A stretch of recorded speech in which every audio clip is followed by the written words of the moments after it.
For your listening enjoyment, John Lund as Johnny Dollar. Mr. Dollar, this is Wilbur Runyon.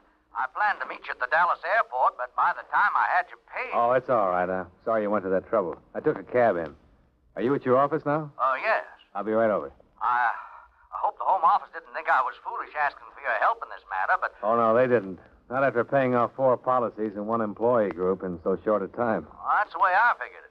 Accidental deaths at the oil wells are one thing, but, well, murder puts a different light on it. Yeah, it usually does. I'll be there in 10 minutes.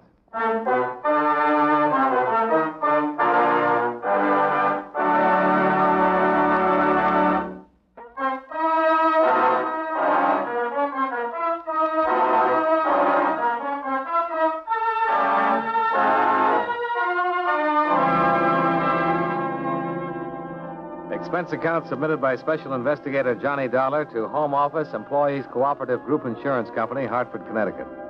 The following is an accounting of expenditures during my investigation of the syndicate matter. Expense account item 1, $106.40, airfare and incidentals between Hartford and Dallas, including cab fare to the Alamo building, where I contacted Wilbur Runyon, manager of your Southwestern Division. You, read my report to the Home Office, Mr. Dollar? Yeah, what there was of it. Well, there isn't much I can add to it, I'm afraid. Even the sheriff at Tupelo doesn't know any more than what I wrote. With the new oil strike, Tupelo's a boom town. That always means a certain amount of trouble. 4 murders seems like an extra large helping, though, even for a boomtown. I don't know what to think of it. Of course, practically every man working in that field is insured with us under the group plan, so it isn't unusual that we've paid off in all 4 cases. No, but it is unusual for all 4 men to die the same way. You said that in each case the victim had been beaten to death. The murders all follow the same pattern. That would seem to indicate that they'd all been done by the same person, or persons. Oh, that's right. And collecting the insurance money might seem to be the answer if all the policies had been made out to the same beneficiary, but they weren't. Who did benefit? In all 4 cases, the wife of the victim. Well, that still doesn't rule out a syndicate. Well, what do you mean? Killers can be hired, Mr. Runyon. They collect their share of the insurance after an unhappy wife becomes a merry widow. Not in this case. Why not? Oil company that made the strike at Tupelo is one of the best. They pay the premiums for their employees. No payroll deduction. So? So, 2 of the wives who collected didn't even know about the insurance until we contacted them. That could be an act. I'll let you judge that for yourself.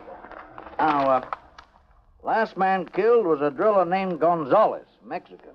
I haven't paid the claim yet. I asked his wife to come in this afternoon to pick up the check. She'll be here in a minute.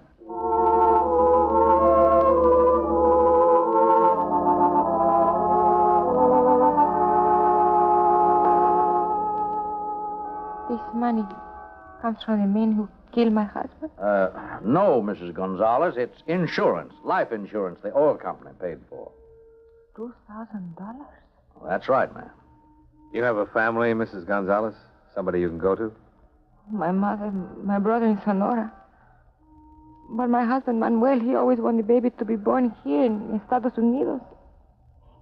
Everything was going to be so good. Did your husband have any enemies? Enemies for what, senor? He never hurt nobody. There were 3 other men killed, Mrs. Gonzalez. Did he know any of them? I don't know. No, I don't think so. We were in Tupelo for only 3 weeks. 3 weeks? I forgot to mention that in my report, Dollar. All the men killed have been newcomers to the Tupelo field. Where'd they work before they came there? They all come in from the same job someplace else? Oh, no, all came from different places. None of them had worked for a couple of months before hitting Tupelo, according to employment records. Was your husband out of work for a long time before you went to Tupelo, Mrs. Gonzalez? Senor, we have no money. He worried all the time. Did your husband drink or gamble? Oh, no, senor. He was a good man. He tried hard to work every day, even when he was hurt. Hurt? Where? How? Well, it was some accident at the well. You know anything about that, Runyon? No, but one of the other women mentioned the same thing. An accident the week before the killing. What did your husband say about his accident, Mrs. Gonzalez? Well, he told me he falls off, but he has marks all over. For 2 days he stayed in bed. I tried to make him stay longer, but he cried. He said he must get up and go back to work. He said he's afraid he will lose the job. Well, not for an on-the-job injury, he wouldn't. Well, there isn't any record of an on-the-job injury, Dollar. He was afraid for something. He won't tell him, but he was afraid. How do I get to Tupelo? Oh, Trailway's bus depot right across the street. But like I said, even the sheriff is stumped on this one. I'm not going to see the sheriff. I'm going to get myself a job in that oil field. Oh, I see. Want me to contact the company, make sure there's an opening? No, don't contact anybody. We already know of 4 openings.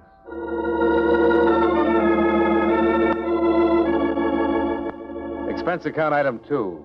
$5.20 for a used suit of dungarees and a pair of work shoes. Item 3, $6.12. Bus fare from Dallas to the Tupelo oil field.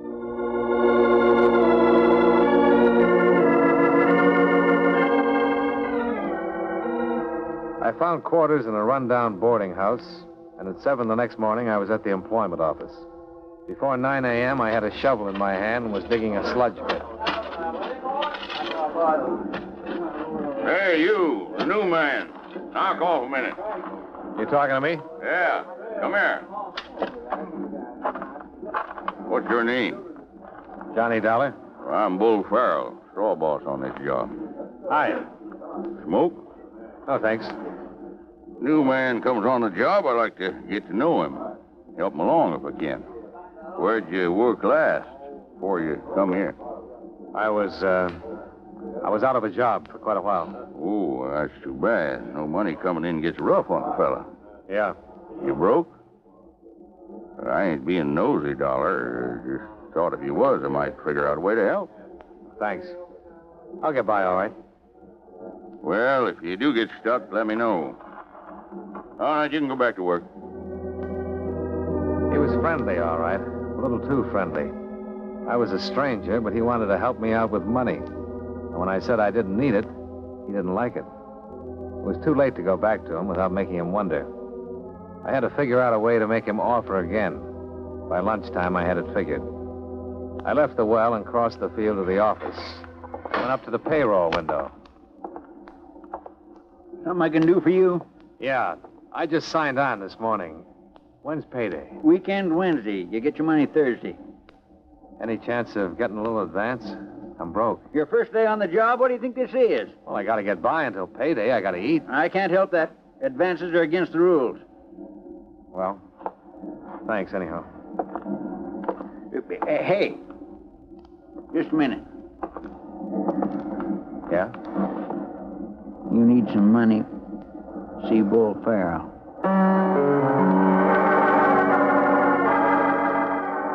See Bull Farrell. All roads led back to the straw boss. And seeing him wasn't hard. He was leaning against the wall of the payroll shack when I came out. Hey, Dollar, wait up. Bracing the cashier for an advance, huh? I could have told you that wouldn't work. You're right, it didn't. Why didn't you come to me like I told you? All right. You want to lend me some money? Well, I wish I could, but I'm just a working stiff myself. Well, then why the offer? I thought I'd send you to Frankie Roebling, runs the tool department. Aunt or somebody died and left him a bundle. He likes to help guys along. Just like that, huh? Well, he'll expect a little something for his trouble, a little interest. After all, he's taking a chance. You're new on the job. You want to see him or don't you? Yeah, I want to see him. You said the tool shack? Don't bother him on the job. Room 12, the Tupelo Hotel, tonight.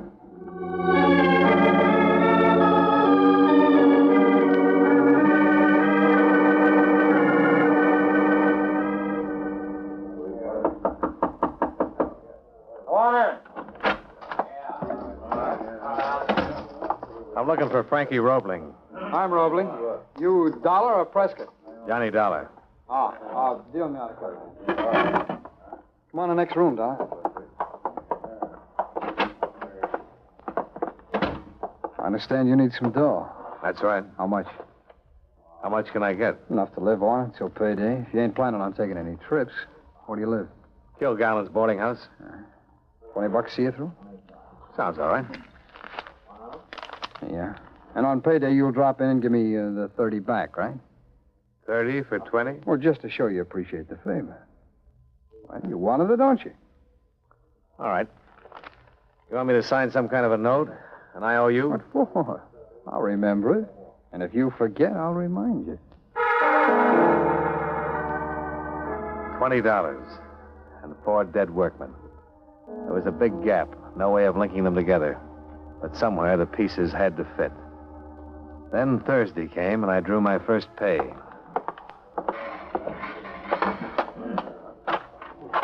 Hi, Dollar.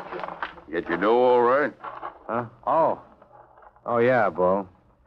I got it. $32.80. Well, only 3 days. Frankie Roebling will be expecting to see you tonight. I know.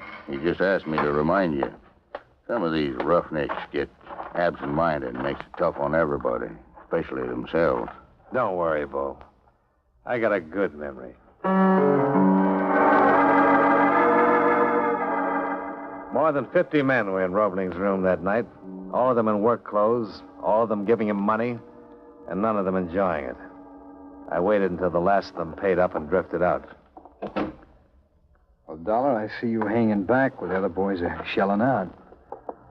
I wanted to see you alone. Yeah, I know. That means you want to talk, and when you want to talk, it means you want to stall about paying. I only had 3 days' pay coming. You knew that when you borrowed the money. I had the boarding house to pay. I have to live, don't I? Do you? All I'm asking for is more time. All right, Dollar. I'll give you more time. Next payday. Only then it'll be $40, not 30. Suppose I say I won't pay it. What do you do then, Roebling? Take me outside? You thinking of getting hard, Dollar? No, Roebling. Just curious. Yeah. Big, too, ain't you? Big, hard guy. Next week, $40. I figure by next week you may soften up.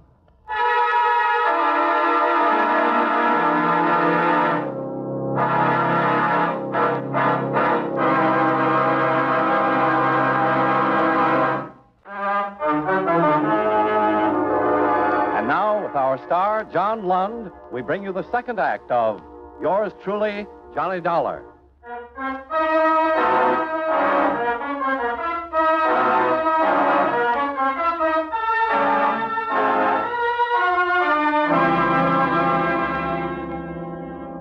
I went into a couple of the honky-tonks along the main drag and tried to strike up conversations with men I'd seen in Roebling's room. But they shied away from the subject like skittish horses. I was ready to give it up when a man I recognized from the job came over and set his beer down next to mine. Mind if I sit down? Help yourself. My name's Prescott, Wally Prescott. Yeah, I know. You were behind me in the pay line this afternoon. Yeah. And I saw you up at Roebling's room tonight. What were you doing there? Paying off? Yeah. I saw you, too. But you didn't pay off. How do you know? I heard some talk later. Roebling and Bull Farrell. It's none of my business, maybe, but you better pay. I'm short of cash. Look, a lot of us are short. I'm just telling you for your own good. I'm on the hook myself. If they don't like it, let them sue me. That isn't the way they work it. How do they work it? Vronsky and a couple of the others could tell you. If you don't pay up in full by next week, you're liable to get worked over.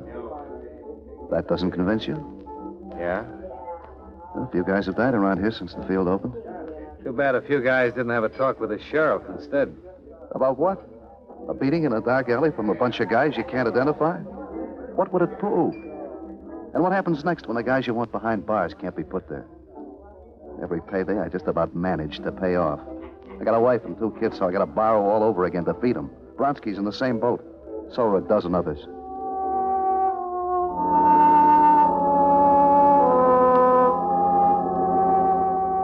I wanted to walk and think about it.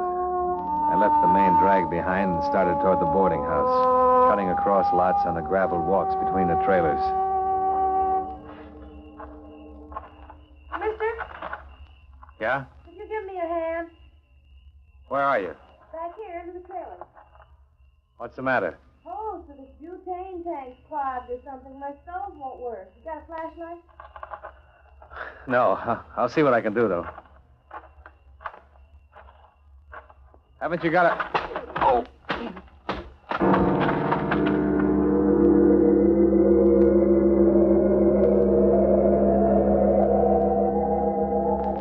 Waves of pain swirled over me, and then I was sucked down into a whirlpool of blackness. When I came out of it, I was alone. I could feel the gravel biting into the side of my face. After a while, I managed to get on my feet. make my way to the boarding house. I fell across the bed with my clothes on and passed out again.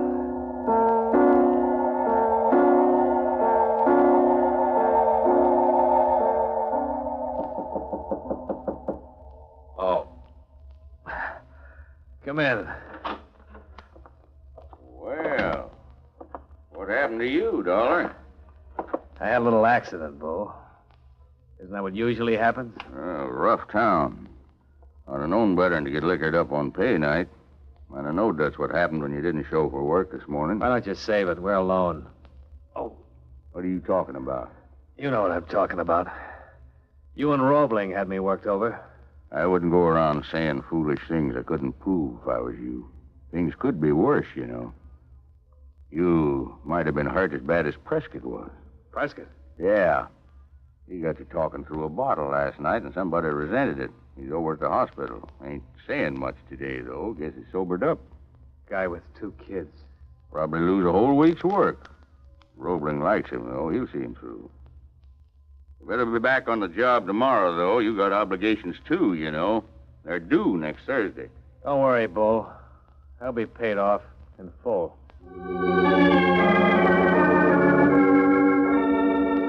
Expense account item 4. $5 to Dr. Wayne Libet of Tupelo for patching up some of the damage done by Frankie Roebling's bill collectors. Item 5, 80 cents, round-trip bus fare to the county seat at Langham, where I laid the story on the line for Sheriff Arthur McMahon. How much of this can you prove, Dollar? Not a speck of it. I could probably put a couple of deputies on it, and with luck, we might be able to hang a loan shark charge on Roebling. He'd get bail and scare all the witnesses out of town in 5 minutes. Sure he would. Besides, I want him for murders. I want him as bad as you do. Yeah, I know it. Everybody's been on my neck for this Tupelo mess. Letters from civic groups. They all come to churches. They yell for action, but they forget about evidence. When they get in a position where they could testify personally, that's when they lose their tongues. Prescott can testify to the setup. You think he'll testify now? After what happened to him just because he gave you a warning? Can he point to one single man and line up and say he did it? No, neither can I. Wait a minute. Suppose you got them trying to kill somebody before they succeeded. What do you mean? I was jumped last night for failing to pay Roebling. Gonzalez and the others drew one beating that way before they were killed. Yeah, I see what you mean. Roebling expects me to kick him with $40 next Thursday night. Suppose I don't pay him again. You willing to be the clay pigeon on this? If you keep me tagged next Thursday night from the minute I leave that hotel. I'll be there. But if we stop them from killing you, we still wind up with an assault charge. They all know they've done murder before, though, Sheriff. When you take them in and split them in different cells, each one is going to be worrying about how much the others are talking. Somebody in that syndicate is going to get nervous.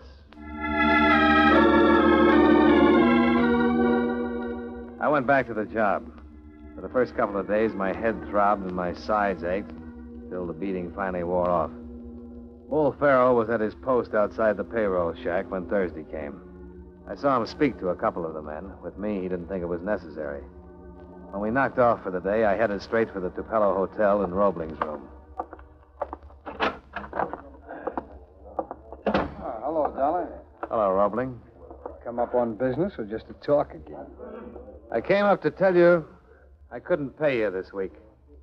Oh, it's too bad. I'm sorry to hear it. I had an accident. Had to pay a doctor bill. I borrowed $20 from you, and you'll get it next week. $20. That's bad business, Dollar, to lend money without interest. You gonna do something about it? A big guy like you? No, you're too big for me. Much too big. You know what I'm gonna do? I got an idea. I'm gonna make that 20 a gift, Dollar, from me to you. No strings. No strings at all. I left the hotel and hit the main drag as I had the week before. I started to sweat. If the sheriff and his deputies were around, I couldn't see them. I pretended to have quite a few drinks in a half a dozen bars before I headed for the boarding house.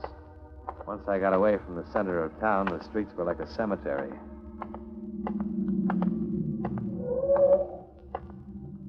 Hey, Dollar? Who's that?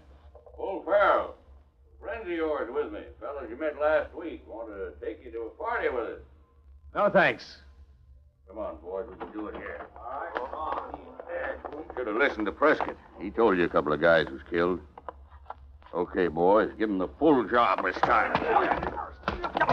All right, that's enough. I got 4 deputies riding herd on this party. First one of you to move stops a bullet. Now, just stand there and get your hands up. You all right, Dollar? Yeah. Where the devil were you? Passed you in the car on the way out, turned into the driveway across the street. How'd you know where to stake out? This big mouth laid it out for his playmates in the hotel bar right after you left. My deputy was standing less than 10 feet away from him. Okay, so I start to beat a guy up. Let's get in and pay the fine. Sure, I got a half dozen murder warrants here in the name of John Doe, too. What do you want to do about them? Where's your corpse? You kidding? No, I'm not. Prescott and Bronsky and 20 other men are in jail right now, protective custody. And they've all made statements. Some one of them is bound to recognize one of your boys. Sure. We got all of you except Frankie Roebling. He's the boy who's going to pay the fine, Bull. While you sweat it out, he'll pay a fine for loan sharking and then get out of the state. Huh. Who are you bluffing? You guys keep your mouths shut. You got nothing on any of us. Let's all go in and wait and see, huh? They wavered, but they didn't break. We knew that by Monday morning, Roebling would have a high-powered attorney in to spring him on a writ. Roebling was getting jittery himself, though. He didn't know what was going on inside, and it was killing him. We watched him from the upper window of the courthouse. Look at him down there. He's more nervous than the ones we got here under lock and key. Yeah, been hanging around all day. If I could only get him in here for 24 hours. On the loan charge? Mm. He'd bail himself out before he got the key turned. Hey, who is that he's talking to? Jailer. Going over to the cafe to get supper for the others. Every time he crosses the street, Roebling tries to pump him. Oh, that's a frightened man, Sheriff. He could blow up any minute. Not unless we find a way to light the fuse. Hey, wait a minute. Maybe we can get a match under him. How? By putting on a show for his benefit. Suppose he thought we were going to bring Bull in here tonight and work him over. I don't handle prisoners that way, Dollar. You don't have to. All we want is for Roebling to think you're doing it. Is there a telephone over in that cafe? Yeah. Call over and get your jailer. On the way back, he can tell Roebling that Bull's getting a workout tonight. I don't get what you're driving at. Where do you think Roebling will be tonight after he gets that piece of information? Right down there where he is now, sweating it out by proxy. Sure he will. Then what? About 10 o'clock, get Bull out of the cell and bring him in here. I won't manhandle him, Dollar. Listen to me, will you? You bring him in and seat him over there. Roebling's across the street. He'll see it. Yeah? Who's that deputy of yours, the big guy? Mike Larkin? Yeah. After we get Bull in here, we pull the shades. Then we march him right out again and put Larkin in that chair instead. If we can stage it right, we put the overhead lights out and turn that desk lamp on the chair so it throws shadows against the shade. From where Roebling stands, it'll look like the shadow in the chair is Bull's. We can also make it look like we're giving him a terrific beating. Then what? What would you do if you actually got a confession out of somebody in this room? Go in the next office, type it up, have him sign it? So that's what you do. Mm-hmm. Typewriter in there is right next to the window. Then you bring Bull in to sign it. He won't sign a confession. No, but he'll sign a denial. It isn't what Bull signs that matters.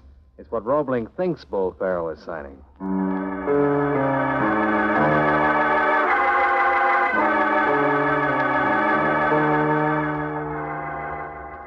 What's the idea? What are you pulling me in here for? Won't take a minute, Bull. Just want you to sign this. Sign what? What is it? You can read it. It's a statement you made when we brought you in, denying any connection with the murder. What do I have to sign it for? Routine, Bull. All right. Give me a pen. Let me get back to sleep. Here. Use mine. Shake hands, friend. You've been a real big help. All right, Joe, take him back to the cell. Yeah, here's hoping, Dollar. Won't take long to know, Sheriff, if Roebling thinks that... McMahon. Yeah, Charlie? Good. No, I'll handle it myself. Let's go, Dollar. It worked? Yeah. The deputy I staked out at the cafe said Roebling bolted like a rabbit as soon as Bull took your fountain pen. We'll get him at the hotel.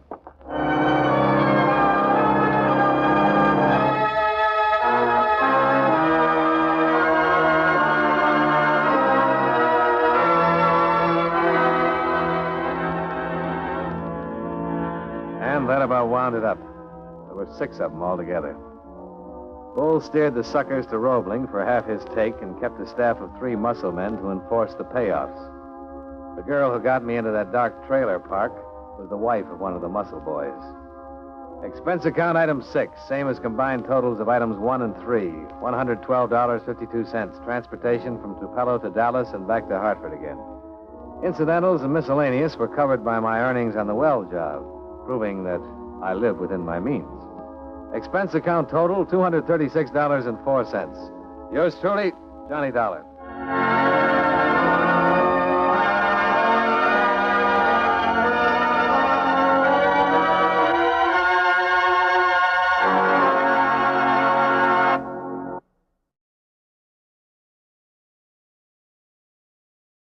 presents for your listening enjoyment John Lund as Johnny Dollar. George Dean, Johnny, Congress Mutual. Oh, hi, George. Johnny, how did Las Vegas sound to you?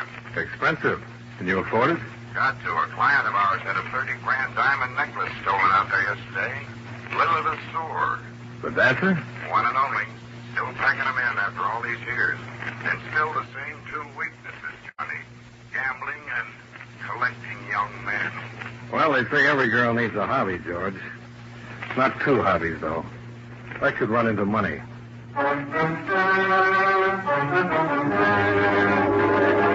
The makers of Wrigley's Spearmint Chewing Gum bring you John Lund and another adventure of the man with the action-packed expense account, America's fabulous freelance insurance investigator. Yours truly, Johnny Dollar.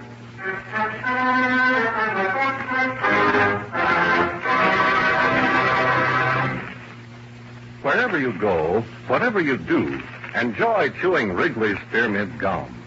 That lively, full-bodied Wrigley's Spearmint flavor is really refreshing. It cools your mouth and freshens your taste.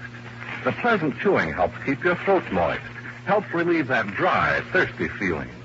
And delicious Wrigley's Spearmint Gum is so handy. Just slip a package into your purse or pocket and you've got refreshment right at your fingertips.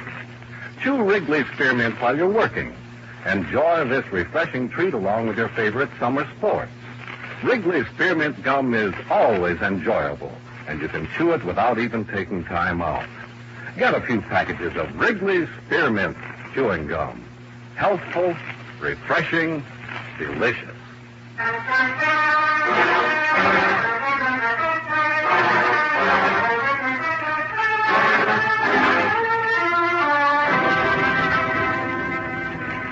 Expense account submitted by Special Investigator Johnny Dollar to Home Office, Concourse Mutual Assurance Company, Hartford, Connecticut. The following is an accounting of expenditures during my investigation of the Jones matter. Expense account item 1, $318.60, transportation. Round-trip airfare and incidentals to Las Vegas and the Flamingo Hotel, where the ordinary citizen lives like an Oriental potentate wishes he could live. After checking in, I took a short walk down the street to Lily Lasseur's hotel.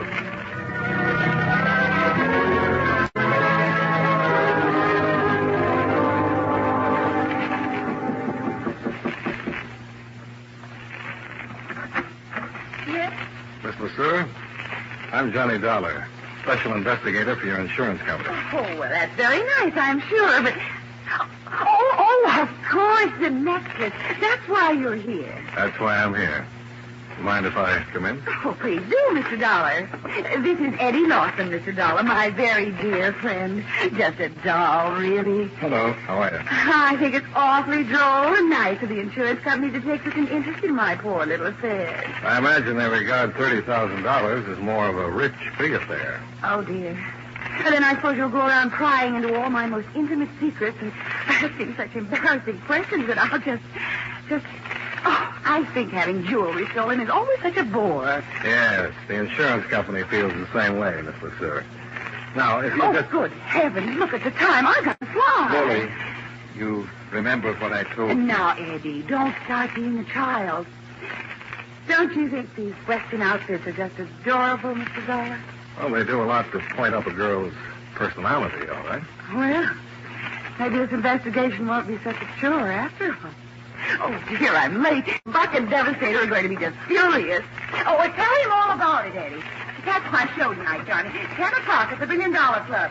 Join me for a snack afterwards. Here by the pool. That's where it all happened. Toodaloo. Buck and Devastator. Buck Bartlett, he's the riding instructor at the Lazy J Stables. Devastator is the horse. It's a better name for Lily. I'm going to marry Lily, Mr. Dollar. Oh, congratulations. Now, what about this necklace? What happened? It disappeared. That's all I know about it. So how? When? Where? Look, why don't you do like Lily said? Come around tonight. The same gang will be there, and you can check the setup yourself, see what happens. You can keep an eye on this Buck Bartlett if you want a kiss from me. And the other eye? Anywhere. As long as it's not on Lily.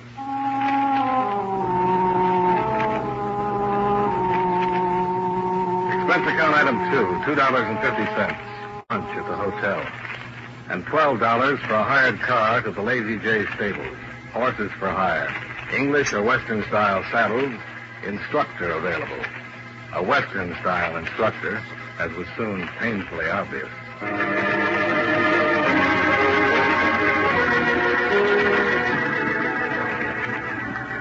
Mighty pleased to make your acquaintance, Mr. Dollar. Lily just took off from here a couple of minutes ago. I know. You, Eastern friend of hers? Well, I'm not exactly a friend. I'm a special investigator. Checking into those diamonds she lost the other evening. Oh, I see. I understand you were there. Might know something about it. No, sir. Beats me. There we was, sitting on that fancy terrace kind of thing they got there, hoisting a little poison and chawing on some beefsteaks, you know. And the next thing you know, Miss Lily lets out a yap and says, "My rock! Somebody up and took my rock." Well, I didn't even know she had any jewelry out there with her. Did anybody know she had? Well, not unless it was Miss Jo. Miss Jo? It was a gal I brung, Miss Joan Drake. I was thinking she might have known because she ambled down to Miss Lily's room with us so they could change their glad rags and put on their bathing suits, you know. She'd been pestering me for a week to meet Miss LeSueur, but she sure wouldn't take nothing that didn't belong to her. Buck, I wonder if there was a diamond necklace on the terrace. Well, you ain't able to say Miss Lily lied about it, are you? Well, that little woman is true blue, mister. Matter of fact, Mr. Dollar, I wouldn't want this to get around, but I'm sort of aiming to... Well... Let me guess, Buck. You're aiming to marry her. Yeah. I reckon it just sticks out all over this. Don't it, Dollar?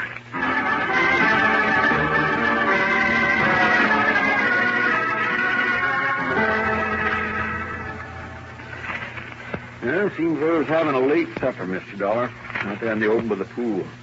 It was after Miss LeSueur's last show, so the four of them had the place pretty much to themselves. And who were the four, Marshal? Well, there was Miss LeSueur, of course, and this young fellow she brought with her from the East. Eddie Lawson? Yeah. Don't know much about him, except she's dang near old enough to be his mother. You'll have to admit she doesn't look it, though. She sure don't. Well, the other young fellow's the one you talked to, Buck Bartlett, he calls himself. Oh, yeah, the Texan. Yeah, oh, he's about as Texan as you are, Mr. Dollar. Came here from Los Angeles. He just puts on that talk because the Easterners like it, especially the Eastern women. That Texas drawl comes in handy, huh? Then the other one's a girl named Joan Drake. Yeah, she was there with Buck. And she's kind of a funny. Young, pretty, smart as a whip. Came out from the East a while back. She's floor manager of the casino at the $1 Billion Club. Talk to her. See what you think. I can't figure it out. All right. I'll see if I can. Yeah, come talk to me again after you look around a little. Fine, I will. Huh. You know, I've seen these slot machines all over town. The last place I'd look for one is in the marshal's office. Well, that's kind of very special. Guess I might as well take the jackpot with me.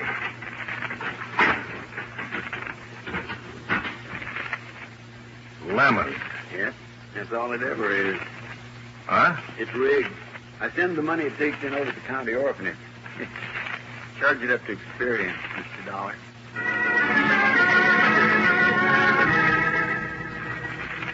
Expense account item 3, $1 for experience and information from the marshal's office. And $17 miscellaneous expenses at the $1 Billion Club, where miscellaneous covers a lot of different items. One item is the roulette wheel.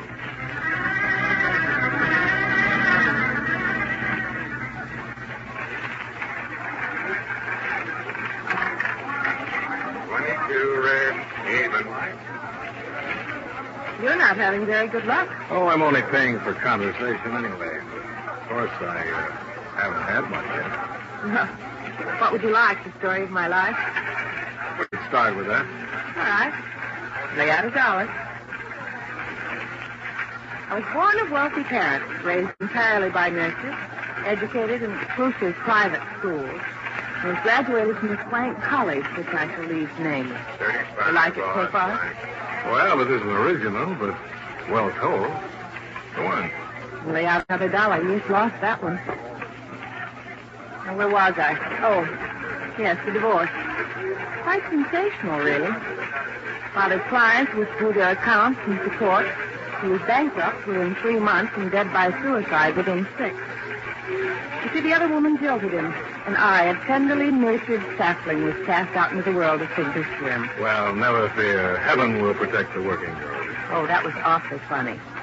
Yeah, it was a scream. 14 even. And, what did you do with the necklace? What? What is this? Who are you? Johnny Dollar, insurance investigator. And you're Joan Drake, who wanted badly to meet Mrs. Sir. She changed clothes in her room with her, who was the only one who knew she had the diamonds out at the pool. Who works here for about, $50 a day and could probably use $30,000. 22 even. And I asked you what you did with the necklace. I think that ought to cover the what is this? Mr. Dollar, if you'd like to play roulette, by all means, stay around. But I'm afraid I don't have any more conversation. Not at these prices. I thought I was overcharged for what I got. And this will kill you. The whole story was true. And with all that background, running a casino is the best you could do? The best for me. With glitter and glamour and sparkle. And that's what I was brought up to expect. The diamonds sparkle a lot, too, Joan.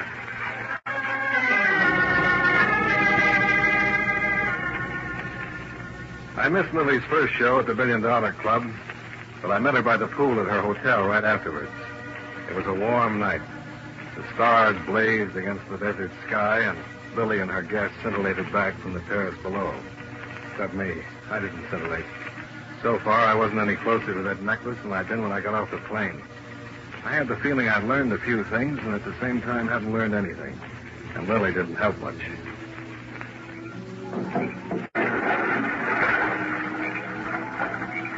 Did you see him? Did you see Eddie died? Isn't he just utterly gorgeous, Johnny? Yeah, the original Catalina ad. Just look for the flying fish. Oh, he's just beautiful. He was a lifeguard in Miami, you know, much tanner than he is now. I see. Look at Buck watching. It makes me so terrifically jealous, and Eddie knows it, too. Aren't they both just screamingly cute? Strange. How about that necklace, Lily? Oh, it's too nice tonight. Let's worry about it tomorrow. Let's worry about it tonight. Oh, Johnny. Might as well go along with him, Lily. He's got a one-track mind. Joan, darling, I didn't see you there in the shadow. Just soaking up glamour, honey.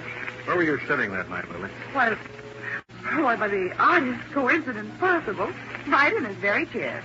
You see, ordinarily I kept the necklace in the hotel safe. But I wore it in my show that night, and it was late when we got here, and then we changed into swimming suits, and I didn't want to leave it in my suite, so I just brought it out here, wrapped in a handkerchief. And I kept it right here on the seat beside me all the time. So all of a sudden it wasn't there, did it? Well, yes, that's exactly the way it happened. Now it's all settled. Let's talk about something else. Lily, you know as well as I do it's not settled. You can't tell the insurance company the thing just disappeared, and that's all there is to it. They want to know how it disappeared, when and where. Well, you must be so hideously persistent. It happened while I was playing the slot machine. That one, right over there. I left the necklace lying here in the chair. And where were the others while you were over there waltzing with the slot machine? Oh, around, I suppose. I don't know. When I hit the jackpot, I simply went right out of my mind. How about you, Joan? Where were you? Like she says, around. Oh, plenty of opportunities. That's what you mean. Oh, how utterly fantastic.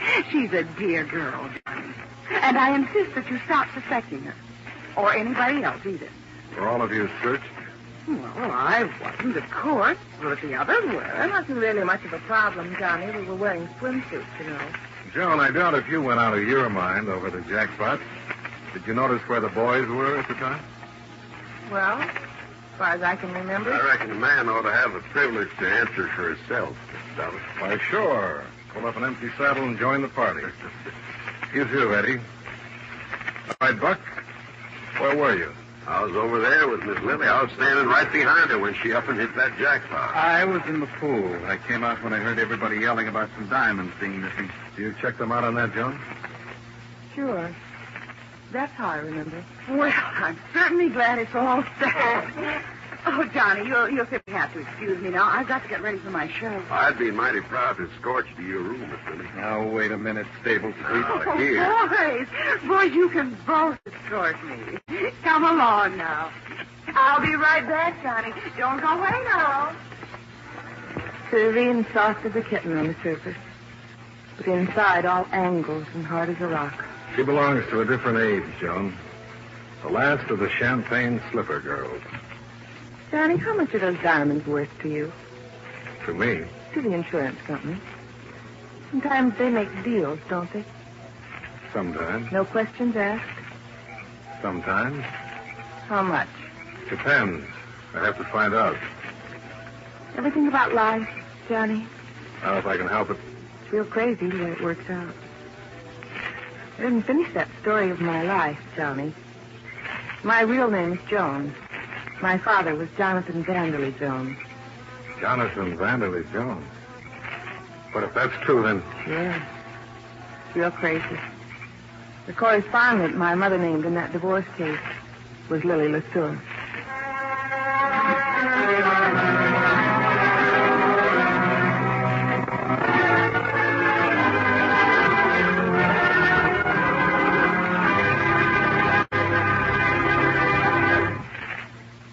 Friends, you know Wrigley's Spearmint Gum is a delicious treat that millions enjoy all year round.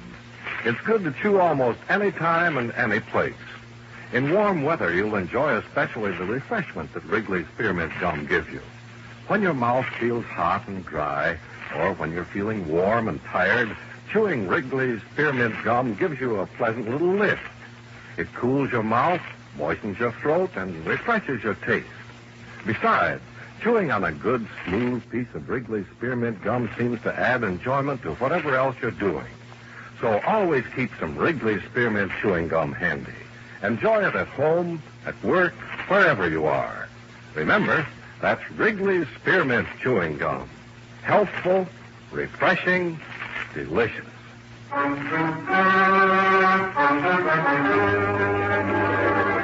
And now, with our star, John Lund, we bring you the second act of yours truly, Johnny Dollar.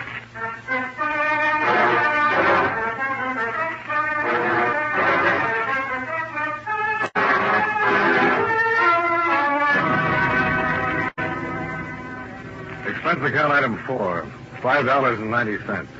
Supper snack with Joan on the hotel terrace. I sat there trying to put things together. Either Joan had suddenly spotted something that had tipped her off to the thief, or if she'd taken the diamonds herself, something had caused her to decide on a deal. But which? And what was it? I tried to remember what had happened just before, what had been said, and got nowhere. You know, Johnny, it's funny. I've always been the innocent bystander. Up until now. Maybe that's what you ought to go on being. Unless you stole it yourself. Would the daughter of Jonathan Vanderley Jones turn out to be a thief? She might, for money and other valuable considerations. Like, for instance? Like a chance to hit back at the woman who ruined her father. Oh, you're heading up a dead-end street. Maybe you are, too. Well, I guess we're expecting at the $1 Million Club. Not I. Little Jones got work to do. So is little Johnny. Maybe we'll meet in the same playpen. Somehow I don't think so. Bye-bye now.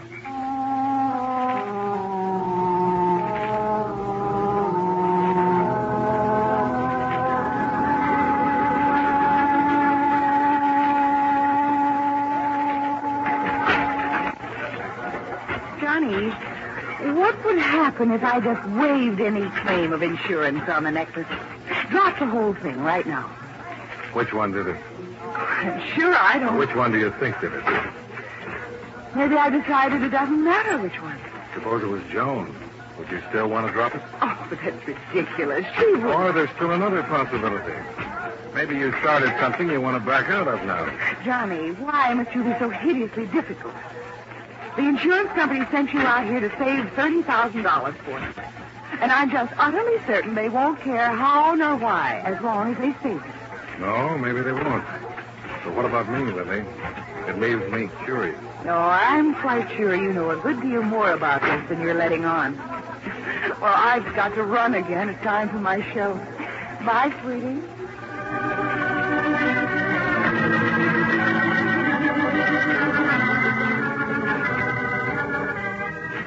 Expense account item 5, $10 for an hour and a half of more miscellaneous at the $1 Billion Club. Lily was in too much demand for any chance of a quiet talk. My other 3 chums weren't around. I was trying to decide whether to go back to the hotel when I was paged over the public address system. I picked up the phone at the end of the bar. Johnny Dollar. Marshal Kimberly, Mr. Dollar. Oh, yeah. What's up, Marshal? Well, it looks like one of those necklace people got herself in a mess of trouble a while ago. Oh. What do you mean? I'm calling from the parking lot. She's that Joan Drake girl. Found out here in the back seat of a car. She's dead.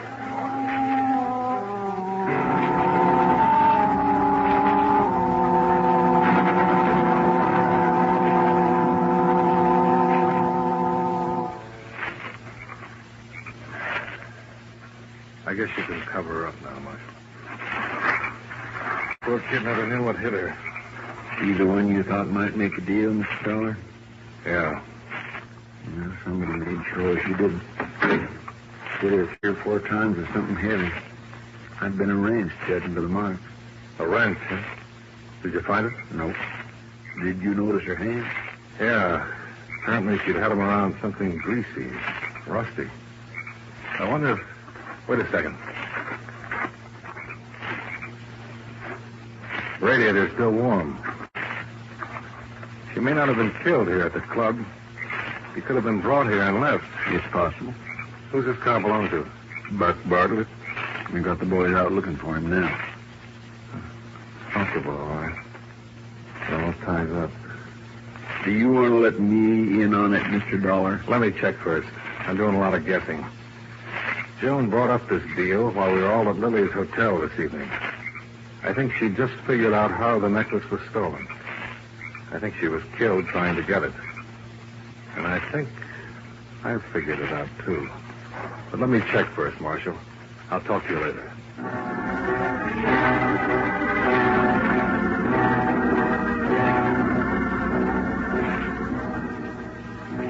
10 minutes later, I was alone on the deserted terrace beside the swimming pool at Lily's hotel.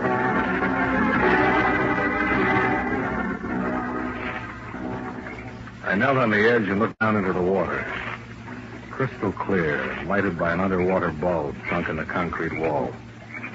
The pumping system was running as usual, drawing the water from a drain pipe in the deep end, circulating it through the filter tanks in the pump room, and returning it to the shallow end.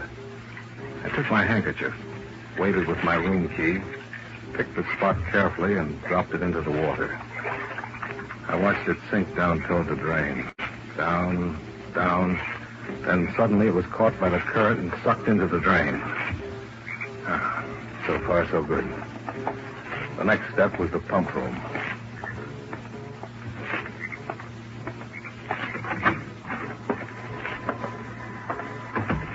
I looked around for the switch on the pump motor, found it, and shut it off.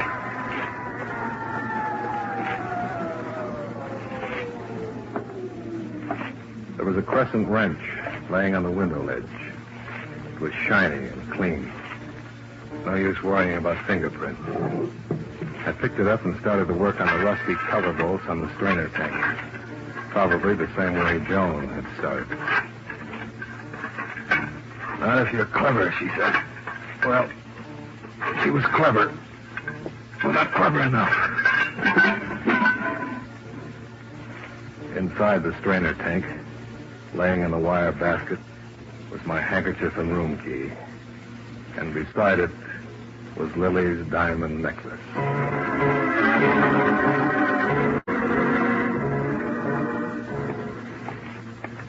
I was halfway across the terrace, and the lights around the pool went out. Somebody had pulled the main switch. I stopped and listened, waiting. But when it came, I was caught off guard. Somebody hit me and knocked me into the water.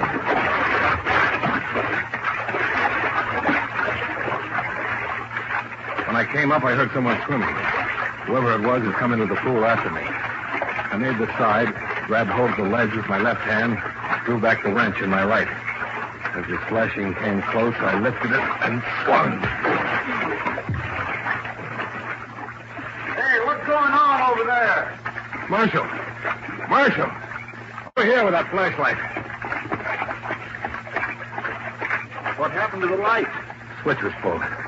Here, help me get him out of the water. Yeah. Let me have it. There we are.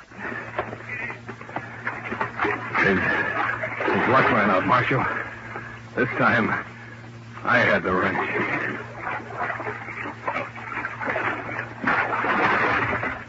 That swimmer fella, huh? Eddie Lawson. Yeah. I found the necklace in the strainer of the filter system, where it's been all the time. He was lying when he said he was in a pool when Willie hit the jackpot. He went in right afterward. During the excitement, took the diamonds with him.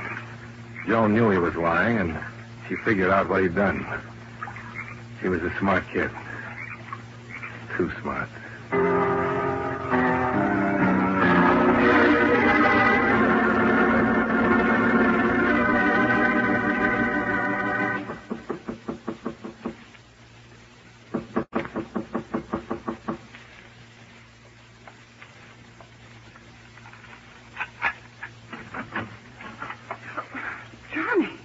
Sorry to wake you, Lily, but... Good heavens, wait, let me put on some makeup. I must look a positive fright. I got your diamonds back, Lily. Oh, you did? Here. Thank you. Which one of your boyfriends? Why don't you give up, Lily? Time moves along. The years add up. I'm not harming anyone. Aren't you? Joan is dead. Eddie killed her over these diamonds of yours. Dead? She's dead? It's all right, though, as long as you're not harming anyone. But how could I know? I didn't mean any harm to that poor girl. Eddie could have had the diamonds if I'd known. They didn't matter, Johnny. Just a gift a long time ago. I don't even remember who it was. JVJ? Those are the initials on the clasp. That's who it was. Jones. Some fool named Jonathan Vanderley Jones. They didn't mean a thing to me.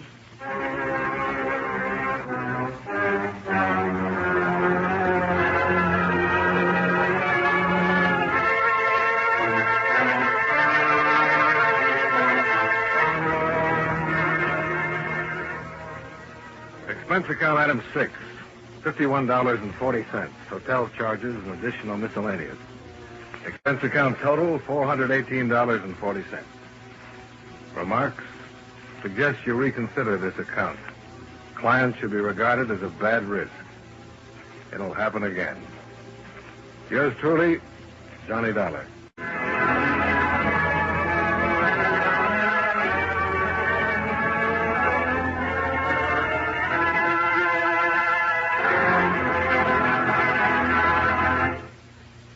Remember, friends, wherever you are, whatever you do, enjoy chewing Wrigley's Spearmint Gum.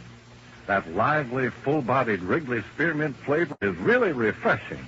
It cools your mouth, moistens your throat, helps keep you feeling fresh and comfortable. The smooth, pleasant chewing helps keep you feeling relaxed, too. So you naturally feel better, work better, get more fun out of doing things. Remember, too, Wrigley's Spearmint Chewing Gum is a refreshing treat you can enjoy almost any time and any place. Just slip a stick into your mouth whenever you want it. Do as millions do. Keep Wrigley's Spearmint Chewing Gum handy and enjoy it often every day. That's Wrigley's Spearmint Chewing Gum. Healthful, refreshing, delicious.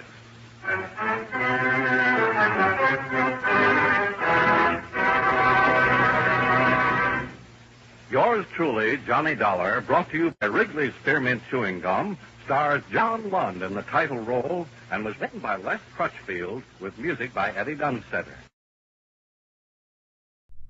WBBM-FM, Chicago. Wrigley's Spearmint Chewing Gum, the refreshing, delicious treat that gives you chewing enjoyment, presents for your listening enjoyment John Lund as Johnny Dollar. Hanley Conrad, Johnny. Oh, hello, Mr. Conrad. You employed? No, I'm not. All right. Ever heard of a man named Howard Arnold? Big attorney? Represents some of the biggest... Oh, yeah, that one. I've been reading about him. Attorney for George Castro. That's right. Represents the whole rotten syndicate. Yeah. We insure him for $500,000. We wouldn't want anything to happen to him. With that outfit behind him, nothing could. Castro's got more guns than the Army and Navy. I've known Arnold for a long time. Went to law school with him. Called me up the other night. I met him in New York. He's worried. He didn't say it, but I think he's had that falling out with Castro. He wanted to know if I could give him some protection. Why doesn't he go to the police? That's what I asked him, but he said the police wouldn't lift a finger unless he helped expose Castro. What do you want me to do? See him, find out what's on his mind, and stick with him till he feels safe. Okay. Thanks, Johnny. He lives at 944 Sutton Place. I can leave in an hour.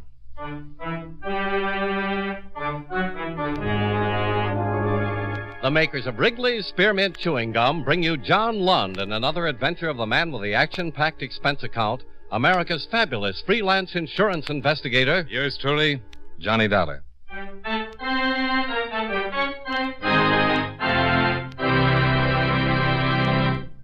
Friends, the makers of Wrigley's Spearmint Gum present these weekly adventures of Johnny Dollar because they know that millions of you enjoy Johnny Dollar.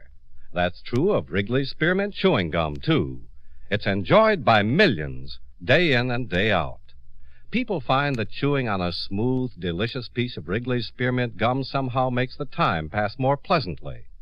Whether you're working, driving, shopping, or just taking things easy, that good, tasty chewing gives you enjoyment and satisfaction. So always keep a package of Wrigley's Spearmint Chewing Gum handy. And whenever you want a refreshing, delicious treat, chew a stick. You'll like it. You really will.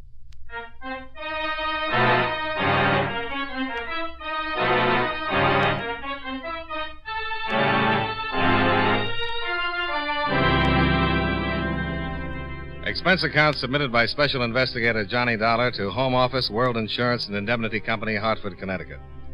The following is an accounting of expenditures during my investigation of the Howard Arnold matter. Expense account item 1, $23.55, train fare and incidentals between Hartford and New York City. Expense account item 2, $1.75, cab fare to the hotel, where I registered, went up to my room, and put in a call to the illustrious barrister, Mr. Howard Arnold. Hello? Is Mr. Arnold home? No, he isn't. Who's calling? Johnny Dollar. Oh, yes, Mr. Dollar. Mr. Arnold's not home. May I take a message? Just tell him I'm staying at the Ellsworth Hotel. Maybe I can reach him at his office. No, he's not there. I've been trying to reach him all morning. But I'll certainly tell him you called. Thank you.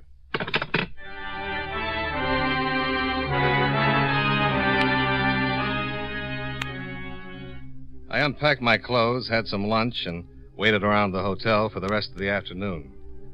I called Arnold's office twice, but his secretary said she hadn't seen Arnold for several days. Presumed he was out of town on business. I went down to the bar, had something cool, and returned to my room. Around 7 o'clock, there was a knock at my door.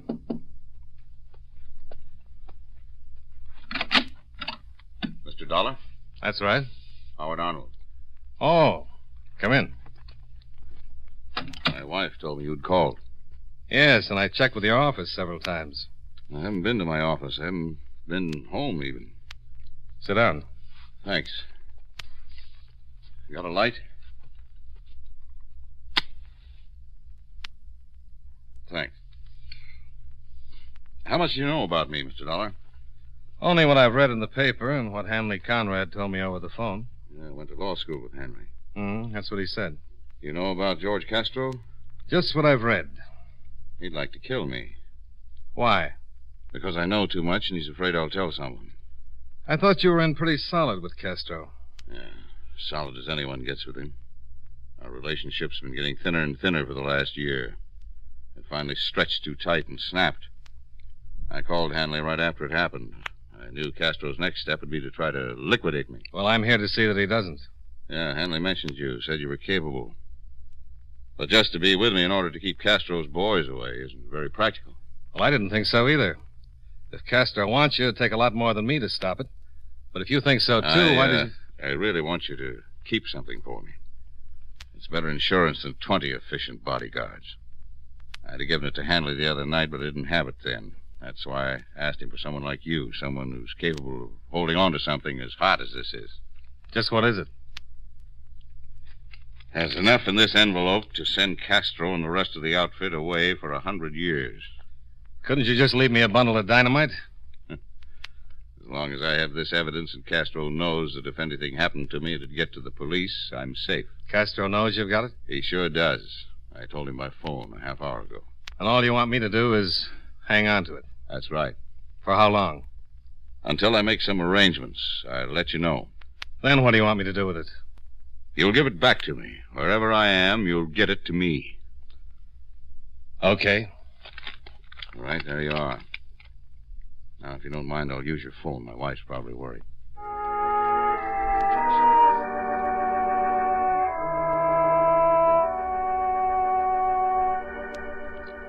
I looked at the large envelope and thought about George Castro, the big boy of the outfit. 1/4 man, 3/4 rat. If he ever found out where that envelope was, yours truly could stop planning for his old age.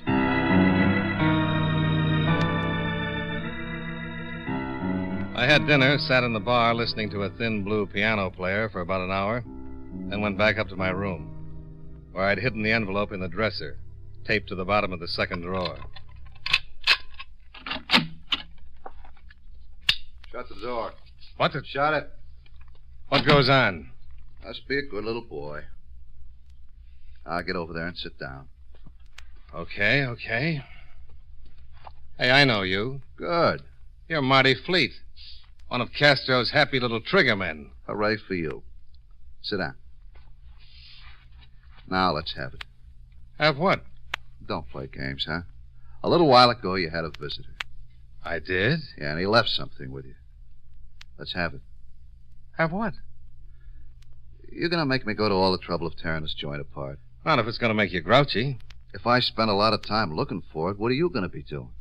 You want me to help you? No, I do better by myself. You're going to tell me where it is? If I knew what you were talking about, I'd be... Okay, so I waste my time and tear the joint apart. Shall I, turn my back? No, you just take a nap.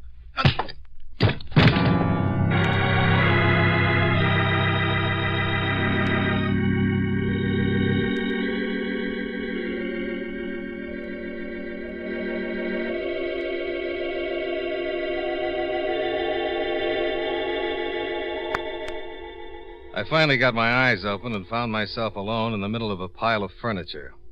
The gorilla had departed, and to my amazement, I discovered that he hadn't found the envelope. I called Howard Arnold. Hello? Is Mr. Arnold there? Who's calling? Johnny Dollar. Just a moment. For you, dear, Mr. Dollar. Hello, Dollar? Well, I think so, but I wouldn't swear to it until I find my head. What's wrong? One of Castro's boys paid me a visit. Did he know I'd been there? Obviously, he wanted the envelope. You didn't give it to him. He was persistent in a physical sort of way, but I still have the ugly little thing. That's bad. You're darn right it is. He'll tell Castro he couldn't find it. If Castro even thinks you got it. Well, let's relieve his mind. You take it back. Well, certainly it's no good your keeping it if Castro suspects you still might have it. Look, you meet me. Where? Well, certainly not in my house. Castro's probably having me watched. He won't do anything until he knows he can get his hands on that envelope. Well, any place you say, but if you think you're being watched... I'll be careful to lose anyone who might be following. I know a spot. It's about 2 miles off the main highway to Connecticut. Well, why all the way out there? Can't we just meet in a gas station or something? No. When you turn over that envelope, I want to be in the safest place possible. But that's a long way. It just doesn't make... Please, Mr. Dollar, this is the way I'd like it. I know what I'm doing. It's deserted, away from everything, and the last place Castro would think of. Okay, if that's the way you want it.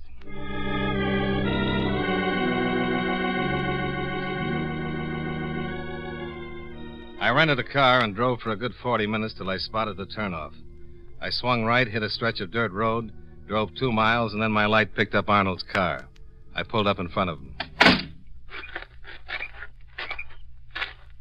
Took your time. I've been waiting 20 minutes. I had to come a little farther than you did. Well, let's have the envelope. This place gives me the creeps. Yeah, sure. Here. Both of you hold it right there. What? Oh, no. Don't move a muscle. Dollar, do something. Who's got muscles? Hello, Fleet. Aren't you a long way from home? How's your head? Fleet, wait a minute. Oh, shut up. Hey, Castro's been worried about that envelope. Had it all the time, huh, Dollar? Cross my heart and hope to... No, I take that back. Can't we make a deal? No, not now. Please, Fleet, I'll give you 5,000. No. 10. Sorry. 15. You got 15,000? No, but he has. Yeah, 15. I'll make it 15. Can't see it. Then what do you want? Well, first, I want to make Mr. Dollar sorry for lying the way he did. Look. Turn around. Now, wait a minute. I said turn around. Go on. The law knows about your Fleet. If they find me dead, it won't... You gonna turn around? Okay. Now what? I said I was gonna make you sorry for lying.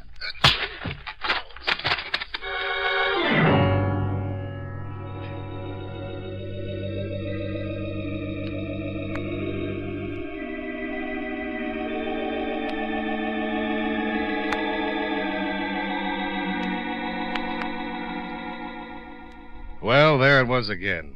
That disgustingly familiar deep black hole. The hole works. I don't know how long I was out this time, but when I slowly pulled myself back, I thought at first that part of the dream had stayed with me. I got to my feet and made my way to the edge of the road. The whole sky seemed to burn with a brilliant yellow light. I looked down in the ravine, and there was Arnold's car, resting on its side where it had rolled, the flames roaring up around it, the charred arm of a man hanging out of the window.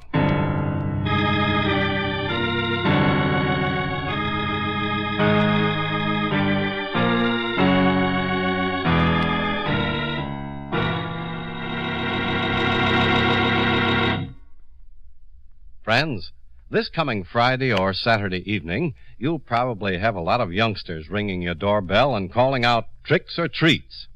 Well, here's a suggestion that'll make a real hit with those youngsters and give you a lot of Halloween fun, too. Make your treat Wrigley's Spearmint Chewing Gum.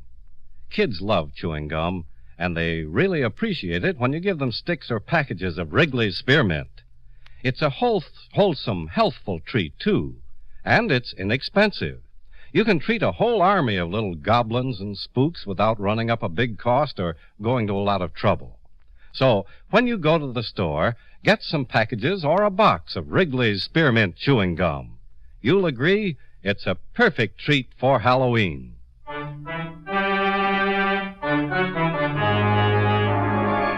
And now, with our star, John Lund, we bring you the second act of Yours Truly, Johnny Dollar.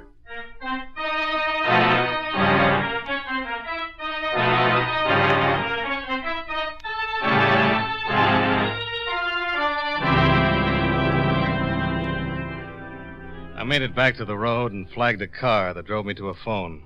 I called the police and the fire department. 40 minutes later, the fire department arrived, and the wagon hauled what was left of Arnold down to the morgue. I explained what had happened to a Lieutenant David of homicide, then we drove back to the station where I made a statement. I'm having Castro picked up now. Got a call out on Marty Fleet, too. I still can't figure how Fleet got out on that road, Lieutenant. He followed Arnold. No, he couldn't have. Fleet worked me over and took my room apart, and when I woke up, he was gone. All in all, I was out for about 10 minutes. Yeah? Arnold lives a good 30 minutes from my hotel. When I arrived, Arnold said he'd been waiting 20 minutes. Uh-huh. It would be impossible for Fleet to tail Arnold, then. Unless he had wings. Ever think he might have waited around, tailed you? No, he was already there when I arrived. Maybe somebody could have told him. Well, who? How do I know? Maybe Arnold told his wife, and she said something. She's down in the morgue now, making an identification on the body. Yeah? We've got George Castro downstairs. Well, hold him. You got Castro downstairs. Yeah, I heard. I want to talk to him. Lieutenant? Yeah. Mr. Arnold's outside. She identify him? Yeah. Said the body was Arnold, all right. Pretty hard to tell, but the ring and the watch clinched it. She's feeling pretty bad. I'll bring her in. Yes, sir. Now, come in, Mrs. Arnold. This is Mr. Dollar. How do you do? Hello. Sit down, please. Thank you. Now, I'll try to make this as brief as possible. I'd appreciate it.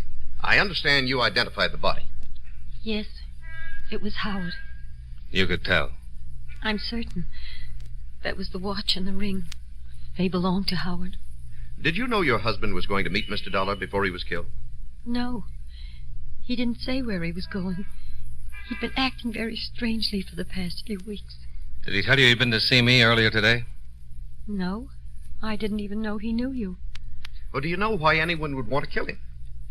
Lieutenant, you know who my husband was, what he did, the people he represented. See them. All right, Mrs. Arnold. I'll have someone take you home.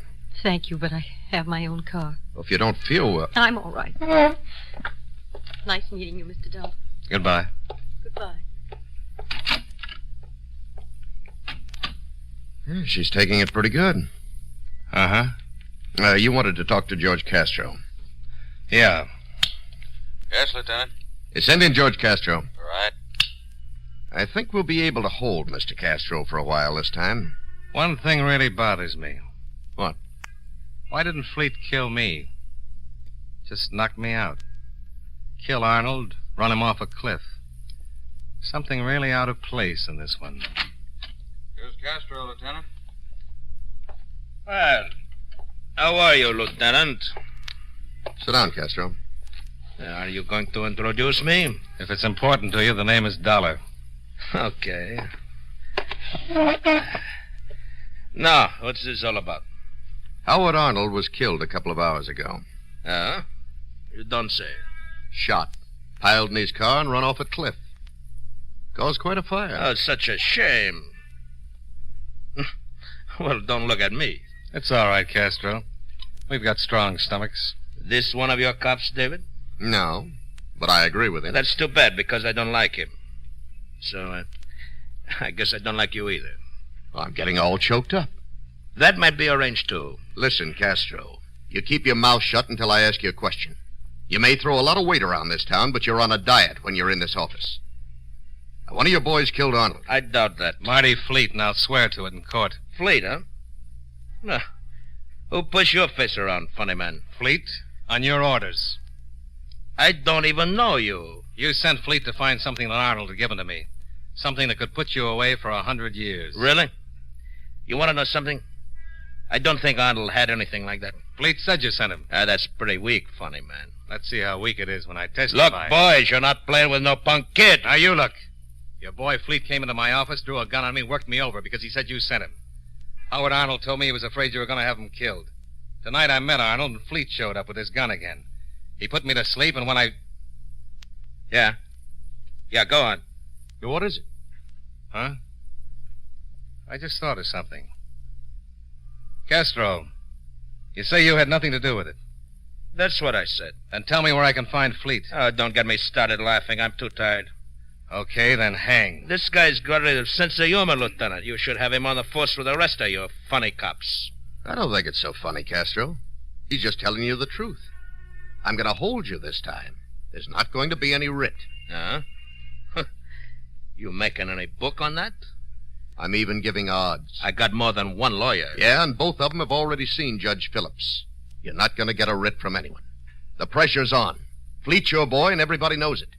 The DA's got an election coming up, and the papers have been yelling for your scalp. Oh, stop it. Even if your lawyers show up with a writ, you're not going to be here. I'll move you to every jail in this district, and I'll keep moving you. I'm going to nail you to the wall until you're convicted. Go ahead.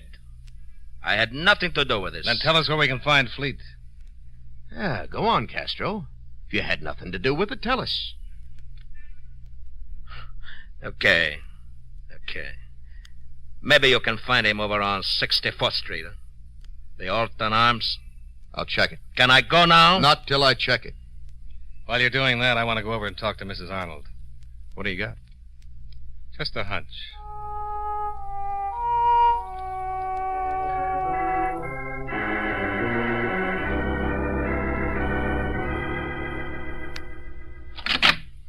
Yes? Oh, I'd like to talk to you, if I may, Mrs. Arnold. I really don't feel much like discussing anything, Mr. Dollar. This is pretty important. All right. Come in. Sorry I had to disturb you. So am I. But if it's important... Well, you want to get your husband's killer, don't you? Certainly. We can go in here. You know, this happened so suddenly, it's hard to really believe it. Now, Mr. Dollar, how can I help? Well, I'd like to know a few things about your husband. He provided for you, didn't he? Yes. But I don't see how that can be of any importance. Well, I just want to know a few things. Your husband made quite a bit of money, didn't he? Yes. You got along? You were happy? Very. You know, there's something awfully funny about this killing. What do you mean? Do you mind if I smoke? No. Please go right ahead. Oh, thanks. Would you like one? No, thank you. What did you mean? That there's something awfully funny about my husband's death? Well, a man named Fleet is supposed to have done it.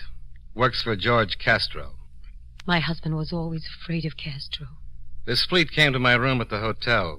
Said he was working for Castro. Wanted some evidence your husband gave me in an envelope. Fleet knocked me unconscious, and then, for a professional hoodlum, did a remarkably poor job of searching. Why haven't the police picked him up? Well, they're looking for him, but I doubt if they find him. Why not? Why won't they find him? He met your husband and me out in the road. Knocked me unconscious again. Then when I awoke, it looked like he'd killed your husband and shoved the car over the cliff. Oh, please. Can't this wait until tomorrow? I think you can help me. But I don't know what you're getting at. Well, Fleet couldn't have followed me because he was already out there. And he couldn't have followed your husband because there wasn't enough time. Somebody told him where we were going to meet. He had time to get there, but not to follow us. Now, Fleet knew that I knew him, could identify him. Why didn't he kill me? I don't know. And I don't know what you're getting at. Now, if you don't One mind... more question, Mrs. Arnold. Yes. When I called your husband this afternoon, I talked to you, didn't I? Yes. At the station, you said you didn't even know your husband knew me. That's right. But when I told you my name over the phone, you knew who I was. I did no such thing. Oh, I'm afraid you did. You said, "Oh, yes, Mr. Dollar," the first time I called. Well, that's not so unusual. My husband has a great many clients. It was just a matter of diplomacy. Mm-hmm. You know what I think, Mrs. Arnold? I'm really not interested in what you think, Mr. Dollar. I'd like you to leave. I think someone wanted me to identify Fleet as your husband's killer. I don't think Fleet killed your husband. Well, someone certainly did. I think someone else wanted the police to think George Castro was behind it. Might even have hired Fleet, unknown to Castro. Told Fleet to be sure and tell me he was doing the job for Castro. How can I possibly help with all this? Your husband wanted me to hold the evidence until he could make some arrangements. What kind of arrangements? How should I know? He was safe as long as the evidence was safe. Castro wouldn't do anything. Arnold could have put the envelope in a safety deposit vault with instructions to have the police open it in case of his death. Mr. Dollar. Instead, your husband gave me the envelope. Said he'd take it back when he'd made arrangements. Now, how could that help him? I don't know. He couldn't hide, go to another country. He knew you can't run away from a man like Castro. And if he ever had the evidence on him, Castro would kill him in a minute. All right. You've said what you had to say. No, not quite. You know what I think? I think the arrangements had already been made. I think the best way for your husband to escape Castro was to have himself killed. You're insane. If he was dead, you'd have all his money and $500,000 more in insurance. Get out of here. But he isn't dead at all, is he? The man in that car was Fleet. Get out. Your husband leaves the country, everyone thinks he's dead, Castro stops looking for him, and after you collect the money, you meet him. Get out. Get out. Get it, Beth. Howard. Well, hello, Mr. Arnold. You don't even look singed. And what a lovely gun. I didn't credit you with this much sense, Dollar. Howard, what are we going to do? We're going to do just as we planned, with one slight change. Your car's in front, isn't it, Dollar? Yeah? Get our car, Beth. You're going to follow us. Where? Get the car. Fleet was the body in the burning car? Yes. You hired him to throw the blame on Castro? Of course. You're really a pretty messy guy, Arnold. You won't have to worry about it long. The police know I came here. They're going to wonder who killed me. What's the matter with Castro? He's sitting in the lieutenant's office right now. He has so many efficient assassins. Let's go. Okay.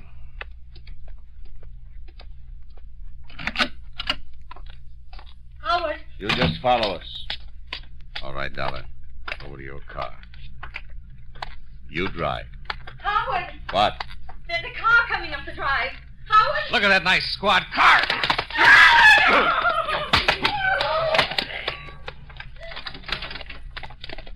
Dollar, what's going on? Oh, hi, Lieutenant. You've met Mr. Howard Arnold? Holy, he's alive. Yeah, but slightly unconscious. Better get them both in the car. Right. Sergeant, what's going on? I'll tell you all about it as soon as we can sit down in some nice, loud saloon. Okay? Well, It's on the expense account. Okay.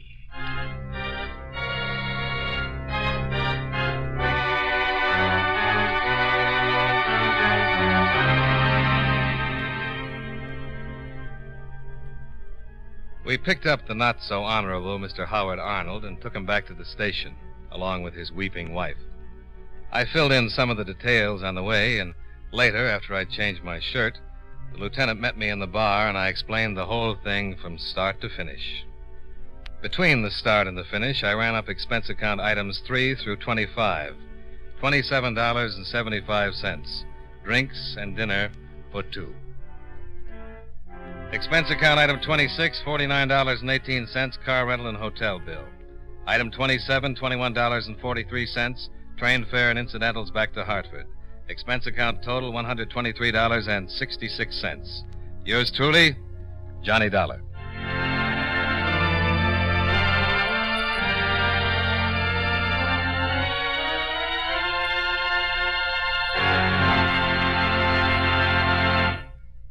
Remember, friends, Wrigley's Spearmint Chewing Gum is a refreshing, delicious treat you can enjoy just about any time. Chew a few sticks of Wrigley's Spearmint during the day and see how the good chewing helps keep you feeling fresh and alert. The lively, full-bodied flavor of Wrigley's Spearmint cools your mouth, freshens your taste, and sweetens your breath. The chewing itself gives you a nice little boost, helps you keep going at your best. Millions of people get real chewing enjoyment out of Wrigley's Spearmint Gum every day, and we know that you'll enjoy it, too. Get a few packages and always keep some handy. And remember, Halloween is coming, so be sure to have plenty of Wrigley's Spearmint Gum on hand for the youngsters who come calling for tricks or treats.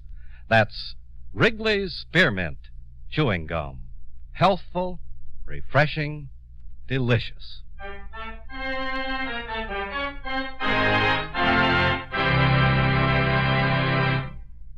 Yours truly, Johnny Dollar, brought to you by Wrigley's Spearmint Chewing Gum, stars John Lund in the title role and was written by Blake Edwards with music by Eddie Dunstetter.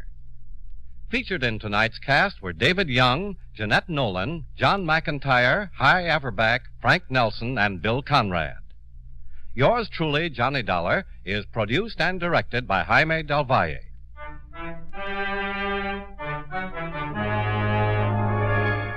The makers of Wrigley's Spearmint Chewing Gum hope you enjoyed tonight's story of Johnny Dollar and that you're enjoying delicious Wrigley's Spearmint Gum every day.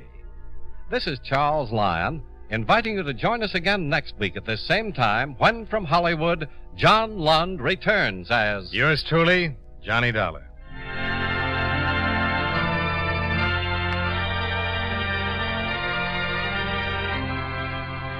This is the CBS Radio Network.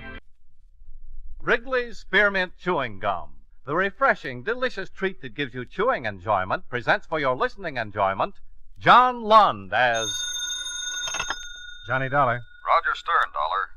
Oh, hello, Mr. Stern. What can I do for you? We insure Mr. James Forbes. He was killed last night. It looks like an accident, but there's always the chance it might not be. Can you take the job? Sure. How about the details? Well, come on down to the office as soon as you can, and I'll give you what we've got. I'll catch the first train out.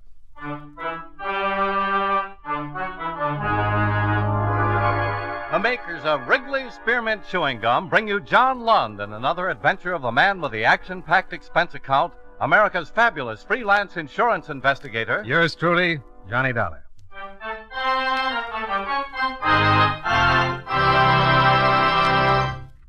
For refreshing taste plus chewing enjoyment, treat yourself to delicious Wrigley's Spearmint Gum.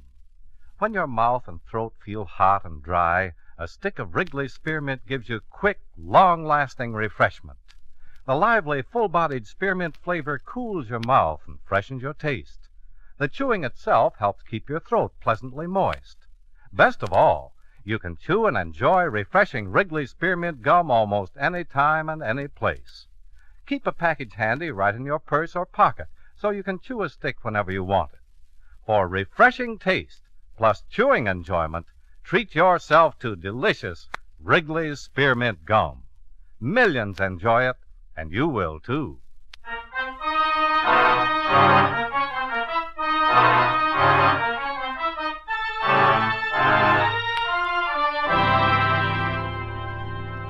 Expense account submitted by Special Investigator Johnny Dollar to Home Office, Intercontinental Indemnity and Bonding Corporation, New York City. The following is an accounting of expenditures during my investigation of the James Forbes matter. Expense account item 1, $13.95, train fare and incidentals between Hartford and New York City. After receiving from you the details regarding the death of James Forbes, I registered at the Madison Hotel and went directly to the 5th Precinct Police Station and interviewed Lieutenant Arthur Parkhill, who was handling the case. Well, there really isn't much more to tell, Mr. Dollar, other than what you know. You're convinced it was an accident? I'm convinced he fell over the edge of a 110-foot cliff, that it looks like an accident. Certainly doesn't mean the case is closed, but so far there's no motive for murder. There's a wife. Yeah? Mr. Forbes had quite a bit of money. Well, that's an understatement. Mr. Forbes was loaded. And Mrs. Forbes gets everything, including a $500,000 insurance policy. Look, that's the first thing we considered, but just because a husband's got money and a great big fat insurance policy... Now, wait a minute. I'm not trying to tell you how to do your job. And we've checked the wife. Checked her good. The way it looks, she liked being married. She was in love with her husband. When he went over the cliff, she was in the house. 4 servants can swear to it. He just fell over the cliff. According to everything we can find out, he took long walks every night along the cliffs by the ocean. Last night it was unusually foggy. Certainly possible he got too close to the edge, missed his footing, and did a high dive. How about suicide? Uh-uh. At least there's no reason we can come up with. Good health, business doing better than it ever has. Textiles, isn't it? Yeah, biggest in the country. There's absolutely nothing that indicates suicide, especially no suicide note. There usually is. Uh-huh. The Forbes estate is out on the island, isn't it? Yeah. Gonna take a run up? Yeah, I thought I might. Well, thanks for your help. Nice meeting you. Nice meeting you, Mr. Dollar. Let me know if you come across anything.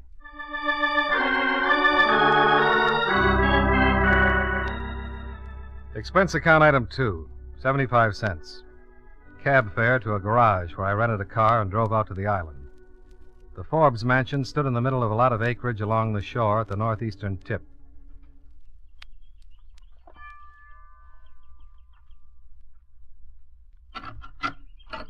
Yes? I'd like to see Mrs. Forbes, please. I'm afraid Mrs. Forbes is seeing no one.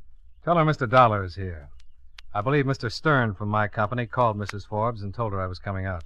Mr. Dollar? That's right. If you'll wait a moment. Sure. Take your time.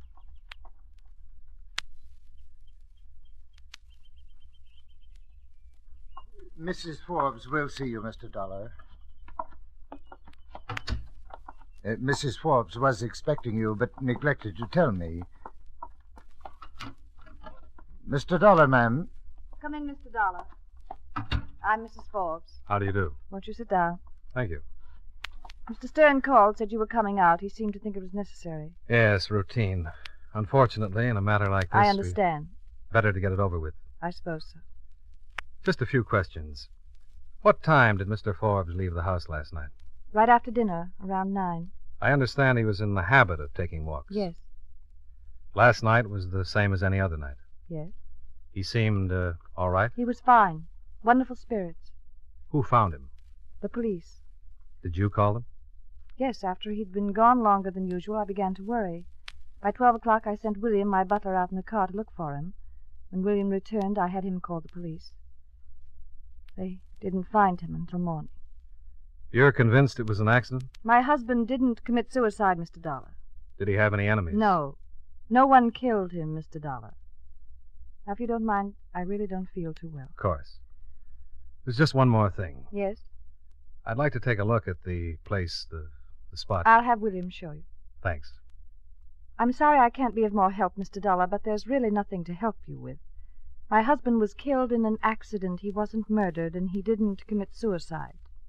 My husband was a fine and wonderful man. I loved him very much. Of course. I'll call William and have him show you the way down to the cliffs. It's been nice meeting you.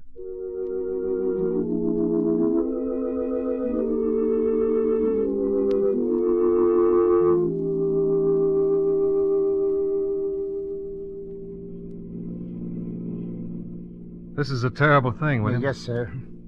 How long have you been with the Forbes? 10 years, sir. Theirs was a good marriage. Oh, yes, sir. About another 100 yards, sir. You can stop here.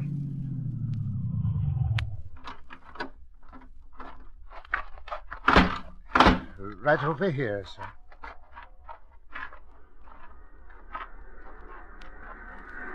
They found Mr. Forbes right down there, sir.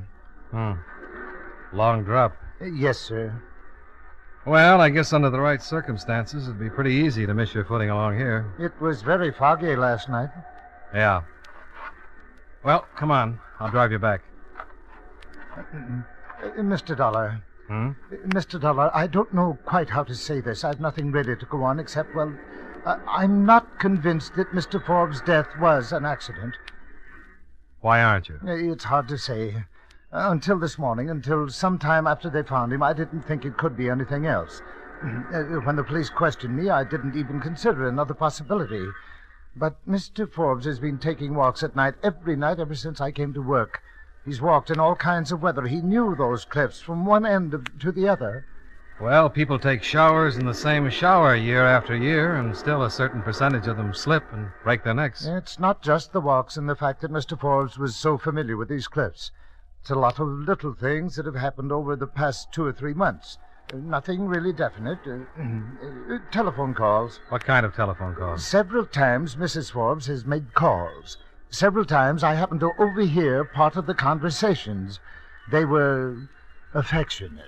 Affectionate? Yes, I thought she was talking to Mr. Forbes, but several times I discovered through dinner conversations between Mr. and Mrs. Forbes that she hadn't spoken to him during the day that he'd been out of the city. Well, it's really awfully hard to explain. Just how affectionate were these calls? Quite affectionate. You think Mrs. Forbes has been playing around? I don't know, sir. But in the last few months, when Mr. Forbes left, she'd informed me she was going to town to visit with friends. And she'd very seldom return until the day before Mr. Forbes was supposed to be back from his trip. Why, on one of these occasions, Mrs. Weatherwax, the woman Mrs. Forbes was supposed to be visiting, came to the house calling on Mrs. Forbes. Well, from her conversation, I gathered she hadn't seen Mrs. Forbes for some time. Did you say anything about it? To whom? To Mr. Forbes? Certainly not. I didn't think that much about it at the time. Anything else? No, sir. But I suddenly felt that I must tell someone. Sir, if Mrs. Forbes should find out, she'd surely dismiss me, and I couldn't blame her. I won't say anything. Thank you, sir. Well, come on. We'd better start back. I do hope I haven't started something I'll be sorry for. Do me a favor. Well, certainly. If Mrs. Forbes gets any more of those phone calls, see if you can find out who's on the other end of the line. I'll try. You can reach me at the Madison Hotel. Yes, sir.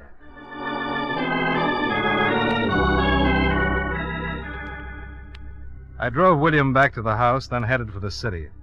It was close to 5 o'clock when I got back to my hotel and called Lieutenant Parkhill. I told him about my conversation with the butler, and he was interested. He agreed to do some more checking on Mrs. Forbes' friends, especially the men. Expense account item 3, $7.50, dinner. After which I took a short walk, then returned to my hotel to get a good night's sleep. I was just turning off the light when the phone rang. Johnny Dollar. This is William, Mr. Dollar, the Forbes butler. Oh, yes, William. Mrs. Forbes received a phone call about half an hour ago. You find out who he is? No, sir. Well, that's not going to help much. I thought you could discover his identity. How could I do that? Mrs. Forbes just left the house. I overheard her agree to meet the party in the city. Where in the city? Well, I don't know, but I thought you could intercept Mrs. Forbes as she comes off the George Washington Bridge. William, you have the soul of a Sherlock. Yes, sir. Mrs. Forbes is driving the gray Cadillac sedan. License number 6A31593.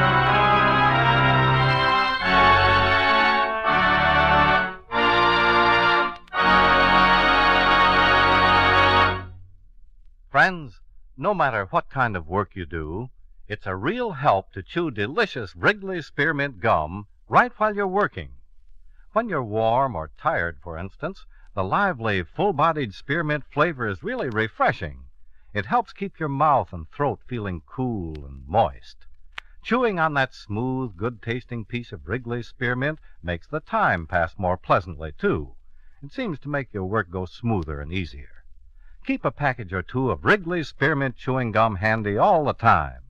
Enjoy chewing Wrigley's Spearmint while you're working and at other times. That's Wrigley's Spearmint chewing gum. Healthful, refreshing, delicious. And now, with our star, John Lund, we bring you the second act of Yours Truly, Johnny Dollar.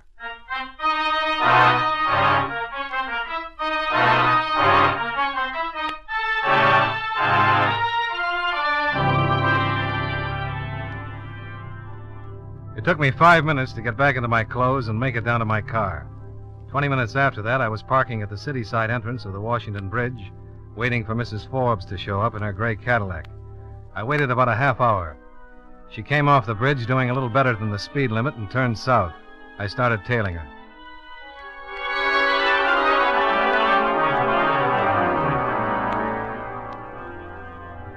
I stayed about a block behind, and Mrs. Forbes led me across town. Suddenly, at the corner of 41st and 5th, she pulled up to the curb and a man stepped up to the car, quickly opened the door and climbed in. They drove away and I continued to follow. I followed for about another hour while Mrs. Forbes just drove around, obviously headed for no place in particular, just talking things over with her passenger. About 11:30, she made a left turn, cut back across town, and pulled up in front of an address on 108th Street. Her passenger got out, said something, threw her a kiss, and went into the building. After Mrs. Forbes had driven out of sight, I went down to the building the man had entered and looked through the glass door. He was going into an apartment at the end of the hall. I checked the apartment number, 1D. The nameplate on the mailbox outside was Roger Phillips. Now,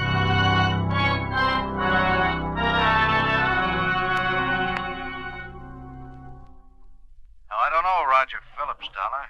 Name's familiar, though. I'll check on it. Where are you? In a drugstore on the corner. Hey. What? Cab just pulled up in front. Of the drugstore? No, 953 East. I can see it through the... Hold it. What? I'll call you later, Lieutenant. My man just came out. He's getting into the cab. Goodbye.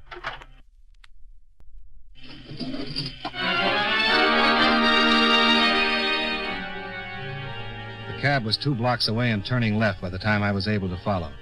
It led me across town to the waterfront in a small, tired saloon named the Blue Toad. I watched while my man paid off his driver, then I followed him into the dive. The Blue Toad was one room, a few tables and a bar. The customers were off the waterfront, seamen, stevedores, and bums with saltwater faces and an occasional tattoo. The air smelled like stale beer, live bait, and bad tobacco. I watched my man cut his way through the heavy blue haze and sit down. Another man sat at the table, a short man with a dark face. I found a table near the door, gave my order to a waiter with a crusty apron, and relaxed to see what was going to happen. Hello? Huh? Oh. You alone? Oh. Yeah, but I'm, Buy me a drink, huh? Sure. Well, what'll it be? Champagne. Doesn't that get a laugh? Was it supposed to? Well, if I was a nice-looking guy, wearing a nice-looking suit, and I just walked into this dump and a dame like me ordered champagne, oh, forget it. I was just trying to start a conversation. You started it. I work on a percentage. Buy me a scotch and I'll leave you alone. Relax. I'm not expecting anybody. Thanks. You got any influence with the waiter? I ordered a drink 10 minutes ago. He's probably out in the alley. It's not well. About this time of night, he can't stand the smoke and goes out to stock up on fresh air. He'll be right back. What's your name? Jane. Yours should be, Mike? Or Bill? Yeah, you look kind of like a Mike. Why? I don't know. feeling you get when you look at some people. Some people look like certain names. It's Johnny. Johnny? Doesn't fit? I guess so. Who are you watching, Johnny? What makes you think I'm watching somebody? Because you are. You've been watching those two guys in the back. Okay. Cop? Uh-uh. The good-looking one just passed Timmy a bundle of money. You know the little dark guy? Forget it, huh? Tell me about Timmy. Tell me about Johnny. I'm not a cop. Nope. A cop would know all about Timmy. The good-looking one's leaving. I'm interested in Timmy. And Timmy or the money he just got? Both. You're not a stick-up man, Johnny. Not a bit. I'd like to help, but Timmy finds out about things. Timmy's a bad boy. Hasn't got a friend in the world. Not even me. You leaving? Yeah. Oh, here. Buy some champagne. Thanks. Bye, Johnny.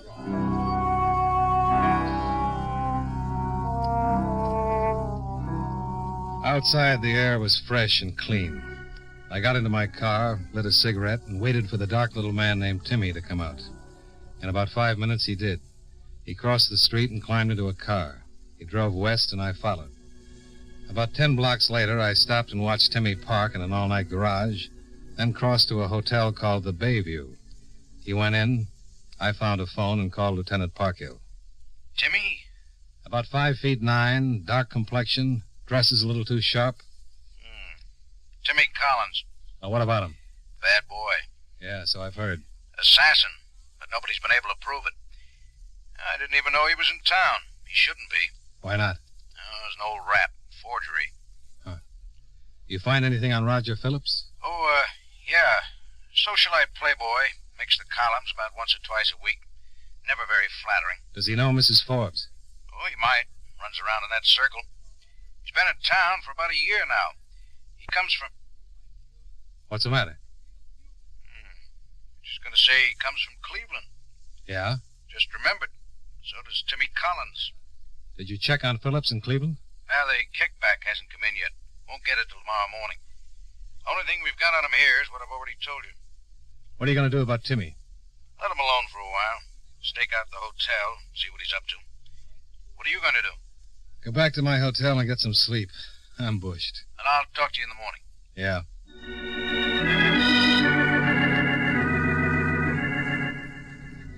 Expense account item 4, $2.65. Breakfast the next morning with Lieutenant Parkhill at a waffle shop across the street from the precinct. Roger Phillips skipped Cleveland owing a lot of money. The Cleveland report gives him a clean police record, but one thing's pretty interesting. Most of the money he owed was for gambling debts. Owed it to Timmy Collins. Huh. Unless we've wandered too far out in left field, I got a hunch Timmy killed Forbes. Met him on that lonely road by the cliffs and gave him a shove. Yeah, I have the same hunch. Mrs. Forbes falls for Phillips, and together they plan to eliminate the husband.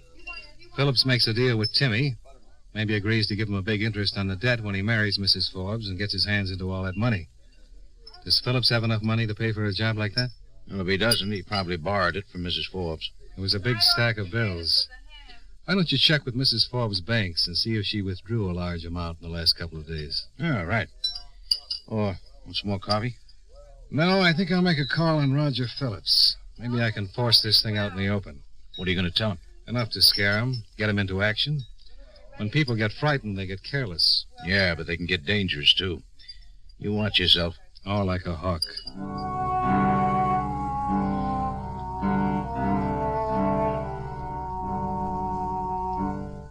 Roger Phillips was still sleeping when I knocked on the door. I kept pounding till he opened it and squinted at me through puffy eyes. I introduced myself, and he showed me into a well-furnished small apartment. He put on some coffee, lit a cigarette, and sat down on the couch. Oh, it's a little early for me, Mr. Dollar. Yeah. Sit down. The coffee won't take long. You're an insurance investigator. That's right. Well, I don't understand. What do you want to talk to me about? Mrs. Forbes. Mrs. Forbes? You know her, don't you? Mrs. Forbes. Well, I know one Mrs. Forbes, a casual. I'm not going to play with you, Phillips. I'm talking about the Mrs. Forbes who picked you up last night and gave you a large amount of money. Look, I don't know what this is all about. I think you do. I said I didn't. I was in my apartment all last night. Nobody picked me up, and certainly nobody gave me any money. You went to a dump called the Blue Toad, and you met a man named Get Timmy. out of here. You're in big trouble, friend. I know all about Cleveland and Timmy Collins and Mrs. Forbes, and I think when Mrs. Forbes finds out about the deal you made with Timmy, she'll tell me everything. We'll see each other again. Oh, your coffee's boiling.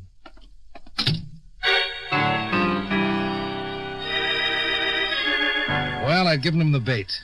A lot of hunches, but from his reaction, I was sure I'd scored. I went downstairs, crossed the street to the drugstore, waited 5 minutes to give Roger enough time to make his calls. Then I slid into the phone booth and made a call of my own. Yes, sir. Mr. Forbes' residence. William, this is Mr. Dollar. Oh, yes, sir, Mr. Dollar. I was just going to call you, sir. Did Mrs. Forbes just receive a call? Yes, sir, just a moment ago. It was from the same man. She's going to meet him. Meet him? Where? By the cliffs. Phillips had taken the bait. Only 2 people could implicate him in Forbes' murder, Mrs. Forbes and Timmy, and he'd called Mrs. Forbes to meet him by the cliffs. I put in another call to Lieutenant Parkhill. That's right, Johnny. The stakeout has a tap on Timmy's phone. Phillips just called him, said to pick him up as soon as he could. Phillips told Timmy there was trouble, that some guy named Dollar had found out about the whole setup. Shame on you. We want to stop a couple killings. We better get right out there. A couple of killings? Sure. Phillips lets Timmy take care of Mrs. Forbes, then he takes care of Timmy. It's the only way he can protect himself. I'll pick you up in 5 minutes. Oh, by the way, I checked with the bank. Mrs. Forbes made a withdrawal day before yesterday. $10,000. The lieutenant was as good as his word. In 5 minutes, he pulled his squad car up in front of the drugstore, and I got in. Oh, you want to wait for Timmy to pick up Phillips and tail him? Oh, we know where they're going. Better if we get there ahead of time. Right.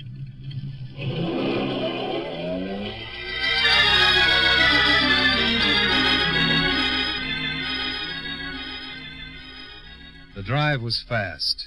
We swung off the main road on the island and headed up the private one to the Forbes estate at about 2:30 in the afternoon. Halfway to the house, we spotted Mrs. Forbes walking along the road by the cliffs. We stopped.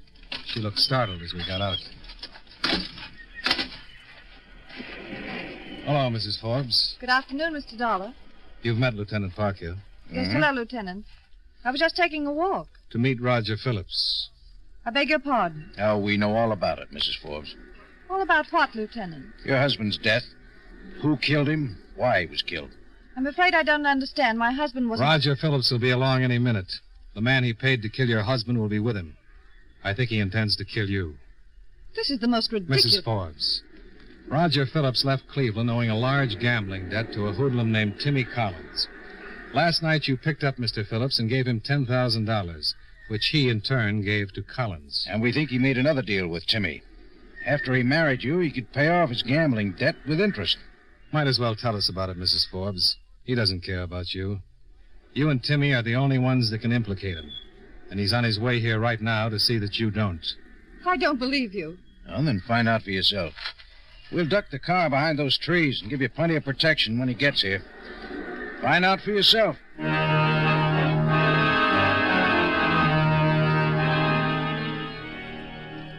Parkhill drove the car off the road behind the trees, stayed hidden, and waited for Phillips and Timmy. Mrs. Forbes stood quietly looking out to sea, her hands at her sides, bunched into small fists. She stood like that, not moving, even as the car came down the road, heading right for her. She turned and saw the car bearing down on her and picking up speed, and then she knew we weren't lying. But still, she didn't move, and the lieutenant and I went to work. The car was about 50 yards away when we stepped into the road. Timmy was driving and saw us the same instant Phillips did and tried to put on the brakes as we raised our guns.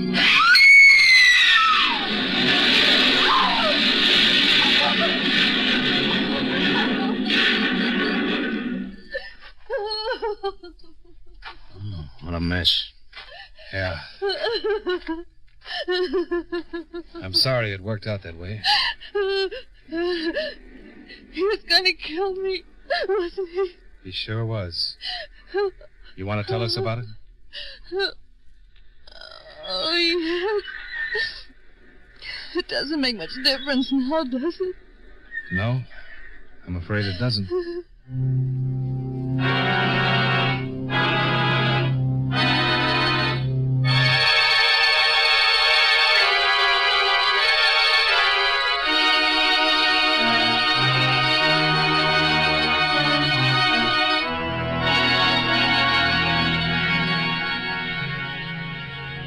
Expense account item 5, $25.88, car rental and gas. Expense account items 6 and 7, $93.75. Hotel bill, train fare, and incidentals back to Hartford.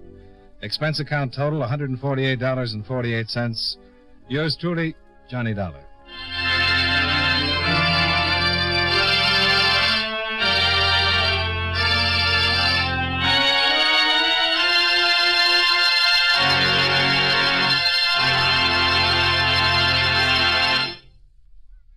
Remember, friends, for refreshing taste plus chewing enjoyment, treat yourself to delicious Wrigley's Spearmint Chewing Gum. The taste of fresh spearmint is cooling and delightful, and there's lots of it in every stick of Wrigley's Spearmint Gum. It freshens your mouth, helps keep your throat moist, and sweetens your breath besides. You'll enjoy the good chewing, too, because Wrigley's Spearmint is so smooth and pleasant to chew on. There's nothing else quite like it. Next time you're at the store, stop at your friendly merchant's display of chewing gum and get a few packages of good-tasting Wrigley's Spearmint Gum. Always keep some handy for refreshing taste plus chewing enjoyment. That's Wrigley's Spearmint Chewing Gum. Healthful, refreshing, delicious.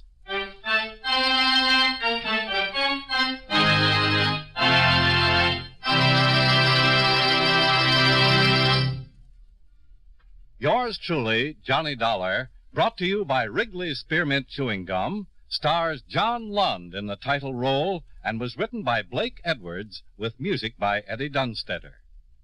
Featured in tonight's cast were Larry Thor, Jack Moyles, Bob Griffin, Mary Jane Croft, and Jean Howell. Yours truly, Johnny Dollar, is produced and directed by Jaime Del Valle.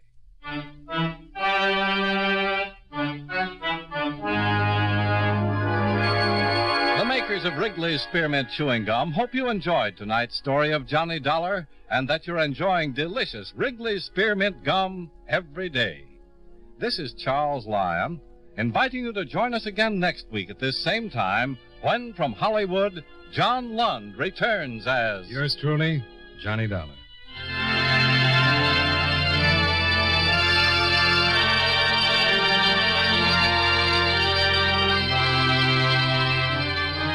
This is the CBS Radio Network. From Hollywood, it's time now for John Lund as Johnny Dollar. My name is DeFranco, Mr. Dollar. I'm with the Claims Division of Eastern Life and Trust. What can I do for you, Mr. DeFranco? Help me pay off a claim, I hope. Well, that's a new wrinkle. Yeah, one of our new policyholders passed away last month. We can't seem to locate his beneficiary.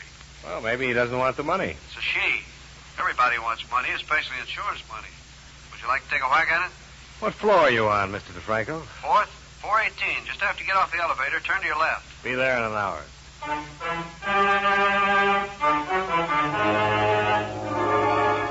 John Lund in a transcribed adventure of the man with the action-packed expense account, America's fabulous freelance insurance investigator. Yours truly, Johnny Dollar.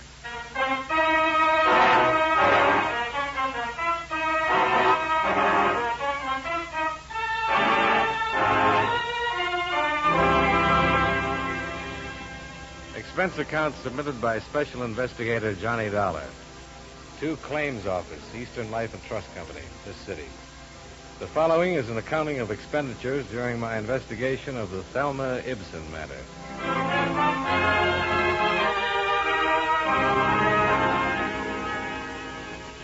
Expense account item 1, 15 cents, bus fare, from my apartment to Milton DeFranco's office, where we got right down to business. The deceased was a man named John Linden. He made his living selling papers in front of the Metropolitan Building. Oh, on 3rd Street? Yes.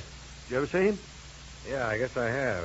Somehow you never think of someone like that leaving insurance money. No, you don't, but he took out 2 policies November the 5th, 1940, both of them $500 lives. Uh-huh. So he has an estate of $1,000 that we have to give to a person named Thelma Ibsen. His daughter or something? No relation at all, just someone who stopped and talked to him one day. She must have had quite a line. Yeah, you'd think so, but I doubt it. He was only 10 years old at the time. Oh. I got all this from the agent who wrote up the policy. Used to buy his papers from old John. One day he told the agent he wanted to take out some life insurance so he could do something nice for a little girl he'd met that afternoon. And that's it. Well, quite a profitable meeting for her, huh? Yeah. Of course, $1,000 isn't a lot of money these days. But from him, it's a lot. Yeah. Thelma Ibsen must be 23 or 4 by now. I'd like to see her face when she gets that insurance check and finds out who it's from and why. Might prove something about something. Yeah, it could, or maybe she isn't doing nice things for people anymore. Well, let's hope she is. I keep thinking of that old man out there hustling papers every day to make his $1.52 in premiums every week. It gets me somehow. Huh? He only saw her that one day in his life.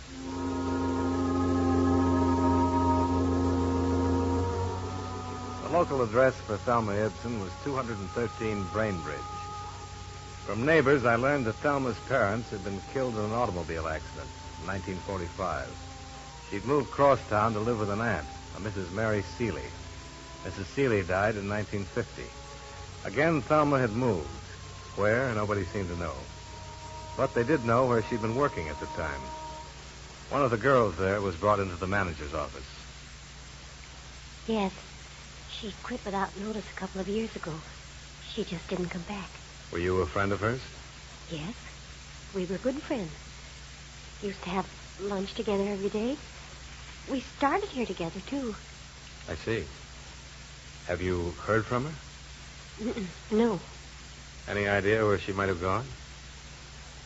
New York, I think. It's the closest place to go, isn't it? Funny she didn't write anybody or say anything when she left, don't you think? Yes, but Thelma was like that. Like what? Well, don't misunderstand me. She was a real sweet girl, but there was something you could tell about her right away when you met her. She had plans of her own, and she just kept them to herself. Mm-hmm. You don't suppose anything's happened to her? I'm just trying to locate her. Did she ever talk about going to New York? No. Or what did she talk about? Oh, about meeting someone and getting married. Was she going with anyone when she disappeared? Oh, a couple people around the office. Are they still around? I think so. You going to talk to them? I'd like to. They haven't heard from her either. No one has. She just plain left, bag and baggage.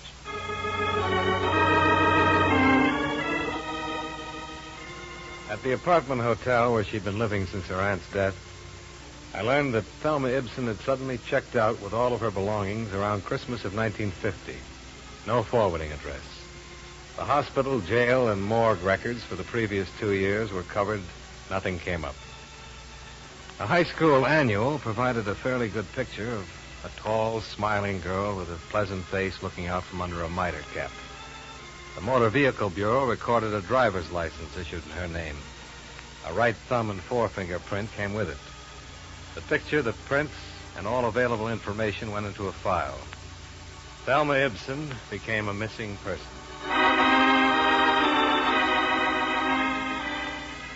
2 days later, the people at her office were re-questioned. And then one of them recalled a man that she had been seen with just before her disappearance. Expense account item 2, $15. Transportation and incidentals, Hartford to New York. For the purpose of locating a Mr. Floyd Turnbull for possible information concerning Thelma Ibsen's whereabouts. I made a list of the Floyd Turnbulls in the city directory and set out to interview each one. The right man happened to be number 5 on my list. Yes, of course I know Thelma Ibsen, Mr. Dollar. You say you're from an insurance company? That's right, Mr. Turnbull. Can you tell me where she is right now? I'm afraid I can't. Sit down, Mr. Dollar. Sit down. Thanks. Understand you knew her in Hartford. That's right, I did. She came here to New York with me. Oh? Let me assure you, there was nothing improper about it. I met Thelma when she was working in one of the offices I do business with there. And when I suggested that she drive to New York with me, I did it with the understanding that we were to be married here. I see. No one could have been more surprised than I when she disappeared. You mean here in New York? Yes. Well, when was this?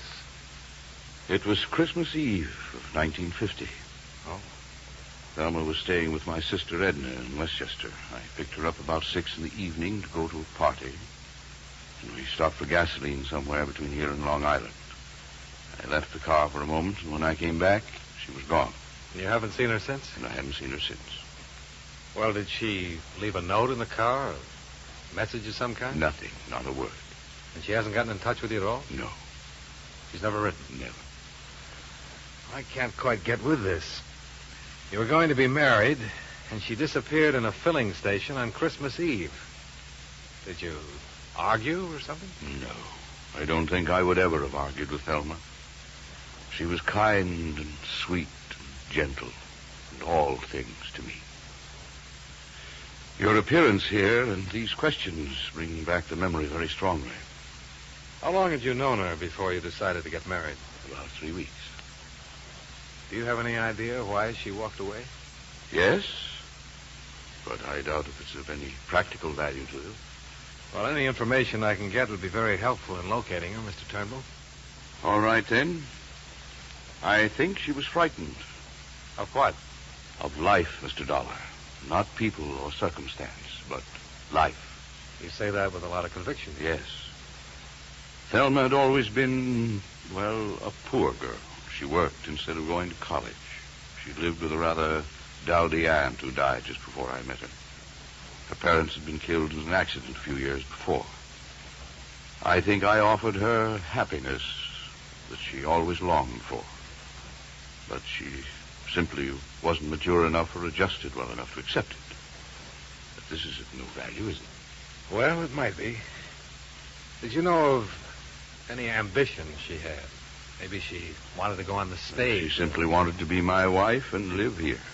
Oh, I can see what you're thinking. I'm old enough to be her father, but that's not the reason she walked away from that car. Believe me, Mr. Dollar, unless I'm terribly mistaken, that girl was very much in love with me and wanted to marry me. Tell me, have you tried to find her? No, I have not. I waited around the filling station that night hoping she'd return, but I didn't report the matter to the police. I intended to hire private detectives to locate her, but I gave that up, too. Well, I don't understand. If you loved her... Well, would this make it understandable, Mr. Dollar? Thelma was a rational, normal human being when I left her in that car. No one forced her away from it or me. The man at the station said she merely stepped out and disappeared down the street. She left of her own free will for her own reasons. Yeah, I think I can see your point. Thank you, Mr. Dollar. I've hoped that one day she'd appear at my door, contact me, come to me, but she hasn't. Is there any way I can help you more concretely? Well, if you could tell me the exact location of that filling station. I believe I can do that, but why? Last place she was seen alive. Oh, that word, alive. Just a word, Mr. Turnbull. Tell me, do you suppose she had any money when she left? Why do you ask? Well, she'd have had to go to work if she didn't. Maybe she I see. Yes, she had money, quite a bit. How much? $2,300. Oh? She stole it from me, Mr. Dollar. I left my wallet in my overcoat. She took it while I was gone. I would have given her all this, everything, but she had to steal it from me. She had to steal it like a common little thief. There's truly no fool like an old fool, is there, Mr. Dollar?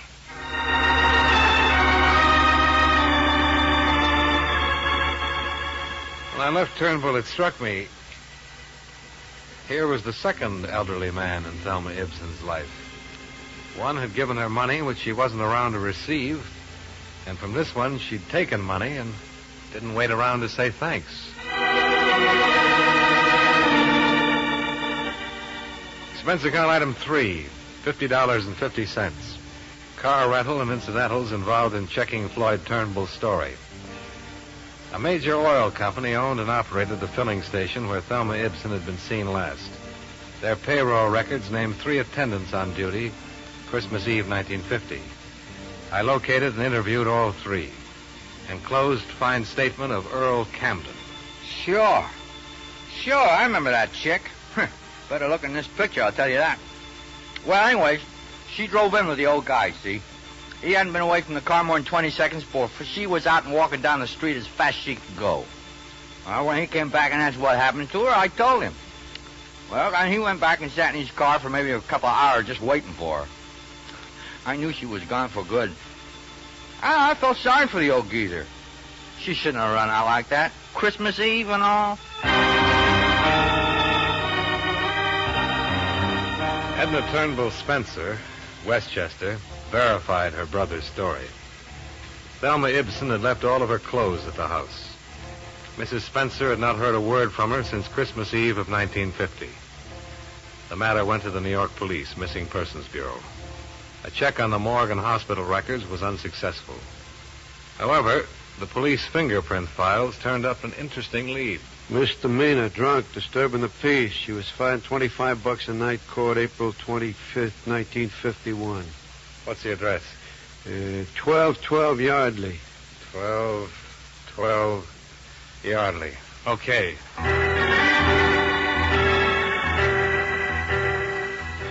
At the address on Yardley, I learned that Thelma Ibsen had moved 8 months before. Again, there was no forwarding address. The landlady turned out to be quite talkative, however. I'm glad, too, she moved from here, Mr. Dollar. I'd like to help you find her, but I'm awfully glad she moved from here. Well, why do you say that, Mrs. Prentice? Oh, noisy. Parties all the time. I run a quiet place for quiet people, you know. Yes, I'm sure, but... I thought she was the quiet type when she took the apartment, or I'd never have given it to her. She told me she was secretary, that she worked downtown. She say where? Oh, no. And she didn't work. How could she? She was out every night and slept most of the day. And men who used to come to see her. Honestly. Do you know any of them, Mrs. Prentice? Oh, no. Just men. All kinds, all sorts. I see. Was she friendly with anybody in the building? No. Did she go with any particular man? I couldn't say. All I can tell you is I'm glad she doesn't live here anymore. I'm awfully glad.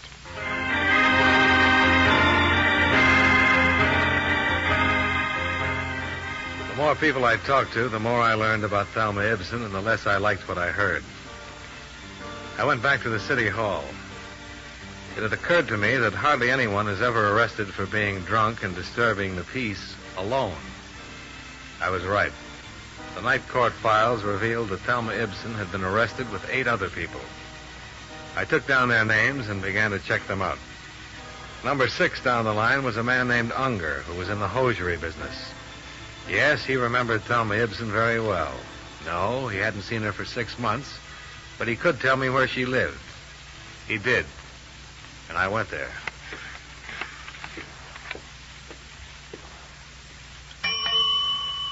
Yes, sir. May I help you? I'm looking for Miss Thelma Ibsen.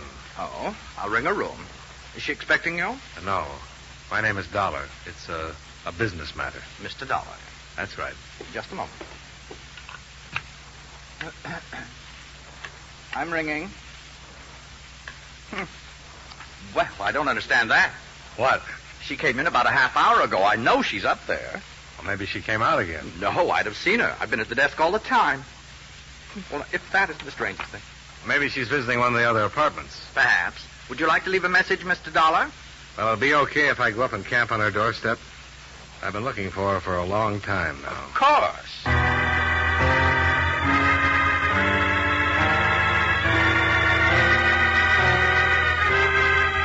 I took the elevator up to the 15th floor and walked down the hall to Thelma Ibsen's apartment.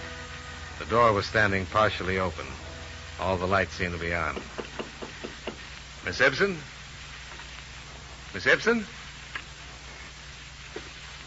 Miss Ibsen? Go back. Get away from this room. What? Get away or I'll jump. I'd found Thelma Ibsen, only she was standing on a ledge outside the window, all ready for a leap into eternity.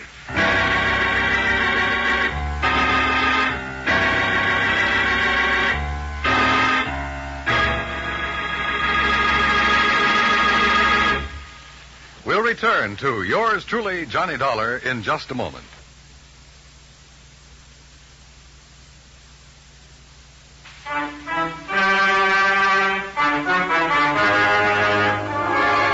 Now, with our star, John Lund, we bring you the second act of yours truly, Johnny Dollar.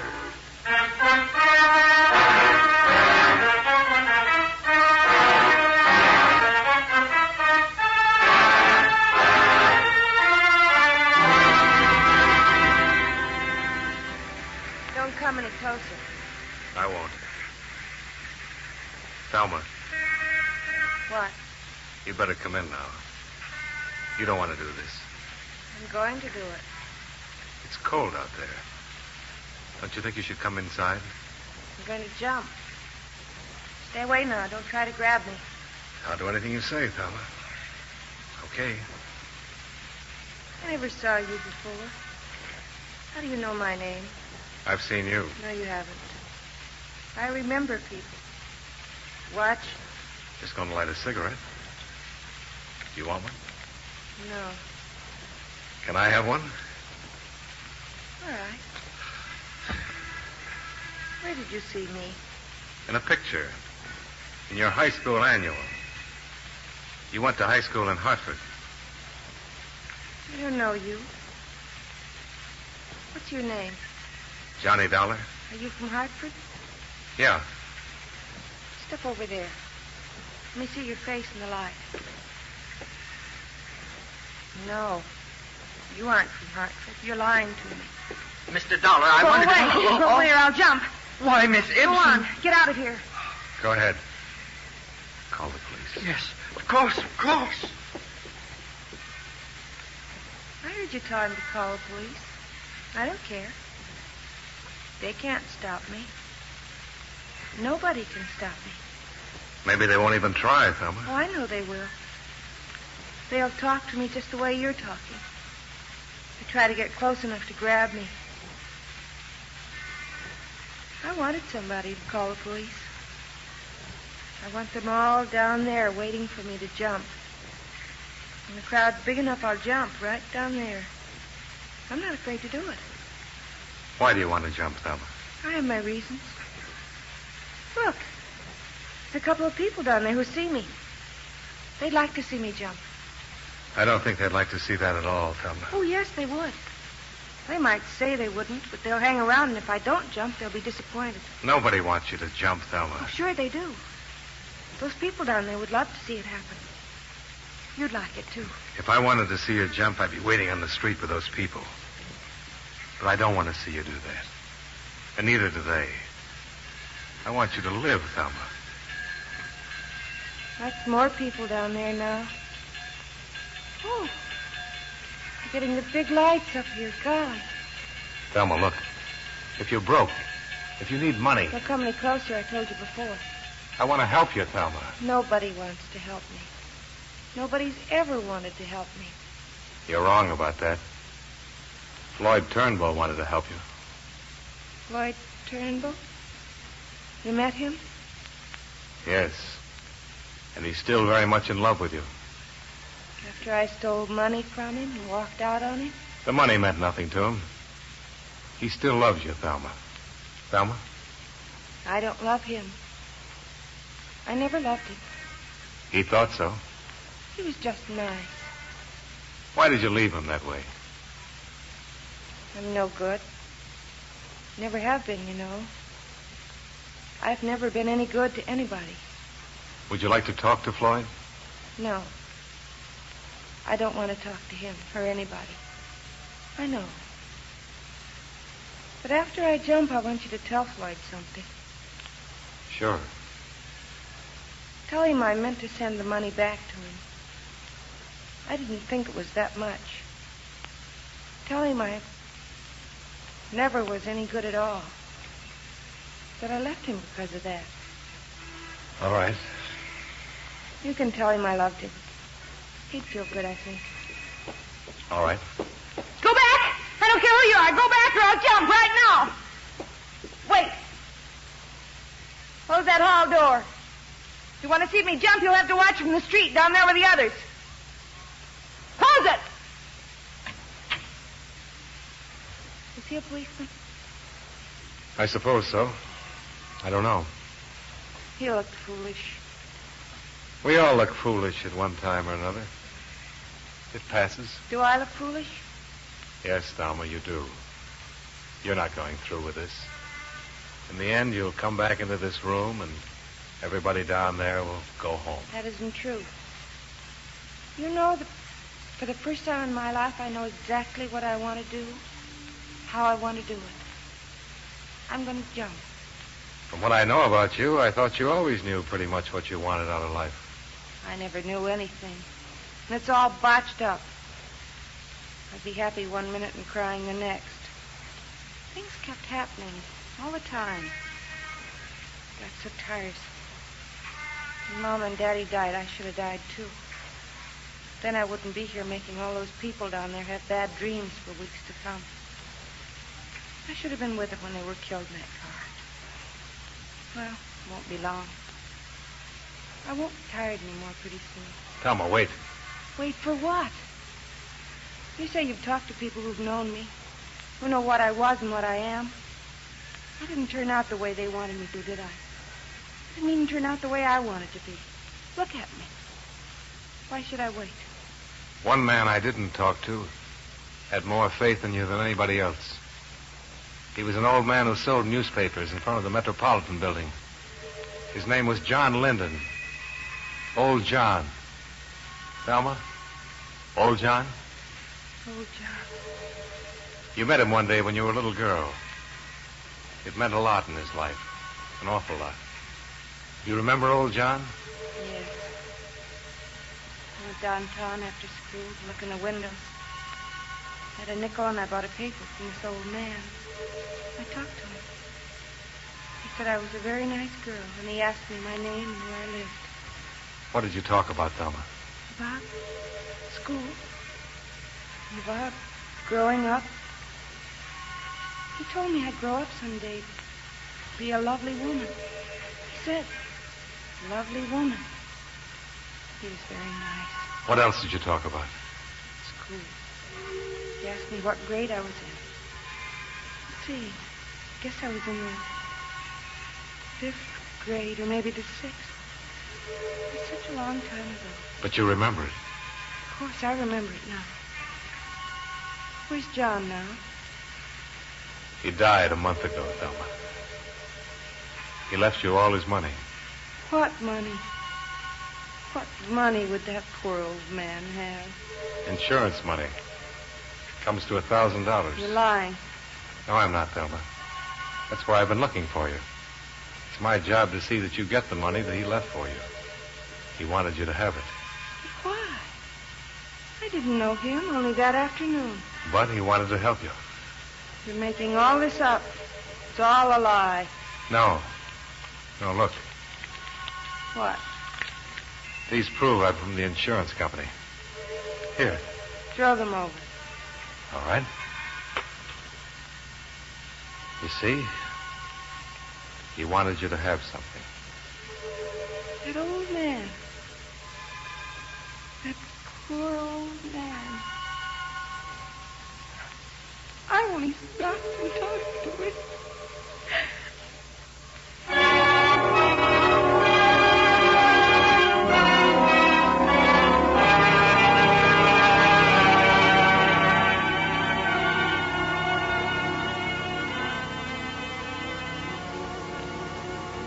Expense account item 4, $3.50. Martinis. I needed them. It was my first, and I hope my last, experience with an intended suicide. The psychiatrist who examined and treated Thelma Ibsen believed that she'll make a complete recovery in time. They say it'll take months to determine the exact cause of her breakdown. But as far as we're concerned, the case is closed. Claim filed.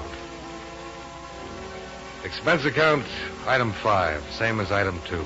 Transportation back to Hartford. Total, $84.15. Yours truly, Johnny Dollar.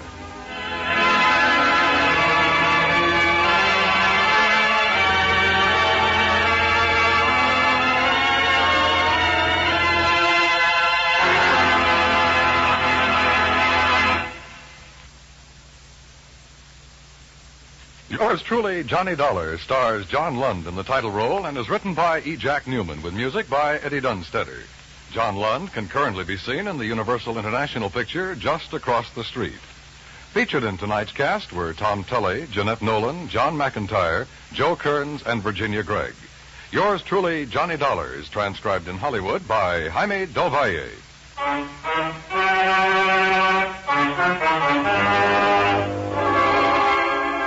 This is Dan Cubberly inviting you to join us next week at this time when John Lund returns as... Yours truly, Johnny Dollar.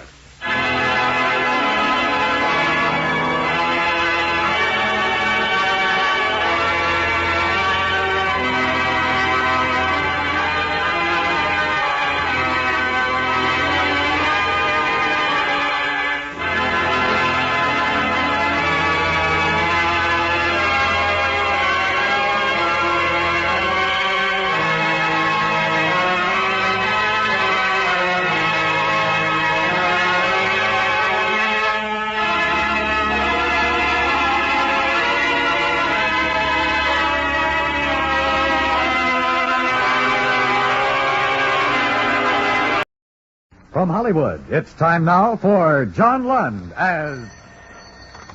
Johnny Dollar. Dan Mapes, you left word for me to call? Oh, Lieutenant, I've been trying to see you on this La Tourette thing. What's your connection, Dollar? I'm investigating for the National Underwriters. Oh. Did you know Thompson? Yeah. Too bad. I'll be tied up till after lunch. You want to get together then? Anything I can do in the meantime? No, thanks. But enjoy the weather, Dollar. I don't think you'll enjoy the case. I'll see you in my office about 2. Right, Lieutenant.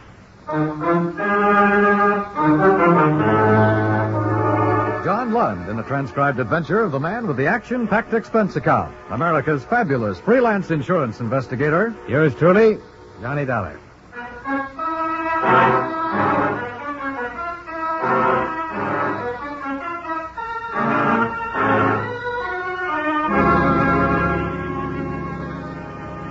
Expense account submitted by Special Investigator Johnny Dollar to Home Office, National Underwriters, Hartford, Connecticut.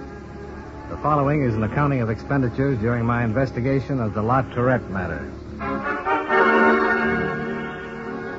Expense account item 1, $97.50. Airfare and incidentals between Hartford and Denver.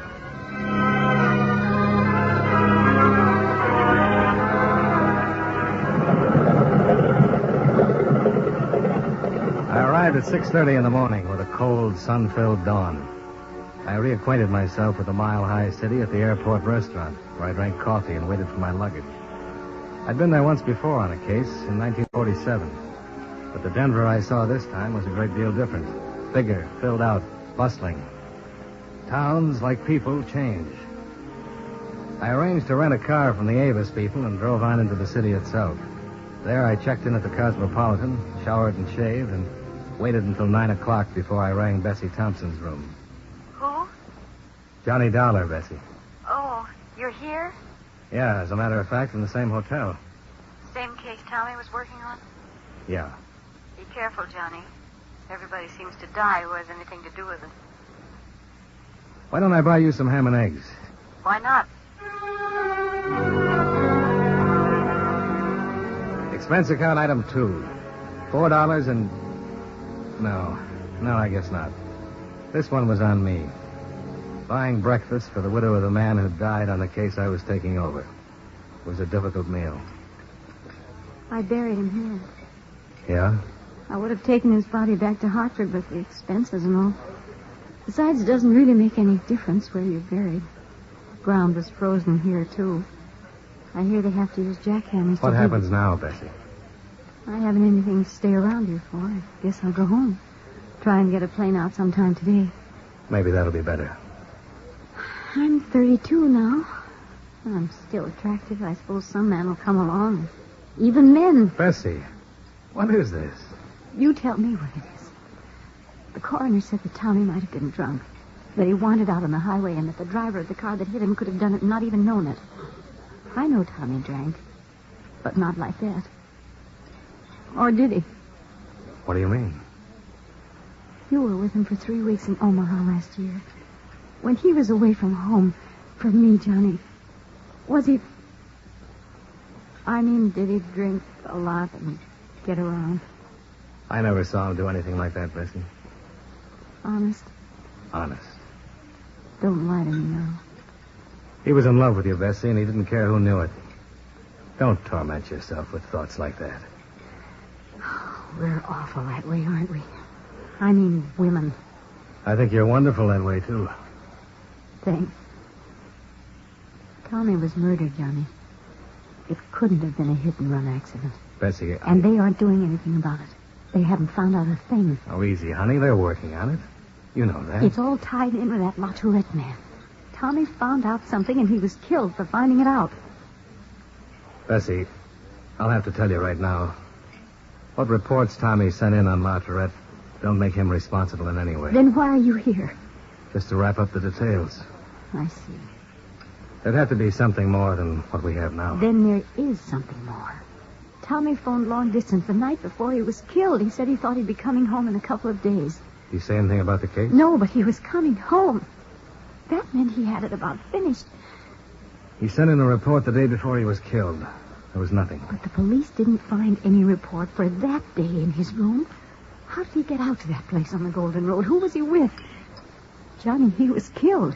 He had something on someone in this case, and he was killed. If he was, we'll find it out. All right. Where's he buried? Crown Hill Cemetery. I'll send some flowers out there. Get the man who ran him down. He'd like that a whole lot better. Yeah, I guess he would.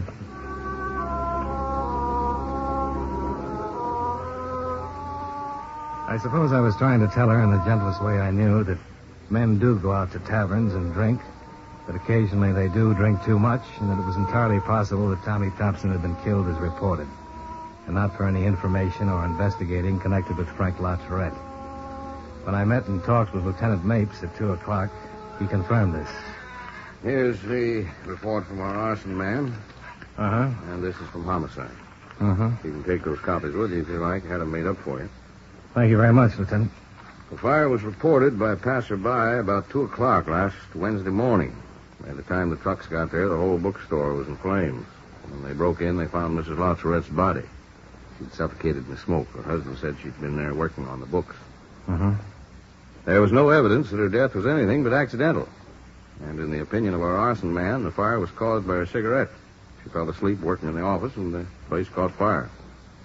But your man Thompson probably sent you all this, didn't he? Yeah, the fire policy had to be investigated. Now, as far as Thompson's death goes, we're looking for a hit-and-run artist. The people who operate the tavern out there said he absolutely was not in there that night. Mm-hmm.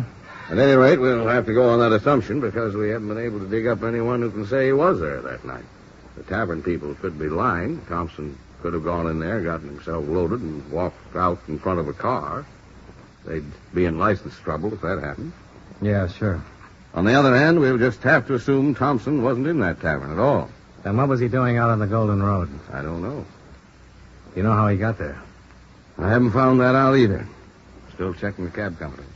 He might have been with someone? Well, he might have. I don't know that either, Dollar. I suppose you've wondered if it could be connected with La Tourette. Oh, yes. I've wondered. When a man in the same business dies like that, you're bound to wonder. But wondering about things is one of our hazards, Dollar. Well, you have it all right there. Since La Tourette stands to collect about $80,000 fire damages and $17,000 on his wife's death, he's been gone into twice now. Your man Thompson did a lot of it, and we did a lot of it. Yeah. Now, the night of the fire, La Tourette was bowling over at a place on Glen Arm. 17 witnesses saw him there. He's in good financial shape, doesn't owe anybody a dime. The neighbors tell us he's always had a nice home life. He has a boy who plays football in one of our high schools. So, why look at La Tourette anymore? Yeah, but... But your man Thompson was killed looking into it. Is that it? That's it, Lieutenant. Thompson's wife's in town. She buried him yesterday, and she's pretty broken up. Sure she is. I talked to her at the funeral. Her husband died hard and cold out on a lonely road, and we say he was drunk and got in front of a car. But in spite of the questions we were just tossing around about how he got out there on the Golden Road and what he was doing there, it still looks like a hit and run on a drunk. And that had seemed to have about ended? No, I should say not. We want to find the bird who ran Thompson down. And if there isn't enough in those reports to satisfy you that the fire was an accident, that Mrs. La Tourette's death was an accident, and that Thompson's death was what we say it is, then just sound your horn. I'm around all day, and I'm open to any kind of suggestion. Okay? That sounds fair enough, Lieutenant. I might give you a ring. Right.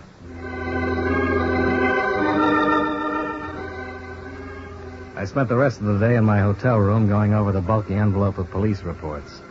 I compared them with information Thompson had forwarded to the office before he'd been killed. No matter how you looked at it, the whole business was a story of tragedy, of violence and death. Mapes was right. I wasn't enjoying the case, and I was anxious to close it. It was dark by the time I got out to Park Hill and found the La Tourette home. Through the drawn shades of the living room, I saw the figure of a man. He didn't move when I used the doorbell.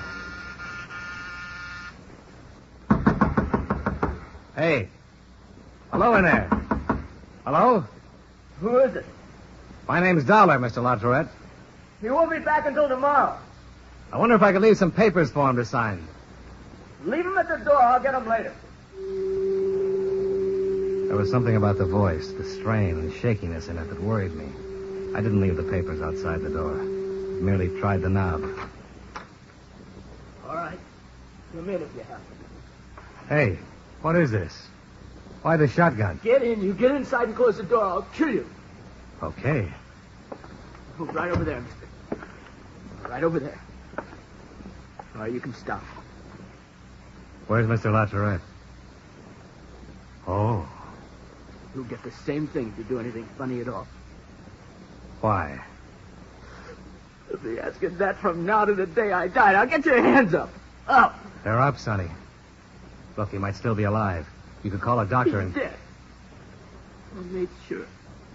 I don't know who you are or why you did this, but you'll never get away with it. They'll catch you. Who cares? You better give me that shotgun. Don't try to get close to me now.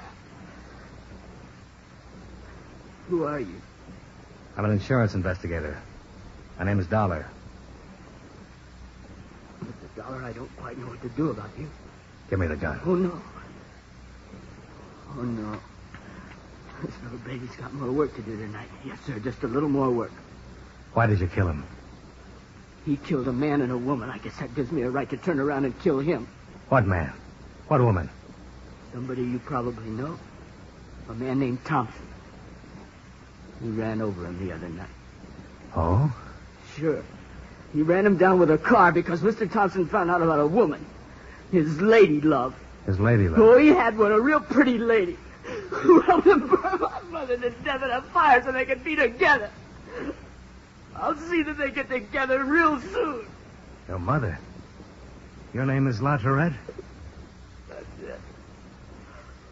Bruce La Tourette. That's my old man lying there.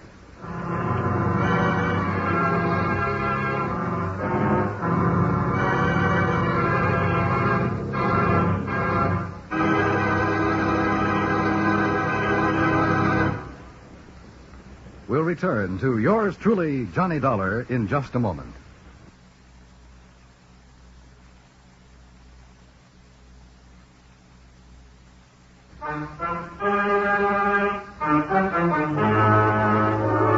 Now, with our star, John Lund, we bring you the second act of yours truly, Johnny Dollar.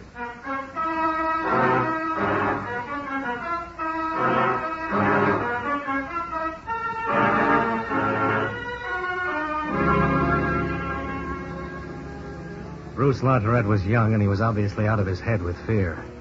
But in spite of it, he held on to the shotgun. Turn around. Look, Bruce, this won't do you any good. You can't get away with a thing like this. Turn around now. Turn around. Go on. If you're going to shoot me the way you did him, you're going to have to work on it a little harder.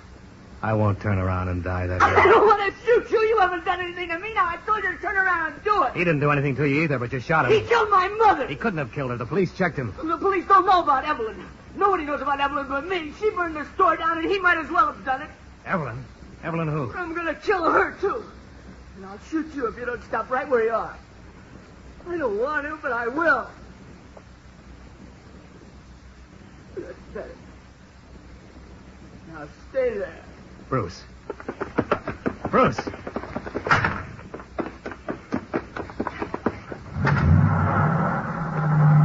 Bruce! Bruce!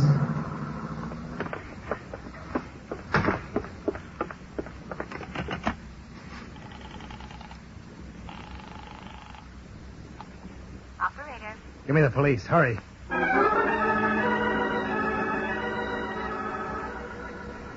I gave a license number and the description of the car over the phone, along with the other information on Bruce Laterette. Several prowl cars arrived, but there was nothing that could be done for Frank Laterette. I waited for Lieutenant Mapes. We sure pitched this one wrong. Lord. Yeah, everybody did. Huh? 8:15. I thought they'd pick up that kid by now. APB's been out since you phoned. Shouldn't be too hard to spot. He wants to kill somebody named Evelyn, and he looked pretty determined. I never saw such a thing in my life. You suppose he's dreamed all this? I don't know him well enough. Laterette might have had a woman who helped him burn down the store and kill his wife. He might have had to kill Thompson when Thompson found out about it. That's the part that makes it no dream. Dollar, if we don't have that kid in our hands pretty soon, we'll be standing in another room someplace looking at another corpse tonight. Yeah, I know. How could we miss it? Who's Evelyn? Why didn't any of these people in the neighborhood know anything about it when we questioned around? I don't know. Let's see. Farrell and Hayes, Thog, Weiner. Come on, Willie. Let's talk to these neighbors again. Okay. Boy, what I'd give for one gossipy old lady who knew everybody's business. You mean who knew somebody named Evelyn? Yeah, I guess that's what I mean.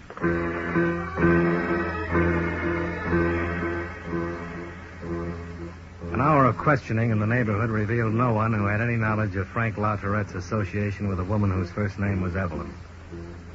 Bruce Laterette seemed to have completely disappeared somewhere within the city. However, at 10:15, a young girl walked into police headquarters and asked to see Lieutenant Mapes. I was in the office when she was ushered in. What's your name, miss? Dorothy Kelly. This is Mr. Dollar. I'm Lieutenant Mapes. How do you do? At the desk, they said you had some information about Bruce Laterette. Is that right? What will you do to him? Try and stop him from killing another person. He's already killed his father. Yes, I know. I heard it on the newscast at 9 o'clock. You want to sit down? Thank you. You know Bruce? Yes, we go to school together. Mm-hmm. I don't know exactly how to tell you this. It isn't easy, I mean. I've heard Bruce talk about it ever since his mother was killed in a fire last week. Maybe I shouldn't have come down here at all. Well, if it'll help us stop him from killing someone else, you did the right thing. Do you know where Bruce is, Dorothy? No, honest, I don't know that. I'd tell you if I knew. What has Bruce been talking about, Dorothy? Well, he was pretty upset about his mother's death and took it pretty hard. Yeah, sure. He was out of school all last week, and then when he came back this week, we had lunch together one day. He hardly ate anything, just sort of sat there staring out, you know? Mm-hmm. Did he say anything? Not at first. He used to talk to me all the time. I mean, we're pretty good friends. Oh, gosh, if my mother knew I was mixed up in this... We'll talk to your mother, Dorothy. Go on. Well, Bruce was sitting there, and all of a sudden he said, they killed her.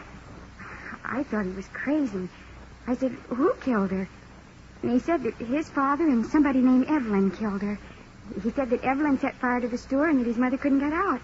He said his father'd been seeing Evelyn for a long time. Mm-hmm. And he also said something about telling all this to a man named Thompson and that Thompson was killed, too. Did he tell you who Evelyn was? No, sir. Did he say where she lived? No. Did he mention her last name? Gosh, I don't remember. I think he just called her Evelyn. Nothing else about her. No, sir.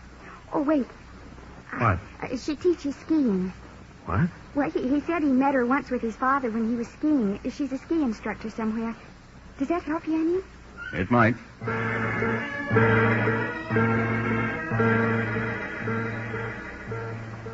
It did help. 3/4 of an hour later, the owner of a sporting goods store remembered a woman named Evelyn Warder, who had skiing classes on weekends. He located an address for her in North Denver, and I drove out there with Lieutenant Mapes. She was a tall, plain-looking woman in her early 30s. What is it? Miss Evelyn Warder? Yes? Police. I'd like to talk to you for a minute. What about? May we come in? Well, yes. You know a man named Frank LaTourette? No, why? His son shot him to death tonight. Do you know him? Miss Warder? No. Why are you here telling me this? Don't you know? No, I don't know. I have no idea. I was there right after Mr. LaTourette was killed. His son said he was going to kill a woman named Evelyn. He's still loose.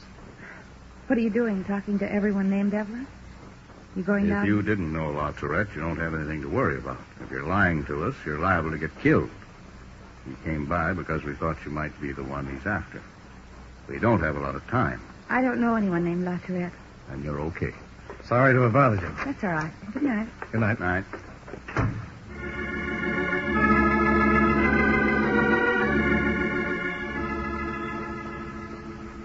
The pouting mouth, the plain face, the tall, ungainly person of Evelyn Warder didn't fit the role of a homebreaker or murderess.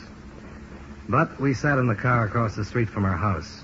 Mapes put in a call for 2 more cars to come out.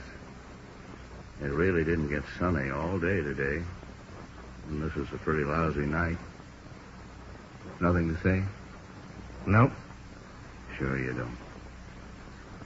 You could be in a nice warm hotel room getting a head full of sleep right now. I can do that anytime. Right now, I want to be around when somebody talks about a fire my company has an $80,000 claim on.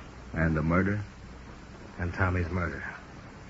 Oh, the whole thing. Tommy's wife this morning wondering if he played around with other women. That kid standing there shaking and crying and killing and out to do more killing. I'd like to sleep. I don't think I could. Wonder where that kid went to. Should have had him by now, if he stuck with the car at all. How could he walk around town carrying a shotgun without being a little conspicuous? Yeah. This could be the wrong Evelyn. It's the only one we've got a line on. Yeah. Dollar, this stinks. What? That's the right Evelyn in there, and if that kid isn't picked up, he'll be around to kill her tonight. Yeah. So let's go in and give her the business. She said... Hey, across the street. What? That's the car. The kids? Yeah. Let's go. How'd he get here without... Over there. Yeah.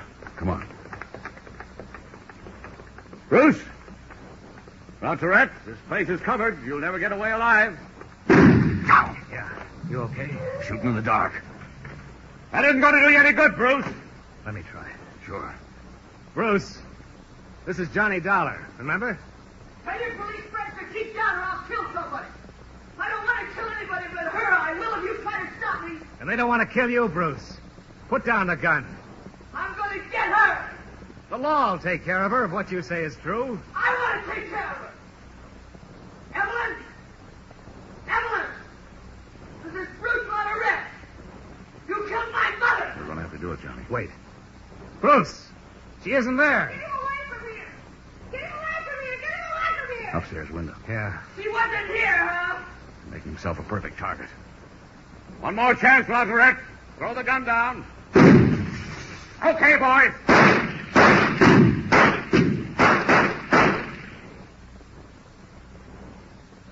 Well, that did it. Yeah.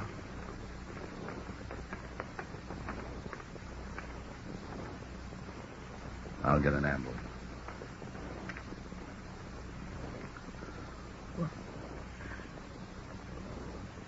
Why didn't they let me get her? Take it easy. They'll get her.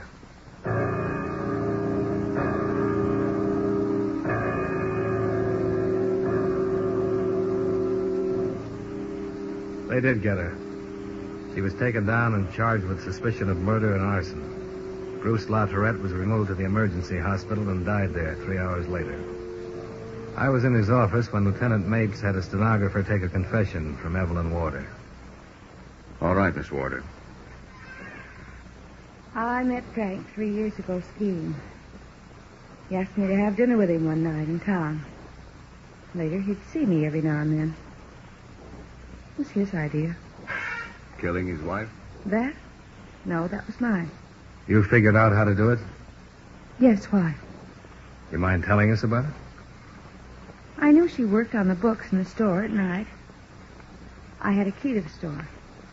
I just went in there and saw she was sleeping and started the fire. How? Wastebasket. I knew the smoke, and that little office would do the rest. Had you ever met her before? Oh, no. You never talked to her at all? No. Did he? I mean, about a divorce? He said he did, but I know he didn't. He didn't want to divorce her for me. So you killed her? I guess I did. The insurance man, Thompson? Yes. I guess the boy told him about us. He followed us out to the place on the Golden Road. I told Frank we'd have to get rid of him. And we did. Who was driving, Evelyn? I was. Your car? Yes. You killed them both, then? Mrs. LaTourette and Thompson? You don't think Frank could have the nerve to do anything like that, do you? I don't know why I went for him. I really didn't, I guess. He has money, but no nerve. Okay, Evelyn. Anything else? What happens to me? That's up to the court, Evelyn.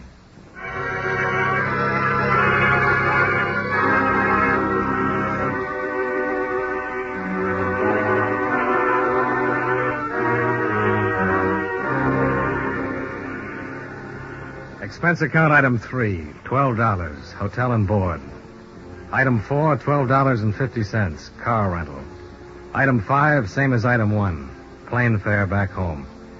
Expense account total, $219.50. Yours truly, Johnny Dollar.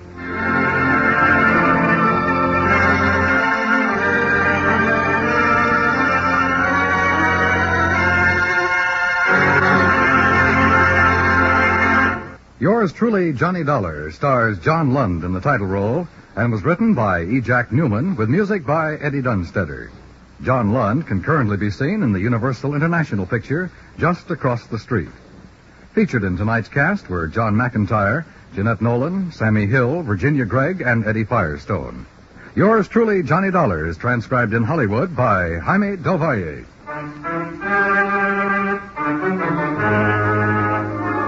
This is Dan Cumberly inviting you to join us next week at this time when John Lund returns as yours truly, Johnny Dollar.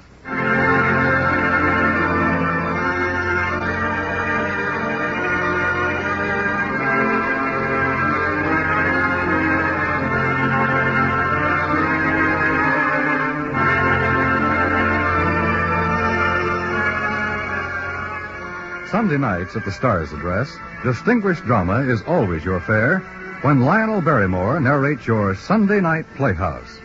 Each week, this fine program turns the spotlight on a little-known or unsung hero of American history, bringing you the highlights of his career in brilliant original dramatizations.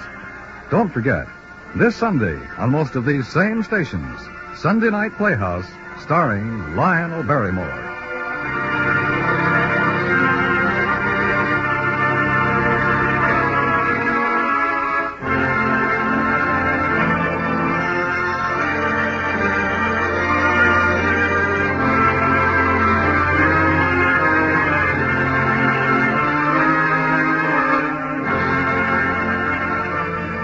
America now listens to 105 million radio sets and listens most to the CBS Radio Network.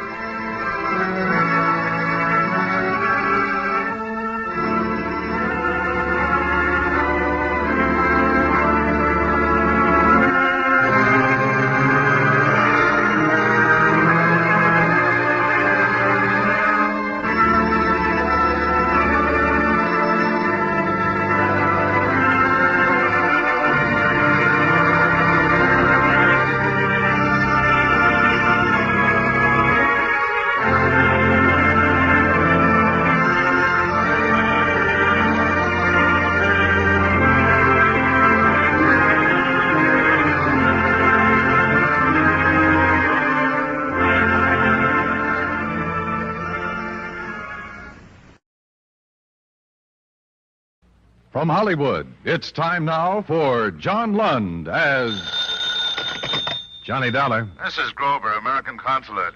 Oh, hi. I'm back in my office. Do you know why? Why? Because Superintendent Clyde of the Hong Kong police telephoned me. He's very upset over your attitude, asked me to speak with you. I told him I did speak to you earlier tonight, warned you to be cautious. I've been cautious, Mr. Grover. I just scalped a two-bit thug that William Meadow had on me. The next one on my list is Meadow himself. What do you think of that? Dollar, use your head. Look, Meadow's claim on his warehouse is no good. He hasn't liked me peeking around proving it's no good. Louisa Vedras was killed by him or one of his men because they thought it was me. And something's got to be done about it.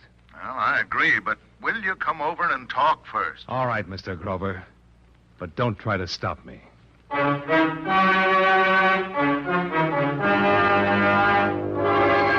Tonight and every weekday night, John Lund in the transcribed adventures of the man with the action-packed expense account, America's fabulous freelance insurance investigator. Yours truly, Johnny Dollar.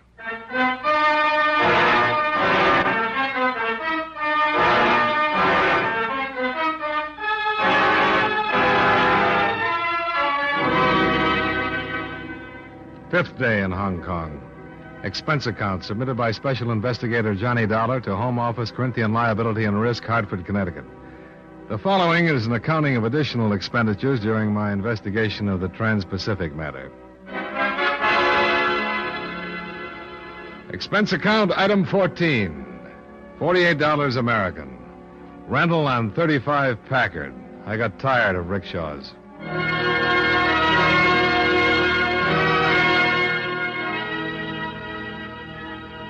But I had a hard time driving through the Hong Kong streets. Anybody would. They were still jammed with humanity.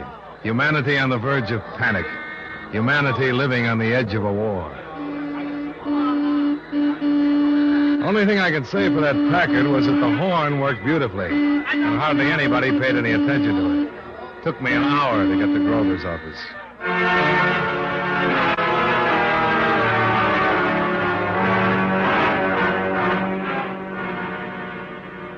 He gave me a drink and listened to my story. Are you sure this man who's been following you is in the employ of William Meadow? Positive. He told me. Yeah, but under duress. He had a knife and a gun on him. Sure, I'd arrest him. I'd arrest anybody with that kind of equipment, Mr. Grover. Wouldn't you? Ah, calm down. Calm down. You got a point, boy. Here, have another. Thanks. Now, what about Meadow? You say you're going after him. What do you mean? Just that. I'm going to get him. Yeah, you said that. But let me ask you something else. Is it for your insurance company or because of Louisa's death? This is for my own information, Dollar. Louisa and I got to know each other pretty well during the first 3 days I was here. I don't quite know how it happened. This has been a bad job for the nerves, with my mind on what happened to the man in Shanghai and all. Mm-hmm. She got me the room at her father's hotel. She was there when I came back after a pretty bad day. I didn't know who was following me, and I guess I needed somebody to be with. So she stayed for a while. And she was there the next night, waiting for me in the room. And she was waiting for me to come back the night she was killed. That answers me. Don't you see? They killed her thinking it was me. You're sure of that? Of course. As sure as if I'd had a camera on the whole thing. But I can't move these police here. I can't get them to do anything. You don't understand these people here. They have to be cautious. Well, I don't. Not anymore. Look, I can't come into her life for 2 days and be responsible for her death and then not do anything about it. So you're going after Meadow? That's right. Well, I promised I wouldn't try to stop you. Yeah, thanks. But be careful.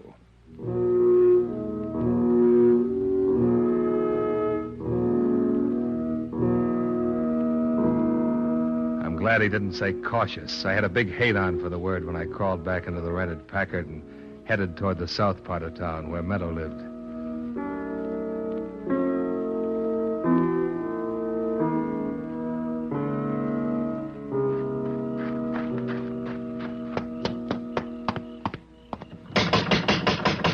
Meadow? Open up. Somebody open up or I'll shoot this lock off. Oh, who is it? It's Mr. Dollar. I've been here before. Open the door. Let me in. Hurry up. Oh, you wait. Oh, hello, Mr. Dollar. Mr. Meadow, he not here. You come back next week. Oh, no, please, you wait. Mr. Meadow, he not here, I tell you. Close the door. Oh, Mr. Meadow, he not here. Meadow! Meadow! He not here. You come back. Where is he? Oh, he say he come back next week. You come back then. He see you then. Now you go. Look, I've got to find him. If you know where he is, tell me. Oh, he come back next week. Now, listen. I don't want to hurt you. Do you understand? Oh, do not hurt. But I will hurt plenty if I don't find out where he is. It's important. Now, tell me. Where is he? Oh, he say not to tell anybody. Tell me. Oh, Mr. Meadow, he fire me if I tell. Tell me. Oh, all right. Oh, he go Kowloon. Kowloon, eh? Oh, yes, Kowloon. You find him there. Then you go with me. If he's not there, then I hurt. Once more. I have to find him. Where is he? All right, I tell you, Repulse Bay. What? Repulse Bay. Repulse Bay? On the other side of the island? Where the big hotel is? Oh, yes, he there. Can I call him there on the telephone? Yes, you call. Is he at the hotel? Oh, no, he have cottage, number 7, last one. Where's the telephone? Oh, please, you not tell how you learn he there, please. No. Oh, telephone. Call the number. Oh, I no talk. I'll talk. Go ahead.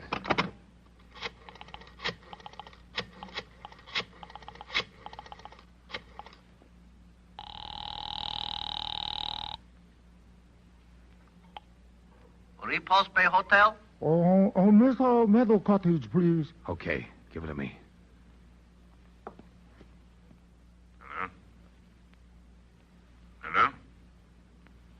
Hello? Oh, you see, I tell truth. He there. You did fine. Oh, you go see? Yeah. You no tell. No, I won't tell. But it won't make any difference anymore. I no understand, Mr. Dollar. You will. Hong Kong Police Department. I want to talk to the superintendent. Yes, sir. Hold on.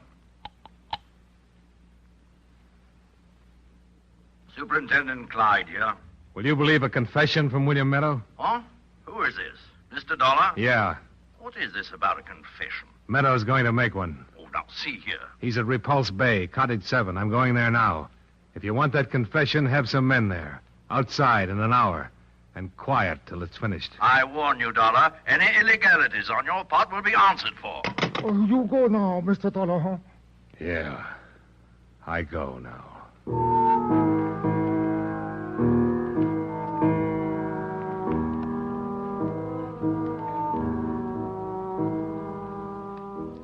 The Packard got me there in 40 minutes. And I was in front of Cottage 7 when the police car slid in with lights and motors turned off.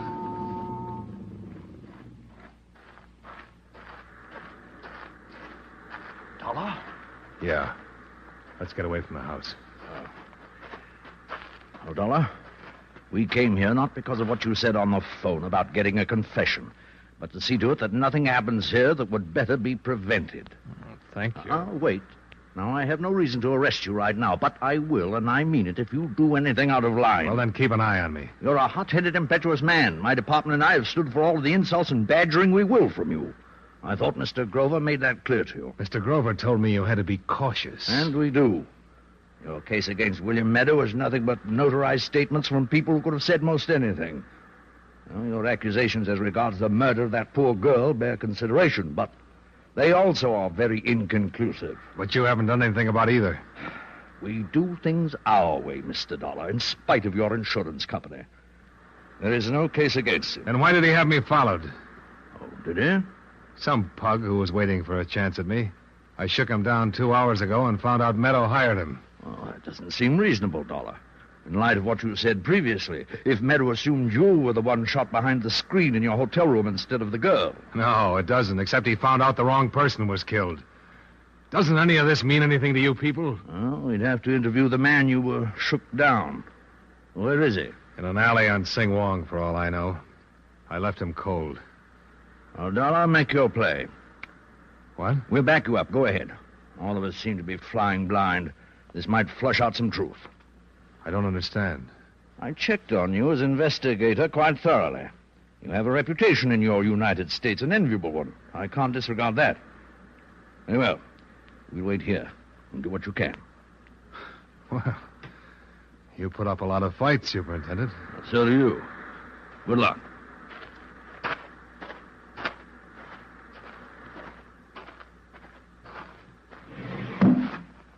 Who is it? It's Dollar. Who?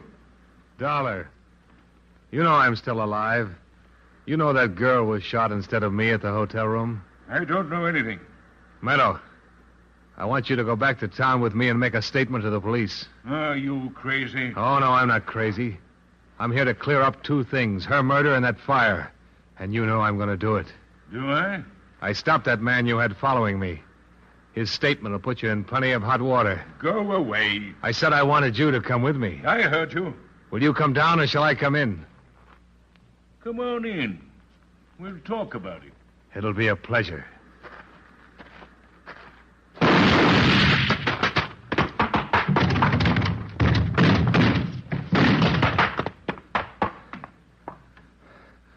Meadow?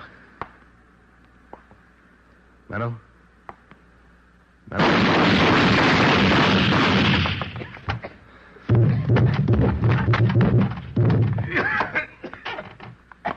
Meadow. You should have known you wouldn't take me down. I hated you when you... What? I hit you, didn't I? Oh, just in the arm. It'll be all right. Should have been your stomach. You're cashing in, Meadow. How about it? A statement. No. Tell it, Meadow, how you fired the warehouse. And about the girl. It can't hurt you now. I'll tell you nothing. Dollar, you all right? Yeah. Meadow. Meadow. Should have got you it.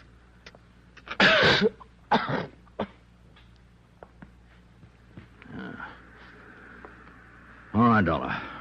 You better have that arm taken care of.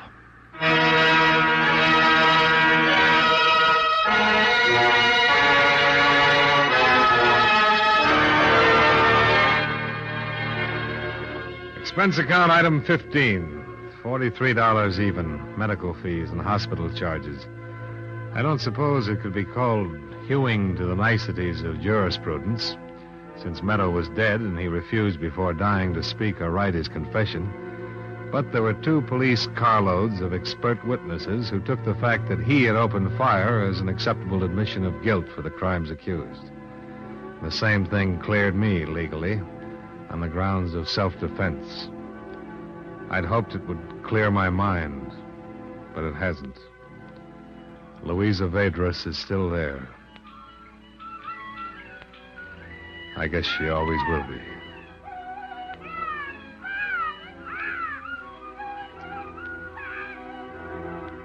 Nothing good came out of this assignment except saving your company some money it didn't know it had. Item 16, same as item 1, plane fare back to United States. Expense account total, $4,515. End of 5th day.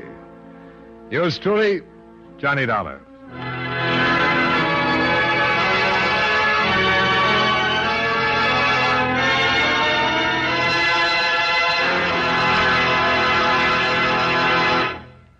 Yours truly, Johnny Dollar, stars John Lund in the title role and was written by E. Jack Newman with music by Eddie Dunstetter.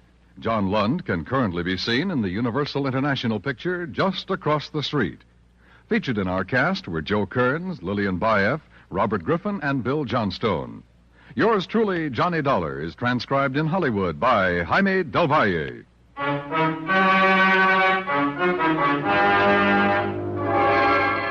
This is Dan Cubberly, inviting you to join us next Monday when John Lund appears as... Yours truly, Johnny Dollar.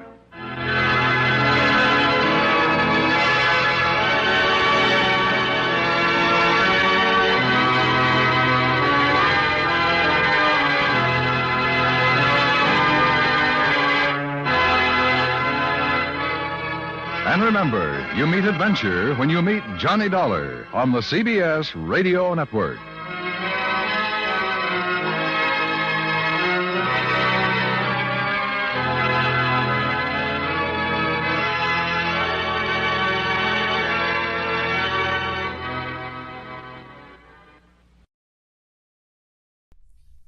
Next on WBBM, yours truly, Johnny Dollar. 47 degrees at 8 o'clock. WBBM, Chicago. WBBM FM, Chicago. Wrigley's Spearmint Chewing Gum, the refreshing, delicious treat that gives you chewing enjoyment, presents for your listening enjoyment John Lund as Johnny Dollar. Philip Martin, Johnny. Oh, hello, Mr. Martin. Got a job for you. Well, fine. We insure a Mr. Alfred Chambers of Pittsburgh. He was shot to death yesterday. Murder? That's the way it looks. He'd rented a cabin in Michigan, Les Chenaux Islands. Where's that? About 30 miles from Sault Ste. Marie. Right up near Canada. Yeah, that's right. His wife found him lying in the front room of the cabin, shot through the chest. The officer handling the case is Captain George Lane, Sault Ste. Marie Police. He'll be expecting you. I'll leave in the morning.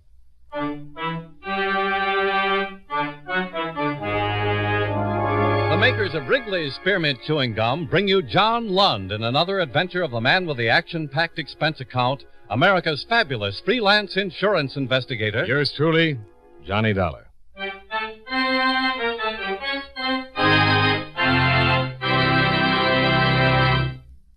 Friends, the makers of Wrigley's Spearmint Gum present these weekly adventures of Johnny Dollar because they know that millions of you enjoy Johnny Dollar. That's true of Wrigley's Spearmint Chewing Gum, too. It's enjoyed by millions, day in and day out. People find that chewing on a smooth, delicious piece of Wrigley's Spearmint Gum somehow makes time pass more pleasantly. Whether you're working, driving, shopping, or just taking things easy, that good, tasty chewing gives you enjoyment and satisfaction. So always keep a package of Wrigley's Spearmint Chewing Gum handy. And whenever you want a refreshing, delicious treat, chew a stick. You'll like it. You really will.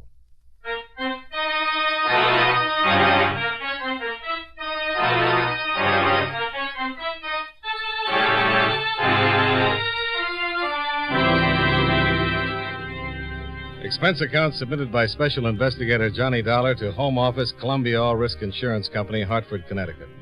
The following is an accounting of expenditures during my investigation of the Alfred Chambers matter. Expense account item 1, $45.95, plane fare and incidentals between Hartford, Connecticut and Sault Ste. Marie, Michigan. Expense account item 2, 75 cents, cab fare to the local police station, where I introduced myself to Captain George Lane. Sit down, Mr. Dollar. Oh, thanks. Mr. Martin from your company called, told me to expect you. How can I help?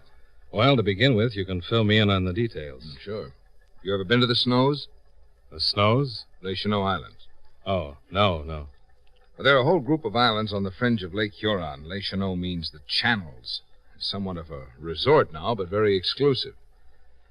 People who go to the Snows have been coming up for years. They own homes on various islands, and altogether a very respectable community.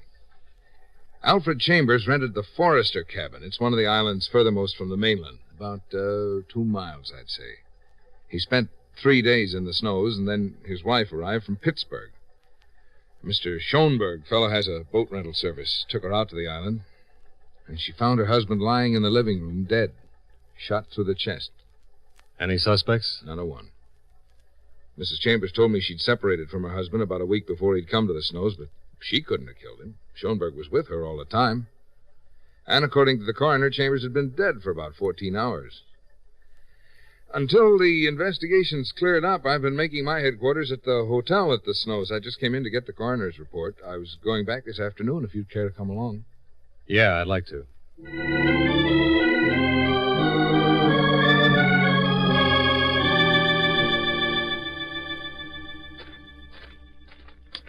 Any other homes on the island? Yeah, several.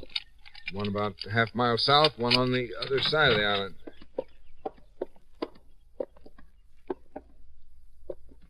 This is where Mrs. Chambers found her husband. Mm-hmm. Lying on his face. The front door was open. He wasn't shot inside the cabin. He wasn't? If you didn't notice when we came in, there was some blood leading up the front steps. See? You can see where it trails in here. Staggered in from outside, Yeah. huh?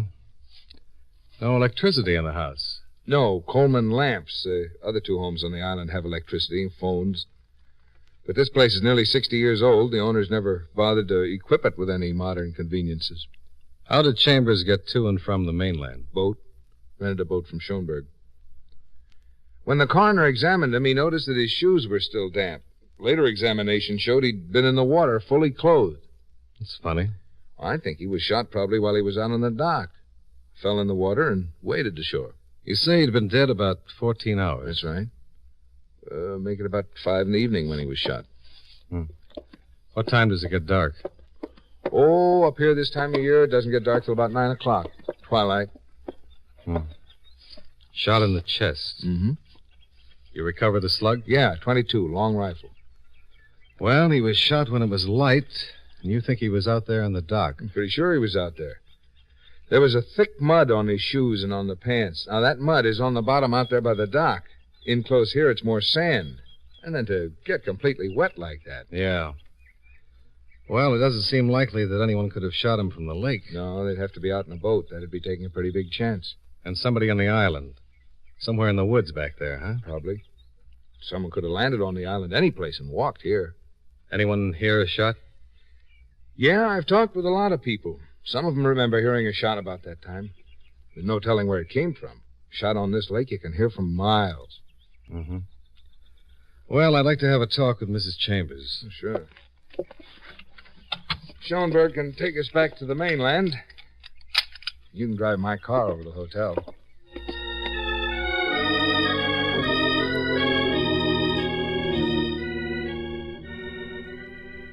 Come in, Mr. Dollar. I hope I'm not disturbing you, Mrs. Chambers. No, not at all. Won't you sit down? Oh, thanks. Oh, it's a beautiful view. Yes, isn't it? Is this your first time up here? Yes, it is. Mine, too. And you're an insurance investigator. Yes. My company covers both you and your husband. Well, Mr. Dollar, just how can I help you? Answer some questions. I know it's tough at this time. Oh, I'll be glad to tell you anything I can. Captain Lane said that you and Mr. Chambers had separated. Yes, that's correct. May I ask why? Is it absolutely necessary? Your husband's been killed, Mrs. Chambers. Your separation might mean nothing, and then again... Well, it was another woman. Do you mind telling me about it? It isn't the most pleasant subject, but I suppose you have to know.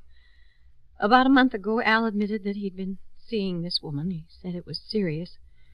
We argued. It was a rather nasty argument. We considered separation then, but because of the publicity, we held off. Your husband was in the steel business, wasn't he? Yes. And we have 2 children. Things like this happen all the time, I guess. And I can understand. I saw the girl one night. She's very attractive. Quite young. I think Al told me she was in her last year in college. What's her name? Oh, I don't think it was her fault. She's young, and my husband was certainly a very attractive man. I don't think it was either of their faults, really. Things like that happen. It would be a shame to involve her now. She's already involved. This looks like murder.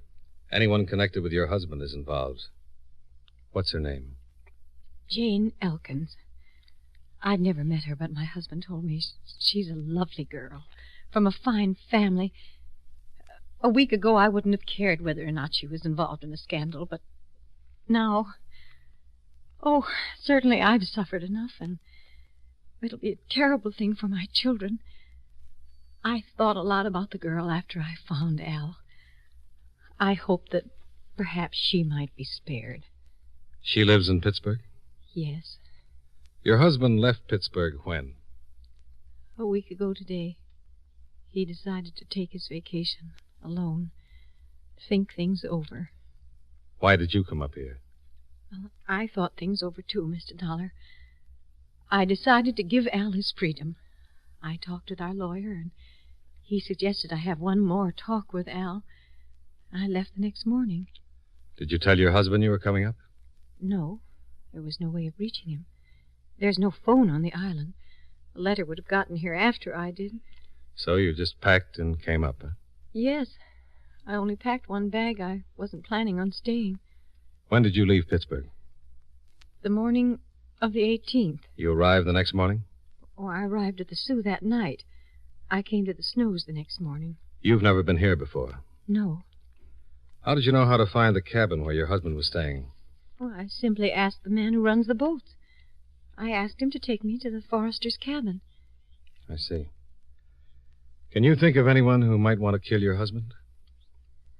A week ago, I thought about it. Anyone else? No. My husband was well liked, Mr. Dollar. He was a very respected man. No business troubles? Oh, no. How long has it been since your husband was up here? Oh, well, let's see. He always used to talk about it. He used to tell the children he'd show them pictures. Oh, I guess it's about 10 years ago. Yes, I think it was about that long before we were married. Well, Mrs. Chambers, Oh, must you go? I have to get back to Captain Lane. I've got his car. The captain asked me to stay until he finishes his investigation. Yes. I don't know anyone here. I was hoping you might have dinner with me. It's very good food, a pleasant dining room. Well, thank you very much, Mrs. Chambers, but I... Excuse me. Yes? Yes. By all means, come right up. Well, I'll be going, Mrs. Chambers. I think you should stay, Mr. Dollar. Hmm?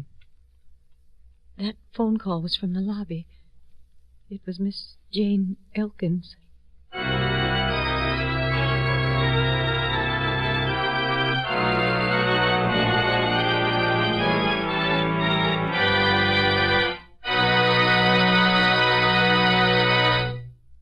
Friends, Wrigley's Spearmint Chewing Gum is a refreshing, delicious treat you can enjoy just about any time.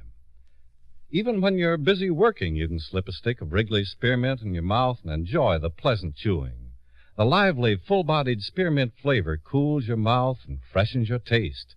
The good, smooth chewing helps relieve pent-up tension, gives you satisfaction. As a result, you seem to feel more relaxed and get more enjoyment out of what you're doing. So enjoy chewing Wrigley's Spearmint Gum while you work, and at other times, too. Get a few packages next time you're at the store. That's Wrigley's Spearmint Chewing Gum. Healthful, refreshing, delicious.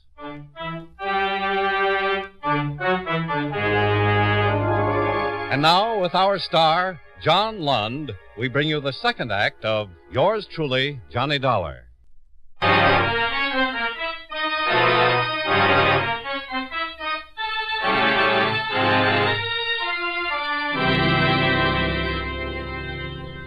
Jane Elkins, the woman who had caused the separation between Mrs. Chambers and her husband, had called from the hotel lobby. Jane Elkins, the Pittsburgh college student, had suddenly turned up at Les Chenauds. Mrs. Chambers? Yes. Come in. We've never met, but My husband told me about you. This is Mr. Dollar. How do you do? Hello, Miss Elkins. I'm sorry. I didn't know you had company. That's quite all right. When you called, I asked Mr. Dollar to stay. He's investigating my husband's death. Oh? Sit down, Miss Elkins. Please. Thank you. I must say your call certainly surprised me. When I heard you were in town, I thought about calling you sooner, but... Well, I understand. You were in town when Mrs. Chambers arrived, Miss Elkins? Oh, yes. I came up with some friends. They have a home on one of the islands. Mrs. Chambers, I didn't know Mr. Chambers was coming up here. You didn't? Mrs. Chambers, I wasn't in love with your husband. I never have been. I must admit that for a while I thought perhaps I was. You didn't know Mr. Chambers was coming up here? I had no idea until he arrived. How long had you been here before Mr. Chambers arrived? Nearly a week. You told him you were coming up? Yes. I told him I wasn't sure about... I said I wanted to come up and think for a while. Where were you when Mr. Chambers was killed? I don't know. I don't know just when he was killed. I heard about it. Let's see, on Wednesday in the afternoon. When was the last time you saw him? I saw him Tuesday afternoon. That was the last time. He came into Cedarville. I met him at the drugstore. We talked, and he went back to the island. Had you seen him much before that? While you were up here, I mean? Yes, I saw him twice. Shortly after he arrived, and one time after that at the post office. Mrs. Chambers, when he arrived and we met, I told him I'd rather not see him while I was up here. The people I'm staying with know Mr. Chambers. They're from Pittsburgh also. Do I know them? The Weatherwaxes? Oh, yes. You see, before I met your husband, I was engaged to their son, Charles. Is he here in the snows? Yes, we all drove up together. Does he know about you and Mr. Chambers? Yes. Did he know that Mr. Chambers was here in town? Yes, I told him. How did he take it? Not too well, I'm afraid. Miss Elkins, before my husband arrived, had you come to any decision? Yes. Maybe you won't believe it, but it's true. When your husband arrived, I told him... I said I thought it would be best if we forgot the whole thing. I wasn't in love with him, Mrs. Chambers. Not really. Miss Elkins, after Mr. Chambers left you that last time in the afternoon, what did you do? I went back to the house. Where was Charles? Was he at the house? No, I don't think so. No, he was out. Mr. Dollar, you weren't suggesting... Just a simple question. Where was Charles? He was out in the boat. Alone? Was he alone? I don't know. Well, it's easy to find out. Mr. Dollar, if you'll excuse me, I really must be going. Oh, that's too bad. Will you forgive me if I run now, Mrs. Chambers? Charles' parents are giving a cocktail party this afternoon in my honor. I'm in anything but a party mood, but there was no way I could get out of it. That is, without telling the Weatherwaxers about... Yes, I understand. You run along. Thank you for coming to see me. Oh, Mrs. Chambers, if I could only tell you how sorry I am about everything. I know. Goodbye, my dear.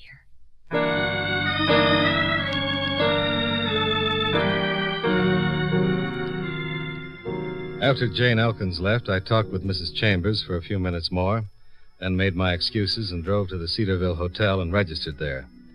I reported my findings to Captain Lane, who said he'd check on Jane Elkins and her boyfriend. Then I stretched out on the bed and tried to figure my next move. Well, it didn't take long to figure. I decided to crash the Weatherwax's cocktail party. Expense account item 3, $1.50, boat rental and Schoenberg services as pilot. We made it in 15 minutes. Schoenberg pulled into a long dock where a veritable armada of small craft were tied up. The party was well underway. The guests were milling around on a long strip of white beach about 50 yards below a huge Georgian house. No one asked to see my invitation, so I grabbed a drink from a passing tray and looked around for Jane Elkins. I spotted her a few yards away talking to a stout, mustached party with a rich bourbon complexion. I stepped briskly up to her side. Jane Elkins, I presume? What? Oh. Jane, I wonder if I could have a word with you. Old man, you won't mind if I steal the guest of honor from you, will you? Mind? I certainly do mind. I wouldn't think it... Say, don't I know you? Aren't you Robinson Plumbing Supply? No, I'm Dollar. Insurance. Oh, insurance? Oh, well, excuse me. I'll see you later, Jane. That always empties the hall in a hurry. What are you doing here? I've got a lot of questions that need answers. I don't want to make a scene, but if you don't leave this instant, I'll have you thrown out. You might as well talk to me as to the police. I'm a lot more sympathetic. The police? Yeah, the police. Now just give me some answers and I'll be on my way. What do you want to know? Well, that's better. What time did your fiancé come back here yesterday? I'm not sure. I think it was around 6:30. Mm-hmm. By the way, could you point him out to me? He's standing over there by the bar, the man in the green jacket. Well, he's a big one, isn't he? Now, Miss Elkins, what time did you return here yesterday? About 4 o'clock. 4 o'clock. You stayed here the rest of the afternoon? Yes. Where were you? Where? Were you in the house? You surely can't think that Take it easy. Charles is heading this way. Please go. Oh, not yet. Charles is the man I'd like most to meet. You two seem to be having a fascinating conversation. Mind if I butt in? Oh, butt away, Mr. Weatherwax. My name is Dollar. How do you do, Mr. Dollar? Fine, thank you. If you're through with my hand now, I'd like it back. How's that, Mr. Dollar? I might want to use it again sometime. Oh, sorry. Well, here, you can have it back. Thanks. Now, let me give you a tip. Next time you try that bone-crushing bit, watch out for a left hook. Jane, just who is this little friend of yours? He's not a friend. Oh, no, not a friend. Something much more than that. Much closer. Much warmer. Get out of here, Dollar, or so help me, I'll break you in two. I'll scatter you all over the beach. All right, Mr. Weatherwax. I'll go.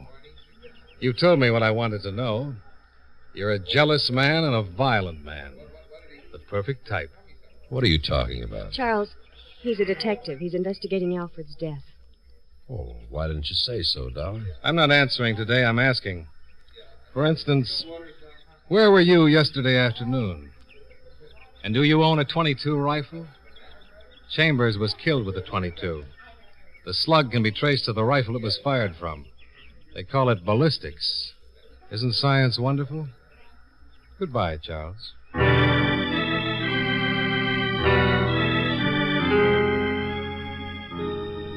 Schoenberg and I took off from LaSalle Island, but instead of heading for Cedarville, we turned into an inlet about a half-mile down the lake where we could still see the Weatherwax dock. We waited there for 10 minutes. Then Charles Weatherwax appeared on the landing. He climbed into a small cruiser and headed south. He cruised to a spot about 300 yards off the shore of Baxter's Island, hove to, stripped down to bathing trunks, put on a pair of underwater goggles, and dived in. He came up seconds later and then submerged once more. I told Schoenberg to pull up to him at top speed. When Charles surfaced again, he saw us bearing down on him and climbed hastily back into the boat. But before he could weigh anchor, we were alongside. Don't leave just yet, Charles. This is a gun in my hand. Yeah, I see it. Spear fishing without a spear, huh? What kind of fish are you after, Charles? All right. Start it up and head for the landing. And don't get reckless, Charles. I'm a fair shot.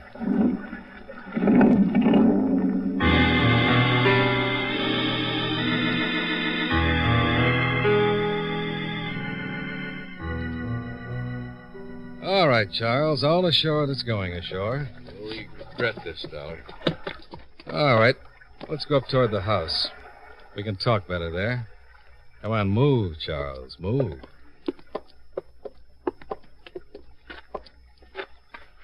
This is far enough. All right, talk, Charles. What were you looking for out there in the sky blue water? I don't have to tell you anything. If you'd rather talk to Captain Lane, it's all right with me. But why not tell me? It'll look a little better on the record. I didn't kill Chambers, but I was with him when he was killed. Go on. I came over to tell him to stay away from Jane. But Jane said that she'd broken with him that same afternoon. Yeah, but I didn't know that then. We were standing out on the dock, he and I, talking. There was a shot, and he fell in the water.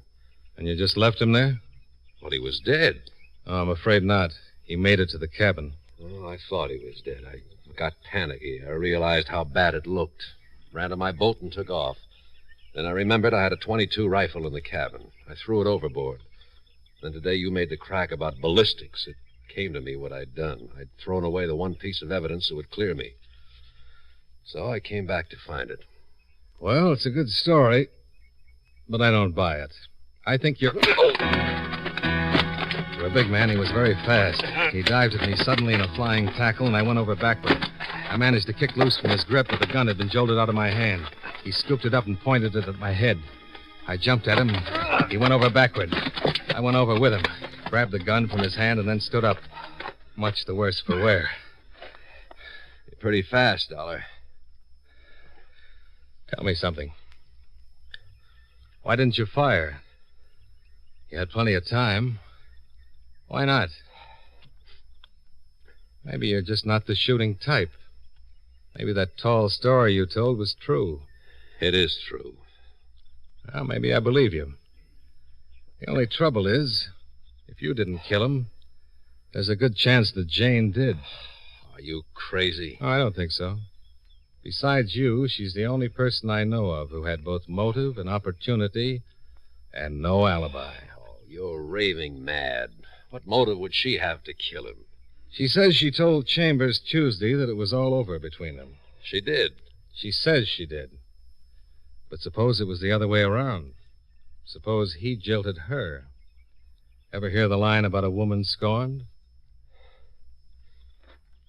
All right. All right, I killed him. I didn't know that Jane had broken up with him. He got nasty, and I shot him. I see. Where were you when you shot him? I was... What difference does that make? I tell you, I killed him. Take me into the mainland, I'll make a full confession. Okay. If you say so. I say... Hey! That was a rifle shot. Came from over there beyond those trees. Yeah. Come on, let's go, halfback. You first. We ran through the grove of fir trees and came to a little cove not more than 200 yards off. A rowboat was pulled up on the beach, and beside it was a small boy with a .22 rifle. Hi. Hi. What's your name? Jimmy Bishop? What's yours? You live over on Fire Island, don't you? Yeah? What were you shooting at just now? Squirrels? Oh, they're all right to shoot. My father says they're pests. You come here often to shoot? Once in a while. Were you here Tuesday afternoon around 5 o'clock? Yeah, sure. I got 2 squirrels. I'm afraid that wasn't all you got, Sonny.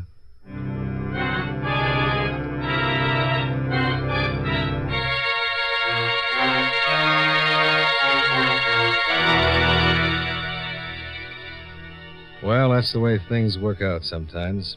You think you've got a cold-blooded murder on your hands, and it turns out to be a young kid who shouldn't have been given a gun on his birthday. The .22 was checked by the ballistics department and proved to be the one that had fired the fatal shot. At the inquest, the jury returned a verdict of accidental manslaughter. However, it's doubtful if young Jimmy Bishop will ever want another gun as long as he lives.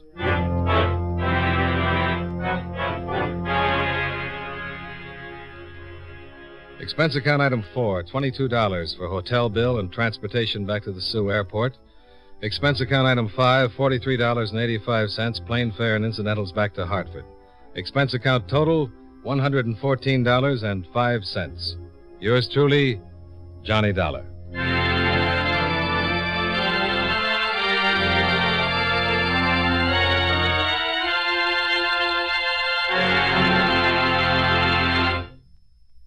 Remember, friends, Wrigley's Spearmint Chewing Gum is a refreshing, delicious treat you can enjoy just about any time. Chew a few sticks of Wrigley's Spearmint during the day and see how the good chewing helps you keep feeling fresh and alert. The lively, full-bodied flavor of Wrigley's Spearmint Gum cools your mouth, freshens your taste, and sweetens your breath. The chewing itself gives you a nice little boost, helps you keep going at your best. Millions of people get real chewing enjoyment out of Wrigley's Spearmint Gum every day. And we know that you'll enjoy it, too. Get a few packages and always keep some handy. That's Wrigley's Spearmint Chewing Gum. Healthful, refreshing, delicious.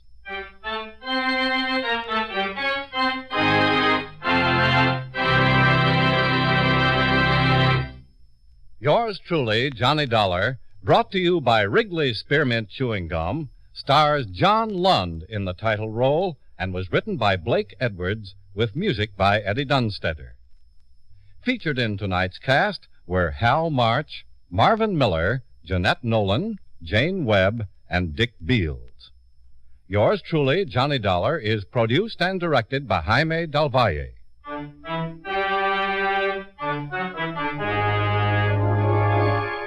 The makers of Wrigley's Spearmint Chewing Gum hope you enjoyed tonight's story of Johnny Dollar and that you're enjoying delicious Wrigley's Spearmint Gum every day.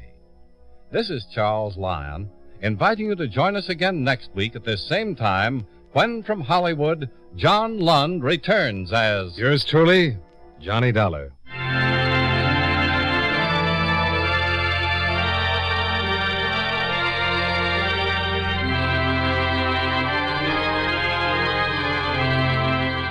This is the CBS Radio Network. John Lund as yours truly, Johnny Dollar.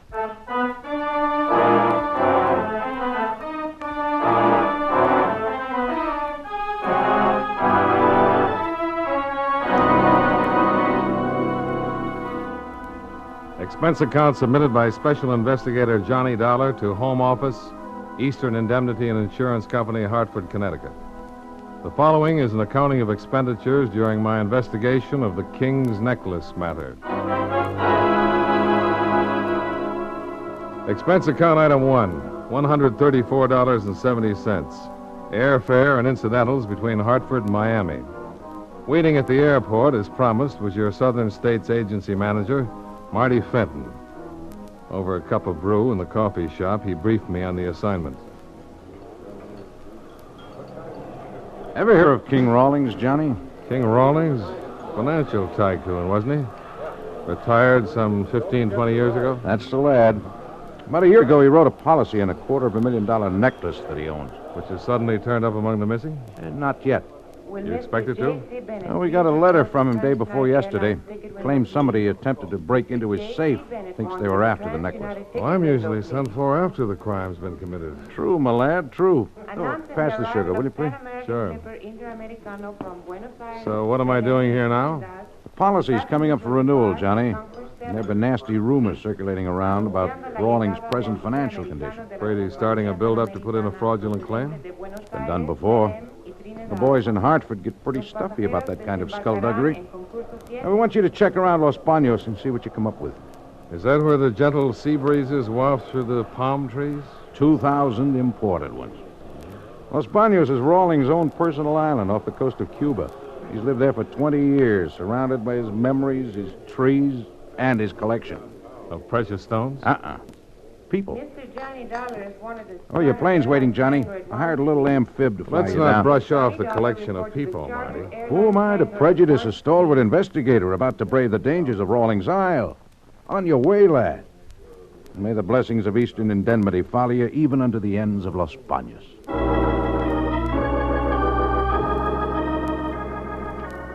After 1.5 hours of white clouds and blue sky, the plane put down in an even bluer sea and taxied over to a landing dock on a picture book island. King Rawlings had collected palm trees, all right, but I didn't know about the people. From where I stood, there was nothing to be seen but the landing dock, a gravel path, and those trees. The path led through a seemingly deserted tangle of exotic flowers, sweet-scented vines, and the ever-present palm trees. It was like a tropical paradise, peaceful, serene, untouched by men. I just about decided that nobody on this island ever made use of this lush garden spot when I learned that I couldn't have been more wrong. Over here, please. Well, hello, wherever you are. Over here, in the clearing to your right. Hello. Who are you? My name's Johnny Dollar. I am Nita Valdez, Mr. Dollar. Well, I'm glad to know you, Miss Valdez. You are the man who arrived on the plane a few minutes ago, no? I didn't think anyone had heard. The hospitality is overwhelming. You will become accustomed to it. Everyone here is too occupied with himself to bother concerning anyone else. Like me, I have been too busy sunbathing. Yes, so I noticed. If it bothers you, you could hand me my robe. Oh, no, that won't be necessary. Sit down, Mr. Dollar. Thanks. You have come to see the king about the attempt to steal his necklace? Apparently, sunbathing hasn't interfered with your learning about that. You obviously do not know King Rawlings very well. Why do you say that? Everyone on this island has been accused of attempting the theft. Including you? Why should I be an exception? Oh, just wondering. Because I'm young and beautiful, you think perhaps I hold some special place of esteem in King Rawlings' affections? Well, do you? Can you reach that bottle of suntan lotion? Yeah, sure. The back of my shoulders. Would you mind? It is a difficult place for me to reach. Oh, I'll be glad to. About the necklace, Mr. Dollar, I would not be too concerned about it if I were you. Oh? Why not? Well, if anyone had actually made an attempt to steal it, the king knows who he is. But he still accused everybody here, huh? It affords him a great deal of pleasure to make others squirm and be uncomfortable. You don't like him very much, do you? I hate him. Then why do you stay here? Same reason as everyone else. Money. Oh, that will do nicely, thank you. You're welcome. Do you mind explaining that bit about money, Miss Valdez? Later, perhaps. The sun is still warm, and I wish to take advantage of it. We will meet again. A polite dismissal, if I ever heard one. You're wondering, perhaps, why I stopped you to talk this way? The thought had occurred to me, yes. When you meet the king, get to know him a little, I think you will understand why. And if I don't? I sunbathe here every day at this time. I'll think about that, too.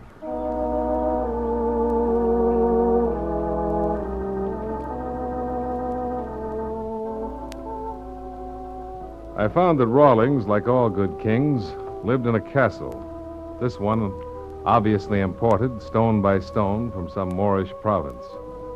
A nervous little man came to the main gate and escorted me inside to the baronial hall. Harley is my name, Mr. Dollar. Timothy B. Harley. I'm Mr. Rawlings' secretary. In here, please. Mr. Rawlings' study. He'll be down to join you shortly. Thanks, Mr. Harley. I presume you're here about the necklace, Mr. Dollar? A favorite topic of conversation around here, isn't it? I beg your pardon? The necklace. Oh, yes, of course. Well, under the circumstances, you see, the attempted theft and all, it, has someone else mentioned it to you? Any reason why they shouldn't? Oh, no, not at all. No, it was just that, well, was it Nita Valdez by any chance? What makes you think so? Oh, nothing. Oh, no, nothing at all. Only, you see, it was, to tell you the truth, I've suspected something for a long time. It's come to my attention. You talk too much, Harley. Oh, Mr. Rawlings. Oh, I didn't hear you come in. I was just telling Get out. Mr. Oh, well, of course, Mr. Rawlings, of course. You're from the insurance company? That's right, Johnny Dollar. Why you instead of Marty Fenton? He's an agent. I'm a special investigator. I didn't request an investigation. You made a report of an attempted robbery. What do you want me to do? Have you declare the policy void because I didn't? What do you want us to do? Thank you for letting us pay out $250,000 if the necklace turns up missing? Over here, darling.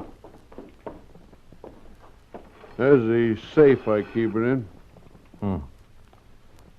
Pretty substantial job. Fenton supervised the installation himself. Those scratches near the combination, those what made you think somebody tried to force it? Only a hammer and chisel could make those marks. Mm-hmm. I'd like to see the necklace. Good. Who do you think was after it? Either Harley or my protege, Nita Valdez. Why suspect them? They love money and hate me. You care to go into that? You're investigating the necklace, Dollar, not my relationships with the people on this island. There it is. Oh. Beautiful workmanship. What else did you expect for $250,000? A little more than this, Rawlings. Hmm? I'm no expert on precious stones, but 10 will get you 20 if these aren't paste. Let me see. You're right, they are. Any explanations? None. You've no idea how the switch was pulled? I have not. When was the last time the necklace was appraised? When the policy was written? Who else has the combination to this safe? No one. Oh. Kind of puts you in a spot, doesn't it? Not at all.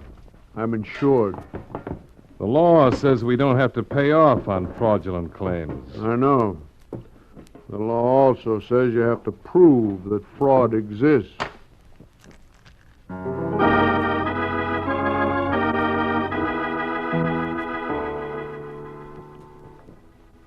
I broke the news to Marty and looked around for something to improve the shining hours while waiting for him to arrive.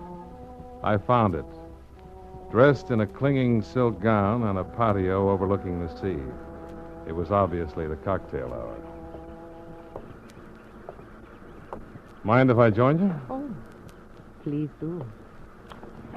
I can't make up my mind. To what, Mr. Dollar? Which shows you off to greater advantage? That dress or the sunsuit? For that, you may have a choice of rewards. Scotch or martini? Nothing, thanks. Well, what did you think of him? The king? Yes, I'm more interested in what you think of him. I have already told you I know. He confirmed your statement. that I hate him. Mm-hmm. You can believe it. I do. What I want to know is why. King Rawlings is a collector. Stamps, butterflies, out-of-state license Of plates. people, Mr. Dollar. How does this fascinating game of his work? He specializes in aspiring artists with little or no talent. An actress like myself, a would-be poet like Harley. He baits his trap with a promise of money to aid their careers. Keeps them dangling as long as they can amuse him and feed his ego. Then he casts them off. Very amusing. Yes, isn't it? But if you know what he is, why stay on? Oh, it's much easier to cling even to a remnant of a dream than to face the harshness of reality. How tough would it be to face reality with $250,000? The necklace is gone? Does that surprise you? No. It was too great a temptation. For you or Harley? For either of us, if we had known the combination to that safe. No, Mr. Dollar, it was the king himself who was tempted. Well, that doesn't figure. Not with his money. If he still has it. Why do you think he hasn't? What other answer could there be? Might be interesting to try to find out. Oh, you would be wasting your time, Mr. Dollar. I've got some to spare. Perhaps I could find use for it. I don't have any money. Oh, that was rather cruel. I'm sorry. Mr. Dollar, is that you out there? Oh, yes, of course it is, yes. Why the excitement, Harley? Tell me, is it true that the necklace has been stolen? Looks like it. Why? I wonder if that could possibly account for it. For what? Mr. Rawlings, he's lying on the second floor landing. I think he's dead.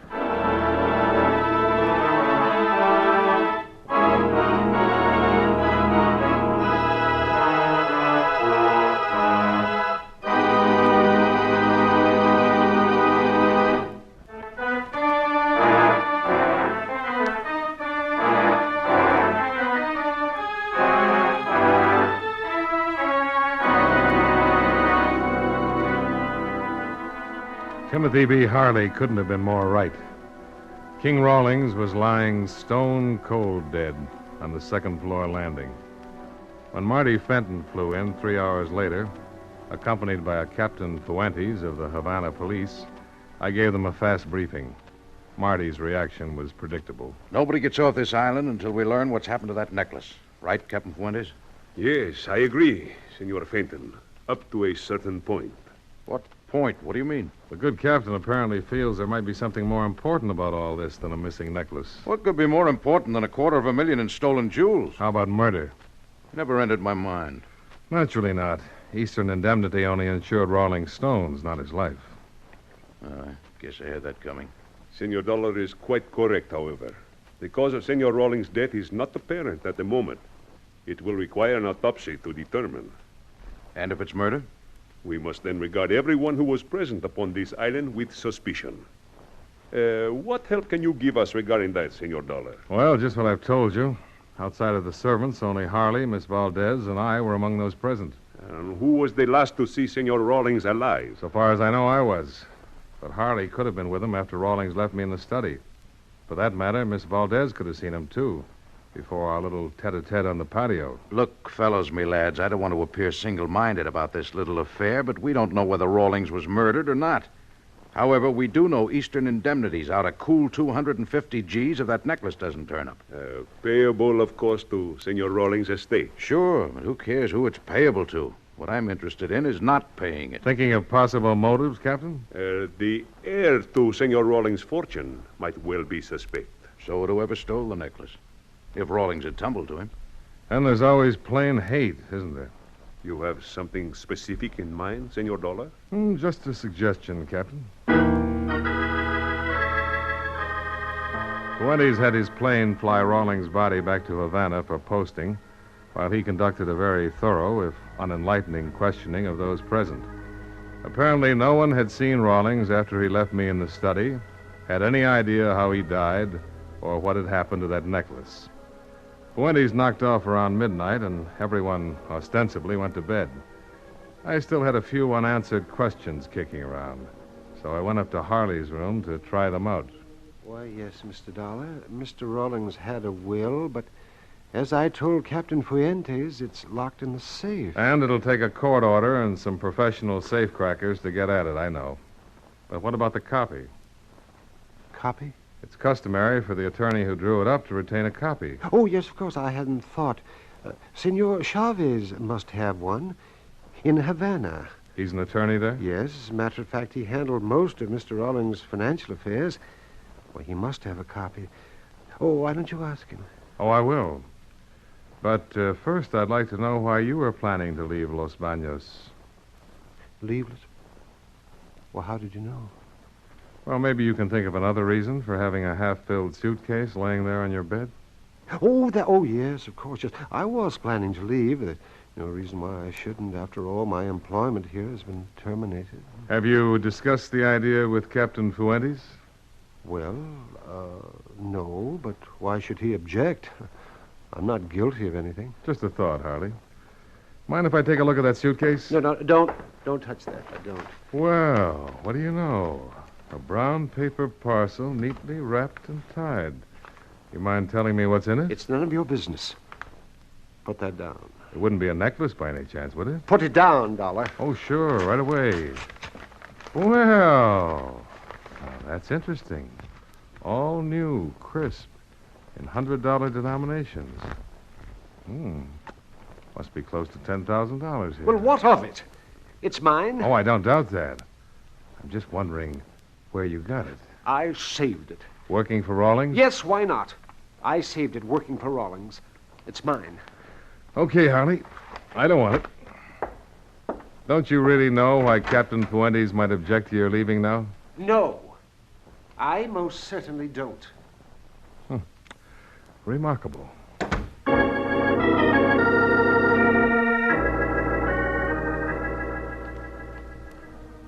There wasn't anything I could do before morning rolled around except smoke a last cigarette and try to think things out. So I went out in the same patio where Nita and I had had our talk and lit up. The one cigarette turned into two. Then I started to light a third one. That was a mistake. I saw the muzzle flash. It came from somewhere inside a clump of palm trees. But with a full moon behind me, I wasn't going to get heroic about it. I made a dive for a concrete retaining wall. I didn't think the shots I'd snapped out had done any good, and I had no intention of finding out, not with that moon lighting things up. So I made myself comfortable with my back to the wall and waited for the Cuban Marines in the person of Captain Fuentes to come charging to the rescue.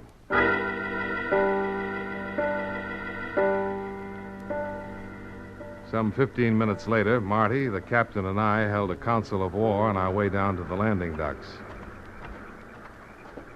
I found these two empty shells under one of the palm trees, Senor Dollar. But that was all. No trace of the person who fired them. What about Harley? He's not in his room. So far, I've been unable to locate him. Hardly seems reasonable, Johnny. What could be so important about that money you saw to make him want to kill you? I don't know that he did, Marty. But I'd like to ask him a couple of questions about it. But why come down here to the boathouse, senor? Well, with your plane gone, there's only one way off this island. Rawlings speedboats. We'd better make sure they're locked up tight.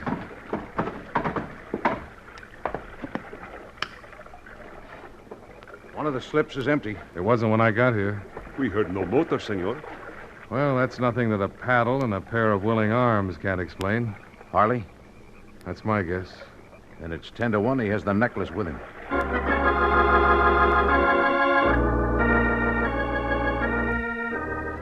Expense account item 2, $5.65. Breakfast for two in Havana, where Martin Fenton and I found the bougainvillea and the tourist rates in full bloom. We wanted to talk to Senor Chavez, Rawlings' lawyer, and after a rough trip on one of the speedboats and that rougher breakfast tab, we made our way to his office. See, I have a copy of Senor Rawlings' will, but you understand I cannot disclose its contents until the court so order. Well, we don't want any details, Senor Chavez. Huh? But I understood you were inquiring about beneficiaries. All we want to know is if he left anything to a Timothy Harley or Anita Valdez. I see. Well, we've explained the circumstances, Senor Chavez. It can't violate any professional ethics to give us a yes or no to those two names. No, I do not believe it is unethical to tell you this much. No individuals were named in the will. Only charitable and public welfare institutions. Well, that eliminates the heir apparent angle, Johnny. One more thing, Senor Chavez.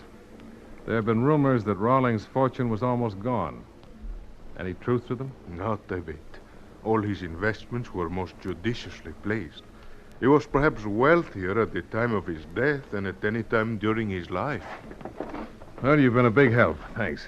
For now, it is an attorney's duty to aid the law, is it not? Any time you are here in Havana, please to stop in. It would be my pleasure. Will do, Senor Chavez, and thanks again.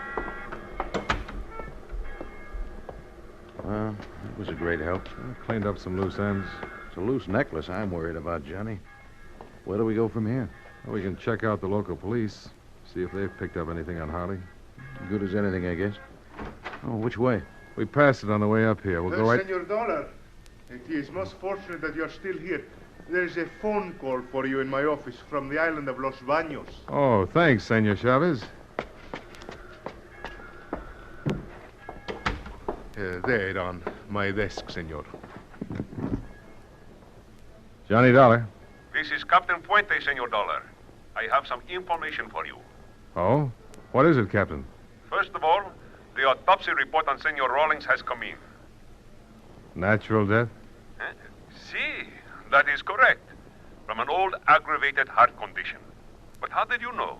No real reason for anybody to murder him. What else? We have found Senor Harley's body at the north end of the island. Apparently his motor stopped and the surf dashed him against the rocks. His skull was fractured. You didn't find the necklace on him? No, but he is the one who stole it. What makes you think so? In his wallet, we found a slip of paper, senor. On it was written the combination of the safe.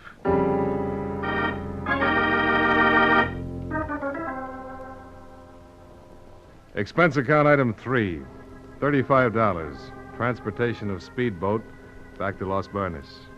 With Captain Fuente's report, there was no need to report directly to the island, and Marty was anxious to get back to the office and bring you up to date. So he chartered a plane, and we took off for Miami. Well, Johnny, my lad, we chalk up another happy collaboration, huh? Yeah, you might call it that, Marty. A king there was. You know, somehow I don't think Rawlings was a very happy man with all his dough. Holed up on that island, nothing but hate around him. Well, money's not the answer to everything. No, but as the saying goes, it sure helps.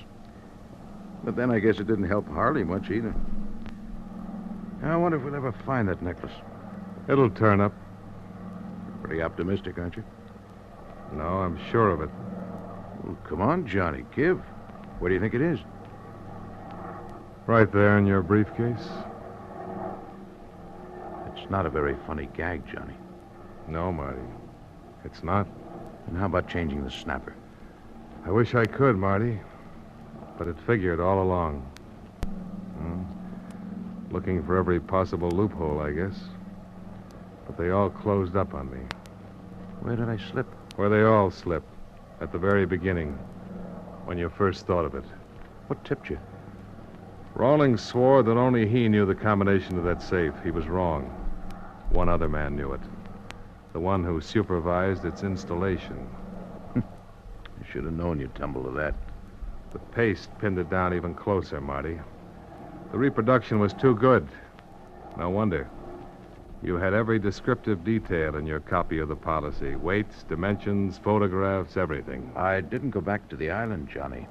How could I make the switch? That's where Harley came in. You slipped him the combination, and he made the switch. That's why the $10,000 payoff, and why you had to kill him and frame it as an accident. Maybe I should have killed you, too, when I had the chance on the patio. You've still got your gun? Nah. What's the use? It was wrong all the way. Besides, I never could outshoot you.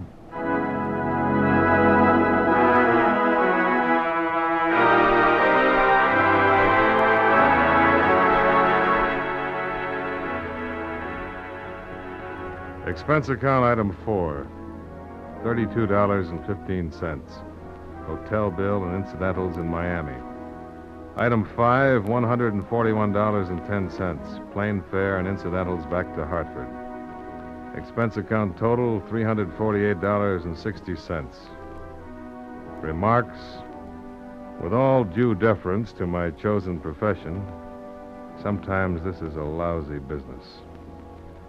Yours truly, Johnny Dollar.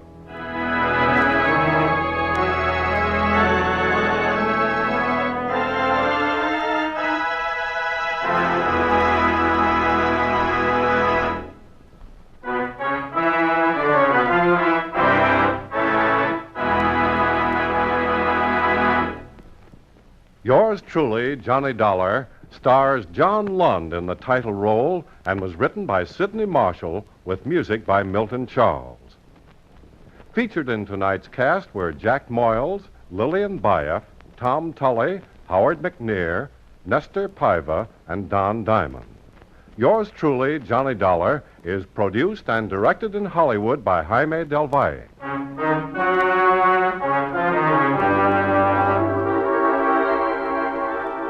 This is Charles Lyon, inviting you to join us again next week at this same time when, from Hollywood, John Lund returns as... Yours truly, Johnny Dollar.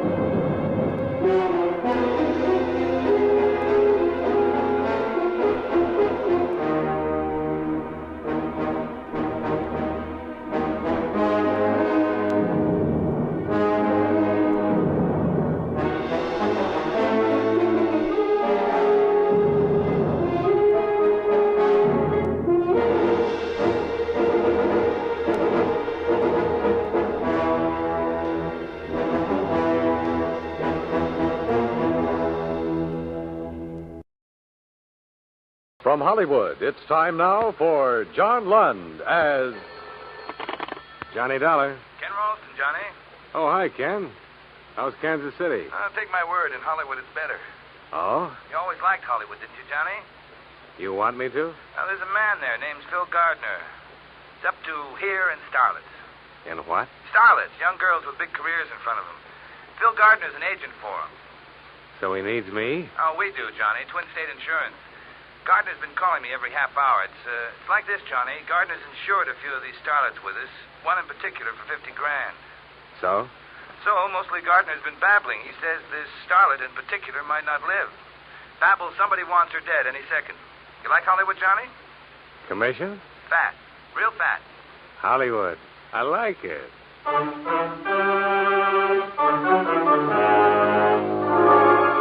John Lund in a transcribed adventure of the man with the action-packed expense account, America's fabulous freelance insurance investigator. Yours truly, Johnny Dollar.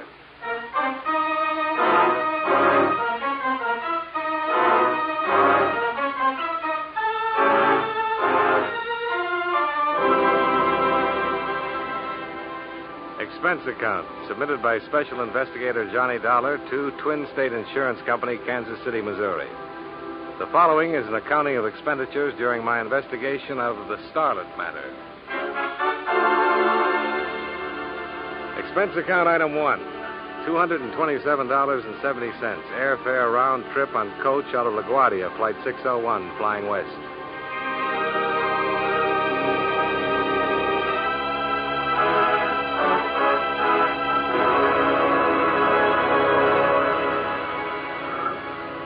Some 3,000 bumpy miles later, the plane circled Los Angeles and a part of the Pacific Ocean and taxied down the runway at International Airport. It was 3:20 of a dirty afternoon.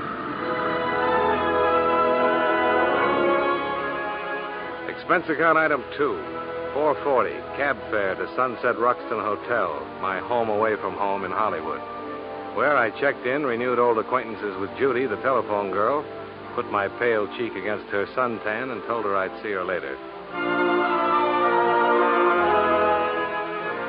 Expense account item 3, $2 even, to Beverly Hills office of Phil Gardner, agent. He was not in. The receptionist in silver hair pointed a silver fingertip across the street and said that's where. Chez Scotty's restaurant. And Mr. Gardner would be dressed with 2 vents in the back, a Tattersall vest, and blue suede sandals. And you know, he was. So you're the boy they sent from KC, huh? Wait, I'll scooch over a little. You can sit down. Yeah, thanks. What's your name? Dollar, Johnny Dollar. You want to see a picture, Johnny? Here, take a look. That's Toby. Toby? Toby Drake. You've seen her in pictures. I have. You're living. You must have seen her in pictures. Loyal moviegoers like you are going to make a star out of Toby. Well, I'm happy for both of you. If she lives. Somebody's going to kill her, Johnny. Murder her dead. Now, she's a sweet kid. It shouldn't happen to her to die from these anonymous threats. Look, why don't you give it to your press agent? Johnny, believe me, on my knees, I tell you. If I want publicity, I give it to the cops. I'm not kidding, Johnny. The kid's scared. She's in a lot of trouble. Phone call for you, Mr. Gardner. I'll plug it in here. Oh, thanks, Charlie. Right this way. Gardner speaking. Snap it out. I'm busy. Huh? No. Yeah, huh? No. Yeah. Skeptic. Huh? I just called you a skeptic. What's that mean? Toby's dead. Her boyfriend called. I should be the first to know. I'm sorry. Look, I'll drive you over there. You'll want to see for insurance purposes, huh? I'll use the Jag. I'll put the top down. Sure. You wouldn't go to a funeral any other way, would you, Phil?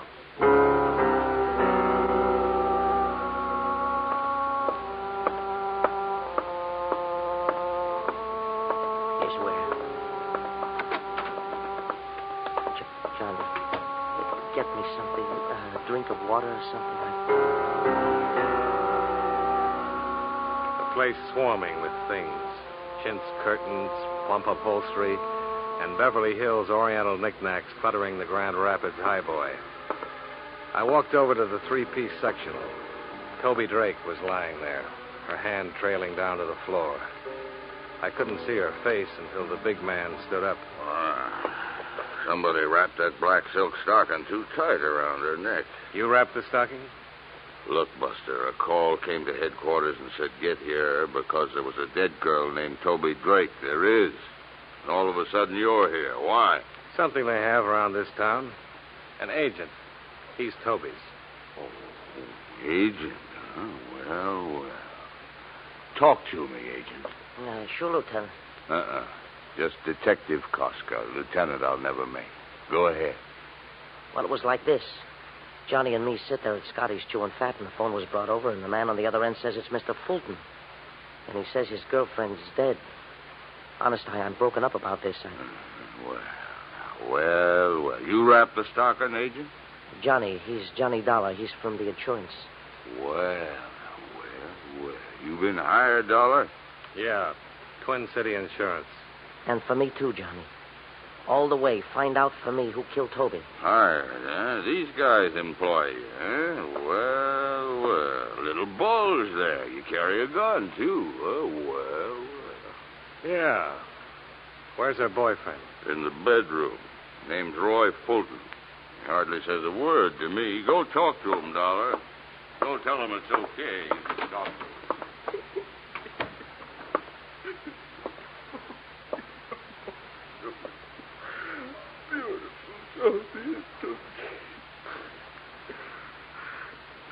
Who are you? Johnny Dollar. I'm an insurance investigator. Toby's dead. She was murdered, Mr. Fulton. I'm trying to find out who did it. We had a date. I came here. I saw her. I didn't lose my head. I called her agent. Then I called the police. Did you kill her? No.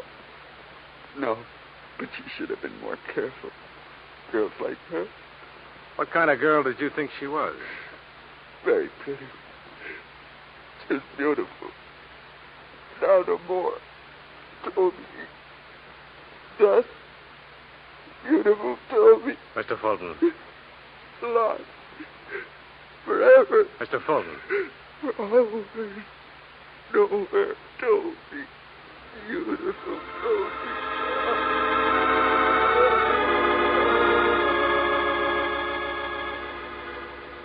I couldn't get through to him anymore.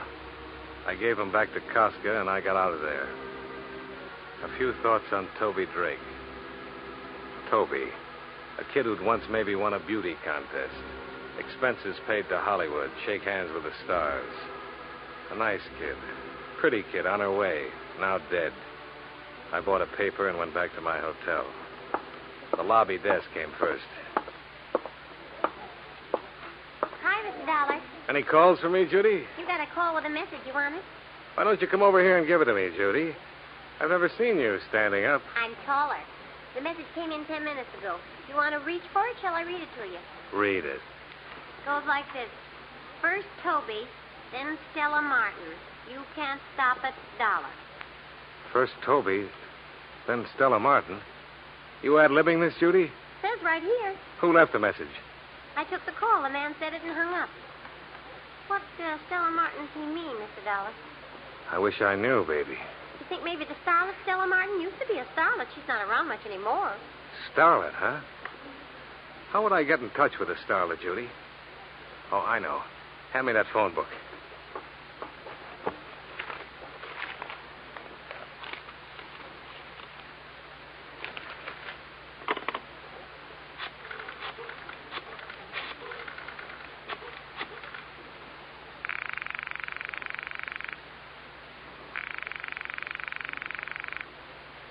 Come on, come on. Who are you calling? A man who knows starlets past and present. Agent Phil Gardner. Oh.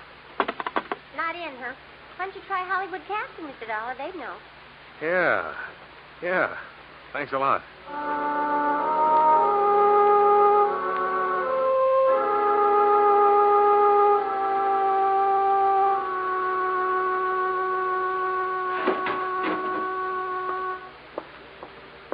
Stella Martin dropped from our ready file. Non-payment of dues. Well, there must be an address where you dunned her. 2001 Magnolia Avenue, Westchester.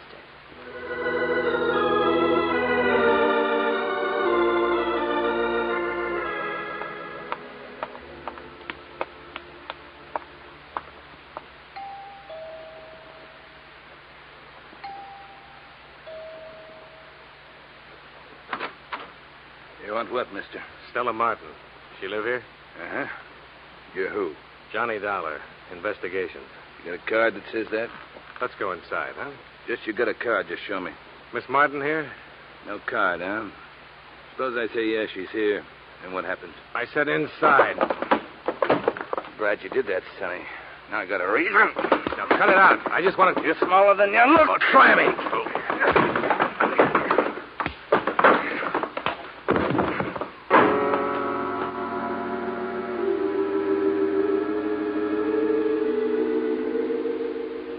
Later, when I opened my eyes, he was gone. I got to my feet, fell down, then finally made it over to the hallway, where there should have been a bathroom and a towel and some water. The thing that stopped me was the girl in the negligee. She was sitting on the floor against the wall.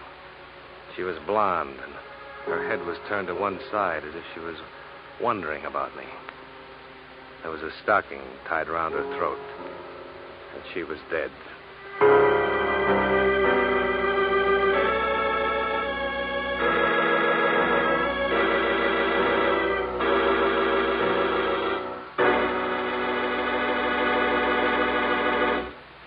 We'll return to yours truly, Johnny Dollar, in just a moment.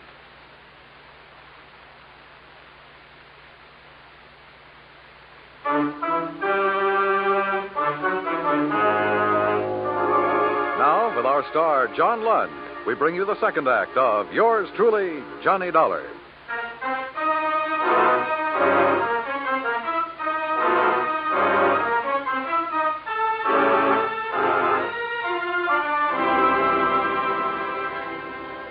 I'd seen the dead girl a couple times. In the jungle picture, spliced between the main feature and the newsreel. The girl in the South Sea apron who gets chased by the gorilla. I stopped trying to convince myself it wasn't real. It was real, all right. I didn't need the pounding on the door to knock it into my head. I didn't need Detective Koska either. What is this, Dollar? You on a rampage? Now, you want to know what happened, or you want to be a big man? Just be gentle with me. That's all I want you to do. 15 minutes ago, I was in a warm bed. So just be gentle. I got slugged. A man 7 feet tall in a black leather jacket. I spent 5 hours questioning Roy Fulton about the murder of this girlfriend of his, Toby. Nothing. I let him go. Then I climbed into this warm bed, and I was sleeping fine. Then Sergeant Hurd called. Seems someone phoned in this address to Sergeant Hurd. Now, you were saying what, Dollar? She's in the hallway, propped against the wall. Show me.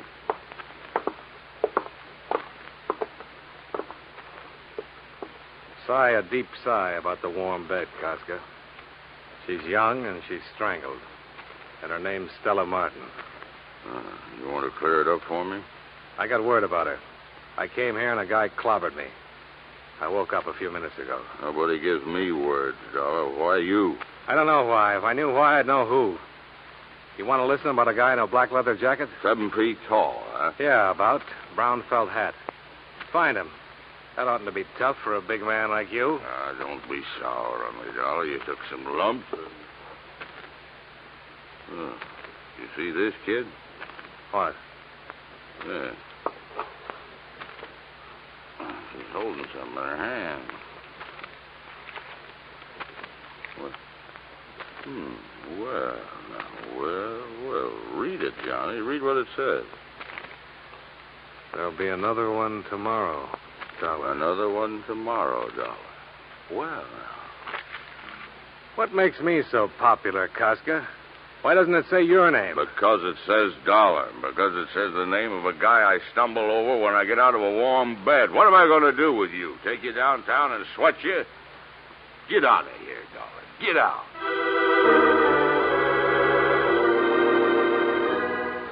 Then back into the rose-scented air and the suburban lawn now littered with friends and neighbors. And under the bright neon of the corner cut-rate drugs and sundries, the night-blooming hack stand. I took a cab to my hotel. No more messages, so I went to sleep.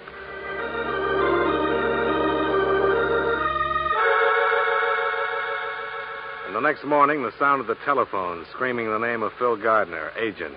Get here, it said. So I got there. Girls drop like flies where you walk, Dollar. I read the papers this morning, and you were there, and another one dropped. Now, what's the matter, Phil? Only yesterday we were in love, you and I. Now, don't ask me, can't we even be friends? It's a tired line from a tired guy. I don't like tired. Let me tell you something, Phil. I'm glad you called. You were going to be my first stop. Now, look, you were hired to maybe prevent Toby Drake's dying, and this you were a flopola, a stinkeroo. Then you stay on, maybe you could come up with why Toby, a talented girl, had to die. Well, like I said, stinkeroo. On your feet, Phil. Now, keep away from me, Johnny. On your feet. Now we talk. I'm talking. You killed Toby, Phil? My arm, Johnny. Toby was on her way, maybe a star soon. Also with insurance, $50,000. Beneficiary you. My arm. That why you killed her? Johnny. And all this big talk on the phone this morning. Get down here. Cover up talk, Phil. All right. And we'll try the name Stella Martin. I'll level with you. Just let go of my arm. Stella Martin, a 3 months ago pickup. From Dorcas Drive-In on Santa Monica. A guy gets lonesome for a car hop like Stella. A friendly pickup, so help me. Huh. You did lovely, Phil. Now, one thing more.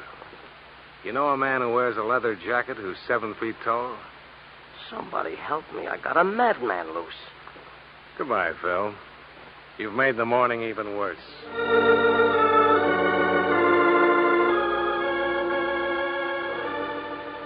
I got to the drive-in on Santa Monica. A cowgirl with a menu and a pair of heavy-duty sheer dungarees threw a card on my windshield that said Phyllis on it. Dorcas, she asked back. Why, that's old Melv over that way. I moseyed on over to old Melv. Howdy. Johnny Dollar, Insurance Investigations. Milvin Dorcas. Shot at a fella. Howdy. Howdy.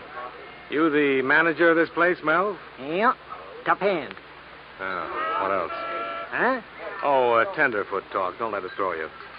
I need some information, Mel. Yeah, don't be a gravel kicker, son. Speak up. What's on your mind? Know a girl named Toby Drake, Mel? I knowed her. Used to work here. One named Stella Martin? Yep. Do the work this evening. She ain't gonna make it, though. She's dead. She and Toby. Shoot. Seen it in the Gazette. I need your help, Mel. Deputize me. Well, I don't know. Just don't know. If you don't help, there's liable to be another dead girl. Peggy. Who? What's the matter, son? You got monkeys in your ears? I said Peggy. Peggy Bryan. On account of them 3 girls were thicker than the bobcat's tail.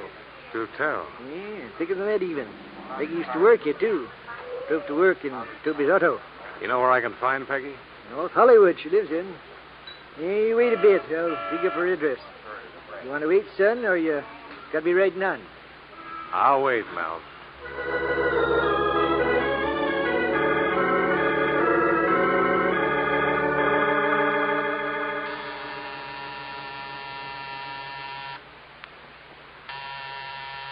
Get away. Get away from me, whoever you are. Get away. Listen to me, Miss Bryan. I've come to help you.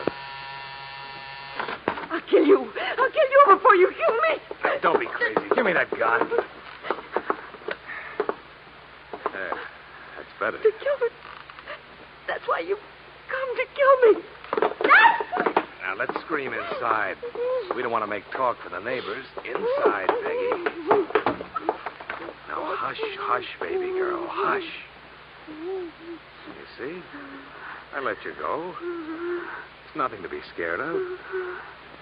I'm here to help you. To keep it from happening, like it did to Stella and Toby. You understand what I'm saying, Peggy? Stella, Toby, they're dead. And now it'll be me. Why does it have to be you, Peggy? You don't know? You kill and you don't know why? Try to understand. I'm an insurance investigator. A lot of times I'm around when people die. Sometimes I get there sooner. Now help me. Help me, Peggy, so I can help you. That way we'll save us both a lot of pain. So frightened. Because I'm so frightened. Whoever killed Toby and Stella, why would they want to kill you? I know why. I think I know. Well, tell me, Peggy.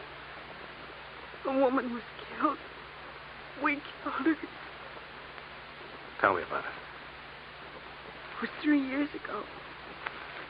Toby, Stella, and I. We had a little car.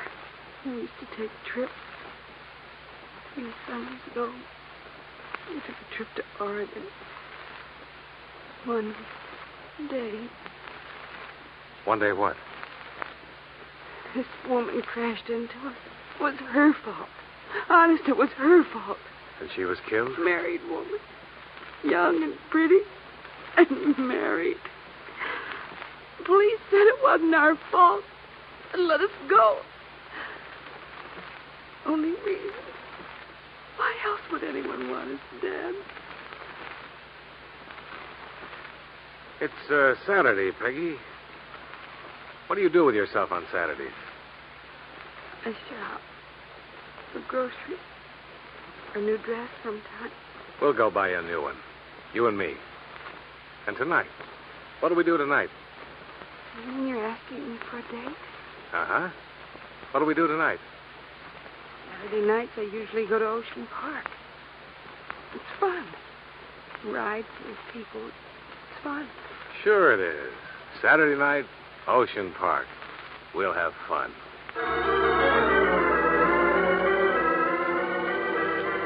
So I made a lot of phone calls. To my hotel to tell Judy I was going to Ocean Park with a girl named Peggy Bryan, in case anyone inquired. Then I called Agent Phil Gardner and let him know where I was going. Finally, I called Roy Fulton, Toby's boyfriend, and let him know all about my plans for the evening. And then I went shopping with Peggy Bryan and then took her to Ocean Park. Peggy Bryan, Pigeon. Let's just walk for a while, Johnny. Whatever you say.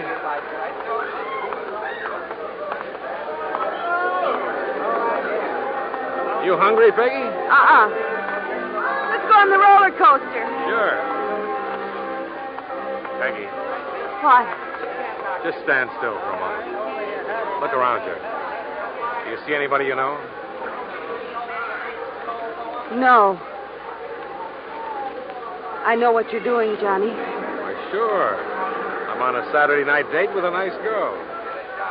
You think you'll find me here, Johnny? You want me to level, don't you? Is he going to kill me? I'm going to try to stop him, Peggy. Come on, let's eat.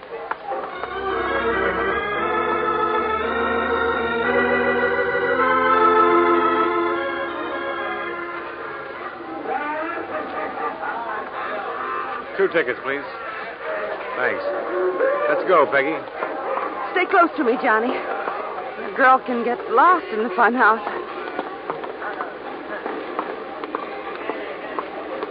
Johnny. Oh, Johnny.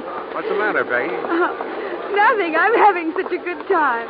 Ever been through that spinning barrel? Oh, I always fall down. I'll hold your hand. Johnny, What? that man over there. He watched us buy our tickets. Which man? The tall one.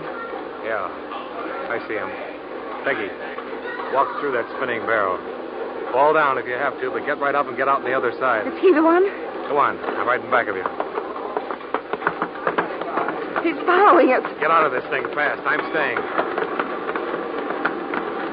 I've been tailing you, Seamus. I've been waiting.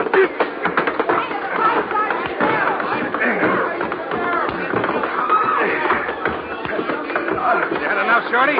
Yeah. Come on, I'll drag you out of here. Now talk. Talk or so help me. You're crazy, Seamus. Talk. You think I killed her? I didn't kill Stella. She was dead when I got there. I swear she was dead. Yeah, sure she And was. you came in. I went crazy. I wanted to kill. Something to get even.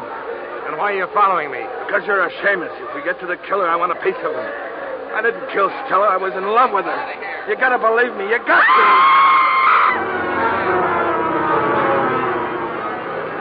Peggy, what's the matter? The mirror! Look, the mirror! He was in the mirror, all right. Roy Fulton's reflection. Boyfriend of Toby. Long and thin as if he'd been squeezed together, which included the gun he was holding. I pulled Peggy down on the floor with me and grabbed for my gun.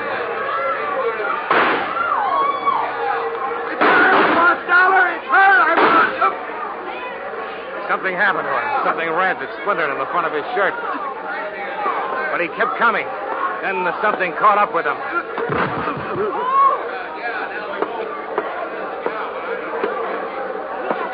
Fulton, are you... They killed my wife. They killed her.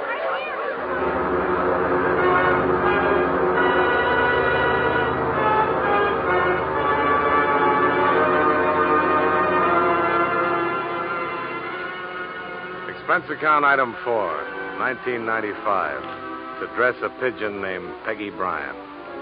Item 5, $112 miscellaneous. Hotels, meals, roller coaster ride, funhouse, etc. Expense account total, $366.05. Remarks, pay Phil Gardner, agent, face value of $50,000 policy on Toby Drake. Well, all in all, from your point of view, my trip to Hollywood was a failure. From my point of view, I kept one girl out of 3 alive, and I was lucky at that. Luckier than you usually get in Hollywood. Yours truly, Johnny Dollar.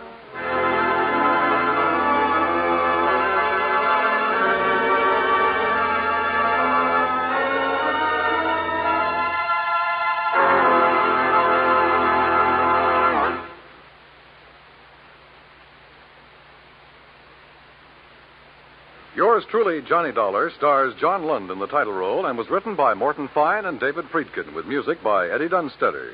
John Lund can currently be seen in the Universal International picture Just Across the Street. Featured in tonight's cast were Raymond Burr, Dick Ryan, John McIntyre, Sidney Miller, Victor Perrin, Virginia Gregg, and Jeanette Nolan.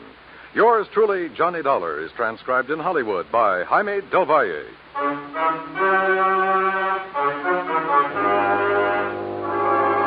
This is Dan Cumberly inviting you to join us next week at this time when John Lund returns as... Yours truly, Johnny Dollar.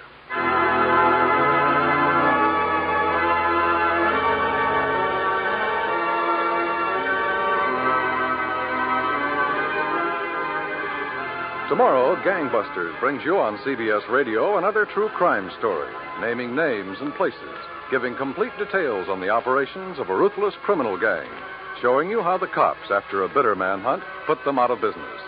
Every Saturday night on most of these same stations, hear Gangbusters, the program that gives criminals wanted descriptions that help the public enforce the law and often collect rewards for their good citizenship. Gangbusters, Saturday nights on CBS Radio.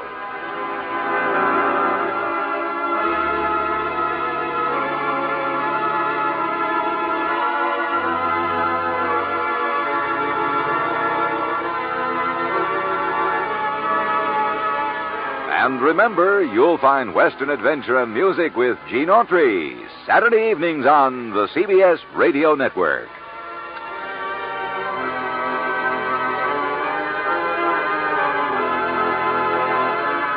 John Lund as Johnny Dollar.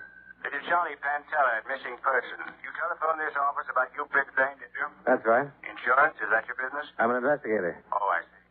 I was sent here by the company that wrote the bonding policy on Brisbane's firm. We heard he'd been reported missing. Well, that's about it. Mrs. Brisbane filed a complaint with us last night. But how'd you hear about it so fast? One of Brisbane's clients happened to be one of our insurance brokers. He reported it to us. Oh. Any leads? Nothing so far. I'm going out to talk with Mrs. Brisbane in a little while. If you'd like to come along, you're welcome. Fine. We'll return to our program in a moment. But first, I'd like to say a few words about jamming. And I don't mean Mother's Preserve. During wartime, it has frequently been the practice of an enemy country to jam our radio communication. That is, to cut into our broadcasting with broadcasting of their own so that our radio messages cannot be received with any degree of clarity. There was a time when our civilian radio broadcasts were jammed too, unintentional though it was. As you can imagine, it was quite a mess, and still could be. Can you imagine what would happen today if there was no coordination among our many radio and TV stations, or if the telephone companies didn't cooperate? When radio broadcasting first began in our country, each station chose its own call letters, power, and spot on the dial. It wasn't long before 2 or 3 stations would try to come in on the same spot, and the poor listener couldn't understand a thing he heard. So, to get things organized, the Federal Communications Commission was born. Licenses were issued to each station and to qualified operating engineers. The same thing now applies to TV stations. Today, a radio or TV station may request certain call letters, and if no one else has them, the call letters are issued.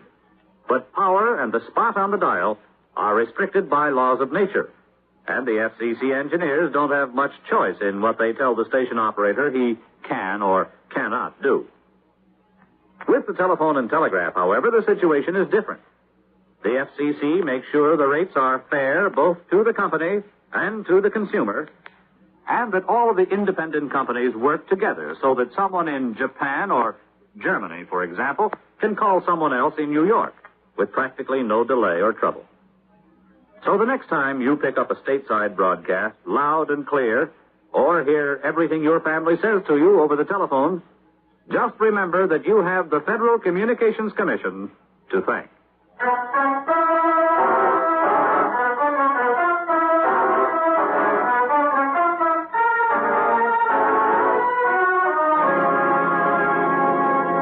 Expense account submitted by Special Investigator Johnny Dollar to Home Office, Cosmopolitan Bonding and Insurance Corporation, Cosmopolitan Insurance Building, Hartford, Connecticut. The following is an accounting of expenditures during my investigation of the Brisbane fraud matter. Expense account item 1, $91.35. Airfare and incidentals between Hartford and Detroit. Item 2, $25 even, legal fee.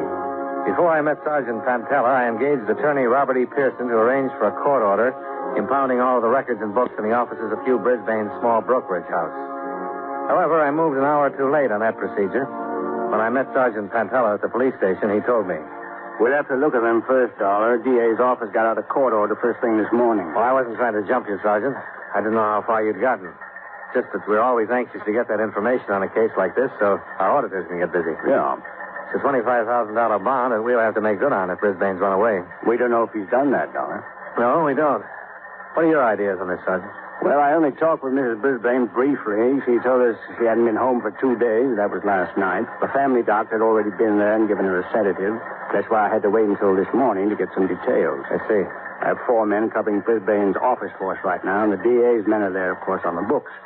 I will be glad to give you a copy of their findings, maybe save your people some money. Almost 11. Now, what do you say? Anytime.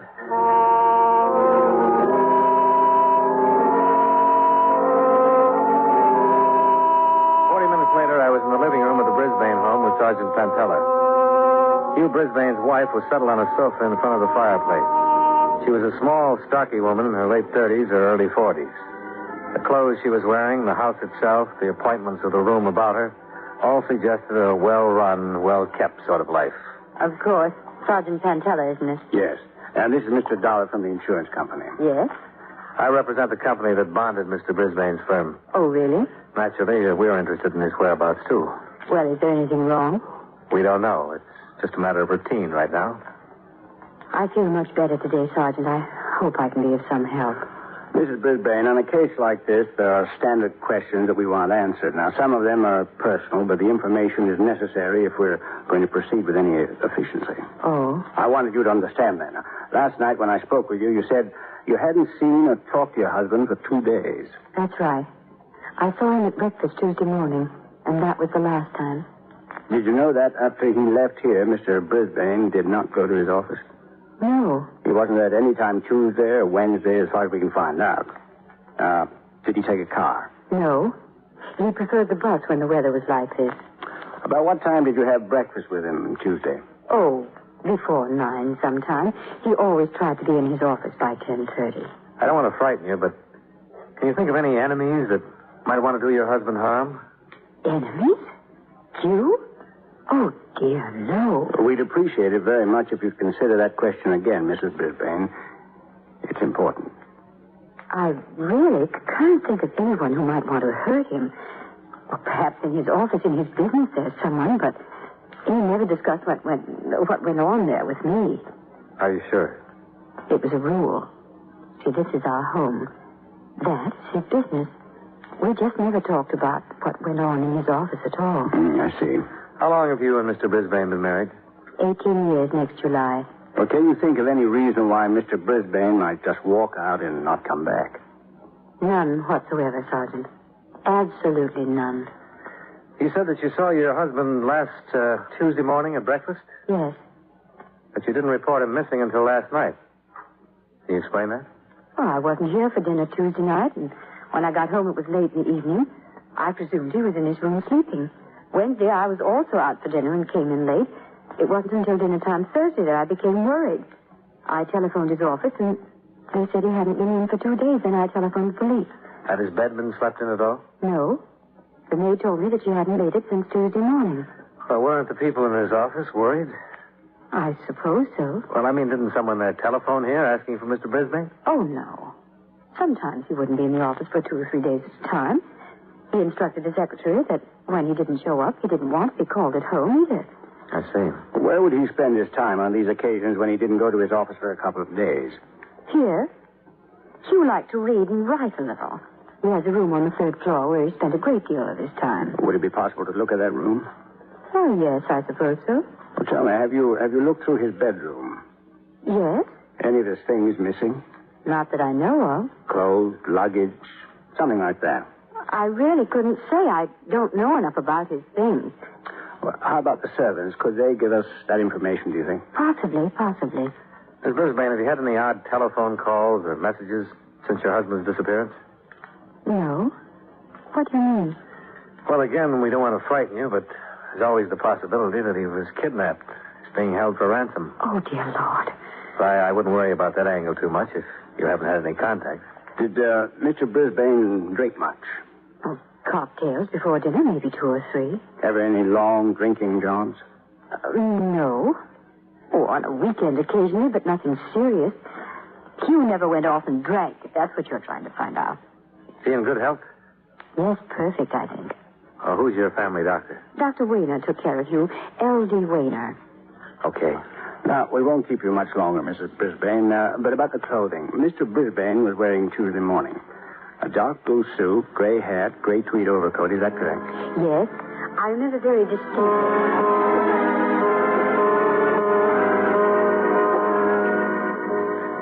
We talked to Mrs. Brisbane for another half hour, gathering information concerning the missing man. After that, we questioned both servants and learned that Brisbane was a man of careful and precise habits. We examined the study that Mrs. Brisbane had told us about, as well as his bedroom. To all appearances, and from all we could learn, he had taken nothing with him but the clothes on his back and what money he had on his person.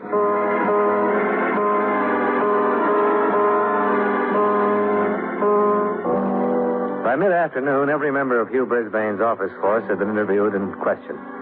None of them were able to furnish a motive behind his sudden and complete absence. He was described by everyone as a model husband and a model business executive. The detail from the district attorney's office reported that his business was in sound financial condition.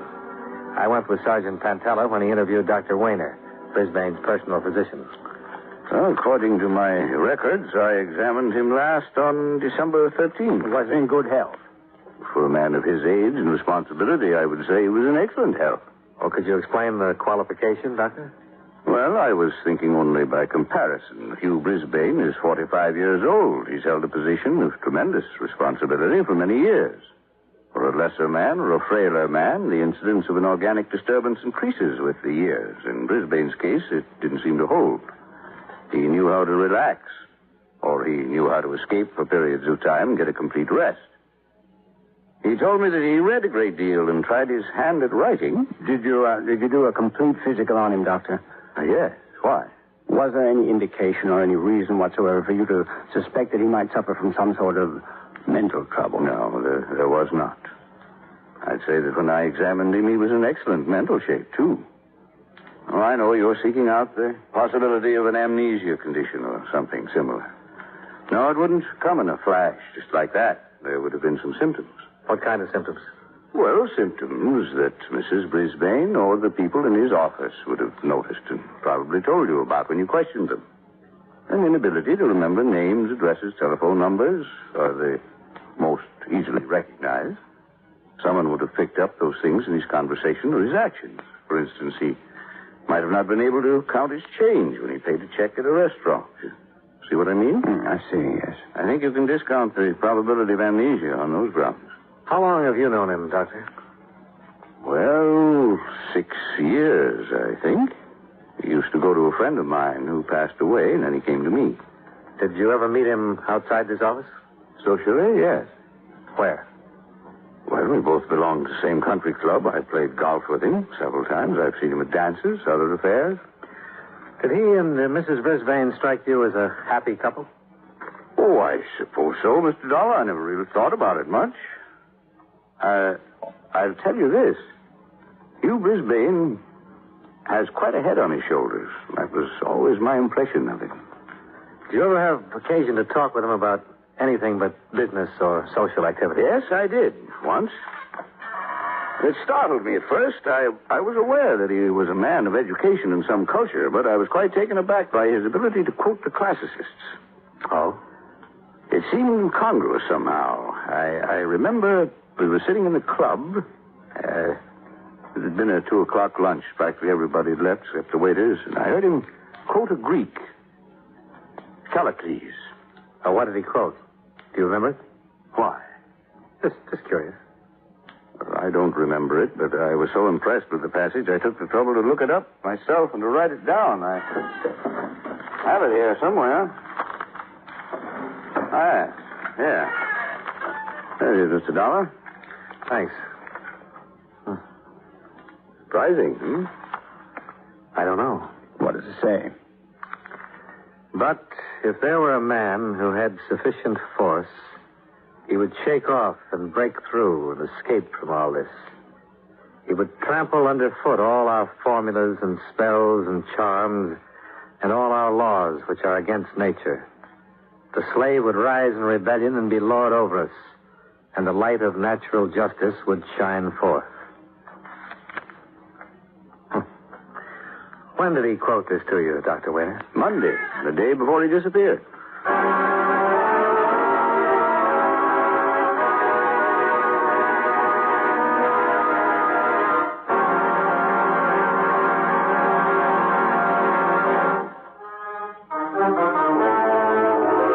And now, with our star, John Lund, we bring you the second act of Yours Truly, Johnny Dollar.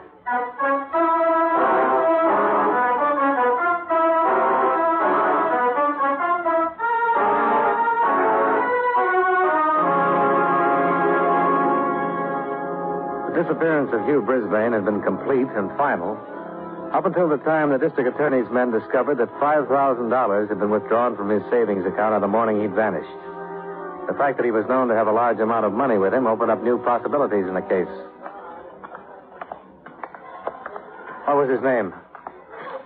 Cook. This is the third cage. Oh, yeah. Over there. Yeah.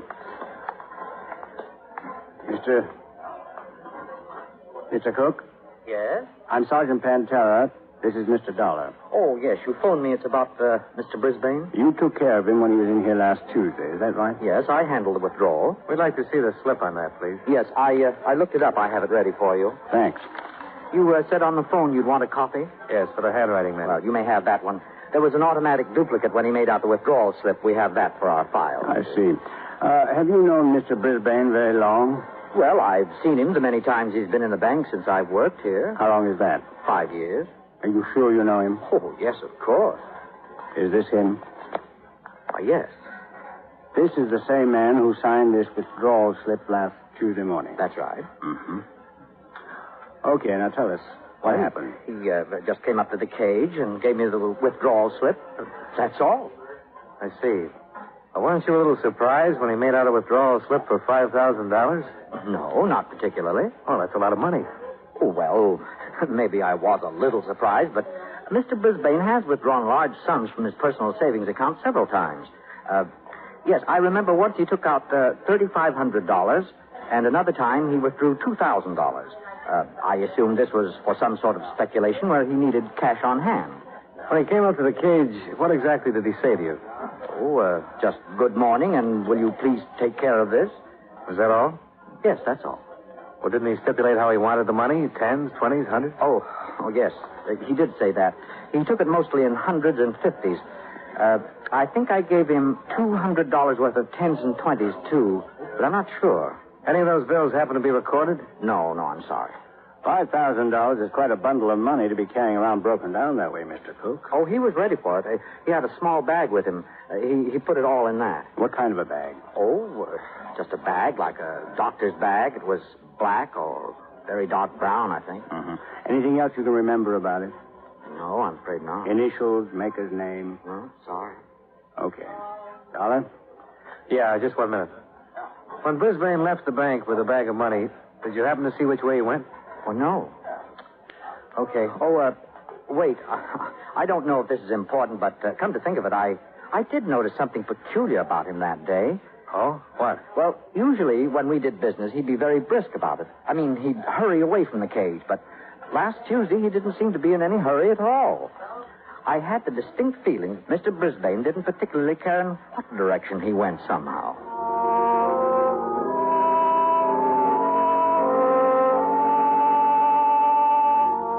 A recheck with Mrs. Brisbane and the house servants established that Brisbane had not left the house carrying the bag described by the bank teller. A supplementary information bulletin was issued including a description of the bag. Meanwhile, Sergeant Pantella's men continued the routine check of bus, train, and plane terminals within the city. Still no luck. Oh, I'm afraid he had too good a start, Dollar. He could be in Europe by now. Yeah. Well, what does your company think of all this? Well, as long as his books are in good shape, the insurance company can breathe a little easier. But they're still worried about him. I phoned Mrs. Brisbane and told her she could bring charges against him for desertion if she wanted to. That way we'd get a little more action from the other cities. She said she didn't want to do that. Mm-hmm. On that savings account, it was a joint account, wasn't it? Yeah, but he only took $5,000. That leaves her $23,000. Hmm. Well, he's really done a good job if he was trying to get away. With that much money on him, somebody else could have done a good job, too. Yeah. Sergeant Pantella, missing persons. What's your name? I know where it is. Right. Well, at least we know he was alive Tuesday night. How? That was a man who runs a bar over on Motor Avenue. He said Brisbane was in there Tuesday night.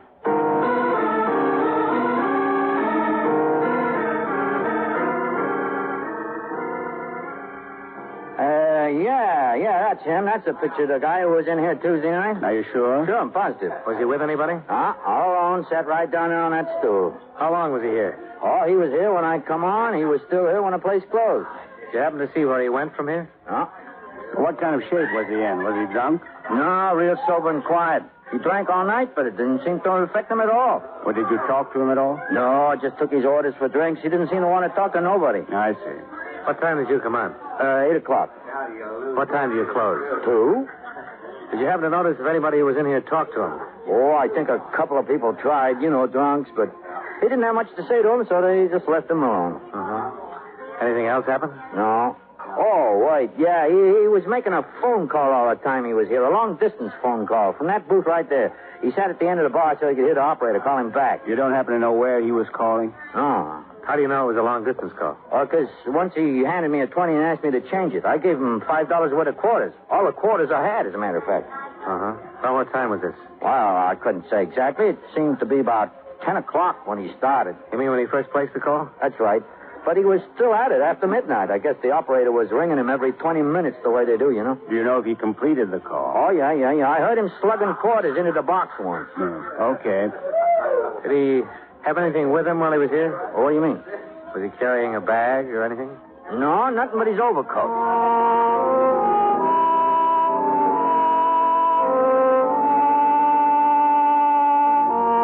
Telephone company records disclosed that Hugh Brisbane had placed a call from the pay booth in the lounge. A person-to-person call to a Kenneth Temple in San Francisco. We tried to place a call to the same number, but there was no answer. I'm sorry, sir. Your party does not answer. I'll call you back in 20 minutes. All right, miss. Kenneth Temple. Temple? Something familiar? Something, yeah. I don't know what it is, though. Well, we should be hearing from the police there pretty soon. I asked them to look him up.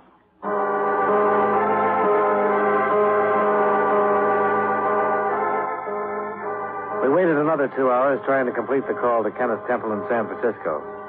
The operators were still trying when we drove out to the Brisbane residence once more. Mrs. Brisbane led us into the house. You say you found out something, Sergeant? Well, we might have, Mrs. Brisbane. Maybe you can help us. I'll try. Won't you sit down? Thanks.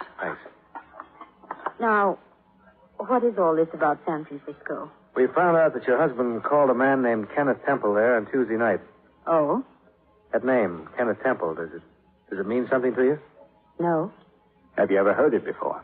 I don't believe I have. Mr. Brisbane never mentioned it to you at all? I can't say for certain, but it's not familiar to me at the moment. Mrs. Brisbane, have you ever been to San Francisco? Yes? When? Twice. Going to and coming back from Hawaii 2 years ago. Has Mr. Brisbane ever been in San Francisco? He was on the same trip. The name Temple. Maybe it's someone you met while you were there? No. I don't recall meeting anyone there at all. We were in a group of people. We all took the same plane from here and stayed together the whole trip. I see. Oh, excuse me, please. Sure. This isn't getting us very far. I don't get it. Hello. Me? Oh, yes, operator. Just a moment. It's for you, Sergeant. Oh, thanks. Probably San Francisco. Thank you. This is Sergeant Pantella.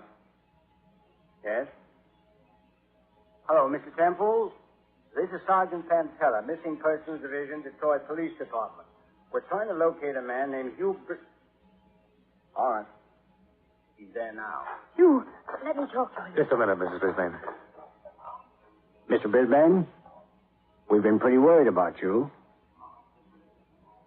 Yes, I'm speaking to you from your home. She's fine. Yeah, just a moment. He wants to talk to you. Hello, Hugh. Oh, it's so good to hear your voice. Hugh, what on earth... Yes, Hugh. I'm listening.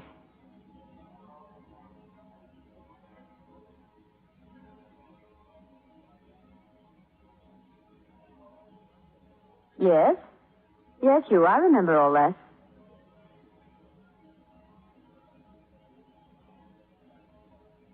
But Hugh, Yes, dear. All right. You again. Hello, Brisbane. Yes? Yes, I'm... Are you feeling all right, Mrs. Brisbane? I catch my breath. Sure that was your husband you talked to? It was you.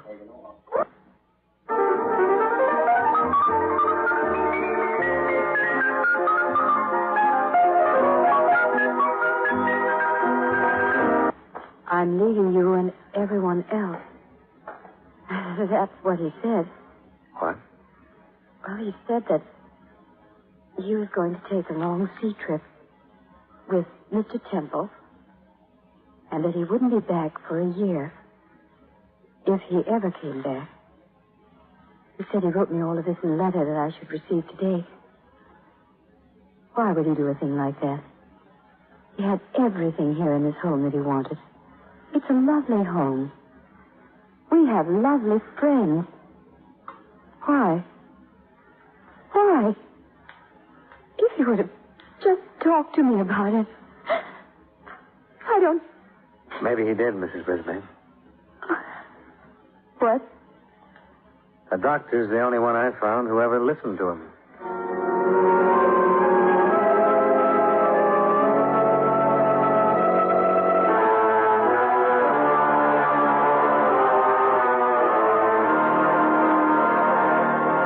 It was true.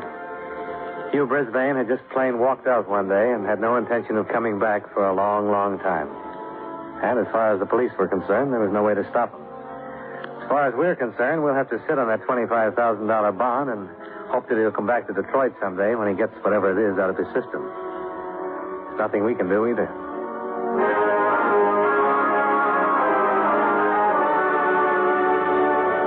Expense account item 3. Room and board at the Chase.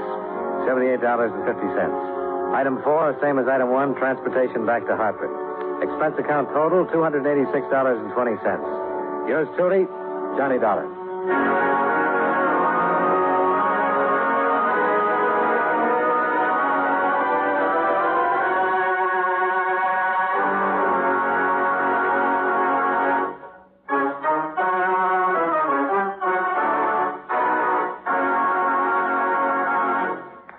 Yours truly, Johnny Dollar, stars John Lund in the title role and was written by E. Jack Newman with music by Eddie Dunstetter. Featured in tonight's cast were Jay Novello, Jeanette Nolan, John McIntyre, Joe Kearns, and Virginia Gray. Yours truly, Johnny Dollar, is transcribed in Hollywood by Jaime Del Valle.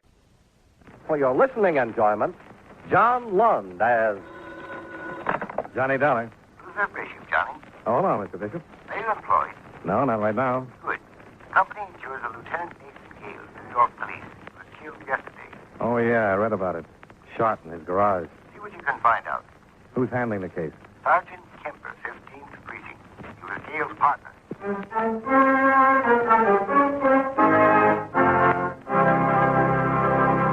How about taking a minute or so to talk about seals and fish that have some connection with the government of the United States? Now, that isn't as strange as it sounds. You take the matter of seals, for example. There are two types of seals that are the responsibility of the Secretary of State. First, there's the Great Seal of the United States, which is stamped on all official documents. The Secretary of State makes sure it's always on hand when it's needed. The other kind of seals he takes care of are the ones that swim in the ocean, since it's up to the Secretary to work out agreements with representatives of other countries and let them know how many seals can be caught in what is called international waters and when. The Secretary of State works out similar deals for the catching of fish and lobsters because these agreements are actually treaties. Before they can be put into effect, they have to be approved by 2/3 of the Senate. As a matter of fact, any time our government wants to work out a deal with a foreign country on trade, mutual assistance, fish, seals, or lobsters, it's done by treaty. And all treaties are signed by the President, though some of them aren't drawn up until after the Secretary of State has worked over the rough spots in order to pave the way for prompt ratification. So, just remember, the Secretary of State is a mighty important wheel in the machinery of your United States government.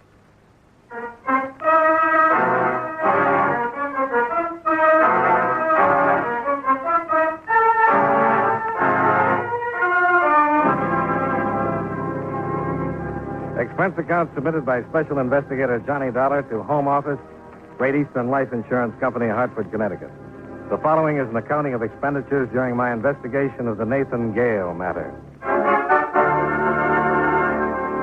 Expense account item 1, $23.55. Train fare and incidentals from Hartford to New York City. Expense account item 2, 75 cents. Cab fare to the hotel. I registered and put in a call to Sergeant William Kemper at the 15th Precinct Police Station. Kemper said I could stop down any time. So in 20 minutes, I was sitting in the homicide squad room, listening to Sergeant Kemper's version of the killing of a fellow police officer. Nate had been after a hood named Bancroft for a long time. Word was out that Bancroft had finally gotten a little tired of it and was going to hit Nate the first chance he got. You think Bancroft killed him? Yeah, but so far we can't prove it. The day Nate was killed, he called in and told me he was onto something hot. Said it concerned Bancroft. Told me to meet him at his house in an hour. Said he was contacting a stoolie named Virgil Cummins. Hi. Hello, Dave. Anything for me? I don't think so. You have any idea what he was supposed to get from this Virgil Cummins? No, he didn't say just what it was, but he indicated it was a big score. Enough to fry Bancroft for keeps. I went to his house in an hour, like he'd asked, and I found him in the garage, shot twice. No witnesses? Yeah, a neighbor, George Fisher, said he saw a man running away. We brought him down here and showed him the mugs. He picked out Bancroft. Well, then... We picked Bancroft up, put him in the lineup, and the witness changed his mind. Said Bancroft wasn't the man after all. Somebody got to him, huh? Of course. But the witness won't change his story again. He insists that Bancroft's not the man he saw running away, and that's that. He's scared stiff. He's got a wife and 4 kids. Has Bancroft got an alibi? Says he was with his girl at the time of the killing. And his girl agrees? 100%. We've questioned them both for hours. What about the stoolie, Cummins? I went looking for him right away. Bill. Yeah. Didn't mean to interrupt. That's okay. If Ed come in, tell him I'm down in Basker's office. Oh, yeah. So we found Cummins, all right. Found him in his room, strangled by a light cord. Whoever shot Gale got the evidence. Sure. So it's got to be Bancroft. But without the stoolie, we can't prove there was any evidence. Bancroft's girl swears Bancroft was with her the whole afternoon. And your only witness won't identify Bancroft. That's the way it stands so far. But I'm working on that witness. I'm going to keep working on him until he admits Bancroft's the man. Well, I've got to go talk to Gale's widow. Oh, Ab's taking it pretty good. She's a wonderful person. You'll like her. I'm sure I will. Well, so long, Sergeant. I'll keep in touch with you.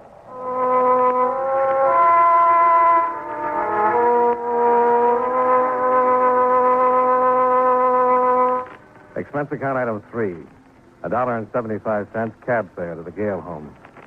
I introduced myself to Mrs. Evelyn Gale, the dead officer's widow. She showed me into a small, attractively furnished house where I met her 2 children, Greg, 5, and Mike, 3.5. She told the boys to go out in the tiny backyard and play until we were finished talking. They just think their father's gone away on a trip. They're too young now to really understand. Greg would understand in a way, but it'd be too hard on him. When they get older, they won't miss their father so much it'll be easier to tell them. Yeah. You said you talked to Bill Kemper? Yes, I just left him about half an hour ago. He and Nate were partners for a long time. I think Nate's death hurt Bill just about as much as it did me. But you want to talk about insurance, don't you? Just a few questions and I'll get out of here. Of course. Tell me a little something about the day your husband was killed.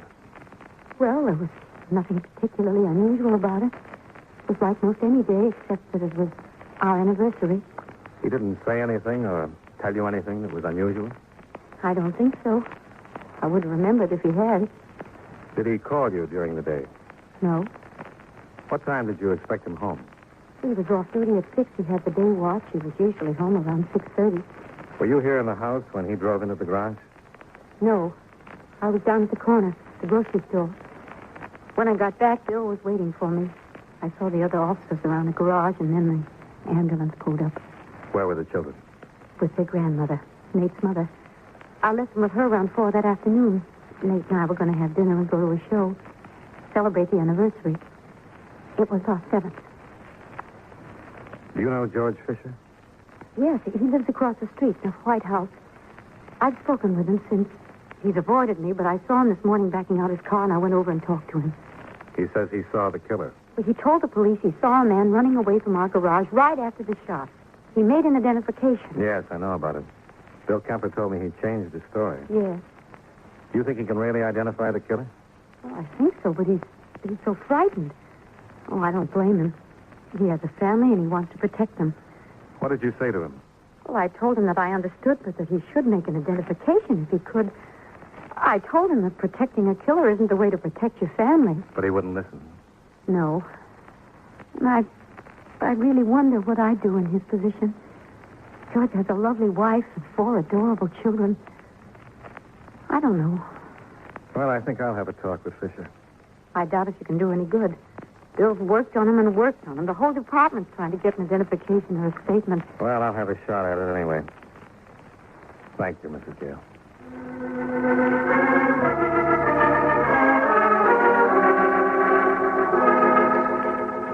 I went across the street to the Fisher house and spoke with his wife. She told me her husband was still at work, wasn't expected home until 6:30. She refused to tell me where her husband worked, stating they'd been bothered entirely too much since the Gale killing. It was obvious she also was frightened. Very frightened. Expense account item 4, $1.25. Cab fare back to my hotel, where I put in a call to Sergeant Bill Kemper to ask where George Fisher worked. Kemper was out, so I left my number and went downstairs to have some lunch. Around 1:30, I was paged and told that Kemper was waiting for me in the lobby. Hello, John. Oh, hi. You got my call? Yeah. Let's go over and sit down where we can talk. Oh, sure. I called to find out where George Fisher works. He doesn't work anywhere anymore. What do you mean? He was killed about an hour ago. Let's sit down. Murdered? Hit and run. On his way to lunch with 2 men from his office. They were crossing the street and a car hit them. All of them? Killed Fisher, hurt both of the men, one pretty seriously. Any witnesses? Yes. Got a positive identification on the car, got the license number. Even found the car. But not the driver? No. Found the car parked on the east side of town. It had been reported stolen at 8 o'clock this morning. Bancroft? First thing I checked on. Yes. He was with his girl. All afternoon. What about 8 o'clock this morning? Claims he was sound asleep in bed. And was he? And we checked his hotel. Nobody can swear he wasn't. He left a call for 11. Nobody saw him leave the hotel before then. A number of people saw him come in last night. Well, maybe he didn't do it. And maybe he didn't. But it sure seems funny. The one man who could identify Bancroft as the man seen running away from Nate's garage should get killed a couple of days later. Did you find anything in the car? The lab's checking on the car now. Did the witnesses say whether a man was driving it or not? Yeah, they said it was a man. Couldn't see him well enough for identification. Wore a hat. Well, maybe he had somebody steal the car for him, left the hotel at 11, took the car, and went after Fisher. Looks like the only possibility. Could his girl have stolen it? No. She was in her apartment, definitely. And Bancroft was with her from 11 until when? A little while ago. That's where we picked him up. Desk clerk swears Bancroft came in a little after 11 and didn't see him go out.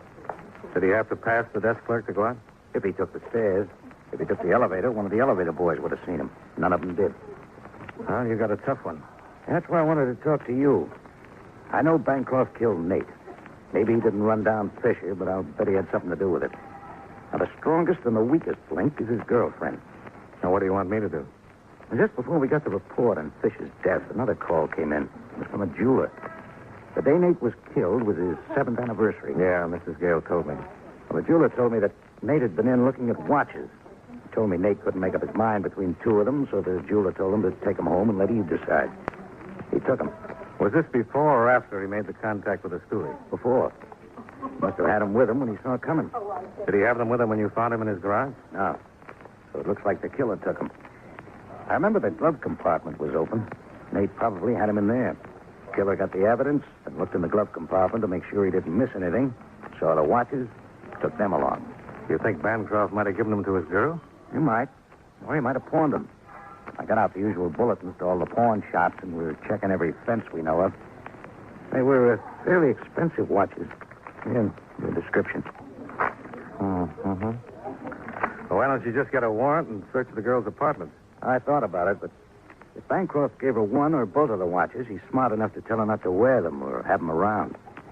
You find the watches, even one watch, and connect them to Bancroft or Betty Holmes. That's the girlfriend. Yeah. Johnny, you think you could find out if she's got one of those watches? Me? Well, how would I do that? Get close enough to her. Oh, you won't mind. She's a darned attractive dame, if you like the type. Well, I guess I could try. But what about Bancroft? I'll get him out of the way. But I can't keep him forever. You'll have to impress her in a hurry. Well, maybe she doesn't want to be impressed. She likes men with money. Lots of money. Sergeant, I hate to tell you this, You but... just put up a good front. We'll figure a way for you to meet her, and we'll make sure she knows you're loaded. Okay, but if someone gets careless and asks me to change 4 bits, the whole plan goes right out the window.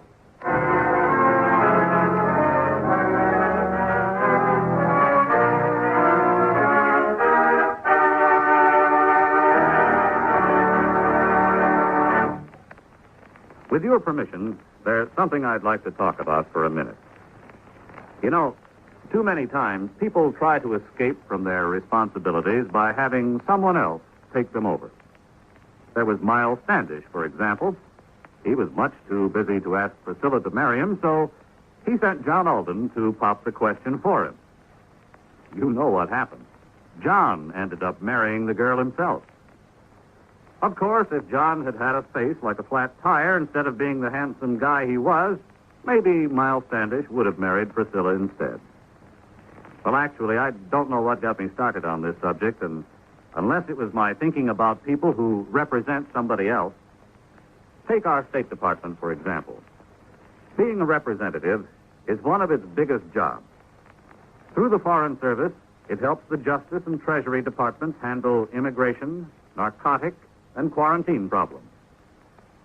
And the Secretaries of Agriculture and Commerce look to the Secretary of State to help keep their fingers on the pulse of foreign markets so they can keep the business firms and farmers of America informed on matters of import and export.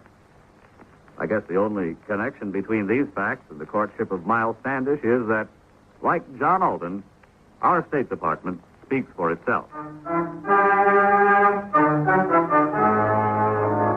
And now, with our star, John Lund, we bring you the second act of Yours Truly, Johnny Dollar.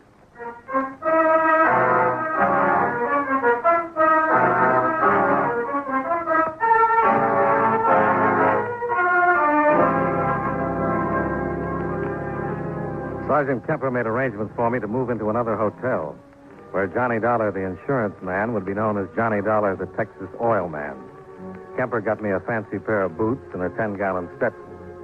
I was all ready to turn the lovely Betty's head. The men who were tailing her reported to Kemper that she was shopping at Meshakoff's Spur Salon on Fifth Avenue.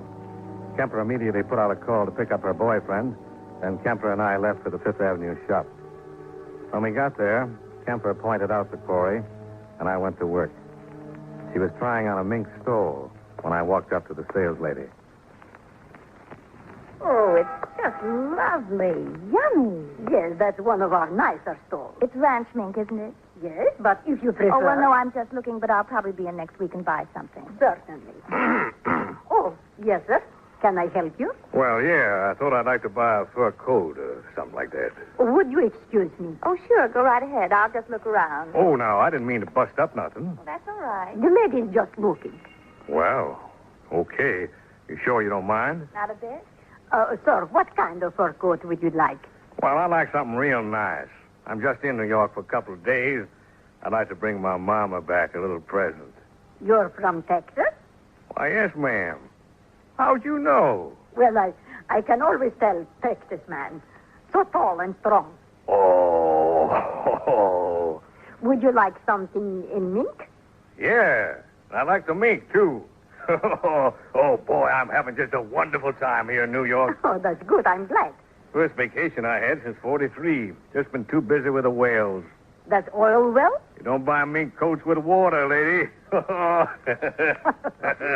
what about this lovely soul the young lady was just trying on? Well, no, ma'am. It's too skimpy.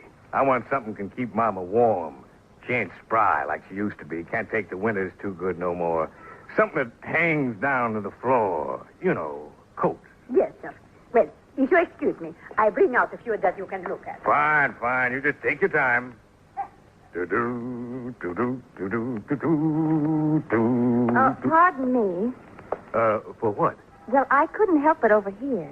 Oh, that's all right. I ain't going to buy this one, ma'am. You can have it. Oh, no. I just thought maybe I could help you a little. I do a lot of buying here, and I know you're from out of town. Texas. Yes. And, well, if you're going to buy a mink coat for your wife... For my mama. I ain't married, ma'am. Oh. Well, have you ever bought a mink coat before? Why, no, ma'am. Only mink I own is in my car back home. In your car? Yes, ma'am. Mama thought it'd be nice to upholster it that way. In mink? Oh, I know it ain't practical, but Mama thought it looked nice. Does, too. Goes right nice with the gold. The gold? Yeah, you know, the door handles, cigarette lighter, a lot of little things like that. Oh, yes. Well, what kind of car is it? Well, it's a sort of a double-length Cadillac. Had it built special. How nice. Yes, it's nice. Well, the only reason I came over was because I thought as long as you were from out of town... Texas. Texas. Yes, well, I thought maybe you'd like someone to help you pick out the right thing. Well, now, I think that's right thoughty of you, ma'am. But I don't want to put you into no trouble. Oh, it's no trouble. Oh, good. My name is Dollar. My name's Holmes. Betty Holmes. Well, howdy. You can just call me Johnny. That's my front name. All right, Johnny. Oh, here comes the sales lady.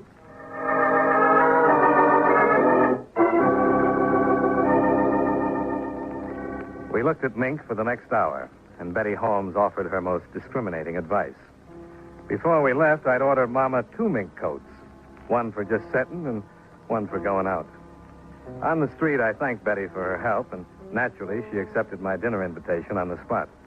Expense account item 5, $1.40 cab fare back to my hotel, where I waited until Bill Kemper showed up. Pretty funny, huh? I couldn't hear what was going on, but I had to stay out of sight because she knows me. But, boy, you were really pretty awful. Yeah, I know, but she loved it.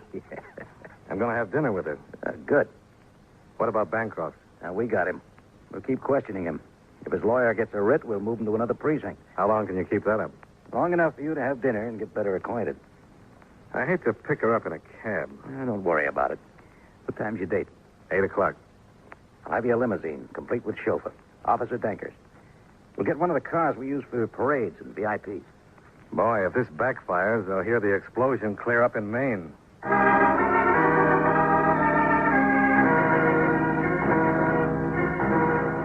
The long black limousine was waiting in front, complete with Officer Danker, dressed as my chauffeur.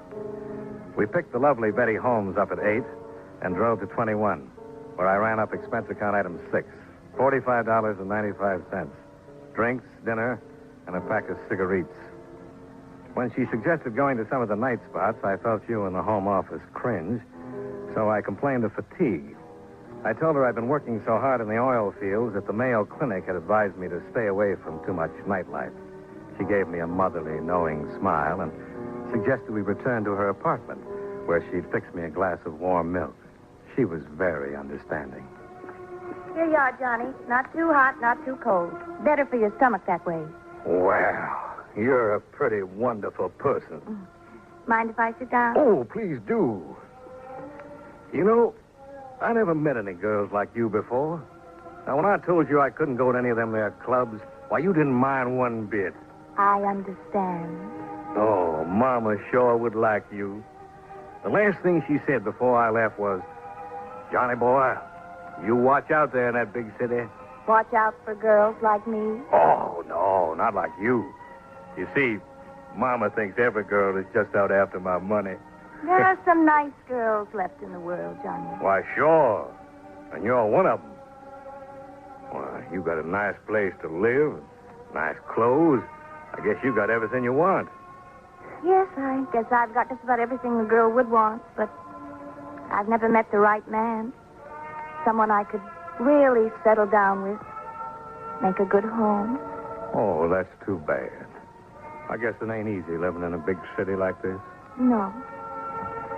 But someday I'd like to get back to the farm. The farm? Yes, I was raised on a farm. That's the life. Yeah, I guess it is. Oh, the cows and the chickens. Well, we ain't got them no more. Just a lot of oil wells. But it's still a farm. Well, more like a refinery with beds. But it's out in the wide open spaces. Yeah, but all you can see is them blasted oil wells. Oh, it's a rugged life, full of the great outdoors, the smell of the sagebrush. No, just oil. But you love it. Yeah. Say, what time is it? I must have left my watch in my suite. Oh, well, I don't have a watch. There's a clock in the kitchen. You ain't got a watch? No, why? Well, I'm in luck. I sure am. What? Well, you've been so nice to me. Helped me pick out those coats for Mama. I've been trying to think of something I could buy for you. Oh, now, Johnny. No, I want to. I've seen the things you're wearing tonight. You got that nice mink and all that there jewelry, but you ain't got no watch. Oh, please, I really don't. No, when I want to do something, ain't no use trying to talk me out of it. I'm going out tomorrow morning and buy you one fine watch. Oh, that's really wonderful. Oh, it ain't nothing. Johnny. Now, wait a minute. Oh, I'm sorry. Oh, I don't really mind. Kind of like it. Well, about the watch. Where's a good place to get a nice watch? Well, there's... No. Wait a minute. Johnny, would you like a really nice watch? I don't mean it's too expensive. Oh, I don't care about that. Can't pay too much for a watch. How much would you want to pay? Well, I want to get you something real nice. Well, I know a friend. He's in the jewelry business. He's got several beautiful watches. I know him very well. And he'll sell them wholesale. Well, you're really pretty wonderful. Mm-hmm. Always thinking of me. I could send him over to your hotel. Well, why don't you just do that? All right, I'll call him and I'll have him stop by tomorrow. Good. Now, I'd like to ask you a little favor. Yes, Johnny? Could I... Yes? Well, could I... Yes, Johnny? Could I have some more milk?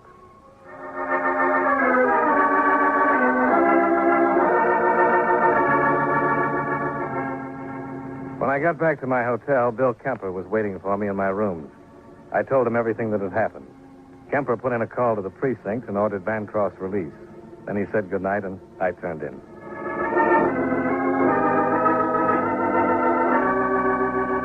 The next morning, Kemper was knocking at my door, and we settled down with breakfast to wait for Bancroft to arrive with the watches.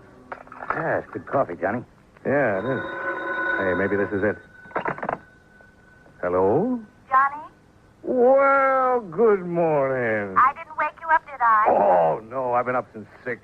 Can't get out of the habit. Oh, good. Well, the reason I called, Johnny, the man who was going to bring the watches by, Yeah? well, he can't. Oh, that's too bad. But he gave them to me. I can bring them by if you want. It was a sure bet Bancroft was playing it safe. He wanted to unload the dangerous watches, but he didn't want to be the one to do it. We cleared the table of Kemper's breakfast dishes, and a half hour later, Betty Holmes was announced from the lobby. Bill Kemper went in the bedroom to wait.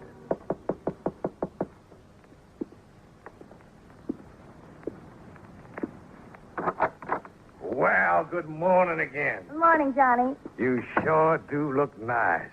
Come on over and sit down. Have some coffee. Oh, I'd love some coffee. I didn't particularly want to bring the watches myself, but my friend was busy. Oh, that's all right. That's all right. He gave me the prices and everything. Well, let's see them. All right. Oh, they're right pretty. Mm-hmm. Now, this one, you want $700. Mm-hmm. And how much for this one? He said that one wasn't as expensive, only $500. That's wholesale, hmm? Oh, yes. He said they're very unusual watches. Yeah. What's the matter, Johnny? Something wrong? Yeah. Bill? Well, what is it? What's going on? Hello, Betty. What is all this? Don't you know? These are the watches, Bill. I thought they'd Why, you crummy, no good, rotten sick. Just take it easy. You're a cop. No, not quite. You can't get away with this. You don't have anything on me. Give me those watches. Now, wait a minute. Who gave you these watches? You can't pinch me. You haven't got I anything. got all I need. I got the watches that were taken out of Nathan Gale's glove compartment right after he was murdered. I don't know anything about it. The guy just gave me the watches. Oh, Bancroft? Okay. And you're going to take the rap. I don't know anything about it. You know I didn't have anything to do with Gale's death. You know I was in my apartment. These watches are all I need. They'll send you right up. No. Then tell me who killed Gale. Bancroft. How did he get out of your apartment without anyone seeing him? The service elevator. But I didn't have anything to do with it. Did he kill Fisher? Yes. He was afraid Fisher would talk. Who stole the car? Who stole it? I did, but he killed Fisher. He killed Gale and Fisher, and I didn't have anything to do with it. You had enough to do with it to get your life. Come on. I'm going to book you and then get me a cop killer. See you later, Johnny. And thanks. Yeah. Thanks. You all.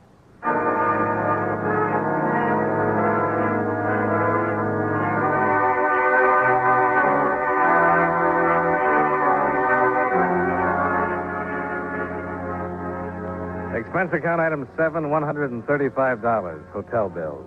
Item 8, $25.35, train fare and incidentals back to Hartford. Expense account total, $235 even. Yours truly, Johnny Dollar. From Hollywood, it's time now for John Lund as Johnny Dollar. Down Vegas, Johnny. Hey, how would you like to go to California with me? Oh, I like that fine, but do I have to work? If you want to eat while you're out. Johnny, we've written a lot of insurance for Los Angeles contractor named Elliot Champion. Uh-huh. Last night, his latest project went up in smoke. An office building he completed 2 weeks ago. How much is the policy worth? Damages over $500,000. I talked with our arson inspector long distance. He had some interesting things to say. Like what? The file looks phony. I'll pack my things.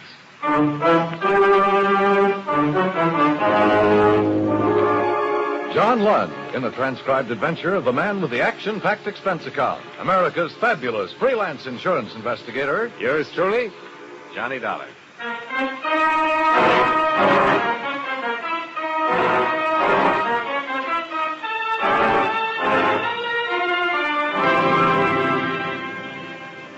Expense account submitted by Special Investigator Johnny Dollar to Home Office, Great Eastern Fire and Casualty, New York City. The following is an accounting of expenditures during my investigation of the Elliot Champion matter. Expense account item 1, $38.87, train fare and incidentals between Hartford and New York, where I met Agent Don Vickers and we made arrangements to fly to California. Item 2, $28 even, one raincoat. Item 3, $199.15, transportation New York to Los Angeles. En route, Vickers filled me in on the details concerning Mr. Elliot Champion. I met him once, Johnny, when he was in New York last time. Uh-huh. Vickers, I said to myself, look well on this man. He may be the last of his kind. How's that, Don? Well, Champion's 60 or better now, and he's been everything in his lifetime.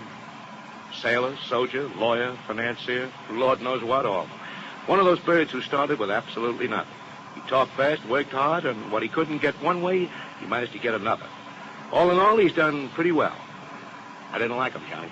Go on. Well, maybe I was just jealous of his aggressiveness, or maybe it's that I've heard stories of how he ran roughshod over big and little. No, well, it's about this office building. Yeah? Ives, the man who called me, has worked on several arson cases for us. Said the fire was of a definite incendiary origin. Can he prove it? Yeah. Nothing fancy. Somebody poured a few gallons of gasoline over some leftover building materials in the elevator shaft and threw a match on it. Oh, pretty effective. What else?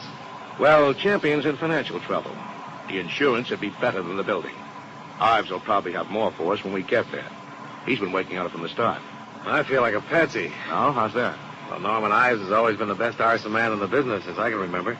And you're no slouch. What am I doing in this? Protection, Johnny. If Champion fired that building down to collect the insurance, I want to know about it. Ives might find the answer, you might find it, or I might find it. But where Champion's involved, it won't be easy. We'll all have to work. Are you scared of this guy? Yeah. Nobody's ever beat him.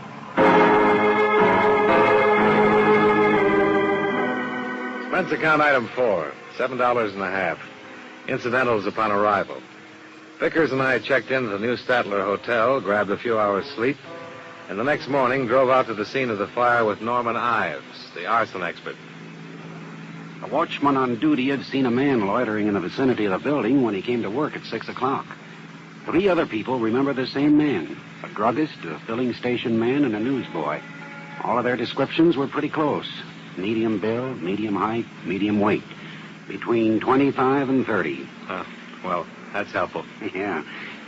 Now, the druggist and the man who ran the filling station could only supply the description, but the newsboy swears he saw this man sneak around the side of the building around 8 o'clock. The fire broke out about 8:30. Anybody see him leave? The newsboy says he saw him catch a bus on the corner right before the fire broke out. The bus driver on the line wasn't any help. The police have broken out every mug they can find in the arson files. Well, if the man with all the medium things about him is the man, this might not be so tough. No luck so far. I don't think they'll pick him up in the arson files, Dollar. It was an amateur job. I'll show you exactly how when we get there. What about the police lineup? Well, they've had 3 so far. 1 coming up tonight and 1 tomorrow. And I'd say that's a long chance, too. No professional, no firebug? There's a possibility, sure, but none of it seems right to me. A bug will plan it and perform it just like an expert. And he'll stand around and watch it burn. Maybe he'll call somebody up and tell them how happy he is. But I don't think our boy is any bug. There's something else in it, or I miss my guess. Well, you're the specialist. Any ideas? Not a one. I talked to the men who had been working in the building that day. There was no gasoline stored in that basement when they left work at 4 o'clock. But somebody moved in at least 5 gallons of gas between 4 and 6 when the watchman came on. How he did it, where he got it, I don't know. But it's one thing we'll have to find out. The police have any leads? They're working as hard as they know how. It would take a long time to check every filling station and find out who bought a 5-gallon can of gasoline. Yeah. We're up against something here, and Has anybody talked to Champion? Not yet. All he knows is that the fire people are trying to discover how the blaze started. I thought it best to leave it that way until we get our bearings. Well, here we are. Sure looks like a mess. Yeah. Well, come on. I'll show you how much of a mess it really is.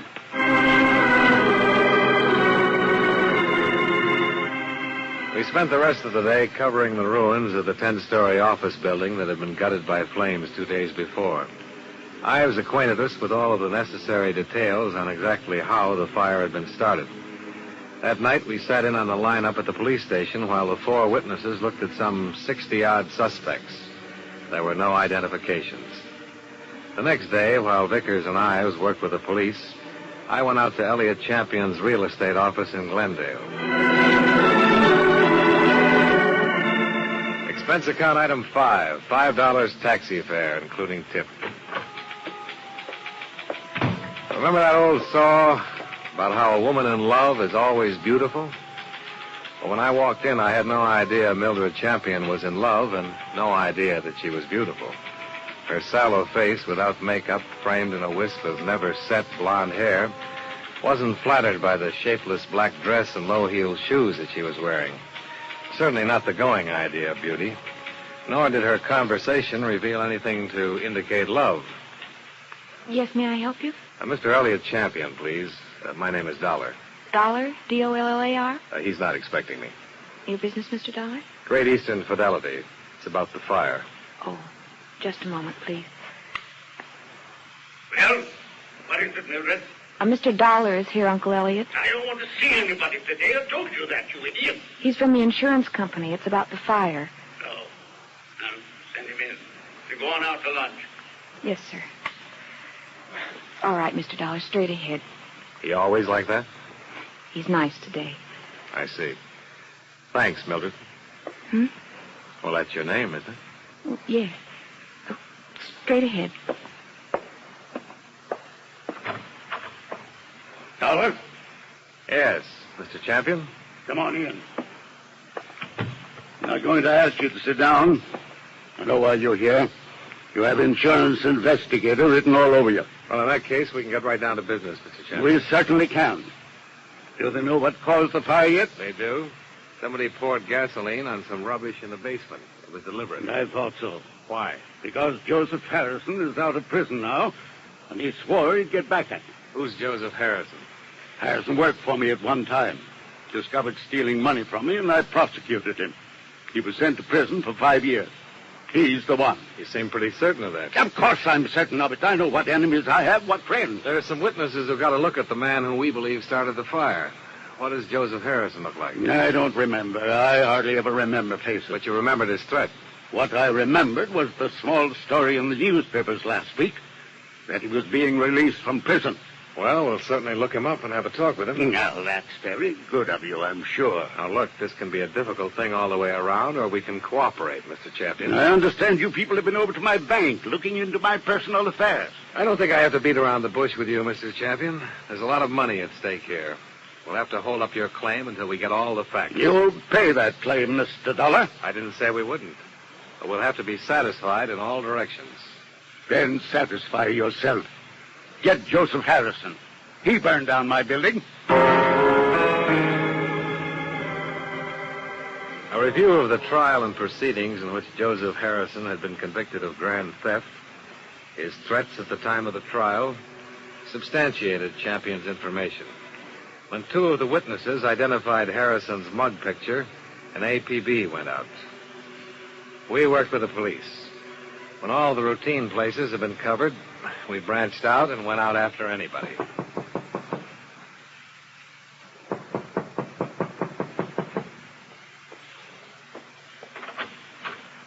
Who are you? My name's Dollar. Are you Mr. Angle? That's right. Insurance investigator, Mr. Angle.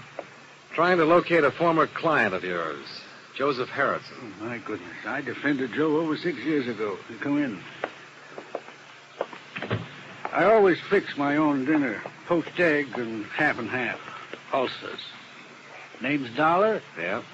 You want something? No, thanks. Do you mind if I finish? No, go right ahead. What led you to me? Well, covering everybody. We're very anxious to get hold of Harrison and talk to him. Well, I don't think I'm going to be much help, Dollar. What's it all about? He's been identified as the man who started a fire in the Elliott Champion building. Well, I'm sorry to hear that. Are you, Mr. Angle? Truly sorry. Joe Harrison was a nice kid who got in a little trouble, is all. But a calendar job. Born with one war just finished, a depression on deck, and another war in the hole. Makes a difference in a man's life. The calendar got him. Everything was against him at the trial, too. Champion poured it on. He didn't have to, but he did. He could have let him off. Did you try to talk him into that? No, I didn't. Nobody talks Elliott Champion into anything. And besides, Joe would never admit taking the funds. He said he was framed. Well, he didn't have a prayer with all the evidence Champion had against him. Why, I read the trial notes. Yeah, and that's it. Joe pleaded not guilty in the face of everything, and he went up. I want him to make a guilty plea and go on the mercy of the court. It was his first offense. Well, he's out now, and as I said, it looks like he's trying to get even with Champion for prosecuting him. Oh, for a lousy 10 grand. Has he gotten in touch with you? Oh, no. You ever write to you from prison? No. You have any idea where he'd be in town, Mr. Angle? No, I don't. Well, then I guess I'll leave you to your eggs. Oh, yeah. Dollar. If you find Joe, I'd like to know about it. Why, Mr. Angle? I'd like to see him. I wonder what 5 years in prison does to a kid like that. Yeah.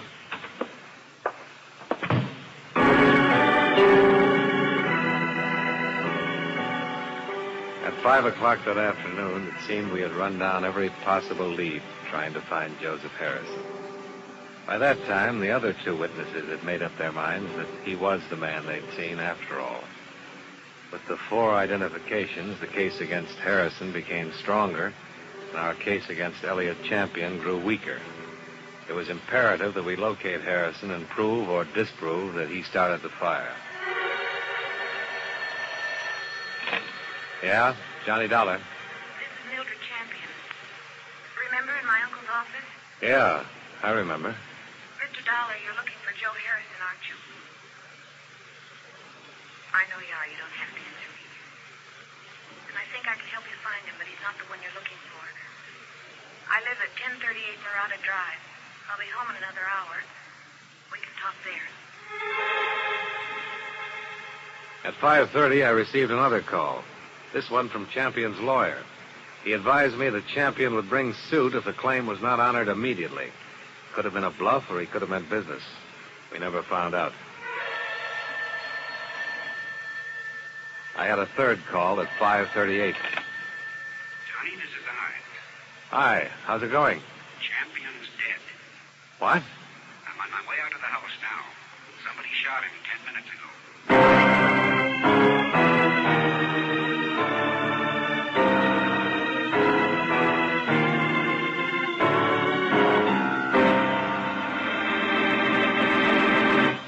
We'll return to yours truly, Johnny Dollar, in just a moment.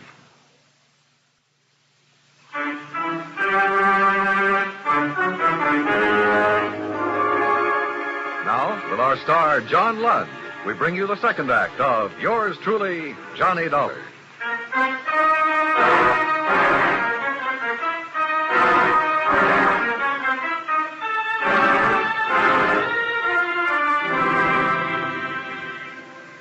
Apparently, Elliot Champion had died as swiftly as he had lived. A .38 slug had entered the very center of his forehead. There was no weapon lying about. There were no witnesses in the remote, hilly section of Glendale where he lived to give any information concerning the crime. The police were more anxious than ever to find Joseph Harrison. Their reasoning was that if he'd burned down a $250,000 building to get back at Elliot Champion, he also might shoot him. The arson case had turned into a murder case. When Don Vickers joined Ives and me at the scene, things were still pretty much up in the air. Well, this is a new wrinkle. What do you suppose... We'll just have to wait and see. Yeah, I thought I was getting somewhere. You find something? I don't know. Take a look at this. Huh? Here. Mildred Champion married Harrison a month before he was convicted. Well, I'll be... Me, too. Were they separated? Only by the prison term. No record of any divorce or annulment proceedings. Well, what do you make of it, Johnny? I don't know what to make of it. She called me earlier and said she had some information for me. I was on my way there when this happened. You didn't talk to her? No. She's his only living relative.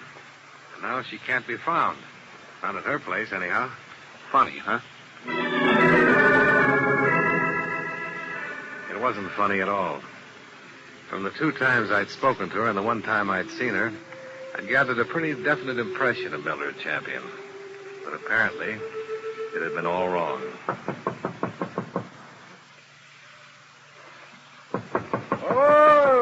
All right, I'm here. I'll be there. Why, Dollar. Hello, Mr. Engel. Never thought I'd see you anymore. What's up? Still looking for Joe? Still looking for Joe. Yeah, wish I could help you, Dollar. Elliot Champion was shot and killed in his home tonight. No. That's all you have to say? What else is there to say?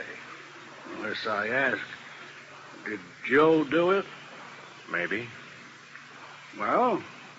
Did you know Mildred Champion? I met her. Did you know she was married to Joe Harrison? Yeah. I'll throw one more thing at you, Engel. Champion wasn't always too good about paying his income taxes.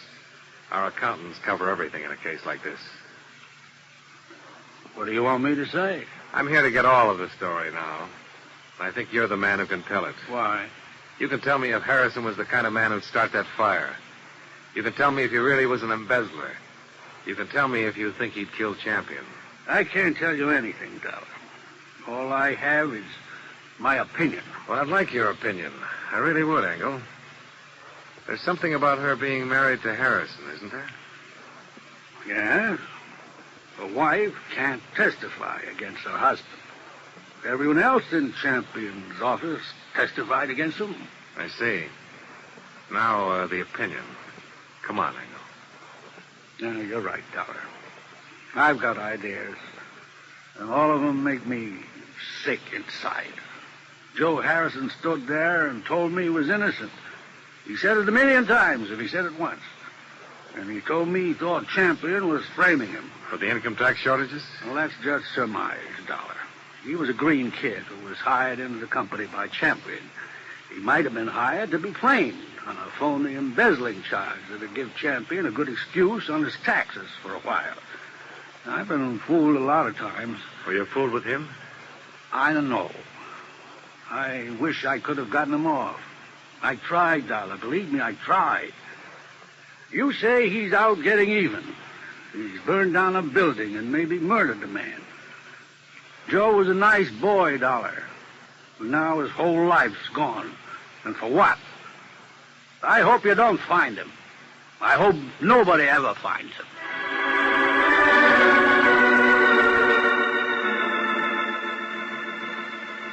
But we did find Joseph Harrison. He was right under our noses all the time. When I called back at the hotel, there was a message for me to get down to the county hospital. Ives was waiting for me there. We both stood and looked at Joseph Harrison in the morgue. It's a funny thing, Johnny. There's been an alarm out on this guy for 6 hours.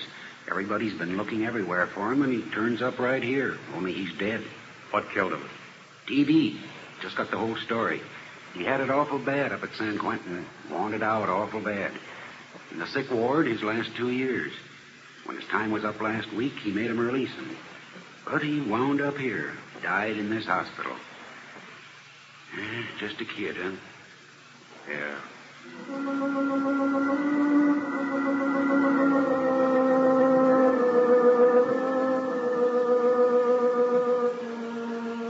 Well, we were right back where we'd started from, trying to make a case against Elliot Champion. Except now it was trying to make a case against the estate of Elliot Champion. I was surprised to learn before leaving the county hospital that his niece had still not been seen to be informed of her uncle's death. I was even more surprised when Don Vickers reported from police headquarters. Johnny, this case is breaking. What? A guy who runs a gas station on San Fernando Road sold a woman a 5-gallon tin of gasoline last Monday. Mildred Champion? Well, it sure sounds like her. Tall, rangy, about 30. The car description checks out, too. She could be the one who did the job on the building easy enough. Yeah.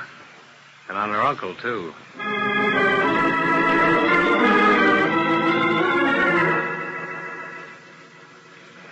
Again? Yeah, come on. And close that and lock it. It's awful late for this. I know. Now what? We found Joe. He's dead. Oh, no. Oh, yes.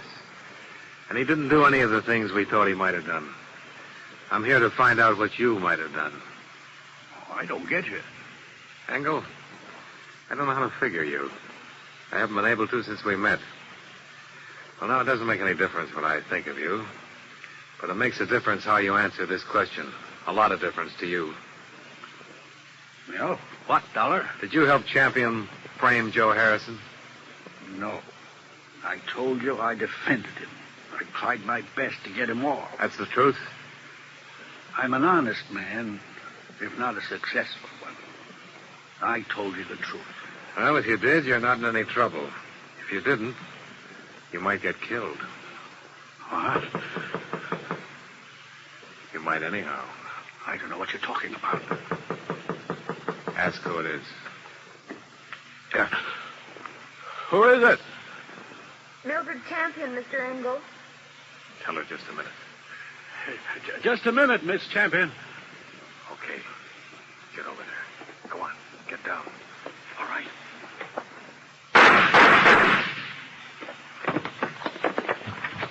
Call the police. Hold it up, Mildred! Hold it up!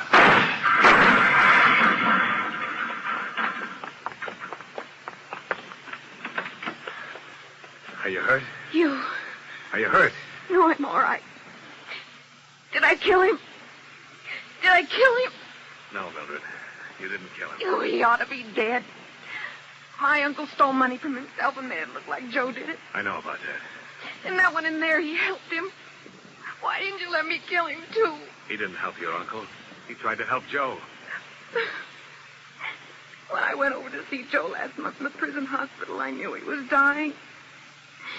He had that look in his eyes. helpless. And he knew what my uncle had done to him, and he couldn't do anything about it. But you figured you could. You killed your uncle when you found out Joe died. You came here to kill Engel. I thought he helped him do it. I thought he helped kill Joe.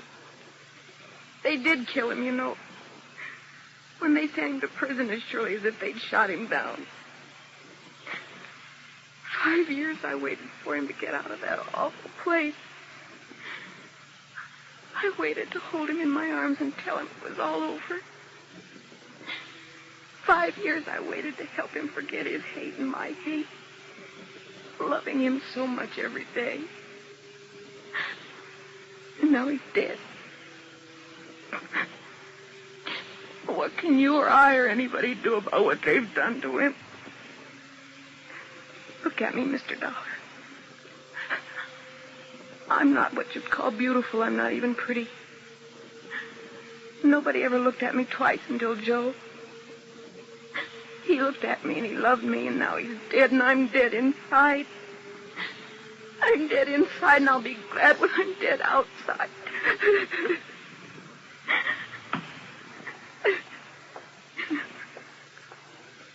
Come on, Mildred.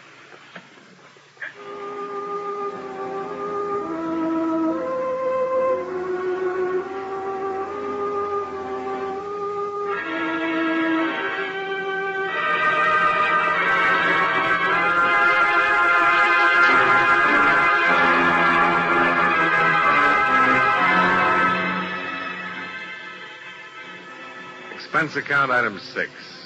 Same as item 3. Transportation back to New York. Item 7, same as item 1. Transportation New York to Hartford.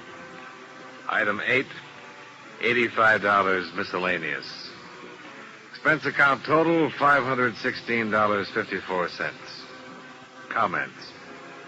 Item 8 you can take away if you want to. It's a legitimate miscellaneous that I pampered myself with. I wanted to forget Mildred Champion talking about her lover. Yours truly, Johnny Dollar.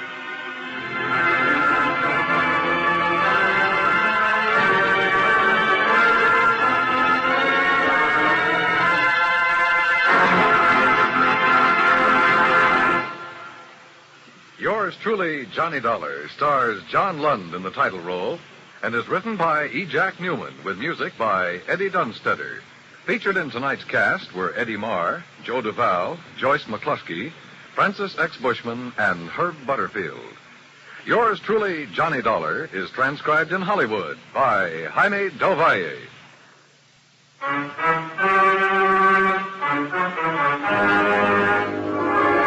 This is Dan Coverly, inviting you to join us next week at this time when John Lund returns as... Yours truly, Johnny Dollar.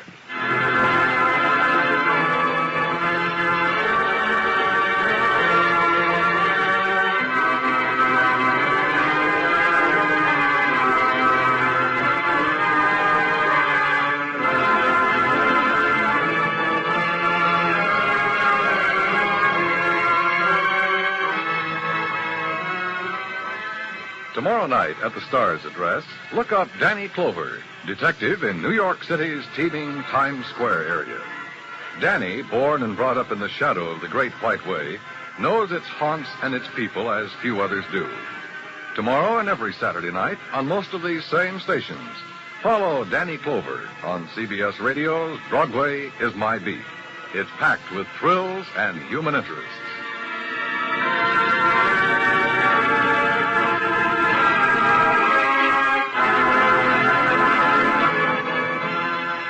Is your soldier boy coming home on furlough? You'll be glad to know Traveler's Aid is standing by to help him get home safe and sound. In bus, train, and airplane terminals, Traveler's Aid workers are constantly helping men and women in uniform, mothers with small children, all kinds of people. Traveler's Aid is really hometown insurance for people on the move. If you miss connections, get stranded in a strange town, or misplace directions, you can count on Traveler's Aid to help. Remember, your community chest gift supports Traveler's Aid and 159 other services. So give now to your community chest and give generously. And remember, America now listens to 105 million radio sets and listens most to the CBS radio network.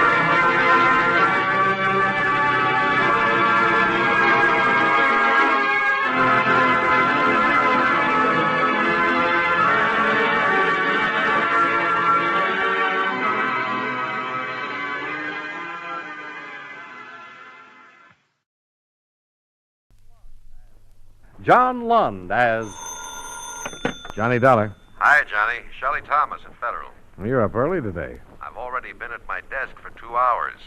How'd you like to work on one for me? What's it about? In cold, hard claim cash, it comes to exactly $12,482.16. That's interesting. What does it mean?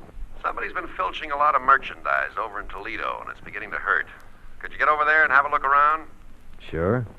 Well, it sounds like a police job to me. Well, I don't expect any miracles, Johnny. I just want a good factual report on the whole business for my clients. See you in an hour.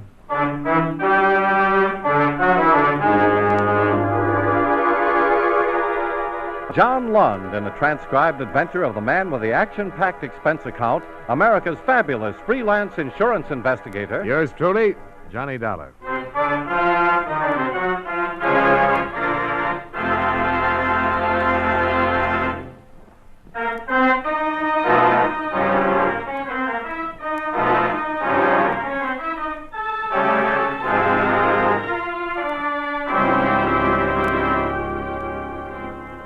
Expense account submitted by Special Investigator Johnny Dollar to the Federal Insurance and Claims Adjusters, 2044 Appalachian Drive, Hartford, Connecticut. The following is an accounting of expenditures during my investigation of the Costain matter.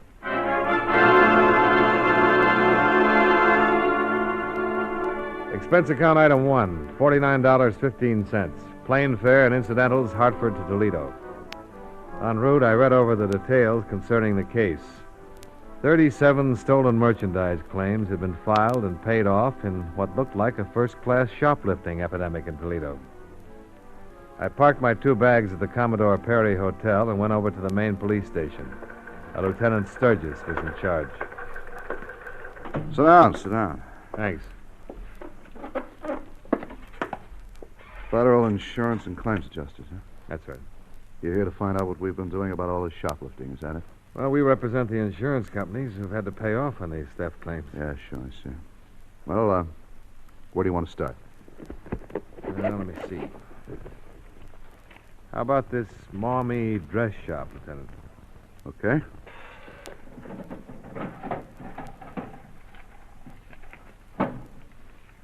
Uh-huh. Let's see. February 10th, proprietor Mrs. Bancroft registered a complaint with us that a dress and a coat were missing from the store racks. Well, we went over there and talked to her about it, made out the report as another shoplifting job, and put a description of the coat and the dress in the hot sheet. Mm-hmm. Dress wholesaled at $113. Coat had a fur trim. Went at $395. Yeah. Looked a little better than most shoplifting jobs to us. We had it in mind when we got another complaint 3 days later from a place over on Oak Avenue. That'd be, Milady's Shoppy? Yeah. Negligee and a silk robe. Yeah, we covered that one, too. Both of them came to $286. Yeah, same thing as the Mommy. Clerks hadn't seen anyone, didn't know anything. The week of the 15th, we had 2 more complaints. On the 23rd, 3 complaints. They've been coming in regular ever since. Actually, the last one was 3 days ago. Always the best stores, always expensive merchandise. We rounded up every known shoplifter in our files, and we've had our store personnel at all of our lineups. No one's been able to make an identification so far. First, we thought it was a plain, expert shoplifting done by a well-organized gang. Looks that way. Not so much anymore. Did you notice on your list there that all of these items are for a woman? Yeah. Dresses, coats, blouses, cosmetics, millinery, costume jewelry, and so on. Now, what we didn't pick up until about a month ago was that all of the articles of clothing that have been taken are for a woman who wears a size 10 dress. That is a funny one. Yeah, and it rules out a gang right away. There's pattern to it, but I'm going to have someone else tell you about that. Yes, Lieutenant? See if Sergeant Beidler's in. Right. 99 times out of 100, a shoplifter will take anything he or she can get her hands on, regardless of cost, size, color, or anything else. So we don't think this is the work of an old-timer either. You mean somebody's just gathering up a nice wardrobe at my insurance company's expense? Something like that. If any of these stolen articles have been sold or disposed of, we'd have a lead by now. The stuff has been on the hot sheet for months. We've covered pawn shops, second-hand store... Yes? Sergeant Beidler on 2. Right. Hello, Sergeant. How's it going? Fine, thanks, Lieutenant. There's a man in my office named Dollar. I'm sending him down to see you.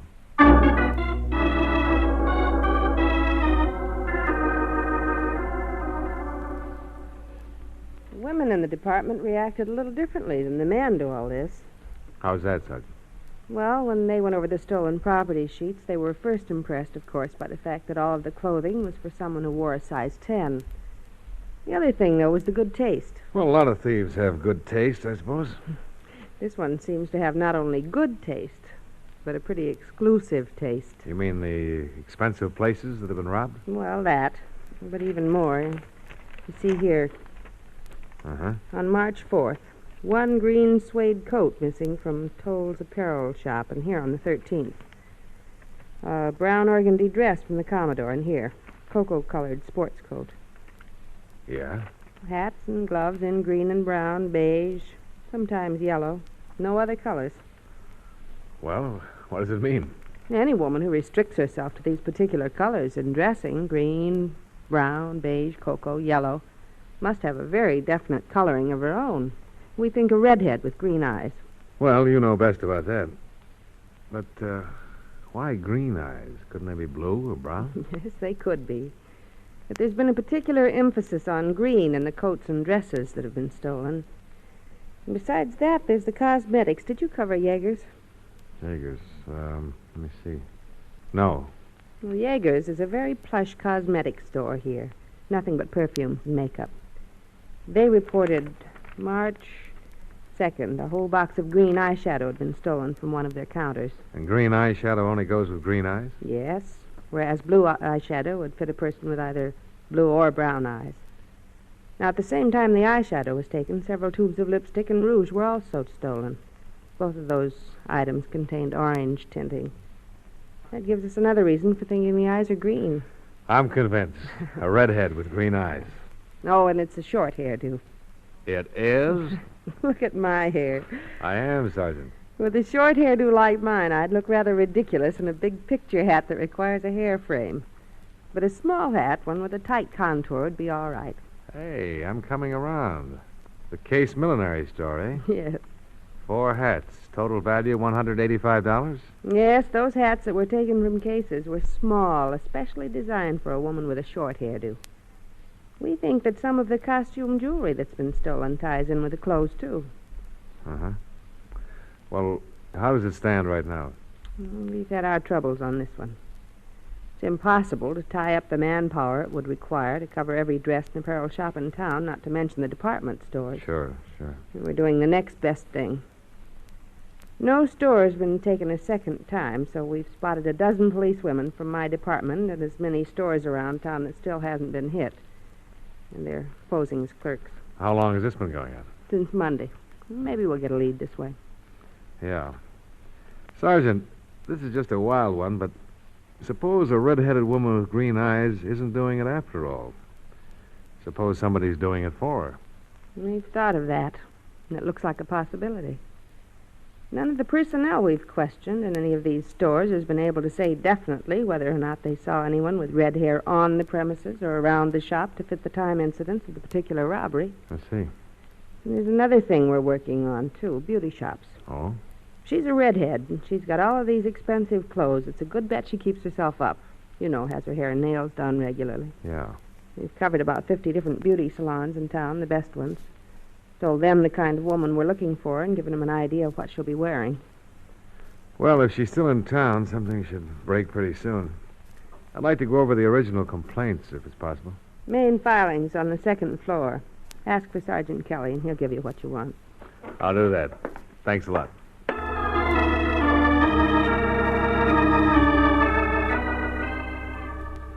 After a full day and a half of studying the crime reports, I wholeheartedly agreed with Lieutenant Sturgis and Sergeant Beidler. Since none of the stolen articles had appeared in any of the usual places for disposal, I was convinced it was not the work of an organized gang or of a previous offender. All clothing that had been taken was the same size in a small variety of colors, and, as Sergeant Beidler had pointed out, suited only to a certain type of woman with definite physical characteristics: red hair, green eyes.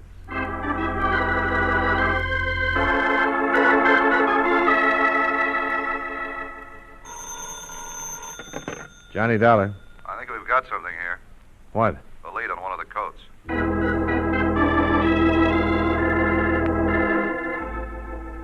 I met Lieutenant Sturgis in the police garage, and we drove over to Toll's apparel shop on West Oak Street. One of the clerks there had phoned in and reported she'd seen a woman wearing a green suede coat that had been stolen from the store a month before. The clerk's name was Alice Emerson. I'm sure it was the coat. Well, how can you be sure of that, Mrs. Emerson? Well, it was the only one like it in the entire store. And as far as I know, in Toledo, it had a gathering at the back and gold buttons. I just knew that coat the minute I saw it on her. I just knew it. Oh, this was about a half an hour ago, you say? Yes, I was on my lunch hour, and I was eating at the Westgate. The cafeteria? Yes. She was about 3 people ahead of me in the line. I didn't remember at first that the coat had been from us, but when I sat down to lunch, I recalled it. Mm-hmm. I really didn't know what to do exactly. Then I thought, well, I'd better make sure it is the coat, you know. I wouldn't want to make trouble for anyone. What did you do? Well, she had a table over by the wall eating her lunch alone. So I finished my lunch, and I walked over near her, and I took a good look at the coat. It was our coat, all right. The one that was taken from that rack over there. I was going right out on the street and call a policeman, but I guess she got a little suspicious of me looking at her the way I did, and she got up and left. What did she look like, Mrs. Emerson? Oh, she was a nice-looking woman. About my size, 30 or so. Very nice. What color was her hair? Dark. Very dark. Dark? Black, you mean? Or dark brown. I don't know which. Did you happen to notice the color of her eyes? No, I didn't, but she wore glasses. Horn-rimmed. You're certain it's the same coat? Oh, I'm positive. Have you ever seen the woman before? No, never. At least I don't think I have. Nothing familiar about her at all? No. Did you happen to notice which direction she went in when she left the cafeteria? No, I don't know where she went. She just got into a taxi cab.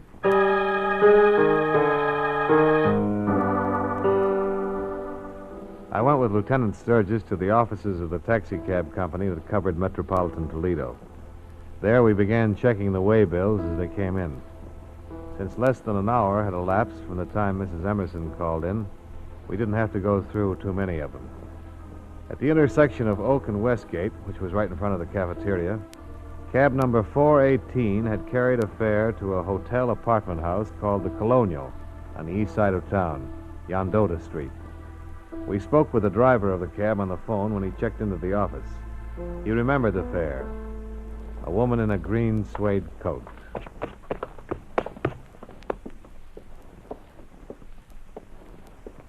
Try that. Yeah. Hello, can I help you? Police. Oh? Sometime in the last hour, a cab brought a woman to this address. We'd like to talk to her. She's about 5'4", about 30, dark hair, wearing a green suede coat. You know her? Well, now let's see. Wore horn-rimmed glasses? Well, I've got 175 apartments here. Wait, a green suede coat? Yeah. Well, Miss Jones. Jones, huh? Yes, Lillian Jones. She just checked in 2 days ago.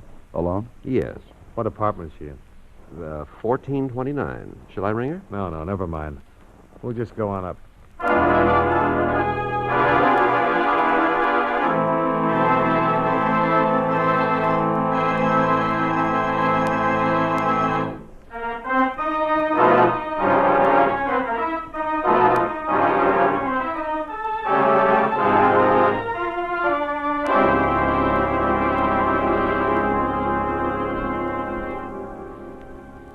From the description we gave the desk clerk at the Colonial Apartments, he identified our suspect as Lillian Jones, apartment 1429. She'd come in approximately 20 minutes before we'd arrived. As far as the clerk knew, she was still in her apartment. We took the self-service elevator up to the 14th floor. Ought to be down this way. Hey, wait. 1410, then it goes to 21. Yeah. Oh, the corridor. Oh, yeah.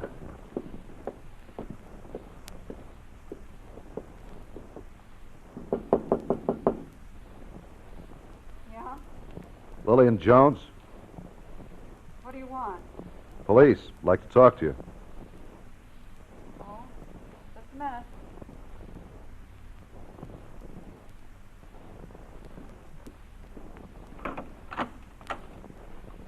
May we come in?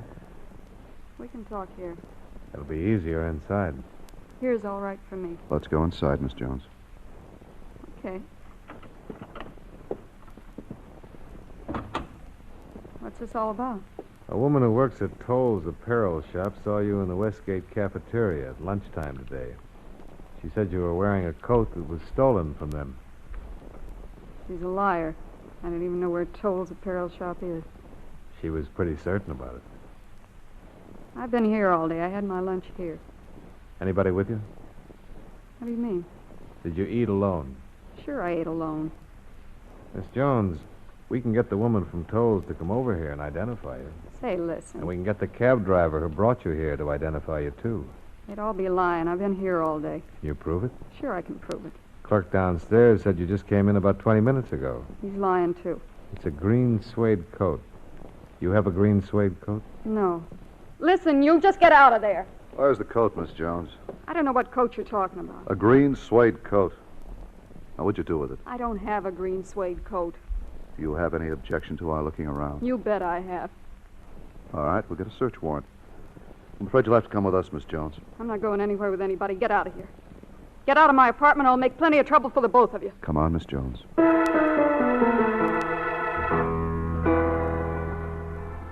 Lillian Jones had a record of one previous arrest 2 years before. The charge, grand theft. She'd been released for lack of evidence. Her profession was listed as a domestic. The saleslady from Toll's apparel shop appeared and positively identified her as the woman she had spotted in the Westgate cafeteria wearing the stolen coat. The cab driver who'd driven her from the intersection of Westgate and Oak to the Colonial Apartments was called in. He also identified her. She still refused to admit anything, maintaining that she hadn't left her apartment all day. Lieutenant Sturgis took a detail of men to her place to search the premises. I stayed with Sergeant Beidler while she questioned Lillian Jones. Why won't you tell us what you did with the coat, Lillian? I don't know what coat you're talking about. Honest, I don't. Mrs. Emerson saw you wearing it at the cafeteria today. The cab driver saw you wearing it. The clerk at your apartment desk saw you wearing it. They're all liars. I don't own a green suede coat. You people have no right to hold me like this and ask me all these questions. I haven't done anything. What did you do with the coat? There isn't any coat. Where'd you hide it? I want a lawyer. Can I call a lawyer? Tell us about the coat. You stole it from Toll's apparel shop on March 4th. Isn't that right? I don't know anything about Toll's apparel shop. I told you. It's on Oak Street. I'll drop in and say hello sometime. What about the other thing? What other thing? You know what we're talking about, Lillian. Why don't you get it off your chest? We'll find out sooner or later. Who are you working with? I want a lawyer. Where's it hidden? I want a lawyer. You can make a statement now and save yourself a lot of trouble. I want a lawyer.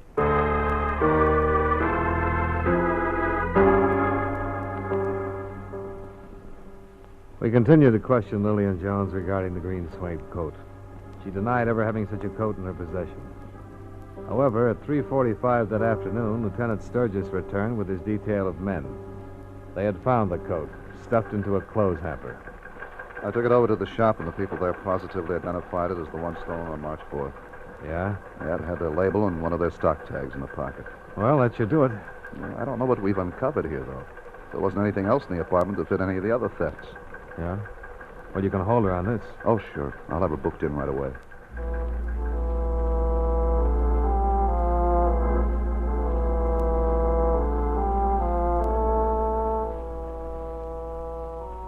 Lillian Jones was charged with grand theft. Before she was taken to the main jail, she admitted that she had stolen the coat. But not from the apparel shop. from the home of a family by the name of Costain. She said she'd been employed there for 2 weeks as a domestic servant. Mr. Costain was a civil engineer with offices in downtown Toledo. They informed us that he'd already left for his home, so we drove out there to interview him. It was a large, 12-room place on the edge of town. A servant took us into the living room. A few moments later, a tall, gray-haired man in his early 50s made an appearance. I'm Mr. Costain. I'm Lieutenant Sturgis, Mr. Costain. This is Mr. Dollar. How do you do? Police? That's right. They hate to bother you around dinner time like this. Quite all right. Sit down, please. Thanks. We're holding a woman downtown named Lillian Jones, Mr. Costain. I understand you employed her at one time. Lillian Jones? Oh, the maid, yes. Is she in trouble? We're just checking her story. I see. She was in possession of a green suede coat at the time we took her in, Mr. Costain. Mm-hmm. She insists that she took the coat from your home. Why would she say a thing like that? Well, we don't know. We thought maybe you could clear that up. I have no idea what she's talking about. I fired her last Tuesday, I believe it was. That was the last I saw of the woman. Was she very angry when you fired her? Not particularly. It's just that she didn't work out here very well. I gave her 2 weeks' pay, told her to go. It's a green suede coat with gold buttons down the front. I don't know where she got it, I'm sure, but I know she didn't get it here. Funny she'd tell us she stole it from here? Yes, it is. But I don't know why. Is Mrs. Costain at home? Mrs. Costain passed away last February. Oh, I'm sorry. Do you have a daughter? No. Well, we have to check into all these things, you know. Oh, I understand. I wish I could help you. You can if you will, Mr. Costain. How's that? Would you mind dropping into my office tomorrow and taking a look at the coat? Oh, I don't know what good that would do, but I'll be glad to do it. You just might recognize it. Perhaps it belonged to Mrs. Costain. Possibly, although I don't remember it. Room 212 in the main building. All right, Lieutenant. I'll be there in the morning. Fine. Sorry to have bothered you. Not at all. Good night. Good night. Good night. Did you see it? The color print on the piano? Yeah. A red-headed woman with green eyes.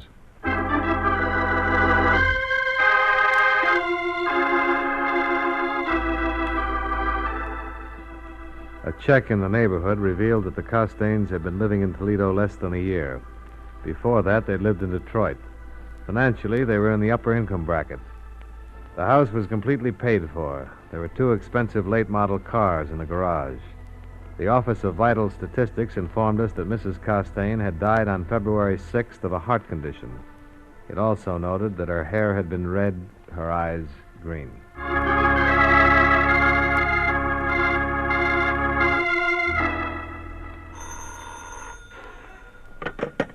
Lieutenant Sturgis, robbery. Oh, yes, of course. I see. Well, are you going to be home? Fine. Arnold Costain. Yeah? Yeah, he just changed his story. He said he did know that Lillian Jones stole that coat when she left the house. You give any reason for not admitting it when we were there? No, just wants to see us.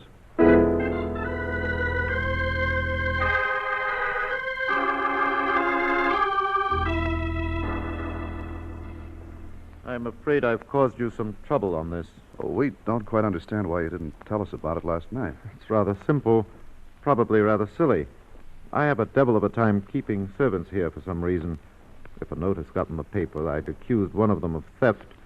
Well, I'd have a difficult time getting another one. They're that way.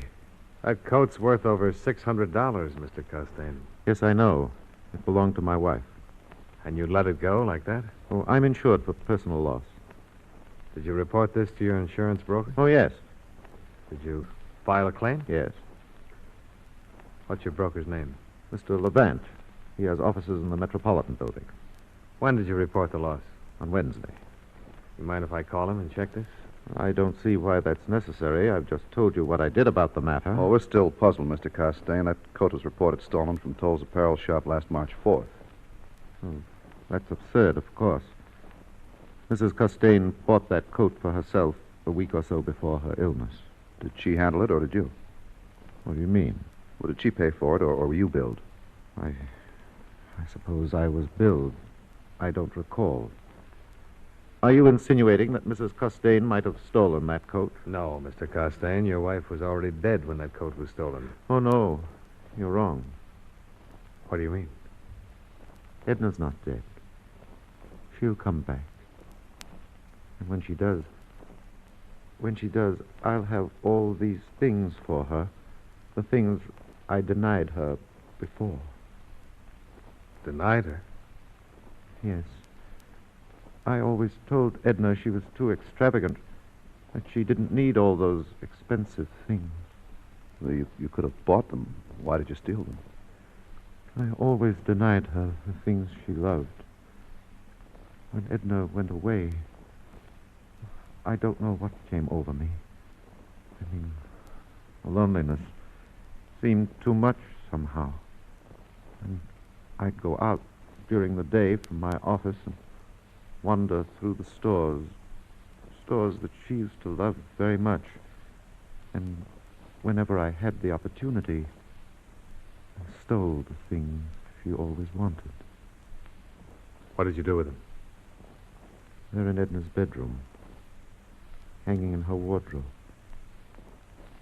Would you like to see them?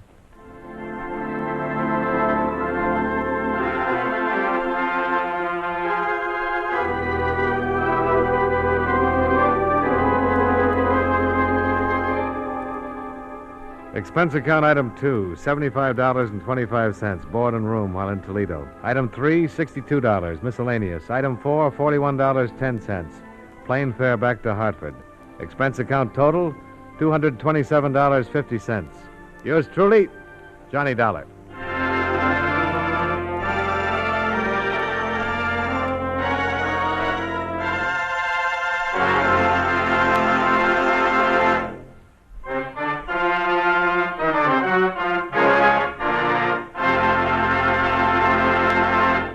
Yours truly, Johnny Dollar, stars John Lund in the title role and was written by E. Jack Newman with music by Milton Charles. Featured in tonight's cast were Hal March, Hy Averback, Edgar Barrier, Virginia Gregg, Mary Lansing, and Peggy Weber.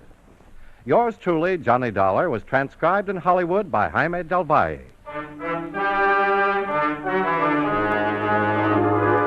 This is Charles Lyon, inviting you to join us again next week at this same time when, from Hollywood, John Lund returns as... Yours truly, Johnny Dollar.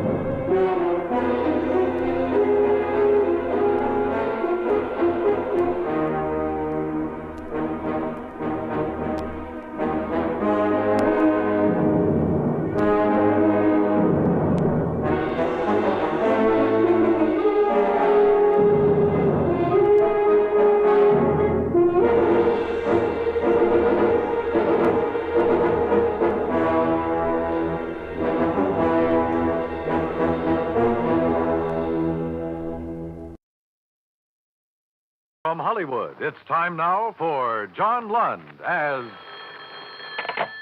Johnny Dollar. Niles Hartley, Johnny, Columbia Life. Niles, how are you? I thought you were in Chicago these days. I am. This is long distance. We have one here that's a pimp. Tell me about it.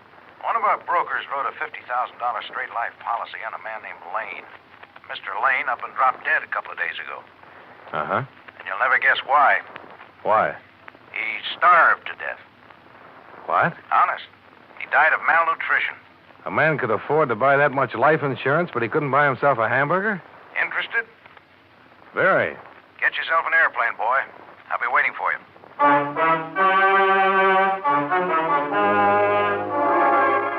John Lund in a transcribed adventure of the man with the action-packed expense account, America's fabulous freelance insurance investigator. Yours truly, Johnny Dollar.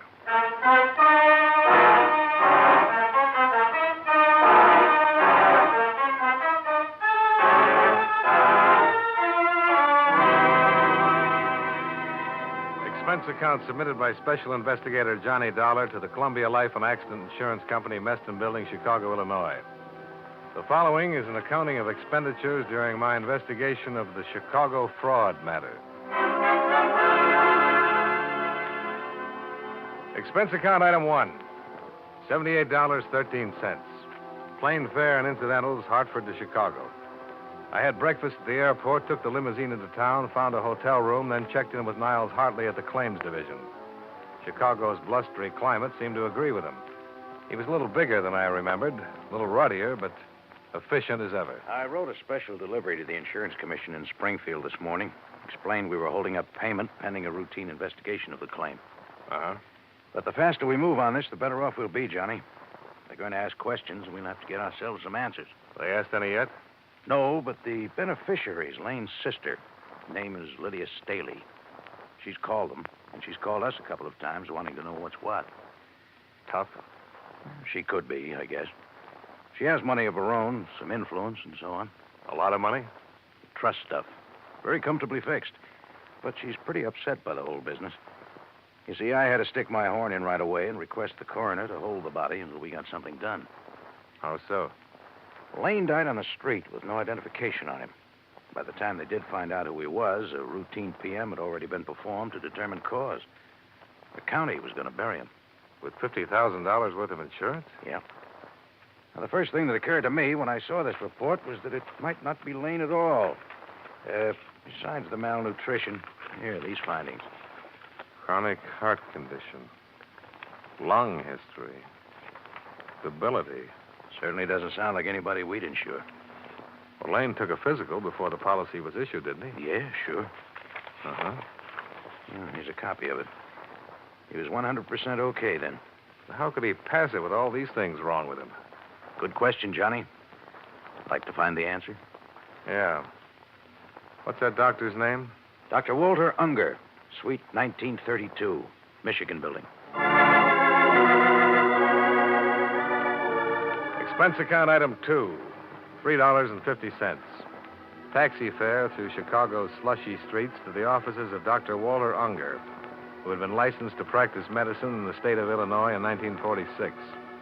He was a Northwestern University Medical School graduate. And I'd give him the service. Married, had 2 children, and lived in Glencoe, a North Shore suburb. Day and night. His income and practice, according to report, were average. Well, good.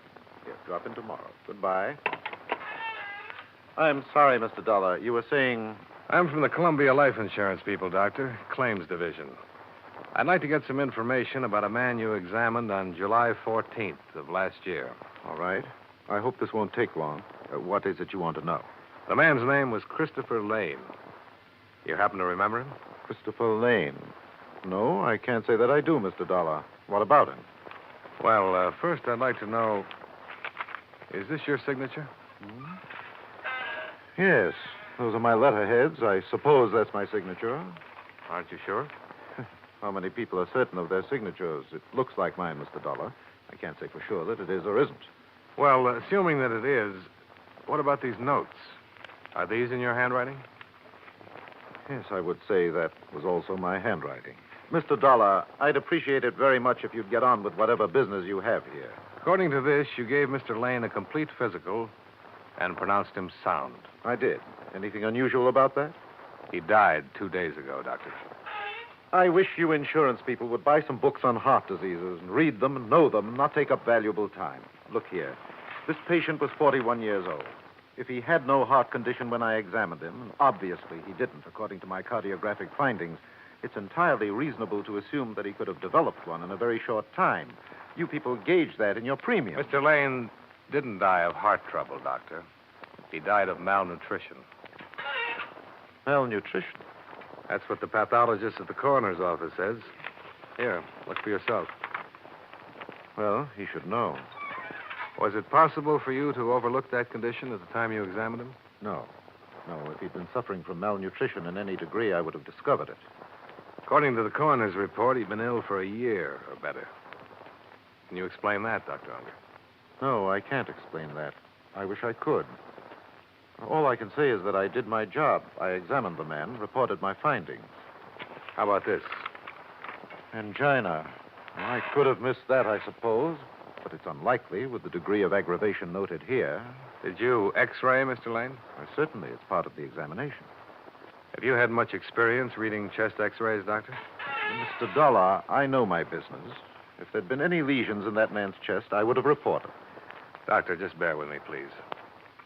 Again, the coroner's man said they were old lesions. So I notice. I can't explain that either. Well, you can understand why we want to be thorough about this. Yes, I do. And I wish I could help you. You keep a file copy of all examinations? Yes, certainly. I'd like to see your file on this one, if I may. Of course. Anything else? Yeah. Another hour of your time. What for? I'd like to have you look at Mr. Lane's body, Doctor. I could get an injunction. All right. I'll be finished here at 7 o'clock.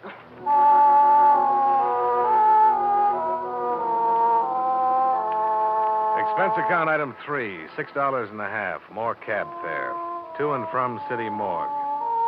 Dr. Unger viewed the mortal remains of Christopher Lane and was unable to state definitely whether he'd ever seen the man. The next day, all of the personnel connected with Dr. Unger's office made a trip to the morgue. None of them recognized the body either. However, I had better luck with the elevator operator in Lane's apartment building.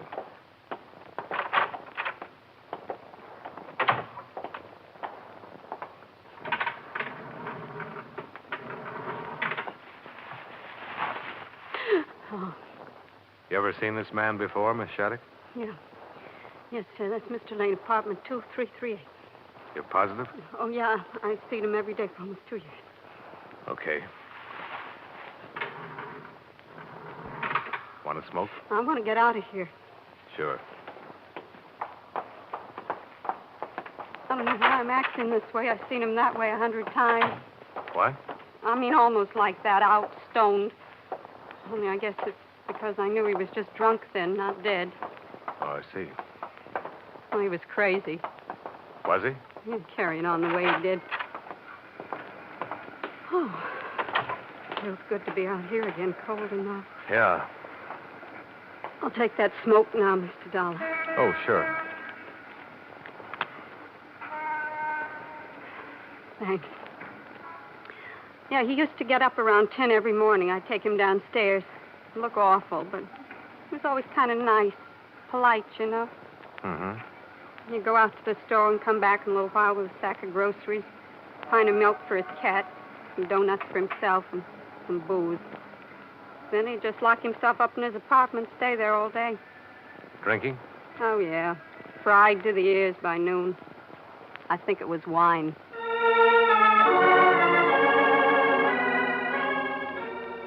The janitor and the maid, as well as the doorman and the desk clerk, further verified the fact that Lane had been drinking heavily for better than 18 months prior to his death.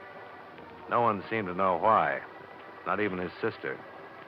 She turned out to be a woman of 30 or more, well-tailored, well-groomed, and bad-mannered. I wish you'd take your briefcase and get out of here, Mr. Dollar. I'm sorry you feel that way, Mrs. Staley. Chris drank himself to death. I don't know why. I just know he did it. He's dead. He named me his beneficiary. Now, why don't you pay me what you owe me? We will, Mrs. Staley, if the circumstances are right. So far, we have a reasonable doubt. Oh. And this investigation is for your benefit as much as it is ours. What do you mean by that? When we've satisfied ourselves one way or the other, your claim can be settled. Well, what is it you want to know? I haven't seen my brother in over a year. I can't tell you anything about him. Were you on good terms with him? Of course I was. Left me his insurance money, didn't he? Understand you're a widow, Mrs. Staley? I don't see what bearing Do you that have any has- dependents? No children, if that's what you mean. And the insurance money would have gone to you alone? Let me correct you. The money will come to me alone. I don't know what you people think you can do trying to weasel out of this, but I've already spoken with my attorneys, and they've advised me to sue for an immediate settlement.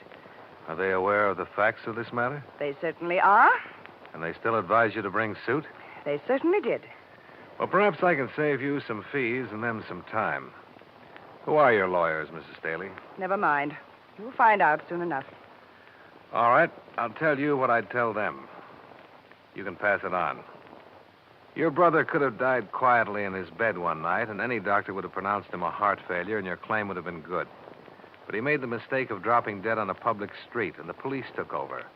And before he was properly identified, an autopsy had been performed. Yes, and I'm going to sue the city for And from that autopsy, we know your brother couldn't possibly have passed an insurance examination. But he did pass it, Mr. Dollar.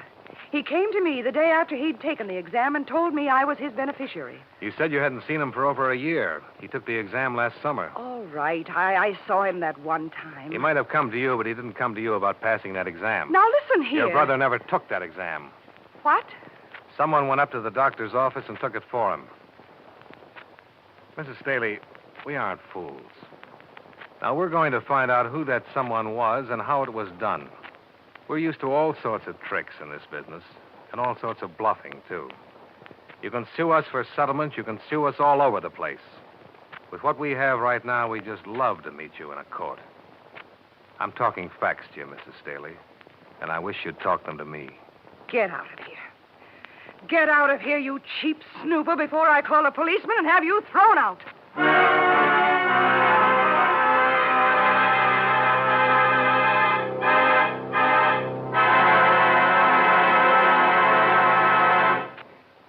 We'll return to yours truly, Johnny Dollar, in just a moment.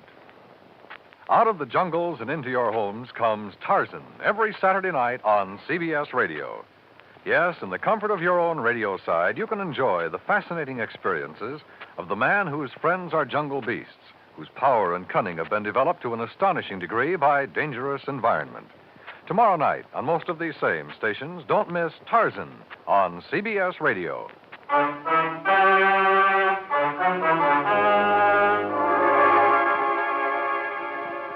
Now, with our star, John Lund, we bring you the second act of yours truly, Johnny Dollar.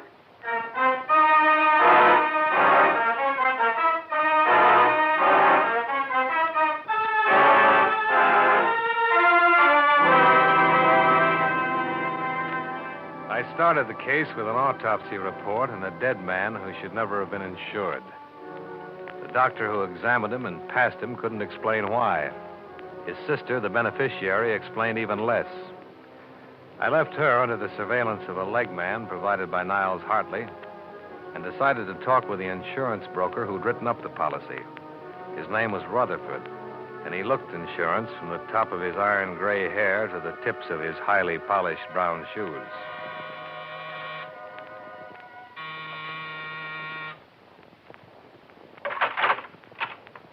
I suppose you're Mr. Dollar? Mr. Rutherford? Yeah, come in, come in. I was surprised when you called me. We're trying to wrap this thing up, Mr. Rutherford. I understand. I'll tell you, I've been writing insurance for 17 years, Mr. Dollar, and this is the first time anything like this has ever occurred to me. Sit down. I believe you, Mr. Rutherford, and your record. Oh? You've looked into me? Well, you know, we have to on a thing like this. Just a matter of routine checking. Yeah. I'm here to find out all I can about the circumstances under which you sold the policy to Mr. Lane. Mm-hmm. He was a bachelor. He lived in a fairly nice apartment on the Gold Coast. No dependents. I'd like to know what made him a prospect. Well, actually, it's more of a personal thing, I suppose. Mrs. Rutherford and I were interested in buying a home in Wilmette a couple of years ago. That was one we liked on Sheridan Road. The agent happened to be this man, Lane. That's how we became acquainted. Oh? Lane was in the real estate business, on and off. Actually, he didn't really have to work for a living at all. He had a fairly comfortable income from trusts set up by his father. Did he do very well in real estate? Well, I don't really think so. I don't think he worked hard at it. You met him when you were out to buy a house. Did you buy it? No. My wife died suddenly, and I had no need to buy a house. But he bought insurance from you. Yes, eventually. You say this was a couple of years ago. Mm-hmm. Did you try to sell him right away? Oh, I don't recall. I called him now and then, had him over for dinner. I was surprised, frankly, when he decided to buy. Uh-huh. What kind of a man was he? What do you mean? Well, your opinion, Mr. Rutherford. Well, just a client, Mr. Dollar. I treated him the same as any other client. How did he look? Hmm? Oh, pale, thin, healthy, emaciated. What? He looked fine to me. I noticed you arranged for the examination. Yes. How well do you know Dr. Unger? Just slightly. You know, the physician is supposed to be an impartial third party, and when a client has to be examined by a physician, I send him to Dr. Unger, that's all. I get a Christmas card from him every year. I see. You say you had Lane over for dinner a few times. Yes, when my wife was alive. Did he drink much on those occasions? I don't recall. Why? His malnutrition resulted from an alcoholic condition. All drinking, no eating. Lane, an alcoholic? He sure was. Had been for years. Can I use your phone? Well, yeah, help yourself.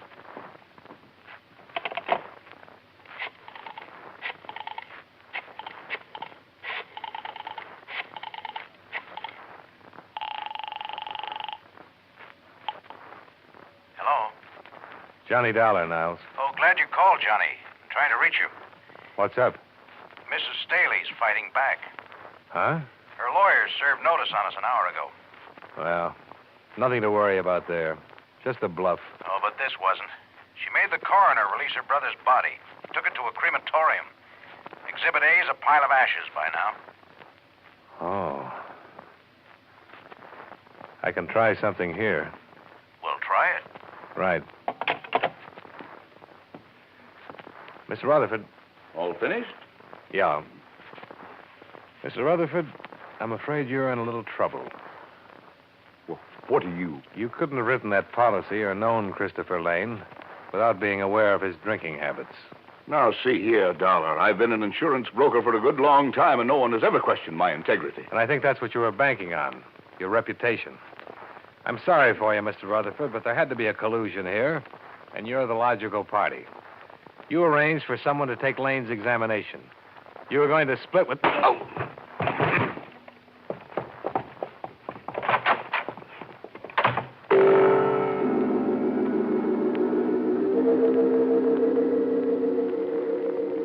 In the 3 minutes it took me to get my breath inside of me and my feet under me, he was well away and out of sight. I used his telephone a second time. I told Niles Hartley what had happened and then made a beeline for Lydia Staley's place. What do you want? I'm here to tell you about all the trouble you're in, Mrs. Staley. Rutherford's given it away. Given what?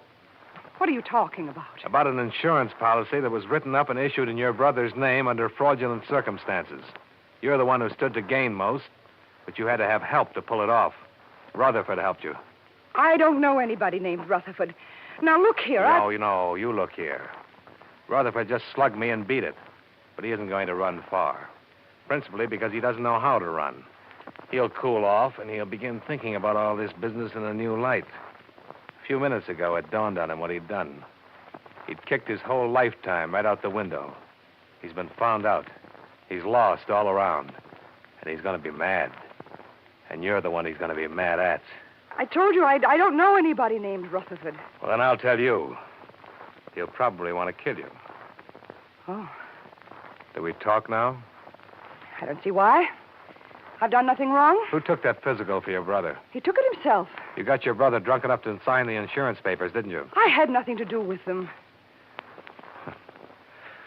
Okay, Mrs. Staley. We'll get it all from Rutherford. Yes. Why don't you do that? In the meantime, I hope you sleep well, knowing what you've done. I've done nothing. And you'll never prove any of these things you've been saying. Never. And for 2 days, it looked as if she might have been right. There was no way to involve Mrs. Staley without a statement from Rutherford. In the name of the company, Niles Hartley filed charges on attempted collusion against him, and a warrant was issued. The Chicago police were unable to find him anywhere. His apartment was watched 24 hours a day, as well as Mrs. Staley's residence. The case was stalemated. We couldn't locate Rutherford, but he found us. Johnny Dollar. This is Earl Rutherford. Where are you? Never mind. Dollar, they all know about me around Niles' office, huh? Just Niles and me. I'd like to explain some things to you so you can pass them on to Niles. I'd like him to know why I did it, and, before I leave town. You won't get far. There's a warrant out for you. I can get away, all right. Rutherford, Columbia doesn't want to prosecute you on these charges. The notoriety would be bad for them. If you'd make a statement, sign it, I think I could talk him into dropping the whole matter. Maybe we'd better get together. Come on over. No, I'll meet you at the Dearborn entrance to the Drummond. 15 minutes? I'll be there. Right.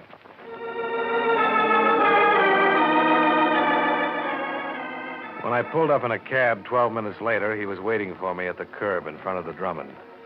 He was still wearing the same clothes he'd had on in his apartment. He needed a shave, and judging from the circles under his eyes, he hadn't slept much.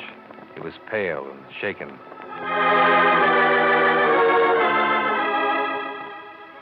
Expense account item 4, 51 cents. Coffee and donuts for both of us. I met Lydia right after Miriam, my wife, died. My children are both grown and married and have lives of their own. I guess I was very lonely. Sure. I became interested in Lydia, and we had a great many things in common. Seemed like the thing to do. I asked her to marry me. Nothing wrong with that. You don't understand. She laughed at me. No, I don't understand. I guess I'm not an exciting man, a witty one, or... She made me feel as though all my life had been hopeless, a waste. And I'd missed a great deal. I asked her, Mr. Dollar, what is it? What do you want out of life? Is that when she brought up the proposition? I guess that's what gave her the idea. The trusts pay her $500 a month for life, and my commissions come to that. We could have lived very comfortably on $1,000, but Lydia talked of traveling, of Europe, of clothes. I don't know, things her family had had once. She wanted $50,000 in cash instead of money just trickling in every month, huh? I suppose so. I didn't understand her motive at first, but go on. Well, she told me about her brother Christopher. He was a drunk. The doctors in New York gave him 2 years. I paid a man $100 to go to Dr. Unger's office and take the physical. What's the man's name? I wouldn't tell you that, Mr. Dollar. He's not involved in anything, and I don't want to get him into any trouble. After Lane was insured, you were going to wait for him to die? That was the general idea. Once I'd done it, it was too late to turn back. I mean, I wanted to at times, but a cancellation on a policy that size would have been hard to explain. You're leaving something out. She had you, didn't she? Hmm? You were the goat. Legally, she was clear, right? Yes. She still is, isn't she? Unless you write all this down, and we can hold it over her head to prove collusion. You speak to Niles? He'll go along. The charges will be dropped if you'll make a statement. Okay.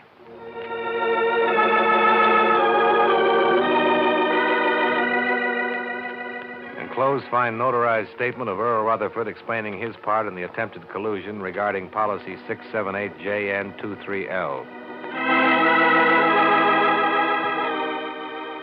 True to his word, Niles hardly dropped charges against Rutherford upon receipt of the enclosed. Rutherford settled his affairs and left Chicago the following day. When Mrs. Staley was shown a carbon of the enclosed statement, she instructed her attorneys to withdraw suit.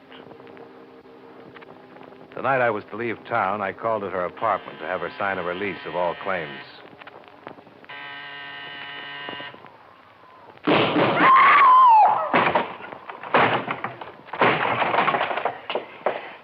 Help me, Mr. Dollar. Which way did he go? Help me. Please, help me.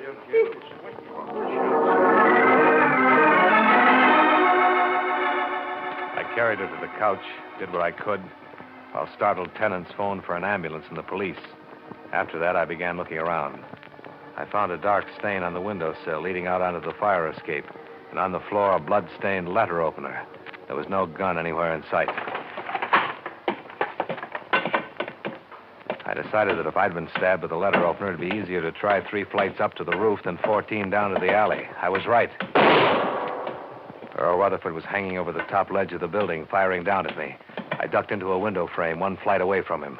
Get away from me, Dollar! You know I won't, Rutherford. You missed by a mile.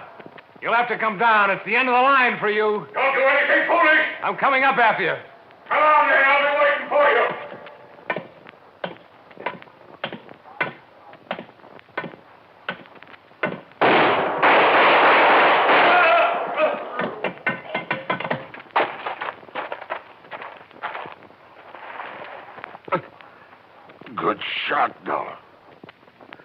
Can you walk? No. Why did you do it, Rutherford? You were clear. You were free. You didn't have to. I didn't tell it all, Dollar. She told me tonight. Laughed at me. Said she was planning to run away with someone else when she got the insurance money. Oh, I see. She just used me all along.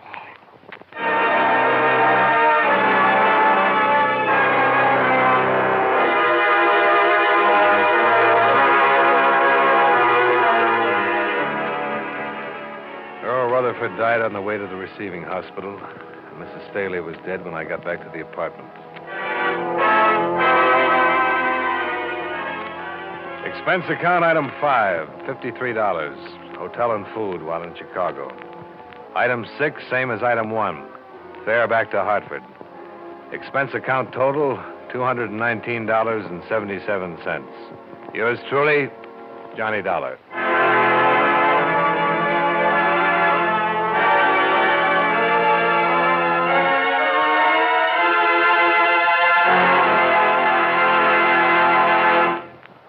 Yours truly, Johnny Dollar, stars John Lund in the title role and was written by E. Jack Newman with music by Eddie Dunstetter. John Lund can currently be seen in the Universal International picture Just Across the Street. Featured in tonight's cast were Jack Moyles, Edgar Barrier, Peggy Weber, Mary Lansing, and John McIntyre. Yours truly, Johnny Dollar, is transcribed in Hollywood by Jaime Del Valle.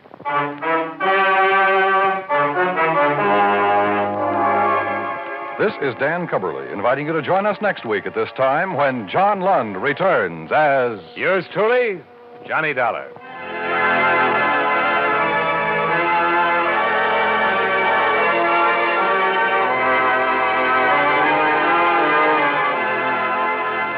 If you like your thrills to be real, your adventures to be true to life, Gangbusters is the show for you. Every Saturday night, most of these same CBS radio stations bring you Gangbusters, full of action, bravery, and realistic excitement. Listen for new thrills on Gangbusters, straight out of life, every Saturday night on CBS Radio. America now listens to 105 million radio sets and listens most to the CBS Radio Network.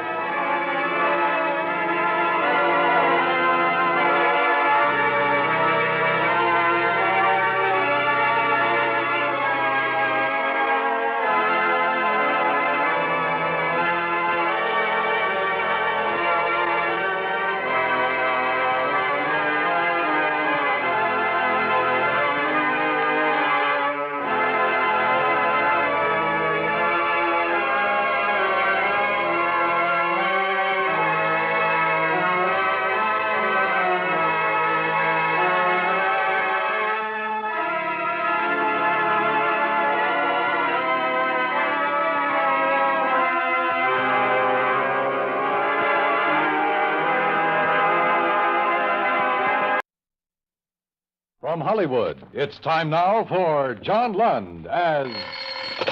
Johnny Dollar. We're ready on your call to Boston. Go ahead, please. Hello? Yes? Mr. Semplin? Yes, but I don't believe I remember you, Mr. Dollar. Oh, we've never met. Your company hired me here in Hartford to investigate the Jean Maxwell death. Oh? It's odd that they didn't advise me. Oh, they probably will. I called you to find out the name of the officer in charge of the case, if you could give it to me. Well, it's a, Lieutenant DeRosa. DeRosa, huh? Do you happen to know what their theory is, if any? Theory? Well, I don't think they've arrived at a definite theory. Still a toss-up between murder and suicide, huh? Okay, Mr. Semplin. I'll be in touch.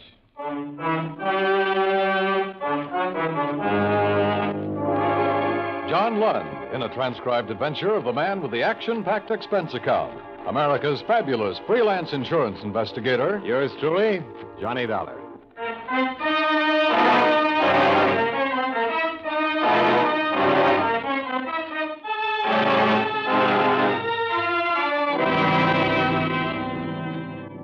Expense account submitted by Special Investigator Johnny Dollar to Home Office, Corinthian Life Insurance Company, Hartford, Connecticut. The following is an accounting of expenditures during my investigation of the Jean Maxwell matter. Expense account item 1, 175. Phone call to Boston, advising your manager there of my assignment. Item 2, $28. Car rental and mileage for my Hartford apartment to Police Headquarters, Boston.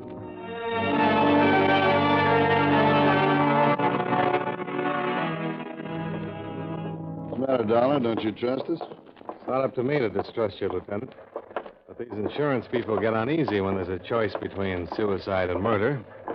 Unless the murder motive is the policy. And you don't think there's a chance of that? Well, I wouldn't say definitely not, but the Maxwell girl made her mother her beneficiary. And her mother's an invalid in a rest home. Did you know the mother had taken up with an old flame? No, I didn't. Goes to see her a couple, 3 times a week. Crazier things have happened. I'll get the file. Sit down. Now, this is all we've got so far, pending coroner's inquest and autopsy report. Here's a photo of where she was found. Shallow water. That's the bridge? Yeah, she was lying right about there. But I don't think you have to worry about suicide, Dollar. As far as I'm concerned, it wasn't. I'll buy that, too. Wouldn't say this bridge is a suicide type. It's too low. Yeah, and there's another thing. I've been on the force for more years than I like to count. I've run into my share of suicides. Never known a woman to do it this way without taking off her coat. Oh? Usually shoes, too. I've learned that's part of a generally accepted pattern. The Maxwell girl didn't fit the pattern. And here's the way she looked. Coat on, belt still tied, shoes. Purse is missing. Searching the stream for it. How old was she? 21. She was a beautiful girl. I noticed that. I'm trying not to, but with her I couldn't help it. How much questioning have you done, Lieutenant? Not much. Or rather, not as much as we'll do after the inquest. When'll that be? The day after tomorrow. You want anything more here? No, thanks, Lieutenant. I'll check with you later. I drove out to the stream where they'd found the girl's body, and there I chalked up another point against her death being a suicide. The bridge from which she had dropped was a good 4 miles from town. Boston had better bridges to offer within the city limits. I followed the riverbank and found the approximate spot from which the police photograph had been snapped. On the assumption that she'd been brought there in a car, the placement of her body in relation to the 2 lanes on the bridge made it look as if the car was going toward Boston and not away from it. 5 minutes later, I was heading the same way.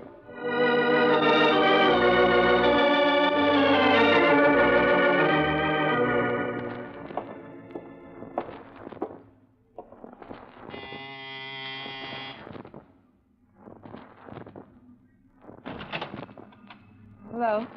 Miss Mary O'Neill? Yeah. The manager suggested I come up. He told me you shared this apartment with Jean Maxwell. That's right. Who are you? Well, my name is Dollar. I'm from her insurance company. I'd like to talk to you about her if I could. I suppose so, but there's nothing I can do now. This is the biggest shock I ever had. I always said there'd be trouble, but I never thought she'd do anything like this. Maybe she didn't. What's that supposed to mean? Well, there are signs that say maybe she didn't commit suicide. There are? Do you think she had any reason to? That's what I said. I never thought she would. Oh, sit down. Any place. Thanks. Did you say you expected trouble? Yeah. I kept telling her. It was the way she went. Like she couldn't live fast enough. Like there wasn't enough time to get everything done. She'd been like that ever since she got rid of... her mother went into that hospital. Jean was all tied down, taking care of her before. What could have caused trouble? Well, I'm not saying she was wrong or anything. But there were too many men. Do you mind telling me who they are? I don't know. Only about one, Harold Corey. He's gone with her the longest. He's a big blonde truck driver. Harold Corey. He drives for the Seaboard Trucking Company. Sometimes he goes way out to the West Coast. And while he was gone, Jean didn't stay home and catch up on her reading, if you know what I mean. Yeah, I think I do. Out with a different guy almost every night. I didn't pry, but she'd never tell me who they were. You think somebody killed her, don't you? Would you help me try to find out? What could I do? Well, you didn't want to pry, but I get paid to. I'd like to look at her things. I suppose it's my duty, sort of, isn't it? In a way, yeah, but I can't force you to. Oh, I know it's the thing to do. Some of her drawers are locked, but I'll show you what I can. I started on the locked dresser drawers. They gave up and opened after a brief struggle, but contained on the whole things that might normally be locked up because of their value. Imported perfumes, expensive lingerie, and some jewelry. Only thing that looked as if it might have been hidden for the sake of secrecy was under the jewel box. It was a gold house key with a heart-shaped bow. I never saw that before. I never saw the perfume before either, but I smelled it. That's a few $100s worth of scent. And the rest of it there. Was Jean used to such expensive things? Not that I know about. Harold Corey sure couldn't shell out that kind of money. And that heart-shaped key. That's cozy. I'd like to keep it if I could. Oh, I don't know about that. After all, it isn't mine. I might get into trouble. Oh, you won't, I promise you. I'm working with the police on this thing. I want to find out where it was made, if I can, and who ordered it. Oh, I get it. Sure, I wouldn't stop you from doing that. Even if I could. A phone call to the Seaboard Trucking Company gave me the information that Harold Corey was out on a run to Philadelphia. It was expected about 3 in the morning. Expense account item 3, $7. Drinks and dinner after I checked into the Bristol Hotel. Item 4, 1 dime. Phone call to Jean Maxwell's employer. Edward Hollis was at home and would see me.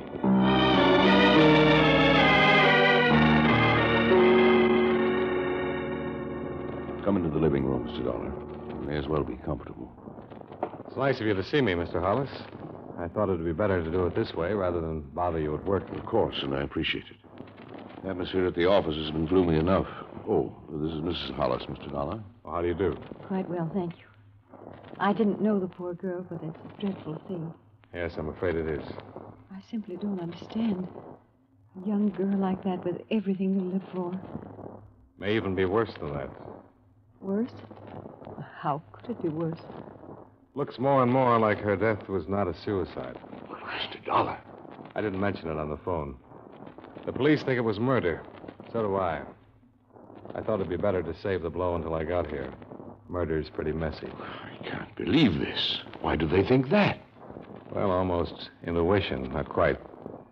They know how people commit suicide. On an average, all suicides do certain things. The Maxwell girl didn't do any of them. Well, this is a shock. I suppose I could be dragged into a courtroom along with everybody else who knew her. Beatrice, you run along upstairs. There's no reason for you going through this. All right, Edward. I think I'd rather. Good night, Mr. Dollar. Good night. I'm sorry, but it couldn't be helped. Of course it couldn't. I understand. Please don't be long, Edward. No, I won't, dear. Could I mix you a drink, Mr. Dollar? No, thanks. I'll make this as fast as possible. I don't know how much you knew about Jean Maxwell's private life. I knew nothing. I have a number of girls in the office, and it's been my philosophy to remember that not too long ago I was young, too. As long as they do their work well, I ask no questions. As a matter of fact, I have no right to. Sure. From what I've gathered, she was mixed up emotionally. She didn't have much freedom because of an invalid mother she took care of. Yes, I did know that. When the mother went into a hospital, Jean began to make up for lost time. She led her friends to believe that she was friendly with a lot of men. But I don't believe that. Oh? I think it was one man. One with enough money to buy her expensive things, perfumes, jewelry, even a gold key.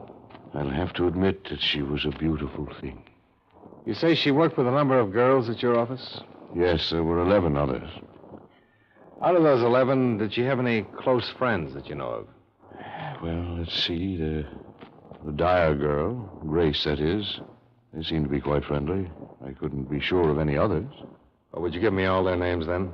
I'd like to talk to them. You know, find out if something might have come out over lunch or cocktails. Yes, of course. Perhaps it'd be better if you phoned me at the office in the morning. I could give you their addresses as well. All right, we'll do it that way. Well, thanks very much, Mr. Hollis. I'm sorry meeting you couldn't have been more pleasant. The next morning, I had a list of 11 feminine names and the address of Jean Maxwell's truck driving friend. By 10:30, I was following up the ladder.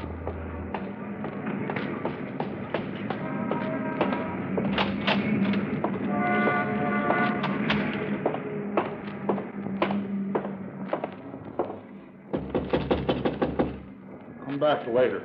I can't see anybody now. I'm an investigator from Jean Maxwell's insurance company. I want to talk to you about her. Wait a minute.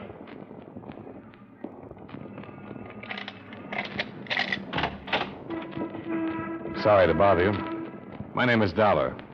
Come on in. I've been out of town. I didn't know about what happened until I got the paper this morning. It's really got me rocking. Yeah, I can understand that. How much do you know about it? Why'd she do it? She didn't. What do you mean by that? It's not suicide, it's murder. Murder? You knew her pretty well, didn't you? Oh, yeah, pretty well. Did you buy gifts for her? Oh, once in a while. Birthday, Christmas, times like that. What kind of gifts? What are you driving at? Can't you remember? Oh, yeah. Candy, handkerchiefs, things like that. I don't think I like your approach, mister. Now, calm down, Corey. I'm giving you a chance to rehearse before the police get at you. When did you see her last? Night before I left for Philadelphia. When was that? 2 nights ago, Tuesday. I left at 5 Wednesday morning. She was found Wednesday morning. I know that. You're in a bad spot. Do you know that? You telling me people think I killed her? Me? Why, I loved her. I wanted to marry her. I'm sorry, friend. In this situation, that's a motive, not an alibi. Get out of here, will you? Get out and leave me alone. You're not helping yourself with this act. You're making it worse. Get out. Get out before I do have a murder to answer for. Get out!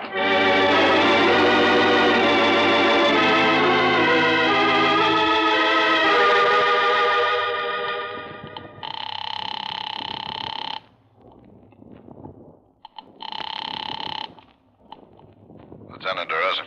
This is Dollar, Lieutenant. I just left a friend of the Maxwell girl. Name of Harold Corey. Dollar, I've been kicking myself on not getting the name of your hotel yesterday. I didn't have one then. Well, I've got a few things to pass along to you now. Oh, that's what I meant. If I could have located you, I could have saved you the trouble. What do you mean? The death was suicide after all. What? How come? Autopsy report. There was a concussion from the drop from the bridge, but it wasn't the cause of death. Hey, wait a minute. Not so fast. The cause of death was carbon monoxide. Looks like she pulled the suicide where it would embarrass somebody, and her body was tossed from the bridge to get her out of the way.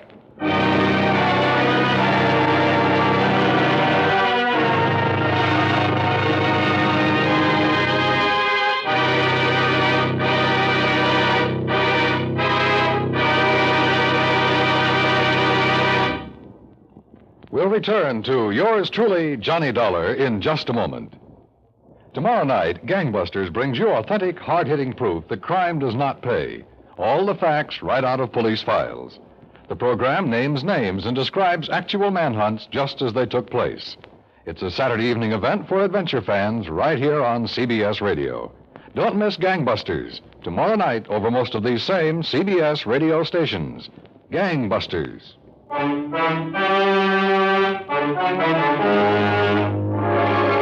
Now, with our star, John Lund, we bring you the second act of yours truly, Johnny Dollar.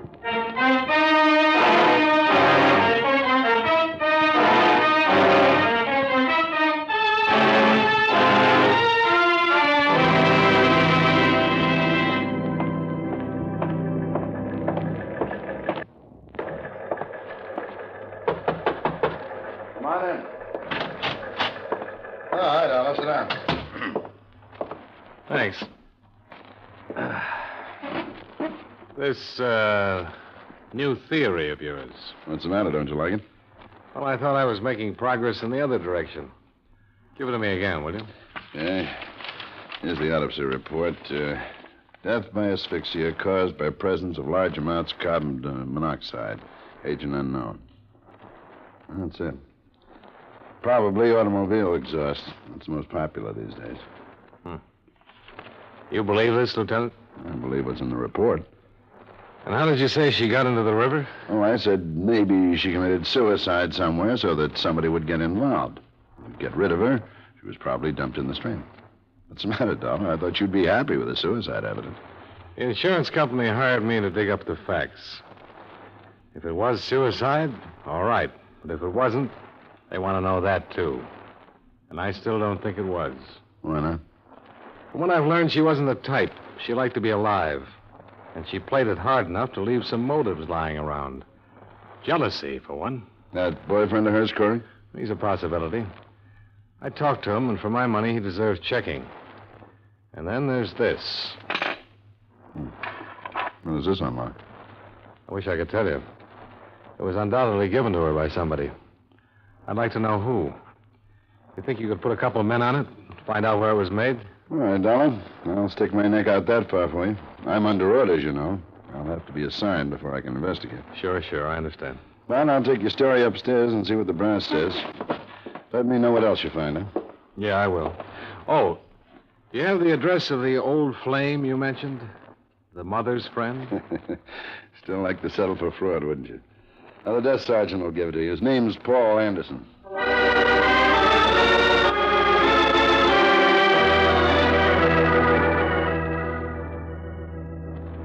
I'm from Gene Maxwell's insurance company, Mr. Anderson. Wonder if you could spare me a few minutes. Yes, I suppose so. Come in. You're the adjuster? So soon? I'm an investigator. Oh? I didn't know she had a policy. Yeah, she did. $25,000 to go to her mother. I see. But her death has been classed as suicide, which voids the policy. The 2-year self-destruction clause is still in effect. That's a pity. Why do you say that? It's the least you could have done for poor Mildred. That's her mother? Yes. An extremely young mother. Who has almost ruined her life for that girl. Oh, I didn't know that. Yes, the daughter was born when Mildred was only 17. And she was left to care for the child herself. I've helped as much as I could. Oh, I don't want you to misunderstand. There's nothing to be hidden. I suppose it is unusual. I did meet Jean first. But when she took me to her home and I met her mother, I realized that Jean was no more than a cheap little opportunist. The complete opposite from her mother. As I say, I suppose it is unusual. Yeah, but that doesn't make any difference. The point is that you dropped the girl in favor of her mother. Is that it? It wasn't the gross situation you evidently wish it had been. Now, look here, this has gone far enough. You've asked me these questions for one reason. So that you can draw your own conclusions. Haven't you? I didn't know it showed. Well, it does. You think I sent Mildred to the home to get her out of the way, don't you? Well, that's not the case. But you can think what you like. Go ask Mildred if you care to. I won't bother her. Do you know anything about a gold key that Jean had? A gold key? No, I don't know anything about a gold key. I've known very little about Jean at all these past months. Yeah. So many people seem to know so little about her.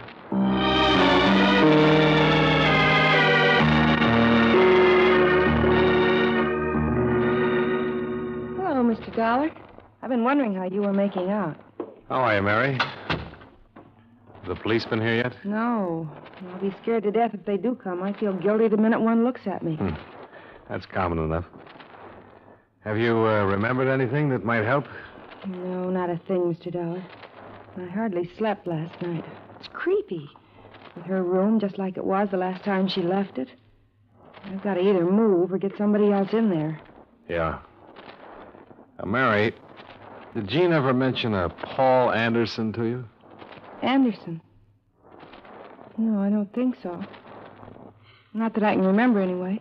She was always kind of secret about things. She did talk to you about her mother, though. Oh, a little, yeah, about her being in the hospital. Anything about how she got there? No, except I got the idea Jeannie thought it was wrong, how much fun she was having without her mother to worry about. She never told you who was paying the bills?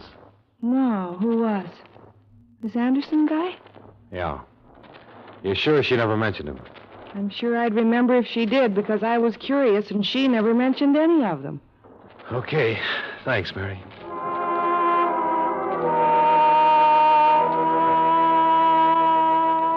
It was 4 p.m. then, and at 5, I was standing in front of the Seaboard Trucking Company building on Columbus Avenue as Harold Corey backed a big rig into a parking area and headed for a short-order restaurant across the street.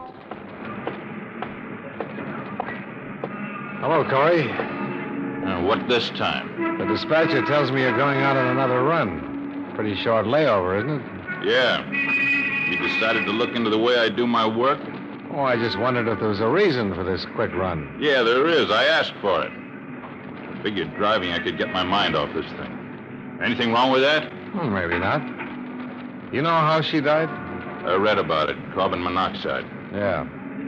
police have decided that doesn't sound much like murder. What do you think? She's dead. That's as far as I can think. You knew about Paul Anderson, didn't you? What about Paul? Well, that he might have been more interested in Jean than he was in her mother. I suppose you're just doing a job, aren't you? Well, if what you say is true, I didn't know about it. If I had known about it, I would have killed him, not Jean. Now leave me alone, mister. I can't take any more. Well, I don't enjoy it either. As you say, I'm just doing a job. I checked that night with 6 of the 11 girls who had worked, lunched, and chatted with Jean Maxwell. Their collective description was of a girl who listened to and enjoyed what other people said, but had little to offer herself. None of them knew anything about her private life. But the next morning, the police located a goldsmith who said he remembered making the heart-shaped key. I went out to see him, then got back to Lieutenant DeRosa. How'd you make out with that fussy little man, darling? Well, we found the day the key was ordered, and he remembered a few things, because a councilman's wife came in the same day. What? The customer, J.E. Carter was the name he gave, mentioned a cottage on the bay. That's east. The girl's body was found northwest of here. I think she was dumped from a car coming toward Boston from out there. So, I think the cottage is in that direction. Deduction yet. Well, if I were going to dump a body, I wouldn't carry it through town to take it to that bridge, would you? I'm being paid to think about another case. I couldn't sell the murder pitch upstairs, but I tried, and I'll buck for promotion if you're right and upstairs is wrong. I don't suppose you could earn that promotion by assigning some men to cover that northwestern section, could you? Not a chance. That's county. Division of responsibility. Yeah. And we'd all be surprised to know how many criminals take advantage of that.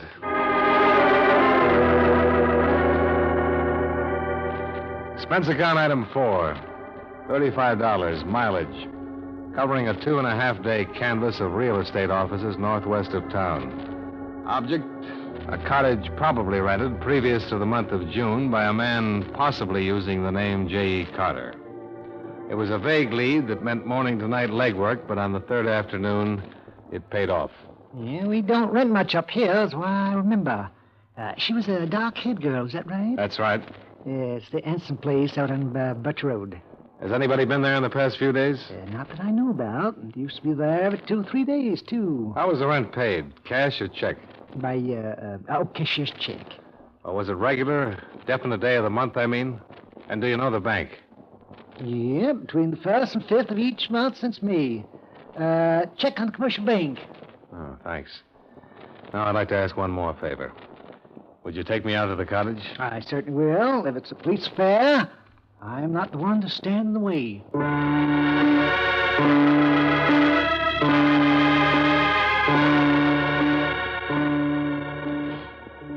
Mr. Dollar, I've always said that I personally vouch for the people I do business with.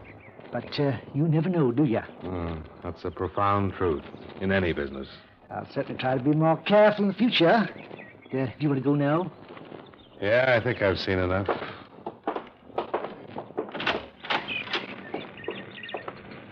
Let me lock it. I want to see if this key fits. That's it. Yeah, it did.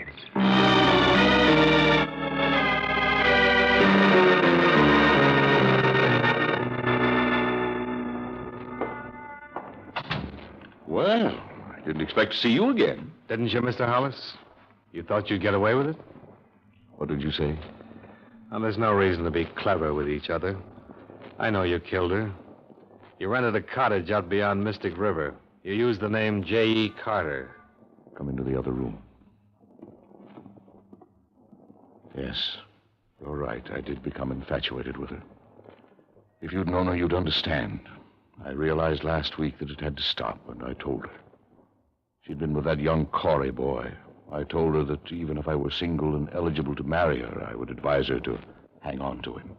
Someone her own age. That was last Tuesday night? Yes. She left the cottage, and I heard her drive off. Or at least I thought I did. When I went out, I learned what she'd really done.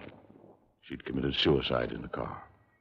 You can hardly blame me for wanting to keep the secret. It wasn't suicide, Mr. Hollis. You know it, and I know it. All right, Mr. Dollar. I'll make my statement to the police. Fine. I'll drive you down. Thank you. Edward. Beatrice, go back upstairs. No, Edward, I won't. I insist, Beatrice. What good would it do? After what I've done because I lost you, why should you ask me to go upstairs while I lose you again? I forbid you to say another word. Mr. Dollar. She had taken him away from me because she was beautiful, and I no longer am. I was waiting in their cottage. When they came in, I struck her. Is this true, Mrs. Hollis? Yes, I killed her. And since there was nothing left of our lives, we carried her to the guard. Beatrice, what have I done? What have I done?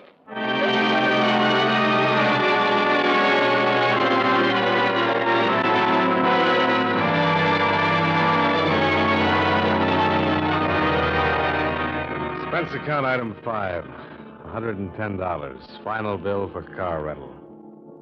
Item 6, $85 miscellaneous.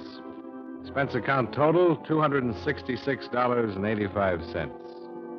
Yours truly, Johnny Dollar.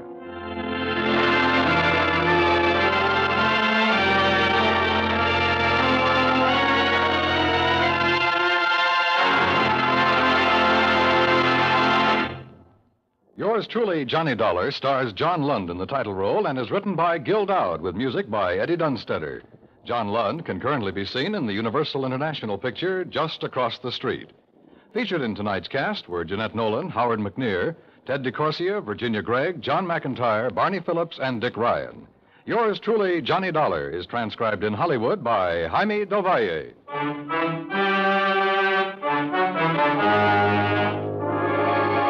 This is Dan Coverly, inviting you to join us next week at the same time when John Lund returns as... Yours truly, Johnny Dollar.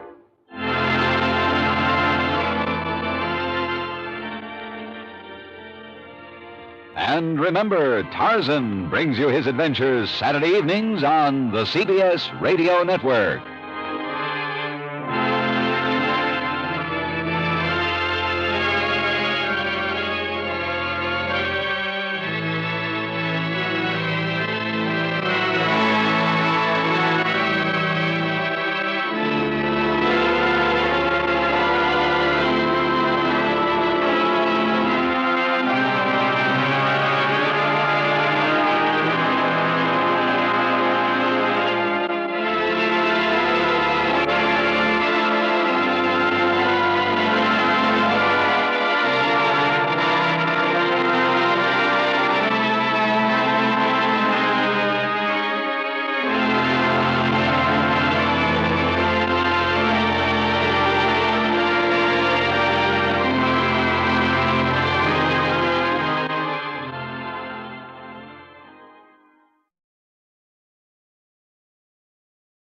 And delicious Wrigley Spearmint Gum is so handy. Just slip a package into your purse or pocket and you've got refreshment right at your fingertips. Chew Wrigley Spearmint while you're working. Enjoy this refreshing treat along with your favorite summer sports. Wrigley Spearmint Gum is always enjoyable, and you can chew it without even taking time out. Get a few packages of Wrigley Spearmint Chewing Gum. Healthful, refreshing, delicious.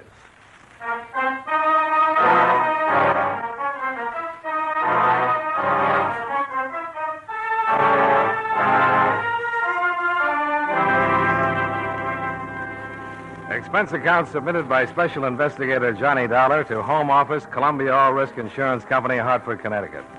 The following is an accounting of expenditures during my investigation of the Shane bombing matter. Expense account item 1, $14.75. Train fare and incidentals between Hartford and New York City, after I received from you the necessary information concerning the late David Shane. I arrived in New York at 3:30 in the afternoon and went directly to the 3rd Precinct Station, where I contacted Lieutenant Will Stevens of Homicide. Sit down, Johnny. Oh, thanks, Will. Been a long time. Yeah, it has. Will, I'm investigating the David Shane killing. Well, I'll give you all the help I can. Oh, I'd appreciate it. Understand you're holding the brother. Yeah. We talked to Mrs. Shane. She told us Charles sent the box. Says she heard David say so before he opened it. Brothers weren't living together? No, Charles Shane's been in California. He arrived here by plane this morning. We picked him up. What does he say about it? He swears he didn't do it. What do you think? Well, I don't know. As near as we can find out, the brothers were very close. Oh, so were Cain and Abel. Yeah. But there doesn't seem to be any motive in this case. At least we can't find any. I thought for a while Charles was going to give us a lead, but just before we had him brought up for questioning, his lawyer showed up. With a writ? No, just said he was representing Charles and wanted to talk to him. He was with him for about a half hour, and after he left, Charles wouldn't open his mouth. My report on David Shane says he worked at Bishop and Harding. That's right. Factory foreman. I knew him. He's a nice guy. Took a lot of interest in union affairs, and everybody seemed to like him. And you can't find any motive for the brother to send him a bomb? Not yet. Can I talk to Charles? Sure. But you're not going to get anything out of him.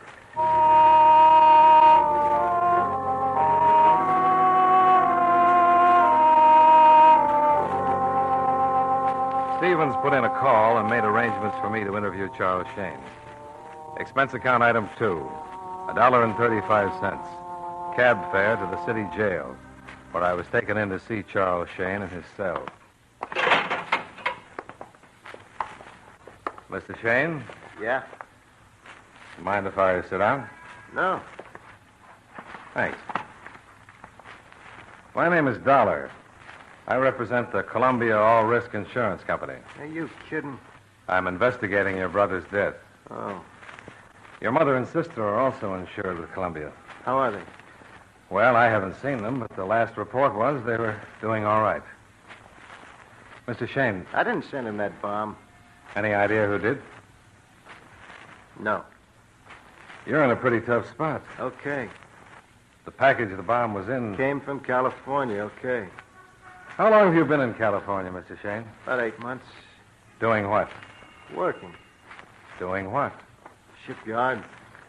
Now, look, Mr. Dollar, the police have asked me all kinds of questions. Same ones you're asking me. I've given them the same answers. They've probably got them all written down on a piece of paper. So why don't you save yourself a lot of trouble and just go take a look at the paper? Just a couple more questions. Okay. If you've got a cigarette. Oh, sure.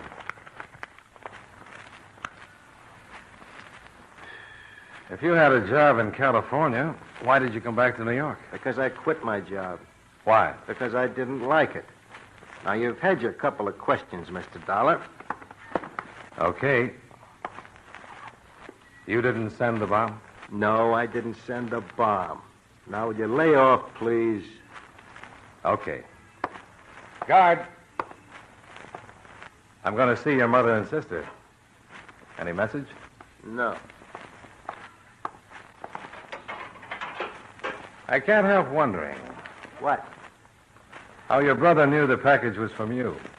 Goodbye, Mr. Dollar. Kind of foolish for a guy to send someone a bomb in a package that could be so easily identified. I said goodbye, Mr. Dollar. And thanks for the cigarette. Sure.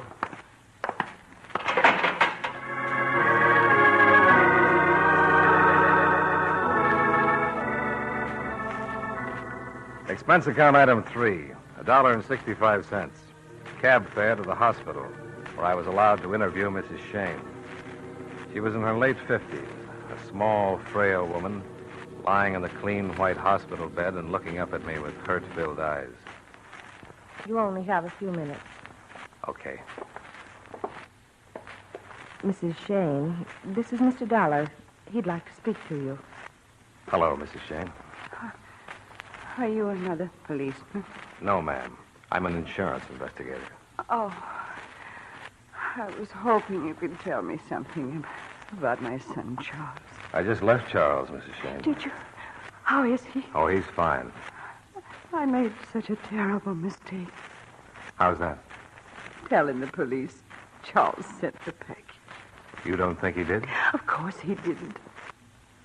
Mr. Dollar, I don't know you, but please, if you're investigating this terrible thing, please do something for Charles. He didn't do it. He loved his brother. They were so close. He wouldn't ever do anything as terrible as this. I'll do everything I can, Mrs. Shane. David, could have been wrong. He must have been. Wrong about what? About Charles sending the package. Why did he think Charles sent him the package? We were in the kitchen. I was fixing dinner. The package had arrived that afternoon at the factory. It was just addressed to David. Was it addressed in Charles' handwriting? I don't know. But when David came home, he said it was from Charles. I didn't know what I was saying when I told that to the police. I was so stunned. Mr. Dollar, he didn't send that package. Please, Mr. Dollar, you must do something to help him. All right, Mrs. Shane. I'm sure Mr. Dollar will do everything he can. Now, you'll have to rest. You will help, won't you, Mr. Dollar? I'll do everything I can, Mrs. Shane. Your time's up, Mr. Dollar. Oh, Okay, thank you, Mrs. Shane. all right. Goodbye, Mr. Dollar. Please help him. Goodbye, Mrs. Shane. She gonna be all right? Oh, she'll be fine. She wasn't hurt badly. Minor cuts and burns, shock. Where's her daughter, Miss Mary Shane? 3 doors down, but she's a little worse off. Can I see her? Yes. Lieutenant Stevens asked the doctor to give you all the cooperation possible. But she can only stay a few minutes, and she's under sedation. She may not be able to say much. Sure. Only a few minutes.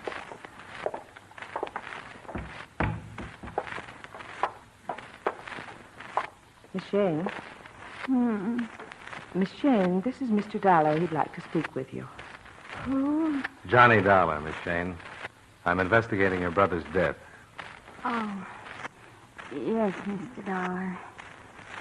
I'm a little sleepy. They gave me something to make me sleep, and things don't make much sense. I'm sorry. I just saw your brother Charles. He didn't do it. He wouldn't have any reason to. Well, can you tell me anything that might help? He was helping David. He wouldn't try to kill him. He was helping him. Helping him?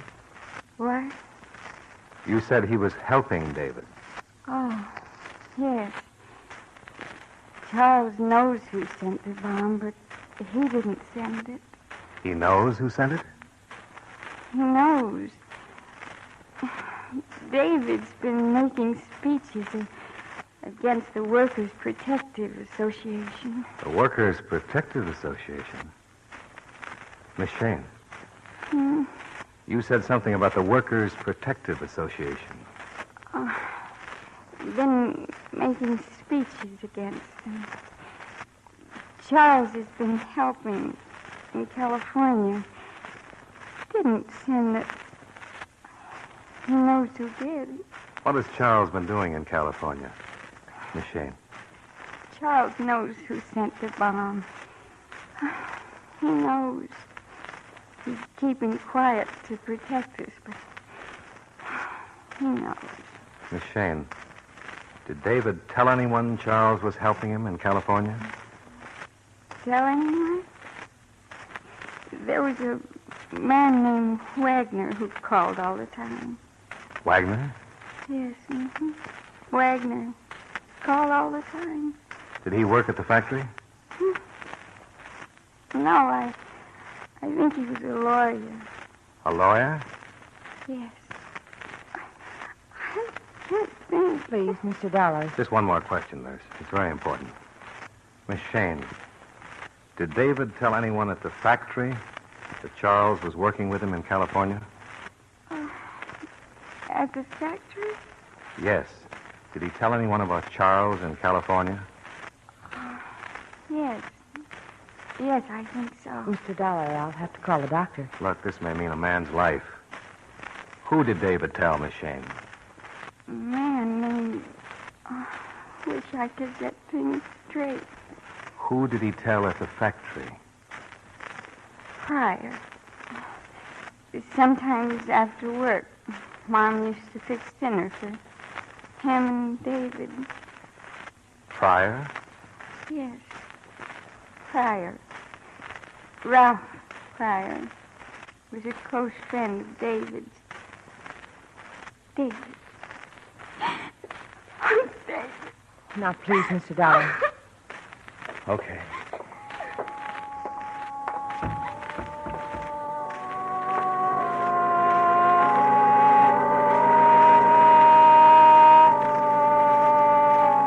I left the hospital and walked out in the street. One of those sidewalk photographers snapped my picture and handed me a card in case I wanted to send him 2 bits for the print. I threw the card away and hailed another cab. Expense account item 4, $2.65. Cab fare to the Bishop and Harding factory where David had worked. I identified myself to the superintendent. He took me down and introduced me to the new foreman of the shop, who pointed out Ralph Pryor at a turret lathe.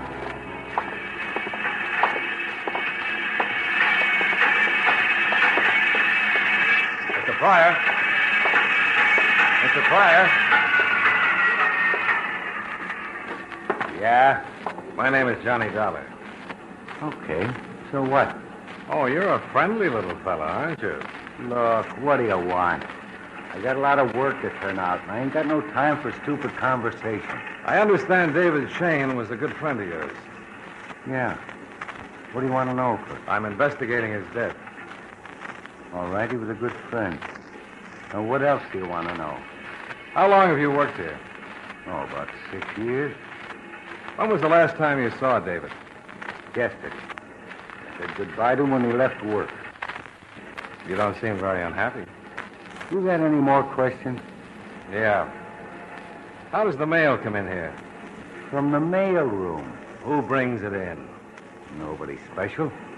Foreman usually sends someone after. How do I find the mail room? Up the hall at the head of the stairs. Thanks.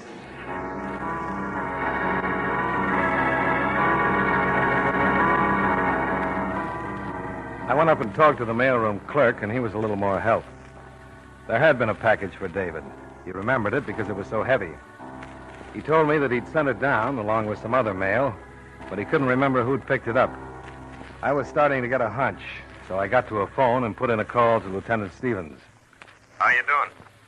Pretty fair. You know, I don't think the brothers sent the bomb. I don't either. The lab says the bomb was dynamite, highest grade. I don't see how it could have come through the mails all the way from California without the caps blowing the whole thing up. Huh. Do me a favor. If I can. Pick up a Ralph Pryor. Works at the factory. Any charge? Just pick him up for questioning. He was supposed to be one of David Shane's closest friends. Pick him up and hold him as long as you can. You, got something?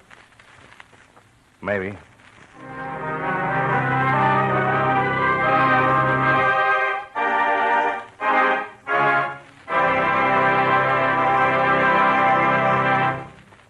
Friends, you know Wrigley's Spearmint Gum is a delicious treat that millions enjoy all year round. It's good to chew almost any time and any place. In warm weather, you'll enjoy especially the refreshment that Wrigley's Spearmint Gum gives you. When your mouth feels hot and dry, or when you're feeling warm and tired, chewing Wrigley's Spearmint gives you a pleasant little lift. It cools your mouth, moistens your throat, and refreshes your taste. Besides, chewing on a good smooth piece of Wrigley's Spearmint Gum seems to add enjoyment to whatever else you're doing. So enjoy it at home, at work, wherever you are. And remember, Wrigley's Spearmint Gum is a swell treat to take along on picnics. Get plenty for everybody. That's Wrigley's Spearmint Chewing Gum. Healthful, refreshing, delicious.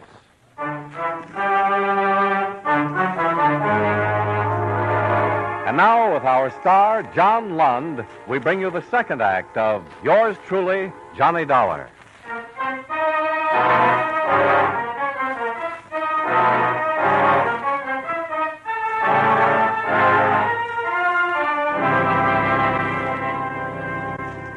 After calling Lieutenant Stevens, I left the factory and hung around outside for about 15 minutes till I spotted a squad car pull up and 2 of New York's finest go into the building to pick up Ralph Pryor. Expense account item 5, $2.75. Cab fare from the Bishop and Harding factory to the 3rd Precinct Police Station. Boys just brought Pryor in. I got him downstairs. Would you mind letting me in on this? Well, it's a long shot. I found out what Charles Shane was doing in California. Well, we know that. He worked in the shipyard. Yeah, but he was also doing some undercover work. Undercover work? His sister told me he was helping David get some evidence on something called the Workers' Protective Association. Know anything about it? Yeah, had a lot of trouble with them. King-size extortion. They muscle in on the local union and guarantee the workers protection. Protection from what? From nothing. But if they don't pay up, they get their heads split. We've even had a couple of killings, but we've never been able to pin them on anyone. The FBI's been working on it for over a year. They're operating all over the country. I'll bet my expense account that they sent the bomb. Well, you think Pryor's mixed up in it? Well, the sister told me Pryor knew what Charles was doing in California. David told him. You don't think Pryor's going to admit anything, do you? I doubt it. But I'm interested in seeing who comes to bail him out. The sister also told me David got a number of calls from a lawyer named Wagner. The lawyer who came to see Charles this morning was named Wagner. Yeah, here it is. John Wagner. Yeah, that was the hunch. Now, this is the way it figures to me. Charles was in California working with David here to get evidence on a racket. You told me he shut up like a clam when this lawyer got through with him. Yeah, that's right. Acted frightened. And why not? If Wagner's mixed up in the racket, he simply tells Charles if he opens his mouth, the Shane family will get another bomb. Or get in the way of a truck or something. Oh, you gotta have more than that. Look, I admit it. I'm only guessing. Now, Pryor knew what Charles was doing in California. If he's in the association, he tells them, and they get set to kill off David and at the same time frame the brother for the killing. Okay. Now suppose you tell me how they do it. Well, I'm just guessing again, but I think the bomb was sent from the factory. And in order to get hold of that package, the man who planted the bomb would have to be working in David's shop. That where Pryor works? He sure does. Excuse me. Stevens. Yeah? He is? Okay. Well? What? The lawyer. Wagner? Yeah. He's out front. Wants to see his client, Ralph Pryor.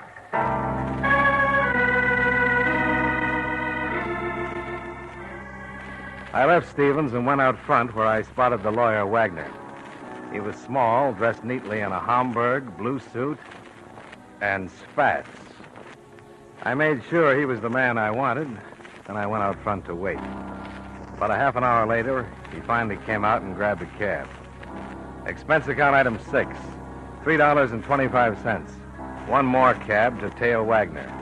He led me to a waterfront dive on Canal Street. I watched him go in, then I followed.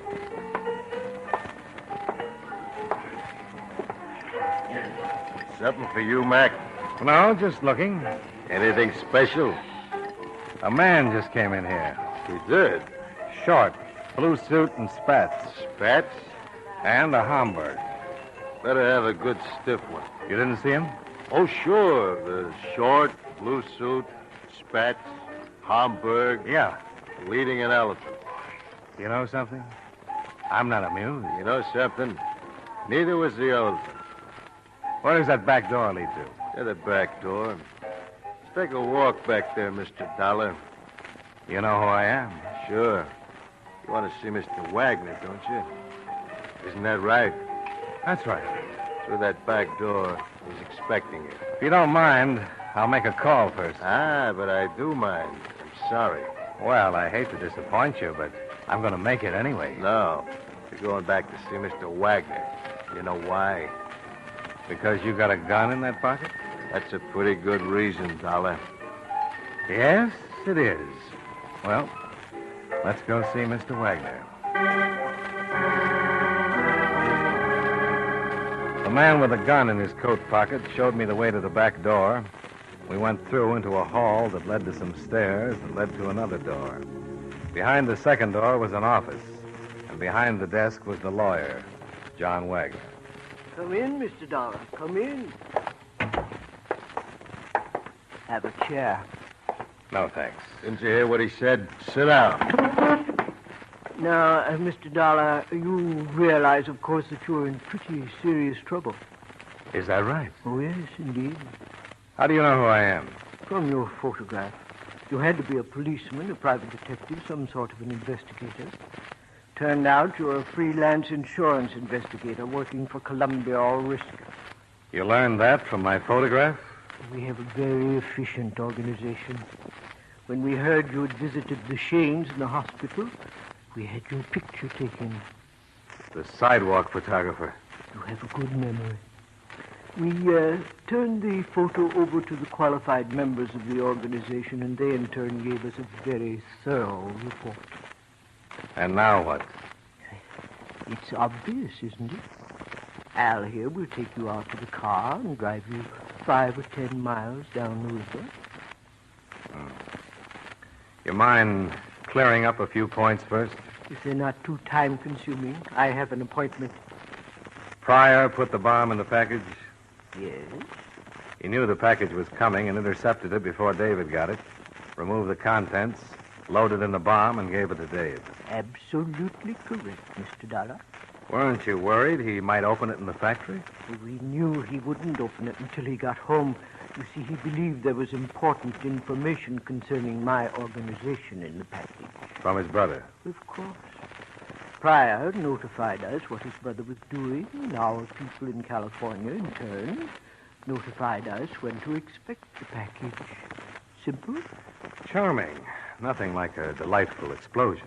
I'm sorry the women were present. Oh, sure. You cried yourself to sleep.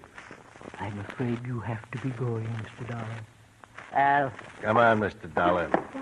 I'm sorry we couldn't talk further, but you understand. Oh, don't think anything of it. And I'm sure you won't. Out the way you came in. Wait a minute. Hold it. That's trouble out front. Probably just the police. They didn't know you were coming. You didn't call. If you got Pryor released and told him to meet you here, I'm afraid Lieutenant Stevens is right behind him. Get him out of here, fast. You heard him. Move. Al gave me a shove through the door. We turned and headed for the back. Just then, Lieutenant Stevens and 2 uniformed cops came in the hall with Ralph Pryor in front of them. Al took his gun out of my back and turned to face the trouble. Drop it! Look out!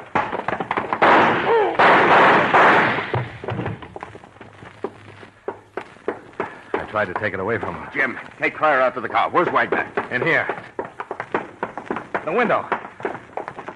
There he goes. Wagner, stop! No, don't shoot. I can catch him. I'd love it.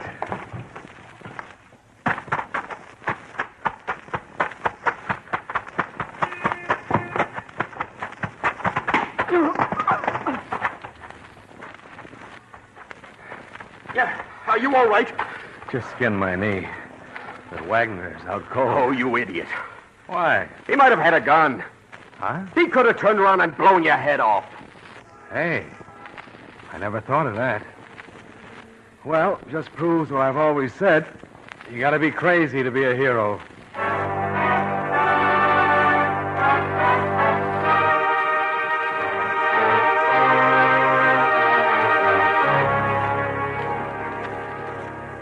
The whole thing tied together something like this. Wagner was the head of the Workers' Protective Association. Pryor was one of the boys. When David Shane told Pryor his brother was in California collecting evidence that would stop the organization, Pryor reported to Wagner, and Wagner ordered him to intercept the evidence Charles was sending from California and get rid of David. Wagner sprung Pryor, as we thought he would, and Stevens trailed him to Wagner just in time to save my hide.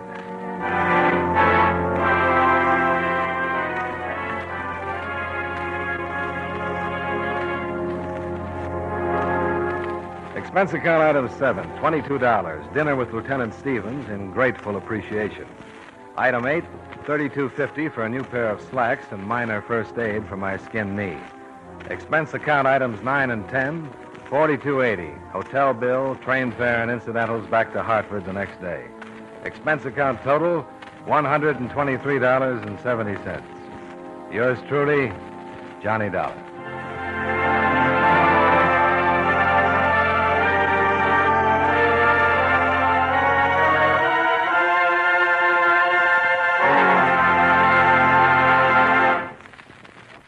Remember, friends, wherever you are, whatever you do, enjoy chewing Wrigley's Spearmint Gum. That lively, full-bodied Wrigley Spearmint flavor is really refreshing.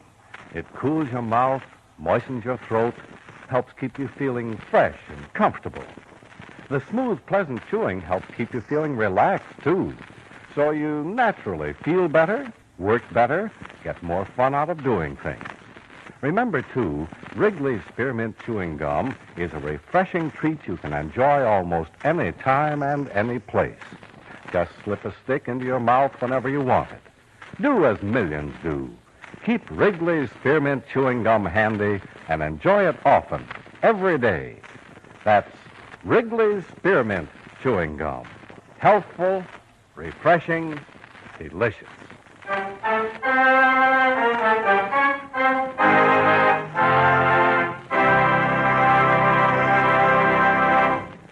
Yours truly, Johnny Dollar, brought to you by Wrigley's Spearmint Chewing Gum, stars John Lund in the title role and was written by Blake Edwards with music by Eddie Dunstetter. Featured in tonight's cast were Junius Matthews, Frank Nelson, Clayton Post, Virginia Gregg, Mary Lansing, Sammy Hill, and Jim Nusser. Yours truly, Johnny Dollar, is produced and directed by Jaime Del Valle.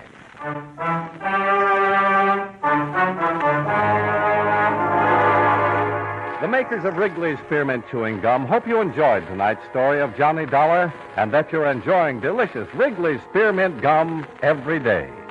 This is Charles Lyon, inviting you to join us again next week at the same time when from Hollywood, John Lund returns as Yours truly, Johnny Dollar.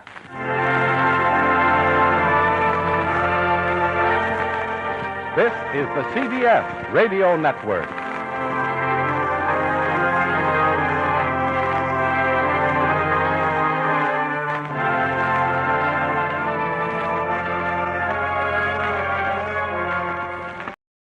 Wrigley's Spearmint Chewing Gum, the refreshing, delicious treat that gives you chewing enjoyment, presents for your listening enjoyment John Lund as Johnny Dollar.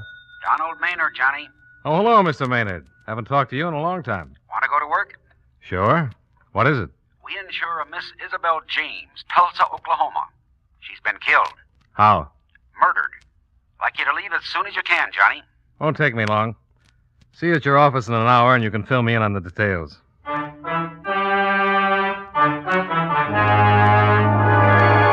The makers of Wrigley's Spearmint Chewing Gum bring you John Lund in another adventure of the man with the action-packed expense account, America's fabulous freelance insurance investigator. Yours truly, Johnny Dollar.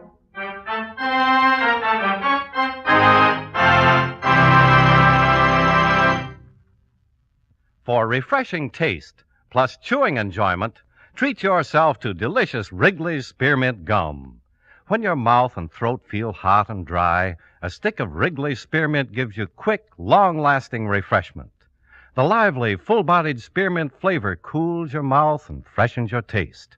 The chewing itself helps keep your throat pleasantly moist. Best of all, you can chew and enjoy refreshing Wrigley's Spearmint Gum almost any time and any place. Keep a package handy right in your purse or pocket so you can chew a stick whenever you want it. For refreshing taste plus chewing enjoyment, treat yourself to delicious Wrigley's Spearmint Gum. Millions enjoy it, and you will too.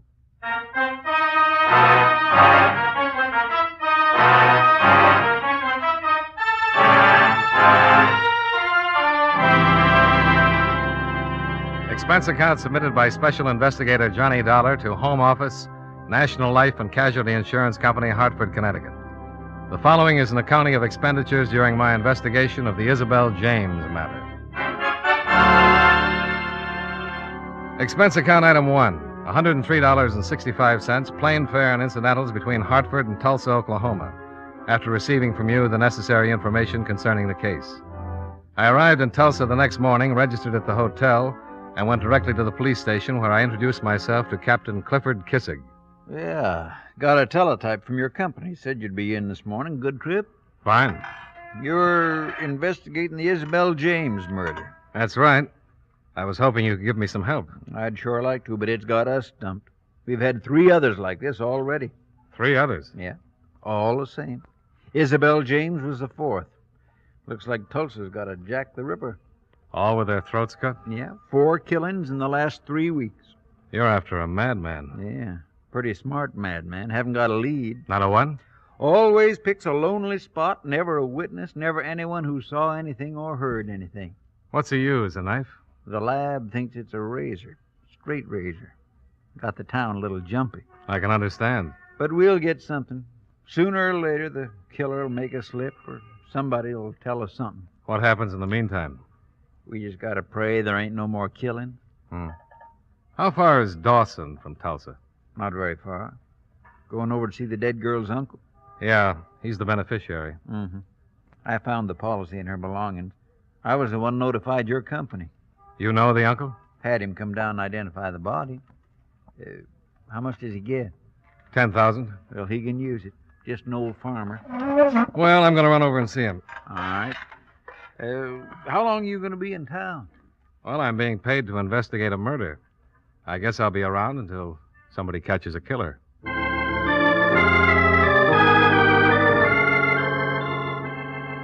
Captain Kissig advised me where I could rent a car, and a half hour later I was driving a small coupe out of the Tulsa city limits heading for Dawson.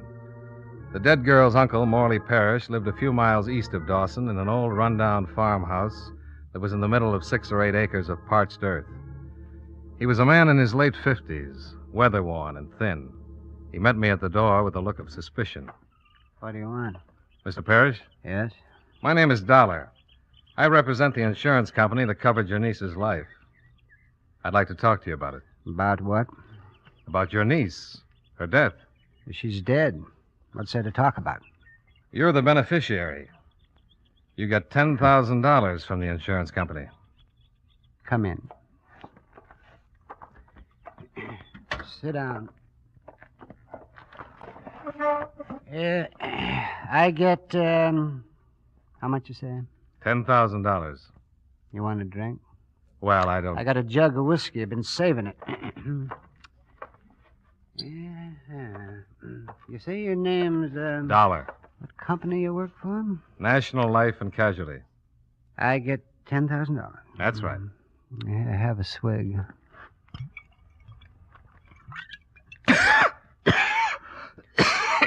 Oh, my, you swallowed wrong, huh?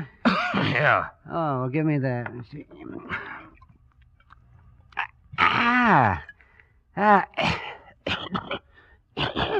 Well, no wonder. I didn't shake it up. Shake it up? Why, sure. Gotta shake it to make it smooth. You sure that didn't come with a fuse in it? Emmett Willis made it himself. Brung it by last month. Here, you try it now. Well, I really don't think I... Oh, go ahead. You got a bad sample. Okay. You see how much smoother it is? Yeah. Well, you just got to shake it up. Now I'll have one. Yes. Oh, my. Yeah, well, that's right tasty. Yeah. Let's talk about your niece. All right. Let's talk. You know why anybody would want to kill her? Well, it's that fella that's been killing all them other girls, ain't it? Yeah, I guess so. That's what the police say. Well, it seems to me he don't care who he kills, just as long as it's a girl. Another swig? No, thanks. Your niece left you when she was 16, didn't she? Yeah, I'll take another swig. Yeah, 17, I think. She ran off to Tulsa. You see her much after that? Well, not much. Maybe once, twice a year. When was the last time you saw her? The other day in the morgue. No, I mean before that. Oh, my. Well, that was about a month. She didn't write or... Oh, look, Mr. Police, they ask all them questions. I know it. You got to ask them all over again, huh? If you want to get your $10,000. Well, okay. No, she didn't write. She never wrote. At least in the last 5 or 6 years, she never wrote. When she first got to Tulsa, she used to write now and then. Last time I seen her, she didn't say nothing about what she was doing or who she was seeing or anything, so I can't very well help you find out who killed her. Come on, have a swig. No, thanks. I'm in a rented car. Suit yourself. But once I open the jug, it gets finished. Then you better finish it. Naturally, I will. Oh, man. Delicious, huh? Oh, you bet.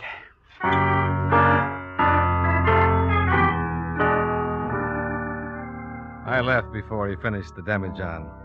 It was getting dark, and he stood on the porch, leaning against a post and waving goodbye between the last few swallows. Back in Tulsa, I went to the hotel, where I took a hot shower, then stretched out on the bed to relax for a few minutes before going out to dinner. I smoked a few cigarettes and had just about decided to have some food sent up to the room when the phone rang. Johnny Dollar. This is Huh? Captain Kissig. Oh, hi. Got back from Dawson about 40 minutes ago. What'd you think of the old boy? Quite a character. Thought if you weren't doing anything, you might like to drop down to the station. You got something? Yeah, just picked up a suspect. Might be our man. What makes you think so? He was following a girl. She spotted him and got worried. When he got too close, she began screaming, and he ran. She gave us a pretty good description, and about 15 minutes ago, a couple of the boys picked him up. The girl identify him? Yeah, said he was the one who followed her, all right. Well, it seems to me you're going to need more than that. Well, we might have it. When the boys searched him, they found a straight razor in his pocket. Coming down? Right away.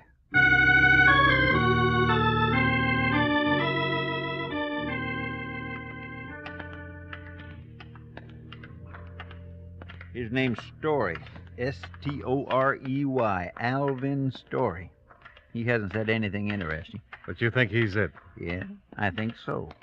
Nothing definite except the razor and his actions, but I just got a hunch. What's he say about the razor? Not much. Admits it's his. Says he was just carrying it. In here.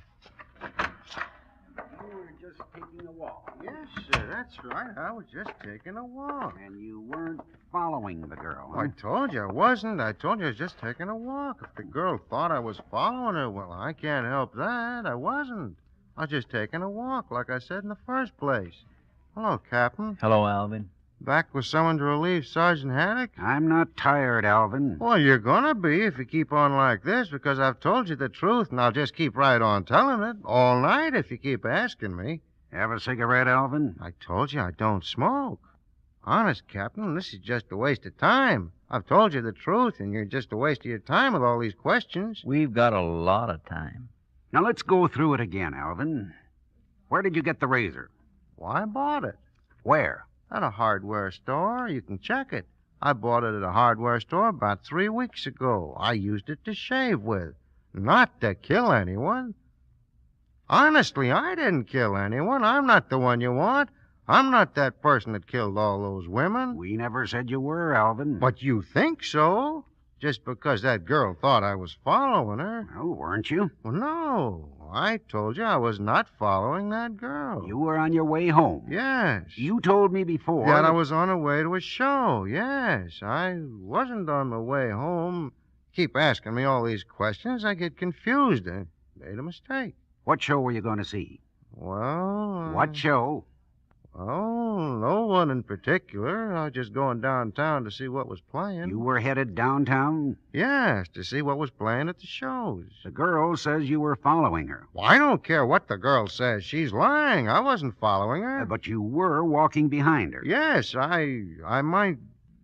Yes, I was probably walking behind her. Well, she was going in the other direction from town. Well, then I wasn't behind her. I tell you, I was going... Police sergeant named Haddock kept working on the suspect, quietly, persistently. Alvin Story, a tall, frail-looking man dressed in blue jeans and a leather jacket, sat behind the table trying desperately to be calm and anticipate the sergeant's next question.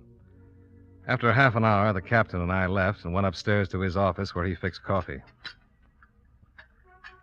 Cream and sugar? Black will be fine. Well, what do you think? I don't know. He's a strange one. Yeah. If I had to pick types, I don't know. It's hard to tell about anybody in a police station. Maybe he was following the girl. She starts screaming her lungs out, and he panics. The law picks him up, finds a razor on him. Maybe he's not the killer at all. But he knows he looks guilty, so he gets good and scared. Guys act awful funny and make a lot of mistakes when they're scared. He just carries a razor around with him. Well, isn't it possible? Oh, yeah. But I still think he's our killer. Well, I have to admit I'm inclined to agree with you. But there's always a chance he's not. You never know. Kissig. Yeah? Okay. Well, we know now. Story? Yeah. He just confessed.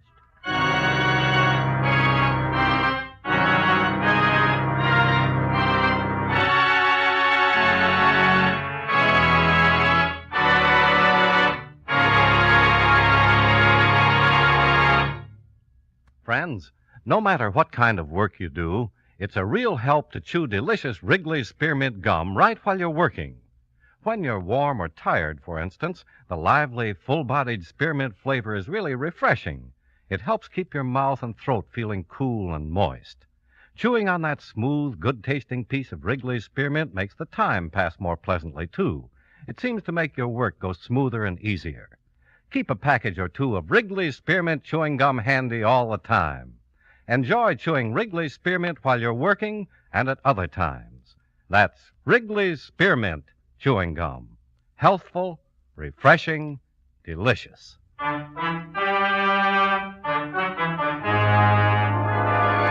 now, with our star, John Lund, we bring you the second act of Yours Truly, Johnny Dollar.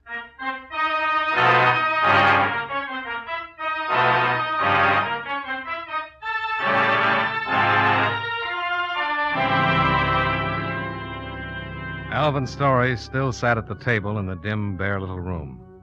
He looked tired, but he looked relieved. A stenographer was set up at one end of the table, while Sergeant Haddock leaned against the wall and smoked a cigarette. Captain Kissig crossed to the table and sat on the edge of it, facing the suspect. Can we get this thing over with, Captain? Can we finish it up and let me go lie down? Well, the stenographer's ready. Tell us about it. Well, what's there to tell? I killed them. I killed all of them. Isn't that enough to say? That's what they'll hang me for. Anything else I say won't make any difference. Why'd you kill him, Alvin? I don't know. You know something? I really don't know. I just wanted to. First one, I saw her and I just wanted to. I guess I thought about it before I saw her. Yes, I used to lie in bed and think about it. I used to dream about it, too. I used to wake up and feel like I'd really done it. Sick all over and scared. I felt so terrible. Like I feel now, kind of. Yeah. It's like a dream now. Right now, it's like a dream, but it isn't. Tell us about the first one. Do I have to? It'll help. Well, it's kind of hard to remember exactly. I bought the razor and I waited for her. On Garvey Boulevard? I guess so. Try to remember. Yeah, it was Garvey. It was late at night. What night? The night of the 11th? Maybe. I think so. I think it was Tuesday night. That's right. And I killed her. You knew her? No, not really. It's hard to explain. Well, did you know any of the other three girls? 2. No, with the last one, it makes 4 altogether. No, 3. Now, think about it a minute, Alvin. There were... Only 3. I ought to know. 3 girls. No, now try to remember, Alvin. I don't have to try and remember anything. There were 3, just 3. 1, 2, 3. I know. Why would I want to lie? I'm not saying you're lying, Alvin. I even know the names. I cut the pictures out of the paper. Tell me the names then, Alvin. Well, certainly. Mary Knapp, Virginia Vitello, and Thelma Greer. I know all of them. I kept a record. What about Isabel James? Who? Isabel James? Oh, yes. She was in the papers the other day. That's right. Somebody killed her like the others. I read about it. I thought it'd be blamed on me, but it didn't make any difference. 1 or 10, what difference would it make? For a half hour, they questioned Alvin Story. Time and time again, he admitted the 3 killings, and time again, he denied any connection with the 4th, the murder of Isabel James.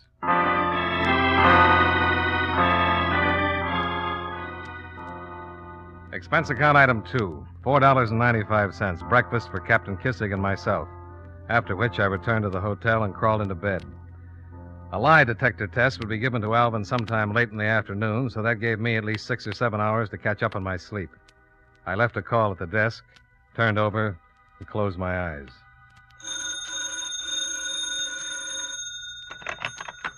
Johnny Dollar. 3 o'clock, Mr. Dollar. Oh, thanks. And Mr. Parrish has been waiting in the lobby to see you. Parrish? Yes, sir. Mr. Morley Parrish. He's been waiting over an hour. Okay. Send him up. Yes, sir.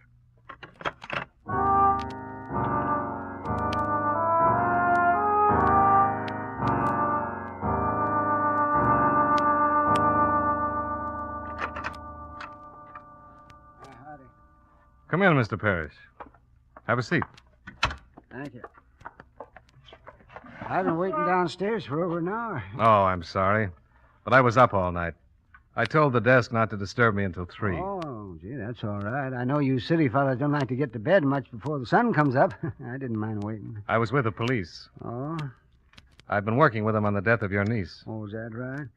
Well, that's the reason I come to Tulsa to see you. I was wondering when I was going to get the money. Well... See, I got a chance to get me a right smart section of land. Trading the place I got now, plus 8,000. It's a real good buy. Oh? Well, Mr. Parrish, it might be some time before you get the money. Oh, how come? Oh, there's a routine that has to be followed. I have to finish my investigation. You still investigating? Oh, sure. You see, your niece's death is still unsolved. Well, it's that fella that's killing all them other girls. It certainly looks that way. You mean you got to catch him before you can pay me? No, but I've got to make sure that he's the one who killed your niece. You think maybe he isn't? Well, to tell you the truth, Mr. Parrish... Well, she got killed just like all them other girls. Not exactly. Huh? I said not exactly. You see, the razor that killed your niece and the razor that killed the other girls aren't the same.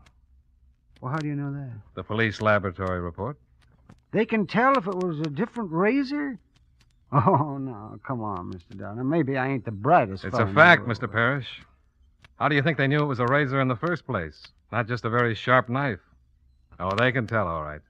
Well, maybe the killer ain't using the same razor. Yeah, we've considered that, but we can't tell. He hasn't killed again. Maybe he never will. You mean I might never get my money? Well, now, Mr. Parrish, it's not quite that bad. I want to see you get your money. You've certainly got it coming. But I can't honestly recommend payment to my company until the case is solved. What do you mean until you catch the killer? That, or until we're certain the same man that killed the others killed your niece. Well, it seems to me you got to catch him to prove that. Yeah, unless he kills again, with the same razor he used on your niece. Then we can be pretty sure that he's changed razors. Well, maybe he's got 2 different ones. Maybe. Well... You have to go? Yeah, I got to be getting back. As long as I ain't going to get the money right away, there's no sense in hanging around. Don't be discouraged, Mr. Parrish. Just as soon as I'm convinced the killer's changed razors, you'll get your money.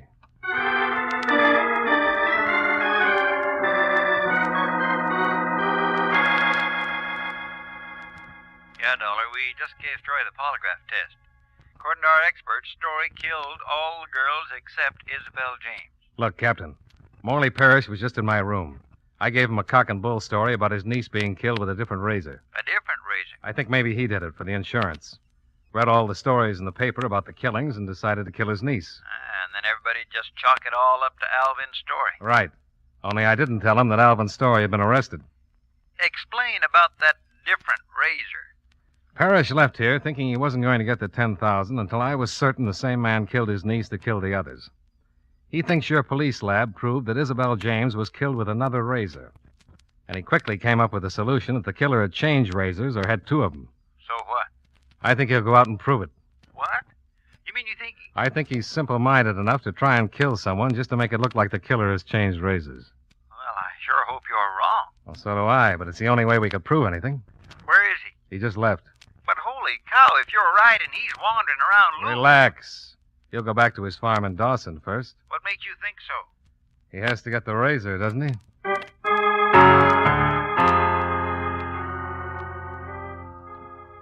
Ten minutes later, Captain Kissig picked me up in his car, and we drove well over the speed limit getting to Dawson. Just west of old Morley's farm, we pulled off the road and turned off our lights. Well, the house is dark. Where is he? Still on his way from Tulsa. We got here pretty fast, Captain. Yeah, we did, didn't we? Come on. Let's walk down to the house. He have a car? I don't know, but I doubt it. I didn't see one the last time I was here. Dollar? Hmm? What if you're wrong? What if you've guessed wrong? What if he did have the razor on him? Well? That's a pretty good question.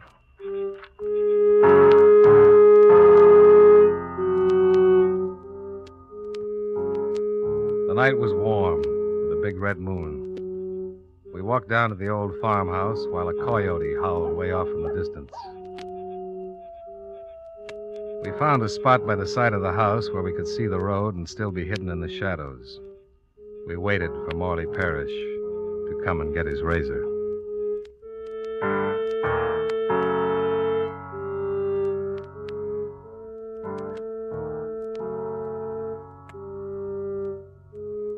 About an hour later, the old man came walking down the road and went into the house.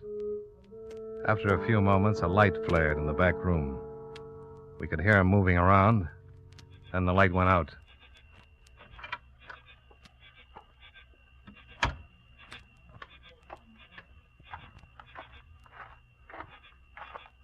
Hold it. Who's there? Who are you? It's me, Mr. Parrish. Mr. Dollar? Yeah. This is Captain Kissig with me. What do you want? Just came down to see you. Well, I got business. I got to be going. In a minute. There's a drink in the house, another jug behind the stove. Go on in, make yourself comfortable.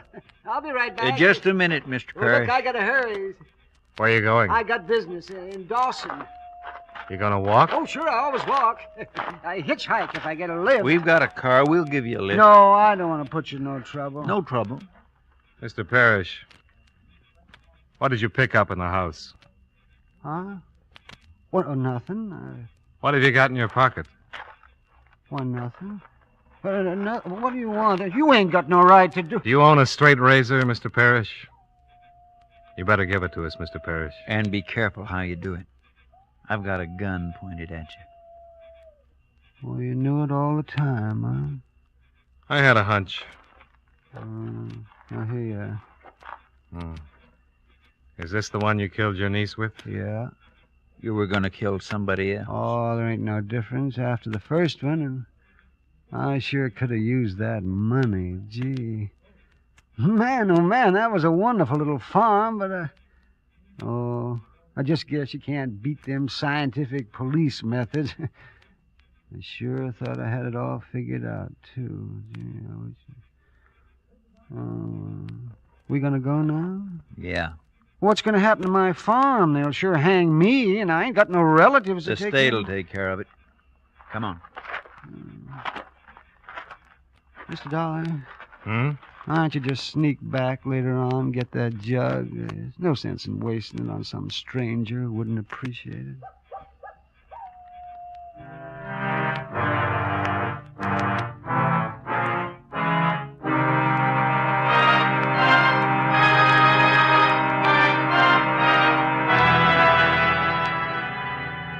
We took old Morley Parrish back to the station where he gave us a complete confession. He'd killed his niece for the insurance the way I'd figured.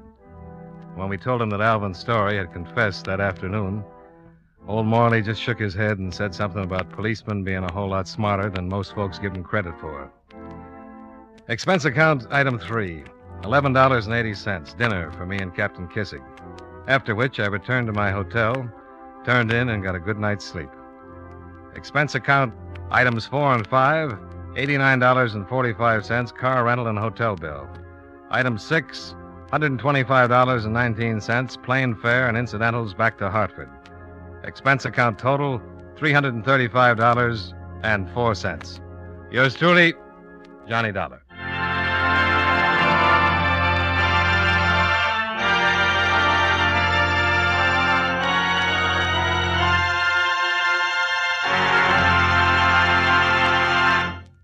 Remember, friends, for refreshing taste plus chewing enjoyment, treat yourself to delicious Wrigley's Spearmint Chewing Gum.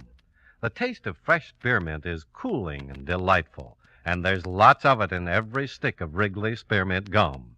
It freshens your mouth, helps keep your throat moist, and sweetens your breath besides. You'll enjoy the good chewing, too, because Wrigley's Spearmint is so smooth and pleasant to chew on. There's nothing else quite like it. Next time you're at the store, Stop at your friendly merchant's display of chewing gum and get a few packages of good-tasting Wrigley's Spearmint Gum. Always keep some handy for refreshing taste plus chewing enjoyment. That's Wrigley's Spearmint Chewing Gum. Healthful, refreshing, delicious.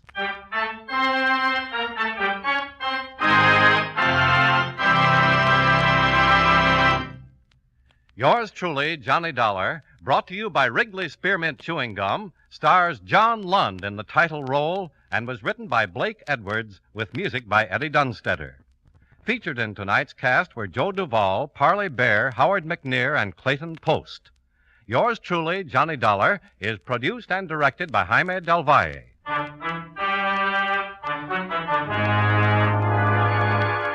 The makers of Wrigley's Spearmint Chewing Gum hope you enjoyed tonight's story of Johnny Dollar and that you're enjoying delicious Wrigley's Spearmint Gum every day. This is Charles Lyon, inviting you to join us again next week at this same time when, from Hollywood, John Lund returns as... Yours truly, Johnny Dollar.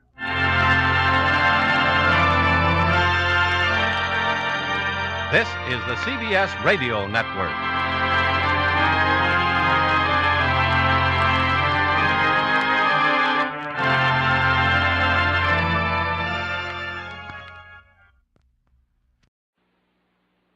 John Lund as Johnny Dollar.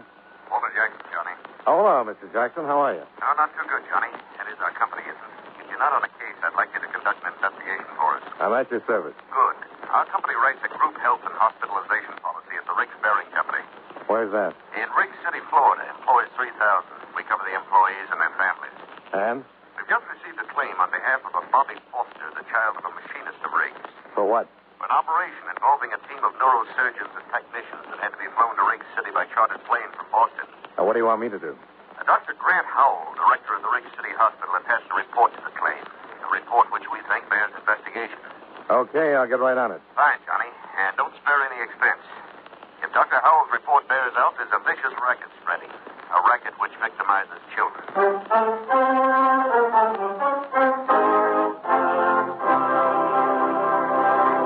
At this point in our program, I'd like to give you something to think about. Probably one of the most quoted Americans in our nation's history is Benjamin Franklin. It was Franklin who said, "Early to bed, early to rise makes a man healthy, wealthy, and wise." And never leave that till tomorrow, which you can do today. And, of course, the Lord helps them that help themselves. But probably one of his most familiar quotations is, "There are only two things in life of which we may be certain: death and taxes." Of course, what bothers most of our taxpayers is that death and taxes don't come in that order. But seriously, one of the biggest jobs handled by the Secretary of the Treasury is the collection of taxes, our government's main source of income. The government raises money through the Bureau of Internal Revenue, which collects income taxes, excise taxes, amusement taxes, and other federal taxes. The Bureau also checks to see that you haven't paid too little and, believe it or not, that you haven't paid too much. Another way the government raises money is through the Bureau of Customs, which levies taxes on imports which are sent here from foreign countries. But although the Treasury Department collects the money, it is Congress, the men we send to Washington, who actually says who will pay taxes and how much.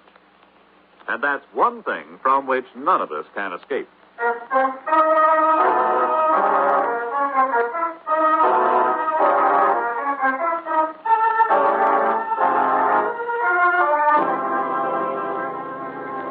Expense account submitted by Special Investigator Johnny Dollar to Home Office, National Medical and Hospitalization Insurance Company, Hartford, Connecticut. The following is an accounting of expenditures during my investigation of the Bobby Foster matter. Expense account item 1, $85.56, plane fare and incidentals between Hartford and Miami, Florida. Item 2, $2.60, bus fare between Miami and Riggs City, a spick and span little town with coral white streets shaded by tropical trees. I registered at the Cachubi Hotel then went directly to Dr. Howell's office in the modern, air-conditioned hospital.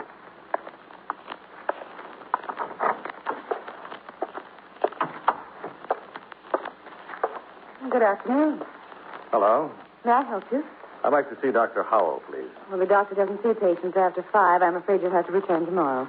Unless it's an emergency. Well, I understand it is. My name is Johnny Dollar. I'm representing National Medical. Oh, I see. I'm sorry. That's all right. Is the doctor in? Well, he's looking in on a patient, Mr. Dollar, but he expects you. Oh? The insurance company phoned you were coming. I see. It's pretty awful what happened to little Bobby Foster. I've never seen Dr. Howell so upset. Just exactly what did happen. You don't know? Not the details, no. Well, if Dr. Howell is right, it's terrible. But he'd better tell you. Won't you sit down, Mr. Dollar? Oh, thanks. Cigarette? Oh, thank you. You see, I heard some matches. Oh, here you are. It worked. Hang out the flags. Well, how do you like Briggs City, Mr. Dollar? Well, I haven't been here long enough to know. How do you like it, Miss... Rogers. Flo Rogers. I haven't been here very long myself, just a little over 2 months. Oh? Oh, I like the sunshine, the clean streets. But what? It gets a little dull. Well, is that so? Well, maybe something can be done about that, Miss Rogers. It is Miss, isn't it? Oh, yes, definitely. Sure. I'm glad you approve. I not only approve, I applaud. Oh, on behalf of the spinsters of America, I thank you. Oh, that must be Dr. Hall. Excuse me? Reluctantly.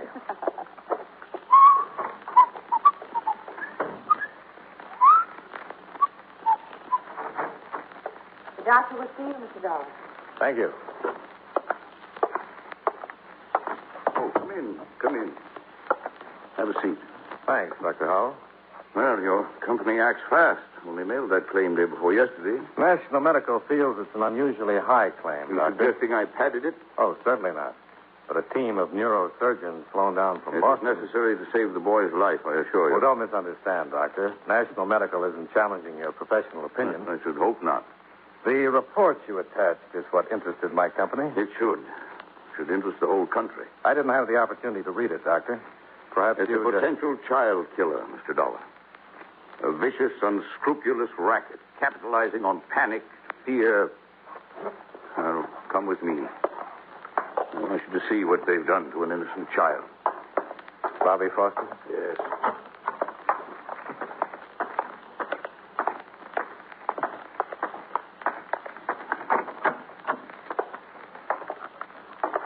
Any change, nurse?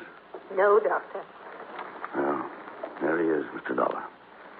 A 5-year-old boy, victim of a panic-stricken parent and a criminal operator. What are his chances? We won't know until he comes out of coma, if he does. And then? For complete recovery, no chance. For partial recovery, a fair chance. Bobby Foster will be paralyzed. You said a criminal operator. Who? If I knew, Mr. Dollar, I wouldn't bother with reports to insurance companies. I've been a doctor 40 years now. Seen a lot of pain and tragedy. But this... Let's go back to your office, Doctor.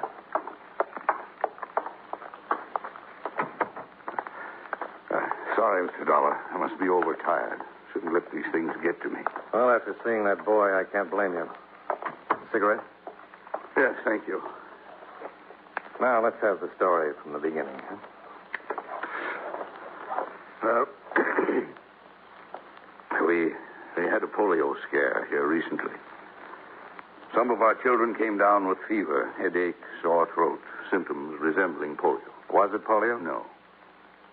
But to confirm my diagnosis, I called in a polio specialist from Miami. Meanwhile, epidemic rumors spread through the town. Parents got panicked. He held a mass meeting. For what purpose? They demanded I inject every child in town with gamma globulin. That's the polio preventive? Yes. And did you? Certainly not. Gamma globulin is impossible to get unless a genuine polio epidemic is threatening. The government has to ration it carefully because one whole blood donation is required to manufacture a single injection. You know how many many demands there are on the whole blood supply these days. Of course. Well, to get to Bobby Foster's case, I was called to the Foster home last week. Found the boy in a coma. He had all the symptoms of embolism. Of what? Cerebral embolism, caused in this case by an air bubble entering a blood vessel and being carried to the brain. Well, that would cause paralysis, wouldn't it? Yes, and possible death. And so you called in the neurosurgeon? I didn't feel qualified to undertake such a specialized operation. Well, just how did the air bubble enter the boy's bloodstream? Through criminal carelessness, by way of a hypodermic injection. Any proof? Well, the needle mark's still on the boy's arm. And you have no idea who injected Bobby? None. But I know this. Other children in this town have been injected, too. Oh? In their cases, fortunately, no harm was done. Well, surely Bobby's parents know who injected him. That's the wicked stupidity of it, Mr. Dollar. They deny the boy was given any kind of an injection. But you think they're lying? Of course they're lying. The boy was running a fever. The parents thought it was polio. They panicked, took him to some quack for an injection of what they were told was gamma globulin. At a black market price, no doubt. To a frightened parent, price would be no object, Mr. Dollar. Well, I'll see the boy's parents. They can be persuaded to tell who's behind this racket. You're wasting your time, Mr. Dollar. I've tried repeatedly. They refuse to admit their responsibility. Afraid criminal charges will be brought against them? Perhaps. But they have another child, a girl, 7. You're thinking the girl has been threatened if the parents talk? I wouldn't put anything past the ghouls who operate this racket, Mr. Dollar. Yes, it would figure, Doctor. Well, thanks. I'll check with you if I turn up anything. Yes, do that, Mr. Dollar, and be careful. I always am. And you ease up, huh?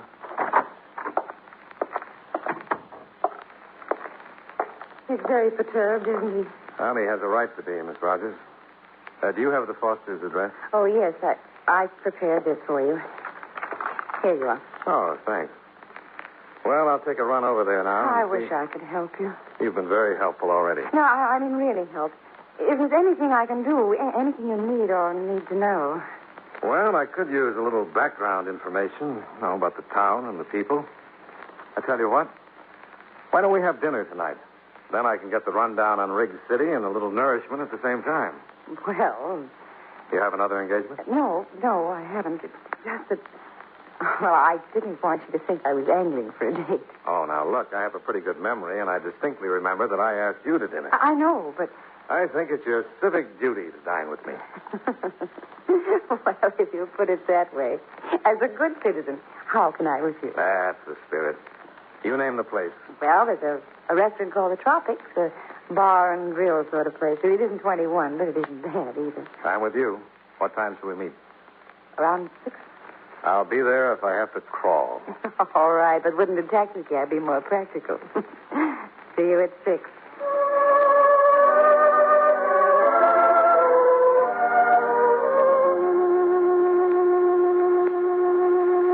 I left the hospital with the sound of Flo Rogers' laugh still rustling in my ears. It occurred to me that Riggs City might be a very pleasant place under different circumstances. I hailed a cab and ran up expense account item 3, 75 cents. Fare and tip to the Fosters' bright little cottage, a stone's throw from the beach.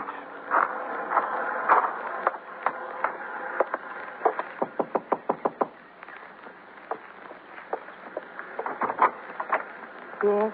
Mrs. Foster? Yes. I represent the National Medical Insurance Company. We have insurance where my husband works. Just a minute, Mrs. Foster. Please. I said we already have medical insurance. Yes, with my company. Oh, I'd like to talk to you. May I come in? no. That is, my husband is It'll at only home. take a minute, Mrs. Foster. If it's about the premiums, I can't help you. They're supposed to be deducted from my husband's paycheck. It's about Bobby. I can't answer any questions. You have to see my husband. I think you have the information I need What information? about the injection Bobby had. The one He that nearly didn't. caused his death. No. You're wrong. Bobby didn't have an injection. Dr. Howell says the needle mark is still on the boy's arm. No. Is someone threatening to harm your other child if you talk? Please, go away. Please. You have a moral obligation, Mrs. Foster. I can't answer any questions. Other children are being victimized, too. Could end up in the hospital like your son. Only half alive because their parents were panicked into buying phony drugs from the black market. We were so worried that Bobby had polio. don't worry. Who gave Bobby the injection? I can't tell. I can't. You've got to tell. But our little girl, Margaret, they said they... That's enough. I didn't tell him anything, Edward. Get inside. Where's Margaret? Inside, I said. Oh. So you're Bobby's father. That's right, mister. I'm Johnny I Dollar. know who you are, insurance company detective. Investigate. Have it your way, but get off my property. Did they threaten your little girl if you talk? I'm warning you. You can get police protection, Foster. Just name the man who gave Bobby that shot. I don't know what you're talking about. Now, you get off my place. Use your head, Foster. You're covering up for the worst kind of scum. Talk. You owe it to your son, to the other kids that are being victimized. All right, Dollar. I warned you to get out. Now, don't be a fool, Foster. I won't. Get up. I didn't come here to brawl with you, Foster. I'm investigating... I said get up. Get on your feet and clear out of here. Since you asked me so nicely, sure.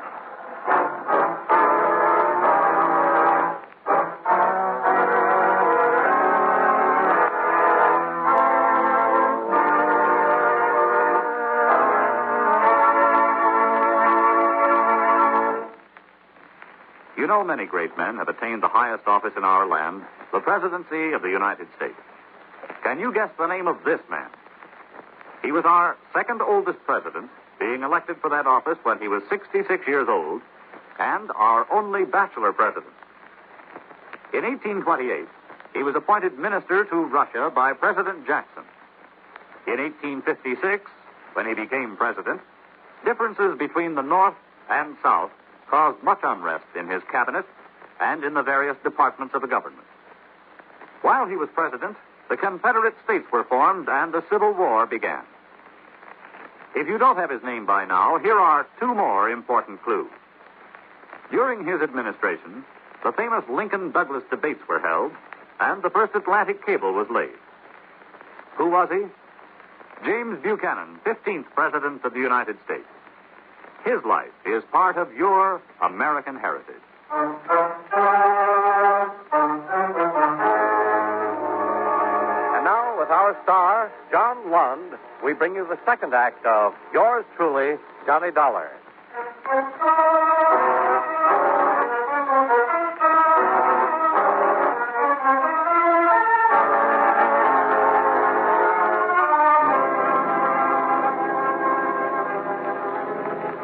My face and my clothes were pretty much the worse for wear. I went back to the Kachubi Hotel for a shower and a change and a little elementary first aid. It helped, but not much. What with one thing and another, it was nearly 7 o'clock by the time I got a cab and ran up expense account item 4, 85 cents to the Tropics Cafe. I spotted Flo Rogers in a corner booth. Well, hearty greetings and humble apologies. Good evening. Don't apologize. After all, you're only an hour late. I'm sorry. I had a little repair work to do. Repair work? Johnny, what happened to your face? I was overmatched. I lost the decision, and it wasn't close. Someone beat you up? Well, that's one way of putting it. Mr. Foster did the honors. But why? He thought I was a little too inquisitive. Oh, Johnny, he must be an awful man. No, he's a frightened man, frightened out of his wits. His little girl's life has been threatened. What? How do you know? Mrs. Foster was on the verge of admitting it when her husband barged in. Oh. Oh, well, what are you going to do now? Starting tomorrow, I'm going to question every parent in town. Do you think other children have been injected? Well, Dr. Howell thinks so, and it figures. A group of grifters move into a family town, spread polio rumors around, then make a killing selling phony gamma globulin shots to parents who are scared silly for their children's health.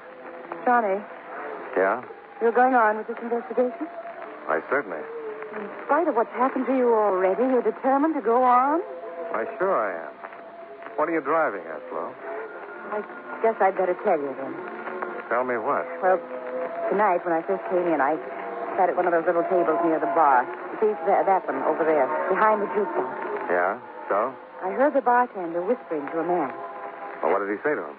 He was telling him where to take his child for an injection. An injection of gamma globulin? I think so. I couldn't be sure. I couldn't hear everything he said. Where did he tell the man to take his child? Did you hear that? No, I told you he was whispering. The man he was talking to. Is he still around? No, I don't see him. Did you know him? No, it's just one of the customers. Okay. Thanks. Where are you going? To dig my elbows in that bar. You run along home. We'll have that dinner some other time. Promise you'll be careful. On my honor. I wouldn't want anything to happen. That makes two of us.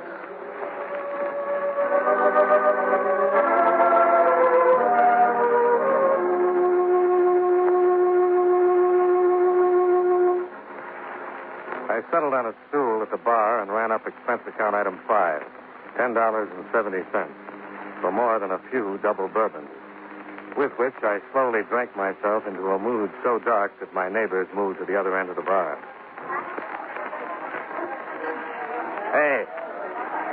Hey, Skinny, come here. Name's Mickey, sir. I told you before. Well, I'll show you this. So what? Well, don't just stand there, Skinny. Fill me up. I think you've had enough, sir. You need a cup of coffee, black. What I need, you can't get for me, pal. Nobody can. You sound like a man that's got woman trouble. What do you mean, woman trouble? Why, my little wife is the finest, sweetest... Yes, sure. You're crazy about her and the kids, too. How do you know I got kids? Well, you're the type. Family man. No kids. No kids. Now, look, I'll get you that coffee and then a cab to take you home to the kids. Okay? Okay. Hey, wait a minute. Come here. Yeah? You're a swell guy, Skinny. You understand when a man's got trouble. Yeah, sure. Forget it. Just that my kids are sick. Wife is worried half out of her mind. I had to get out of the house. Had to get away for an hour. You say your kids are sick? Yeah. Wife's scared of polio. What does the doctor say? Oh, a lot of mumbo-jumbo. Everybody knows there's a polio epidemic in this town. The doctors are afraid to admit it because they can't get the stuff to stop it. Gamma globulin? That's the only thing that'll save my kids, the only thing. Listen, mister. Maybe I can help you. Huh? Get you some gamma globulin. Where? Where, Skinny? I'll pay anything. Anything. Here. Go to this address. The party there will tell you where to take your kids for the shot. Oh, thanks, Skinny. Thanks. Name's Mickey. Oh, sure. Mickey. Don't worry. I won't forget you for this. I'm not worried, mister.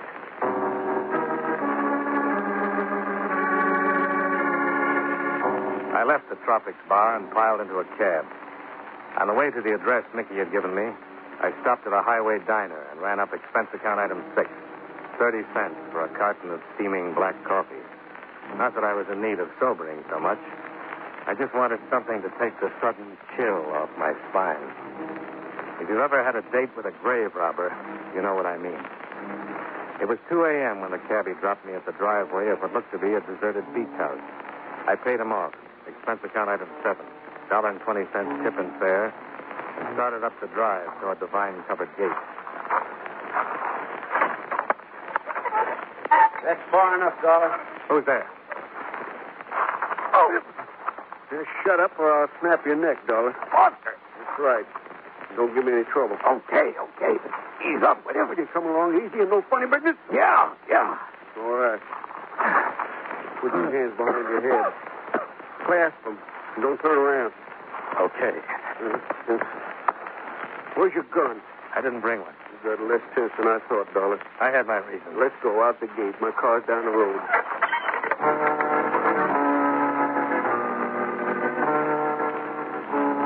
Foster drove away from town, using the back road. A tire iron clutched in one huge hand in case I got ideas. Once, out of the corner of my eye, I thought I saw the big guy's lip tremble, like a scared kid.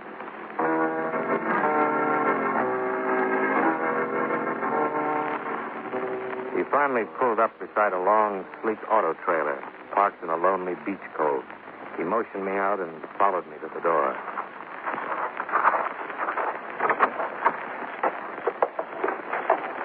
Hello, Jonas. Well, Flo.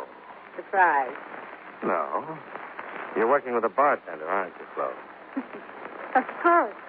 He's my husband. Oh. It figures. Oh. Come in and tell me, Johnny. And please be good. Just as long as you have that gun pointed at me. I'd hate to, but I'd use it then. That figures too, Flo. Foster, wait in your car. Oh. Cozy, these trailers. Mickey and I like this, huh? Sit down, Johnny. I'll fix your drink while we wait for it. No, thanks. Oh, you're pouting. You're disappointed in me. Not very. Tell me, why weren't you surprised to find me here?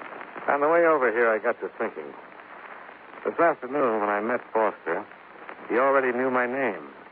I hadn't given it to anyone but the doctor and you. Careless of me to have mentioned your name when I warned Foster you were coming. Just what kind of a hold have you got on him? His little girl. You've kidnapped her. Oh, no, Johnny. We're just keeping Margaret for a little while. You see, the Fosters have been very responsive to Mickey's warning. But then you came into town. And drastic measures were in order. We haven't harmed Margaret. How did you get her? Foster came by the hospital after you left. See his son. He left Margaret in the waiting room. And you phoned your husband. Mickey's wonderful with children. She was tickled pink to go for a soda with him. Real sweet people, you and Mickey. We really hate this, Johnny. Believe me. Yeah, sure. What happened to Bobby Foster was an unfortunate accident. Who gave Bobby the injection? Mickey. I can't stand the sight of a needle. Some sweet wretch. Oh, they do very well. Traveling from place to place, taking jobs. Following the epidemics like a pair of buzzards trailing astray. Self-righteousness doesn't become you, Johnny. What do you charge for a shot? $50.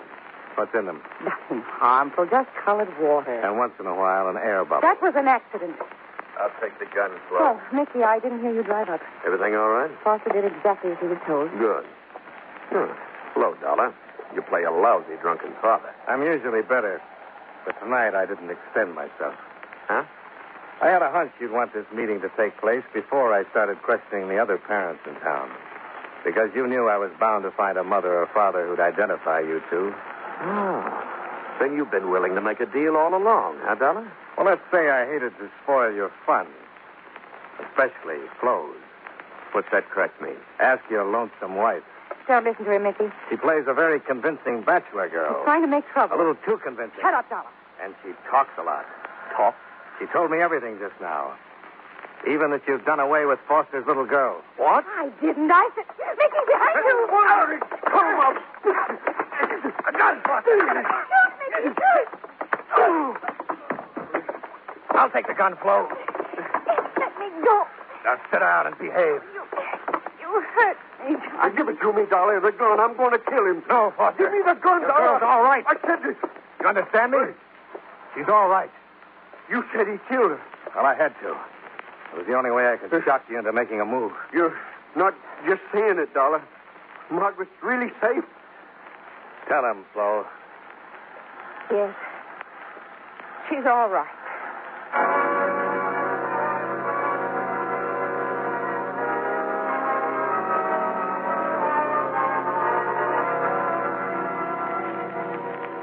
This case deserves publicity, Mr. Jackson. Lots of it. Scared parents make easy dupes for operators like Flo Rogers and Mickey. And when innocent kids end up the victims, it's intolerable. Dr. Howell tells me that all the gamma globulin manufactured goes to the Office of Defense Mobilization, where it's distributed to local health departments, who in turn pass it on to MDs only.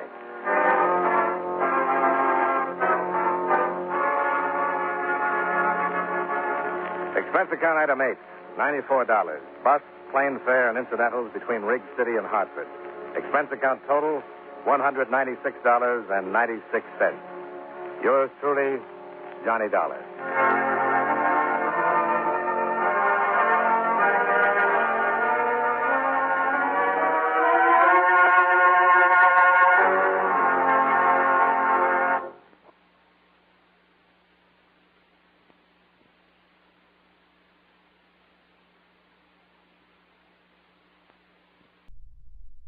Wrigley's Spearmint Chewing Gum, the refreshing, delicious treat that gives you chewing enjoyment, presents for your listening enjoyment John Lund as Johnny Dollar. Nelson Price, Johnny. Oh, yes. How are you, Mr. Price? Fine. Got a job for you. You'll have to go to the West Indies. The West Indies? Near Haiti, St. Ledger. Mr. Claude Sheldon holds a big policy with us. We insure him, his wife, and his farm. They've had a lot of trouble. It's going to cost us a lot of money, and we think an investigation is necessary. Come on down to the office, and I'll give you as much as I've got, Johnny.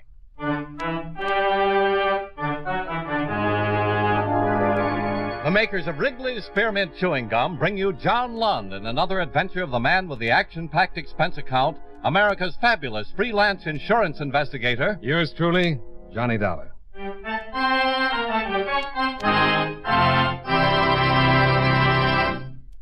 For refreshing taste, plus chewing enjoyment, treat yourself to delicious Wrigley's Spearmint Gum. When your mouth and throat feel hot and dry, a stick of Wrigley's Spearmint gives you quick, long-lasting refreshment. The lively, full-bodied spearmint flavor cools your mouth and freshens your taste. The chewing itself helps keep your throat pleasantly moist. Best of all, you can chew and enjoy refreshing Wrigley's Spearmint Gum almost any time and any place. Keep a package handy right in your purse or pocket so you can chew a stick whenever you want it. For refreshing taste, plus chewing enjoyment, treat yourself to delicious Wrigley's Spearmint Gum. Millions enjoy it, and you will, too.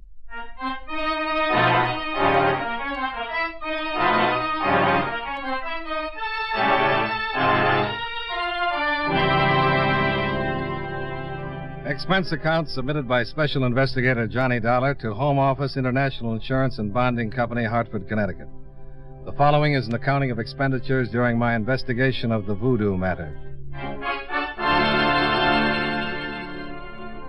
Expense account item 1, $206.40, plane fare and incidentals from New York to Port-au-Prince, Haiti, after receiving from you the necessary information concerning the insured, Claude Sheldon. After landing, I checked into the hotel and waited for Claude Sheldon as prearranged. I waited for about an hour. Come in. Mr. Dollar? That's right. Mr. Sheldon? Yes. I've been expecting you. Claude Sheldon pushed himself away from the door, grabbed a chair, and dropped into it. Took in long, deep breaths and smiled a very slow, weak smile. I would have been here sooner, but there's been more trouble. More trouble, eh? Well, my company told me a little about it, but you better give me your own story. Certainly. As you know, I am a farmer. Yeah. My place is near Saint-Léger. A number of other farms in the vicinity, all doing very well until several months ago. First it was fires. The cane fields burned. One by one the cattle became sick. Then some of the farmers grew ill and died. Can I get you something? Please. Some water, please. Have you been to see a doctor? I'm afraid a doctor can't help. There you are. Thank you. Have you any idea what's wrong with you? Yes and no. My Christian religion fights it, but my life on Haiti has taught me deep respect for it. Respect for what, Mr. Sheldon? Voodoo, Mr. Dollar. Oh, I know just what you're thinking. But a doctor in Haiti has examined me and my wife and the others. He can find nothing wrong. Voodoo, Mr. Sheldon? I don't expect you to understand. It's hard for me. Perhaps there is something else. I hope you can find out. Well, I'm afraid I can't buy the voodoo theory, Mr. Sheldon. There's one thing. Immediately after my wife and I became ill, I received an offer from my farm. A very low offer from a Saint-Léger banker. I investigated and found it had been made in the interests of one Arthur Cotswold. Arthur Cotswold? Haiti's biggest planter. Extremely wealthy. Even after the sick cattle and the fires and everything? Yes. That's why I became suspicious. The other farmers received similar offers. More water? Perhaps I don't think I...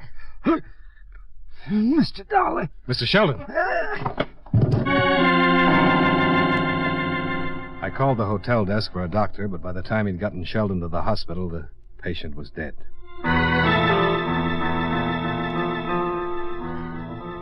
The authorities were called in, and I was questioned. A preliminary examination was made on the dead man, but the cause of death remained a mystery. So an autopsy was ordered. I told the chief of police to forward the report to me as Saint Leger and left for the Sheldon farm. Expense account item 2, $5 American for a beaten-up taxi to take me 10 miles into the country.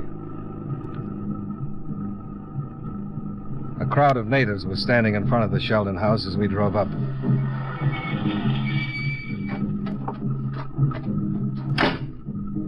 I didn't know what it was. No one said a word.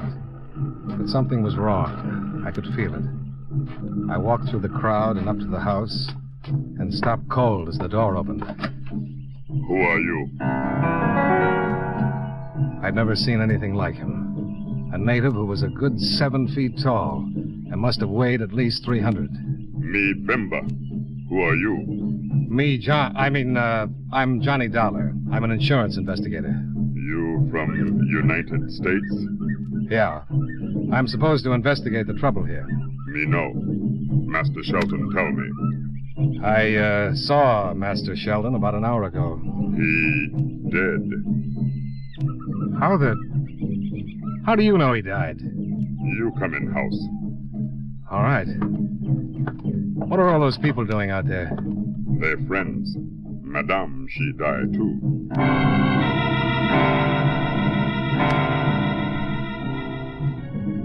Bimba led the way into the bedroom, where Mrs. Sheldon lay on the bed, covered with a fresh white sheet, her eyes closed in death, her face drawn and tired. Bimba told me that she died about an hour before, and a cold chill ran up my back.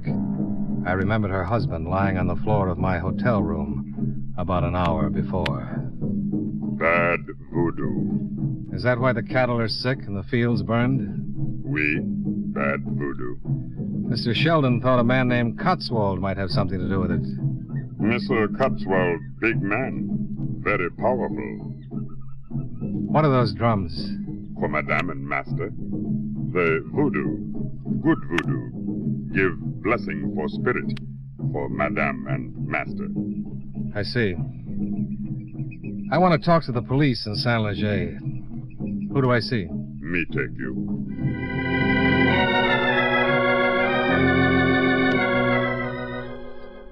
Right then, I inherited Bimba.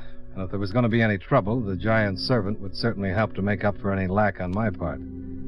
The first thing I wanted to do was to contact the authorities in Saint Leger. And Bimba told me my man was Inspector Georges. Bimba saddled up 2 horses from the barn, and together we rode back to Saint Leger. Bimba pointed out the inspector's office and waited in front while I went in. Oui, Monsieur Dollar. The Sheldons were a very fine family. I knew them very well. How did everybody know they were dead? On Haiti, things of such nature are never a secret. The natives know. Voodoo? Being a stranger to Haiti, Monsieur Dollar, I expect you to be a skeptic. But you're not? Let us say I've been in Haiti too long to be one, huh? You know a man named Cotswold? I would suggest you forget Monsieur Cotswold. Why? Monsieur Cotswold is a very prominent man. Yes, so I've heard. He is the largest plantation owner in the West Indies, a self-made man with a considerable temper. I'll mention it in my report to my office. Eh bien, as you wish. But Monsieur Cotswold is looked upon by the people of Saint Leger with a great deal of respect. It is my opinion that you should avoid him. First, because I am certain he will not be in sympathy with your motives, and second, because the opposition you will encounter will be far-reaching and much too difficult for you to handle. What if I come up with something incriminating? Oh, for your sake, I hope you do not. What do you do here in Saint Leger, Inspector? I am the law, Monsieur Dollar. But you wouldn't like it if this Cotswold were guilty of breaching that law? If Monsieur Cotswold has broken the law, it would certainly be my duty to arrest him. But I am not considering the arrest, nor the necessary steps that would have to be taken to prove the guilt. Dangerous steps, Monsieur Dollar. One might trip on those steps. And break his neck. For 10 years I have been the law. If tomorrow Cotswold decided it was time for me to relinquish my position, I should probably retire. So you prefer the middle of the road, huh? It is much easier to see what is ahead. You can always get run down from behind. I do as much as I can to prevent that possibility. No, again, my suggestion that you forget, Monsieur Cotswold. I left the philosophical inspector and went back to Bimba, still sitting outside on his horse. Every time I looked at him, it was like a little kid spotting the Empire State Building for the first time. He smiled a mouthful of white teeth and leaned over to give me a hand up. He caught me by the wrist and lifted me into my saddle as though he was hoisting a small bundle of laundry. The inspector. He say forget Mr. Cotswold. What? Bimba. Oui, monsieur. Oh, forget it. What do you think I should do? Me think you do what you want. And you know what I want. Oui. You want to go see Mr. Cotswold. The inspector says I shouldn't. You go anyway. You think it's a mistake? If you're afraid. But you're not. You're not strong like Bimba, but you're a good fighter. I don't like to fight, Bimba. Bimba know that.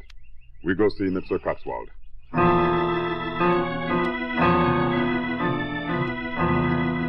We swung our horses around, and Bimba led the way up a long, narrow road, surrounded on both sides by sugarcane fields.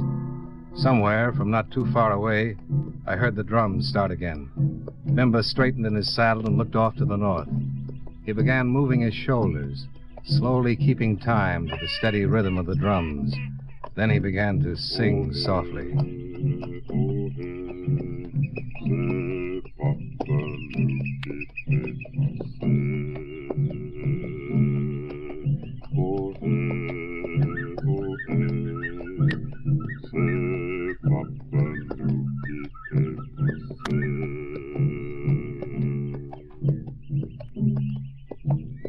What does that mean, Bimba? It mean in your language, it is our Papa who passes. Papa? Papa Damballa, the great source. Voodoo. Oui. I later must leave you. Today, Wednesday, is the day of Papa Damballa. He turned back to the north and continued his little chant until we reached the beginning of a long, high fence running along next to the narrow road. Bimba leaned down and swung open a big gate. Then we rode up the path that led through the Cotswold property until we reached the house. Sitting back between two huge trees was the Cotswold mansion. Bimba stayed on his horse, and I climbed down and walked to the front door. Mr. Dollar, watch out for Mr. Jocelyn. He guard Mr. Cotswold. Thanks.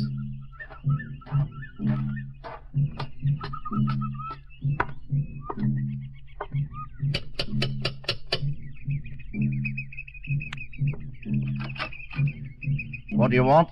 I'd like to see Mr. Cotswold. You do, huh? What are you doing here, Bimba? I wait for Monsieur. Found himself a new governor, huh? You must be that Dollar fella. I must be. Well, come in. Mr. Cotswold's been expecting you. Jocelyn wasn't a very small man himself. Looked as though he was capable of handling just about any situation that might come up. He led the way into a large paneled study, and I met Arthur Cotswold. The drums had stopped. I know why you're here, Mr. Dollar. Well, then that should make it a lot easier for both of us. For some reason, the farmers are suspicious. Their fear is divided between me and Voodoo. Sheldon convinced some that I might be responsible. And of course you're not. Of course. Sheldon thought you might want to get control of the other farms in Saint Leger. I simply tried to help them. With their cattle sick and their crops gone, I had my banker make them an offer. What would you want with sick cattle? I could use the land. You think the cattle will get better and the crops won't fail if you control the land? I intend to do away with the sick cattle. I have no use for the crops. Have any of your cattle been affected? None. That's pretty strange. Haiti is a strange land. And on this point, I would most certainly give you advice. Go home, Mr. Dollar. Leave well enough alone. Well enough is pretty bad, the way I see it, Mr. Cotswold. And I'll leave after I've gotten a few answers. Mr. Dollar, I am not a patient man. I've gone out of my way to give you some healthy advice. Heed it. For your sake. I won't forget it for a minute. You persist in this investigation? I get paid to persist, Mr. Cotswold.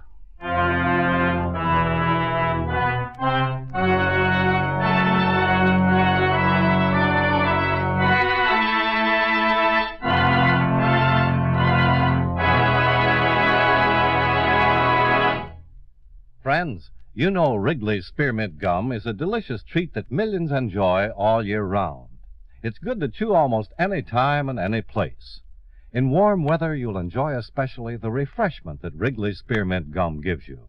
When your mouth feels hot and dry, or when you're feeling warm and tired, chewing Wrigley's Spearmint gives you a pleasant little lift. It cools your mouth, moistens your throat, and refreshes your taste. Besides, chewing on a good, smooth piece of Wrigley's Spearmint Gum seems to add enjoyment to whatever else you're doing. So enjoy it at home, at work, wherever you are. And remember, Wrigley's Spearmint Gum is a swell treat to take along on picnics. Get plenty for everybody. That's Wrigley's Spearmint Gum. Healthful, refreshing, delicious.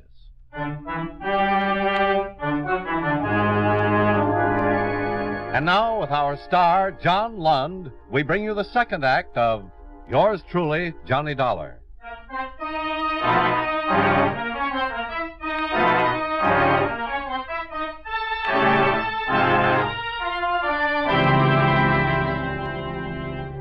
I left Arthur Cotswold, picked up Bimba, and he led me back to town. On the way, I got an idea. When we arrived in town, I sent Bimba back to the Sheldon farm. Then I went in to talk to Inspector Georges. The inspector had received a wire from the authorities in Port-au-Prince concerning the autopsy on Sheldon. I had no idea the authorities in Port-au-Prince were interested in this affair. May I see that? Oh, Miss certainly. Wow. Here's something pretty interesting, Inspector. Mr. Sheldon died of a disease known as brucellosis, commonly known in cattle as Bang's disease. I read the account. Ever heard of brucellosis, Inspector? I'm not a medical man, Monsieur Dollar. Undulant fever. Sheldon and his wife probably caught it from their sick cattle. Well, yeah, then you have solved the mystery. No, not quite. I want to find out why all the cattle belonging to the small farmers got sick and not the ones belonging to Mr. Cotswold. What do you intend to do? I think those cattle were infected and the cane fields burned deliberately. If the cattle were infected, there might be some of the brucellosis still around, and I'm going to find it. And I think you'd better issue a search warrant and come with me. No, Monsieur Dollar. The middle of the road, remember? I think you'd better start modifying your policy, Inspector. Unless you want me to get in touch with Port-au-Prince and ask that you be held as a material witness in a murder case. I will issue the warrant. I kind of thought you would. I will issue it, but you certainly don't think it will be able enough to get you into that house. No, but it'll make it legal.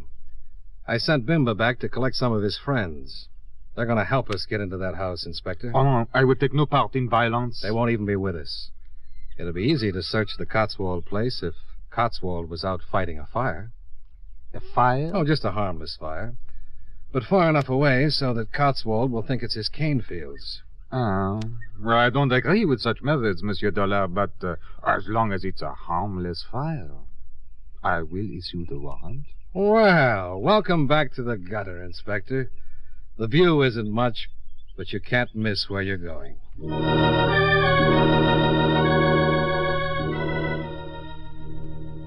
When we reached the Sheldon farm, we saw a crowd of natives standing out in front. Again, something was wrong. We piled out, pushed our way through the crowd, and inside the house we found what it was. Lying in the middle of the room was Bimba. He was almost dead when I knelt beside him. I talked to friends. They light fire for you. Thanks. Now I go to Baron Samter. Dambalo way to take me. He has been stabbed? Yeah. Got him from behind. Never would have faced him. You stay. You see, wait till Lena tete your mort. See what? It's a ritual.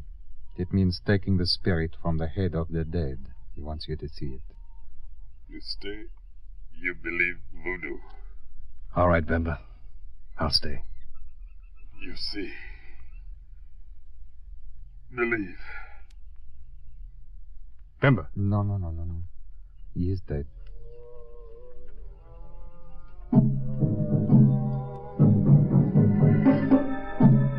The next few hours I'll never forget. The natives came into the house and placed Bimba on a bench. Then the ceremony began. They carried live pigeons, olive oil, 30 pieces of fat pine wood, a pair of chickens, and some coarse cornmeal. They covered Bimba's body with a saddle blanket, killed the chickens, roasted the cornmeal, and put it in a large white plate. The pine wood slivers were lighted and held like candles. Then a man they called Donet took the white plate in one hand and the pot with the chicken in the other and approached the fire, chanting a strange dirge.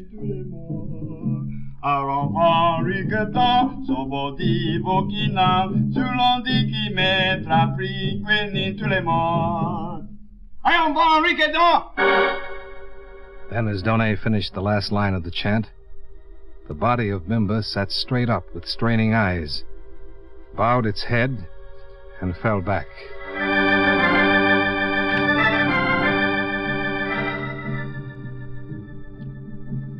The inspector and I drove over to Cotswold's house and waited while the moon climbed up over the clouds and the drums in the distance tangled my nerves into knots. After an hour of waiting, a dull glow to the south started the expected commotion in the Cotswold household, and we climbed out of the car. Oh, Mr. Cotswold! The cannon field! Get the servants! Get the servants! Get every man out there to fight that fire! Hey! It worked. Yeah. Give them a few minutes and we'll go into the house.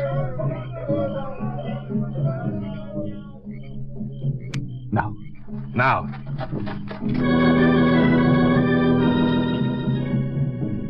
The inspector and I took the Cotswold house apart like a well-trained wrecking crew and came up with exactly nothing.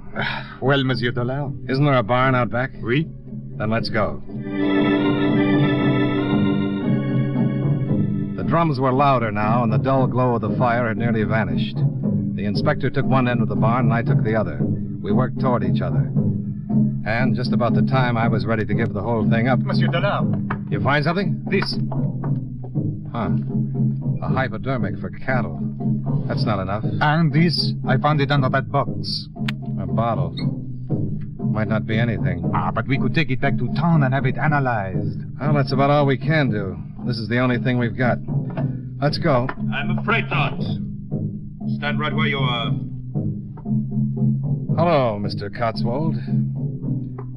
You know the inspector, don't you? For a number of years.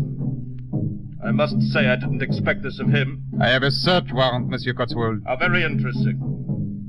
See if they have any weapons, Jocelyn. Right.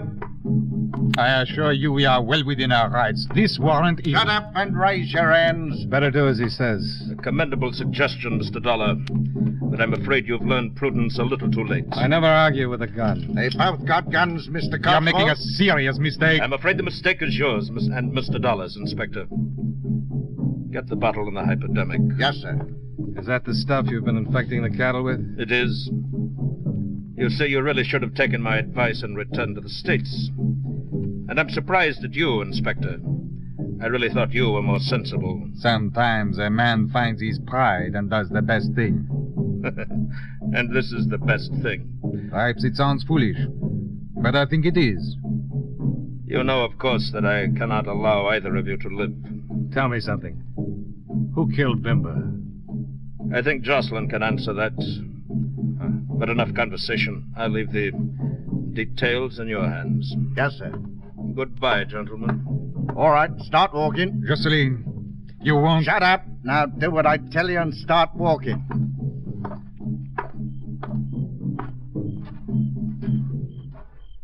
Huh? The drums have stopped. Just keep moving right out the gate. What about the drums? What does it mean? I don't know. Mr. Cotswold! All right, both of you, start running for that house. Go on.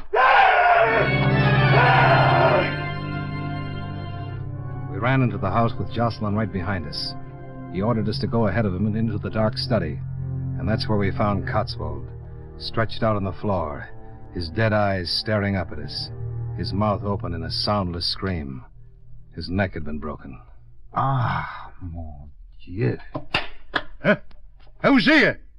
Monsieur Dollard. Who is it? Who's in this room? No! No! Get away from me, you're dead! Yeah! You won't believe it, and to this day I'm still not sure. But there in the darkness was a huge man, and he looked exactly like Bimba. Jocelyn shot him 6 times, and he kept right on coming. Then he grabbed Jocelyn and crushed him like an eggshell. By the time we'd collected our wits, the giant had disappeared through the door and into the night. Monsieur Dollard. I think I'll sit down. Was it Bimba? I don't know. I don't want to know anything. I just want to get on the first plane back to the States and relax for a week in a tub of hot mud.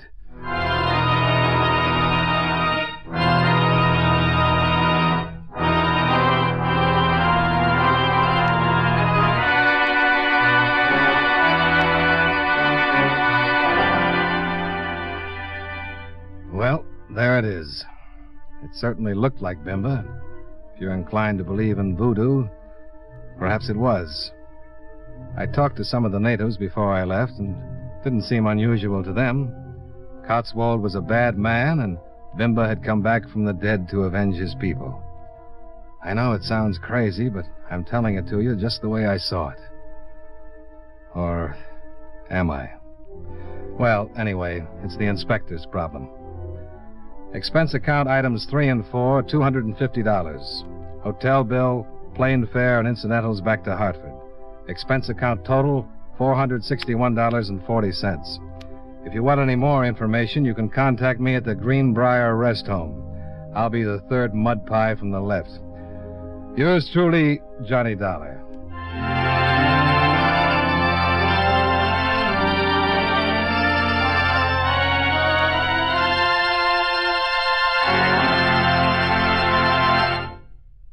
Remember, friends, for refreshing taste plus chewing enjoyment, treat yourself to delicious Wrigley Spearmint Chewing Gum. The taste of fresh spearmint is cooling and delightful, and there's lots of it in every stick of Wrigley's Spearmint Gum. It freshens your mouth, helps keep your throat moist, and sweetens your breath besides. You'll enjoy the good chewing, too, because Wrigley's Spearmint is so smooth and pleasant to chew on. There's nothing else quite like it.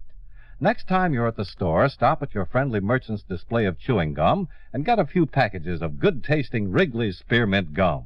Always keep some handy for refreshing taste plus chewing enjoyment. That's Wrigley's Spearmint Chewing Gum. Healthful, refreshing, delicious.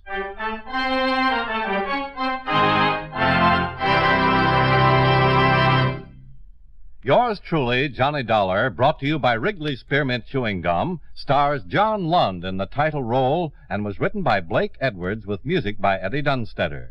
Featured in today's cast were Tudor Owen, Parley Bear, Roy Glenn, Ben Wright, Bill Conrad, and Jester Hairston. Yours truly, Johnny Dollar, is produced and directed by Jaime Del Valle.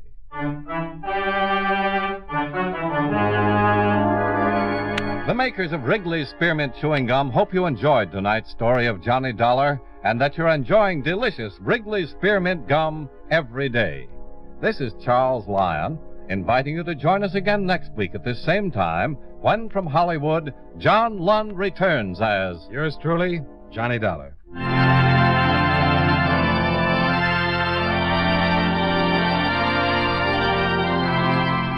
This is the CBS Radio Network. John Lund as Johnny Dollar. Roger Stern, Dollar. Oh, hello, Mr. Stern. What can I do for you? We insured Jonathan Bellows. Somebody tried to kill him. Is that the Jonathan Bellows? The industrialist. Yeah? His wife went to the police, but Bellows refuses any protection. Doesn't seem worried. Considers the potential assassin just a crank. Well, what do you want me to do? Look into it. We insure Bellows for $500,000. I suggest you talk to his wife first. She's staying at the town apartment, number 1 Park. Mrs. Edith Bellows. She'll expect you.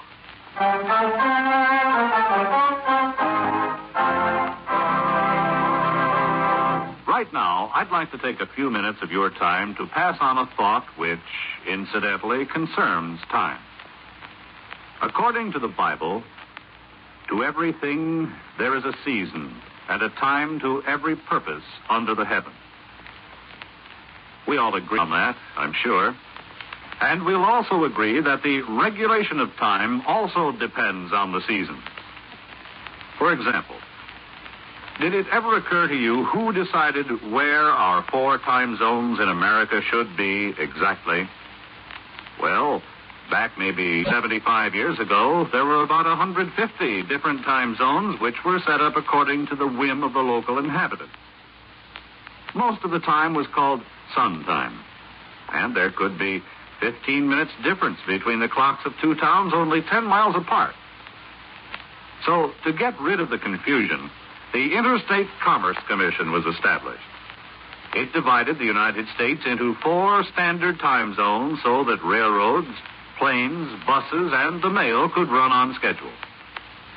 Of course, if a city wants to go on daylight saving time during the summer, that's a decision which is made locally.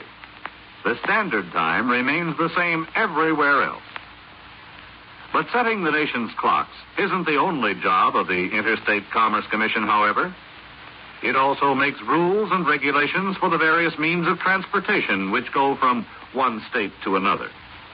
It sees that railroads, truck lines, barges, and boats operate safely, charge reasonable rates, and give good, dependable service. It also protects trucks and bus drivers from working such long hours that they might fall asleep while they're driving. The Commission also demands that trains, engines, and machines have safety and stop devices. It is, in itself, a safety device to assure every one of us freedom from danger as we travel about our country.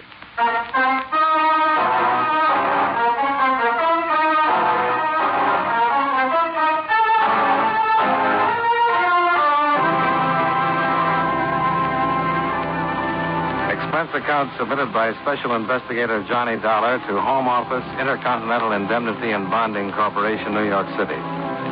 The following is an accounting of expenditures during my investigation of the Jonathan Bellows matter. Expense account item 1, $29.65. Mileage and incidentals between Hartford and New York City. I arrived at number 1 Park Avenue close to 2 o'clock. Mrs. Edith Bellows, a very attractive redhead somewhere in the early 30s, met me at the door and showed me into her luxurious apartment. Sit down, Mr. Dollar. Thank you. Mr. Stern explained the situation to you? Only that someone tried to kill your husband. Yes, day before yesterday. Jonathan was walking in the garden and someone shot at him. Fortunately, they missed. Mr. Stern said your husband refused police protection. He's a very unusual man, Mr. Dollar. I would say so. He's not a young man, 63. He's retiring and doesn't particularly care for people, especially people who meddle. Unfortunately, he considers the police meddlers. Has he hired any kind of protection? No. Isn't he worried? Well, he doesn't show it. But knowing him as I do, I'd say he's mildly concerned. Someone takes a shot at him and he's only mildly concerned? It's the nature of the beast, Mr. Dollar.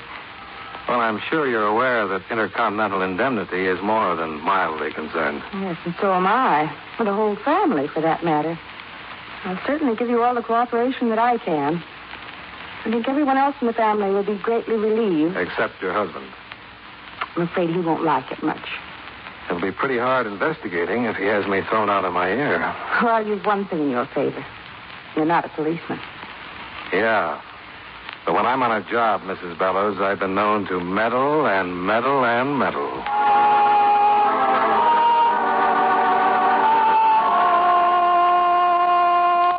We talked some more about Jonathan Bellows. Mrs. Bellows had married him 8 years before, taking her place as number 3 in his collection of wives. Her predecessors had retired to lives of leisure on their alimony.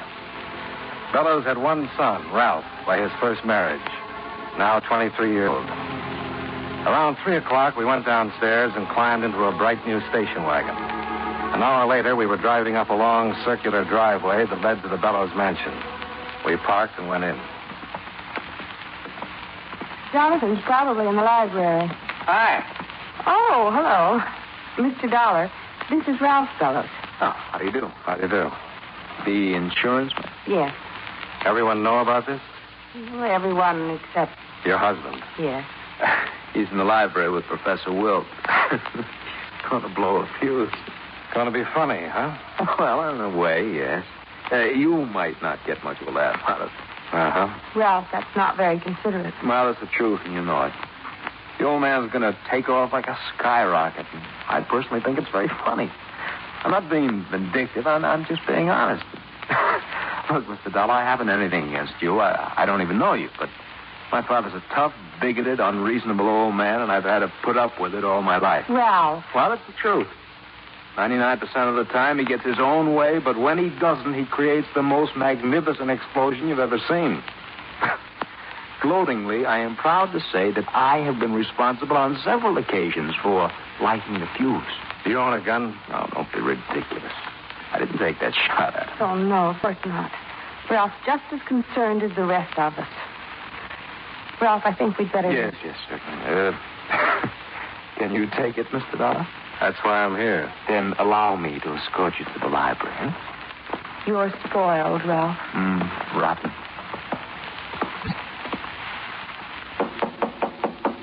Who is it? The Atomic Energy Commission. What? You have visitors. What did you say about the atomic... Oh, he's just being silly. Hello, Professor. Hello, how are you, Edith? Beaten him 3 straight games. Who's that with you? Oh, this is Mr. Dollar, dear. He's going to find out who took that shot at you. What? Now, John, he's an insurance man. Insurance man? I'll just sit over here. I'm with Intercontinental Indemnity. What are you doing here? Who sent for you? Now, John, be reasonable. I want to know who in blazes... John, I don't get it. You stay out of this. Young man, who told you... I was retained by Mr. Stern. I didn't tell Stern to send anyone over here to meddle in my affairs. I brought him here. You did? Why? Because we're all worried. Edith, we've discussed this whole thing. Jonathan, if you don't take it easy... Shut up. Get out of here, Mr. Dollar. Get out. Jonathan, please. Are you going to get out of here? Possibly. But stop looking like you're going to throw me out. Young man, just let me tell you... No, I've got a better idea. Sit down. What? Sit down. Why, you young... Now, sit down. Ralph, be still. I've got something to say, and you're going to hear me out. Now, look here, Mr. Dollar. You've got no right. Who are you? Professor Wilt, Johnny Dollar. Okay, Professor. I'm going to say what I've got to say, whether you think I've got any right to or not. If you want to listen, you're welcome. Well, thank you. Young man, if you have something to say it and get out. Then I'll place a call to your company and see that you're immediately discharged. You're due for a big shock. I don't know how interested you are in maintaining your insurance policy, but if this attempt on your life isn't investigated, you're not going to have a policy. Are you finished? No, that's not what I wanted to say. It's this. I've never met you before. I don't know you, and I don't want to. You're a big man in your field, but that doesn't entitle you to be rude to me. Now I'll go. But if you ever try throwing your weight around again, I'll turn over my knee and make up for the spankings you must have missed a long time ago. I'm sorry, Mrs. Bellows. It's pretty obvious your husband doesn't care how much his family worries about him. Now, if you'll let me call a cab, I'll get out of here. Mr. Dollar. Yeah? Would you stay a moment? No. Confounded young man, now who's being rude? Compared to you, I'm still in the bush leagues. Would you please stay for a moment? I'd like very much to talk to you. Please. Mr. Dollar. You'll be missed, boy. And you keep your mouth shut, Ralph. Yes, Father. Well, Mr. Dollar.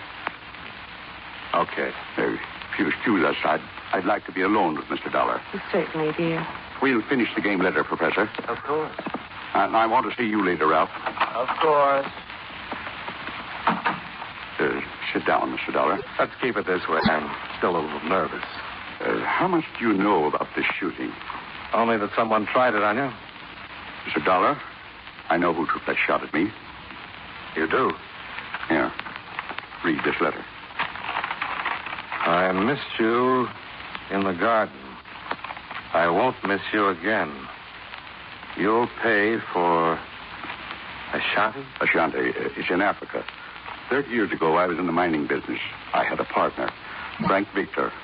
We didn't get along, and there was an argument one day in the mine. It was quite a scrap, and there was a cave-in. I got out. Frank didn't. There was an investigation, and I was cleared. Why are you telling me this? Because I've decided to trust you. I'm not particularly fond of you, but I believe that you can get things done. I'm working for the insurance company, Mr. Bellows. Certainly, but as I'm sure you must have gathered, this sort of thing can create some very unfavorable publicity. Do you think this Frank Victor is alive? He must be. I've never told anyone of this incident. Well, there were certainly other people involved when it happened. Yes, but no one who was out to get me. Why would anyone else but Frank Victor want to kill me? But he didn't kill you. Maybe it was someone who knew of the accident. But what would he have to gain? Blackmail, maybe? I told you it was an accident. Sure. But maybe someone figured they could scare you into believing Frank Victor was still alive. Out to kill you. You pay over enough money and... Not on your life. Not my life, Mr. Bellows. Yours. But why wait this long? 30 years. I have to admit that kind of stops me. You've been a big man in the business world for a long time. Nobody would ever have any trouble locating you. What do you intend doing first? Going back to New York? Why? Oh, lots of little things. Mr. Dollar, as long as I have taken you into my confidence... Mr. Bellows, someone took a shot at you. It might happen again and you might be dead. Now, if you want me to prevent something like that, you'll just have to trust me. My wife drove you here? Yes. Then you need a car. Take the station wagon. Well, now, when do you think you'll be returning? Probably tomorrow. Well, you can stay at the town apartment. I want to be in touch with you. You might just as well take advantage of the empty apartment at number 1, Park Avenue. Yes, I know. I'll see you tomorrow.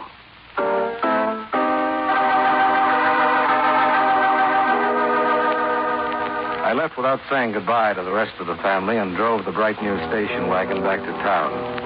I stopped off at the Times, where I wallowed through the morgue file for 3 or 4 hours. I went back 30 years to find what I was looking for. A small article dated Ashanti, Africa, 1923. It didn't say much more than what Jonathan Bellows had already told me. It mentioned the mine cave-in and a pending investigation into the death of Frank Victor, Jonathan Bellows' partner. In an edition dated 3 weeks later, I found the account of the investigation and a verified Bellows story about the verdict. Satisfied, I left the newspaper and drove to number 1 Park Avenue, where I received a royal greeting from the doorman, who informed me that Mr. Bellows had phoned to make sure I had everything I needed. In the apartment, I poured myself a drink, took off my shoes, stretched out on the sofa, and put in a call to Roger Stern. Yes, Dollar? I want some information on the Bellows family, past and present. Sure. Find out where his other 2 wives are and how long they've been there. Put a man on it right away. And find out about a Professor Wilt. Wilt? Yeah, W-I-L-T, I think. Friend of Bellows. Plays chess with him. Also, I'll need a background on all the servants. When do you want it? Pick it up tomorrow morning. If you want to reach me, I'm at, wait a minute. Plaza 52099. Number 1, Park Avenue. Do I know her? Oh, I wish you were right. Apartment belongs to Bellows. He let me use his station wagon, too. I don't believe it. It's my big blue eyes. I just batted them a couple of times and pressed them. Presto? Sure. Station wagon, Park Avenue apartment, and he better be nice to me. A couple of more bats, and he might buy me my own insurance company.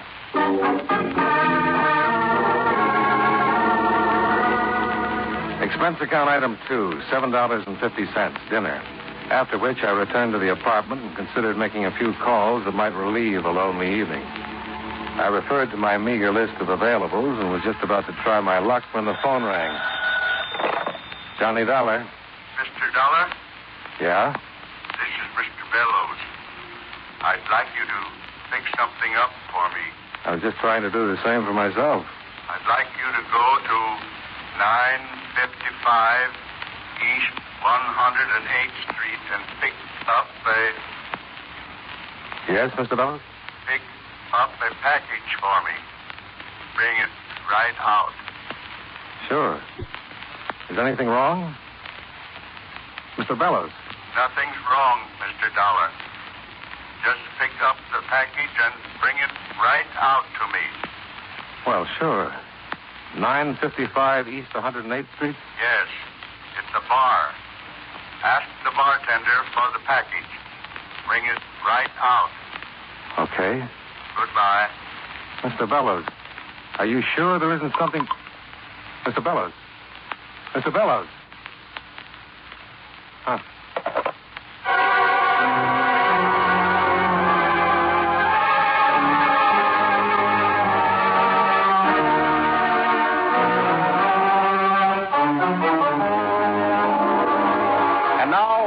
star John Lund, we bring you the second act of Yours Truly, Johnny Dollar.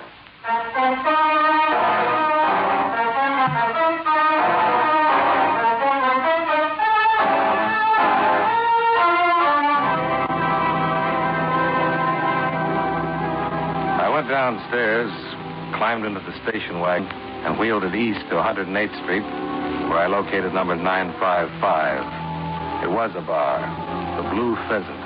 I parked and went in. I introduced myself to the bartender, and he gave me the package Bellows wanted.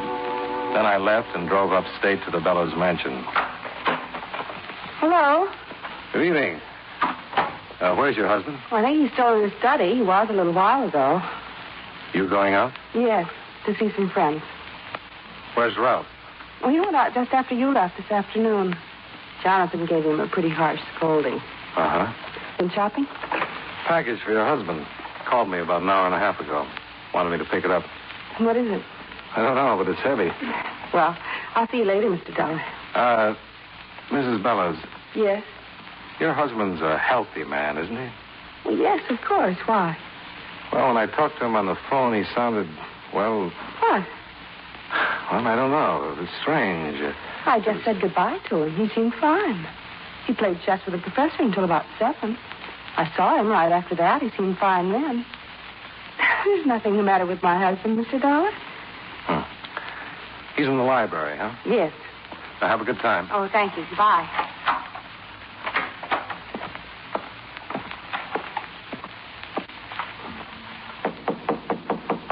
Yes? Good evening. Well, I thought you weren't coming back till tomorrow, Dollar. What? You said when you left you weren't coming back till tomorrow. But when I talked to you on the phone... Talked to me on the phone? Yeah, when you asked me to pick up this package. Package? Yeah, here. From that bar. Oh, yes, the package. Mr. Bellows. Give me the package. What's wrong with you? Nothing's wrong. Just give me the package. It's very important. I've got to open it. Okay. You're sure you're all right? Mr. Bellows.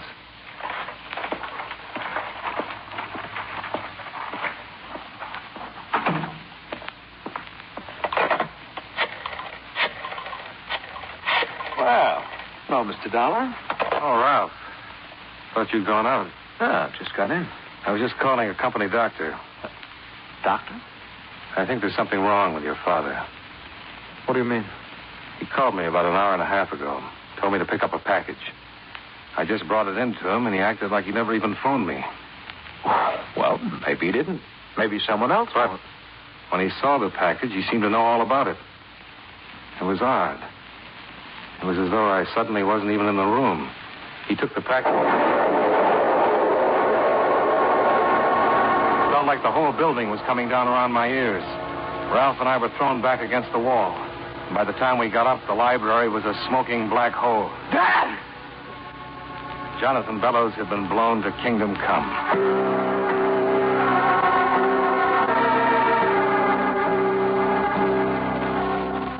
It was a bomb, all right. A big one. Planted in the package I'd given him. I called the police, and Ralph located Mrs. Bellows. Then I jumped back into the station wagon and doubled the speed limit getting back to town. The police would be busy enough until I got back. I wanted to get hold of that bartender who had given me the package. By the time I got to the Blue Pheasant, it was pretty well filled with customers. But the bartender I was looking for wasn't in sight. Yeah, what'll it be? Where's the bartender who was working here earlier? He gets off at 8. Where does he live? Why? I'm collecting addresses. Now, where does he live? You collect addresses. I collect wise guys. Beat it. Look, friend, that bartender is mixed up in a killing. What? Murder. He's a bad boy. Now, you want to give me his address, or do I make a call and flood this place with cops? Murder? You know, when someone dies the hard way and society frowns. Now, come on. What's his name? Where does he live? Earl Phillips. 588 East 157th Street. Thanks. You've been just wonderful. Well, look, I didn't know it was anything like murder. You know, honest, if I'd have known, I wouldn't have given you any... Please. I'm getting all choked up.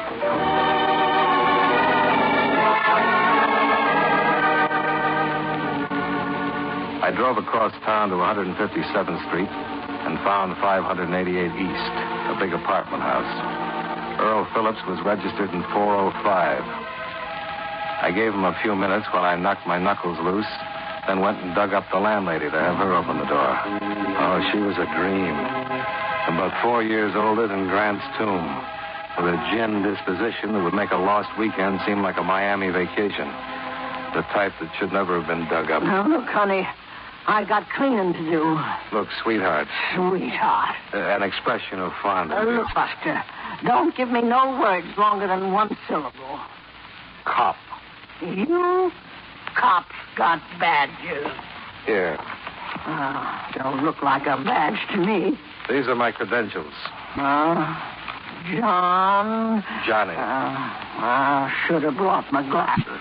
Johnny Dollar, insurance investigator. Insurance? Now, let me explain, madam. I work with the police. I don't sell policies. I'm an investigator. I investigate things. Yeah. Well, suppose you tell me what you're investigating. Murder.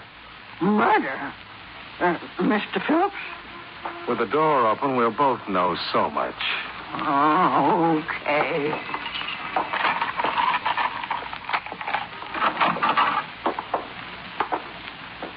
Turn on the lights. Oh, my landscape. Yeah, mine too. Is he? He sure is. Still warm. I'm not interested. I need a drink. Did you see him come in? No. You see anybody else come in? I've been in my apartment all afternoon. I'm going right back there. Come here. Do I have to? What's in there? Where? Another room. The bedroom. What are we whispering for? And the other rooms. Why? Answer me. Bathroom. Fire escape. Huh? Where is it? Oh, end of the hall. Please, Mac, what are we whispering for? There's some blood leading to that bedroom. Take it easy. Go downstairs and call the police. Go down to the police and call stairs. No. Call the 15th precinct. It's close. I got it. Goodbye. 15th precinct. 15th precinct. Yes. Ernie Phillips, the bartender who'd given me the package with the bomb in it, had been stabbed to death. There were several drops of blood leading to the bedroom door. There was a good chance the killer had been surprised and couldn't get out. I went to the door and tried it as quietly as I could. It gave, and I kicked it open. He was standing right by the door, and he had a knife. Drop it. No.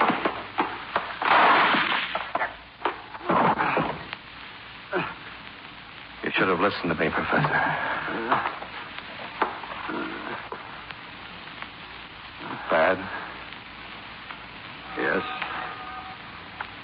Landlady's after the police. You want to tell me about it? Sure. Help me sit up. All right.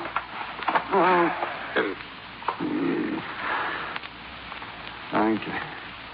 I suppose you wonder how Bellows called for that package with the bomb. It was his voice. It was Bellows. I've known him for a number of years. I was treating him for his nerves. You an MD? No.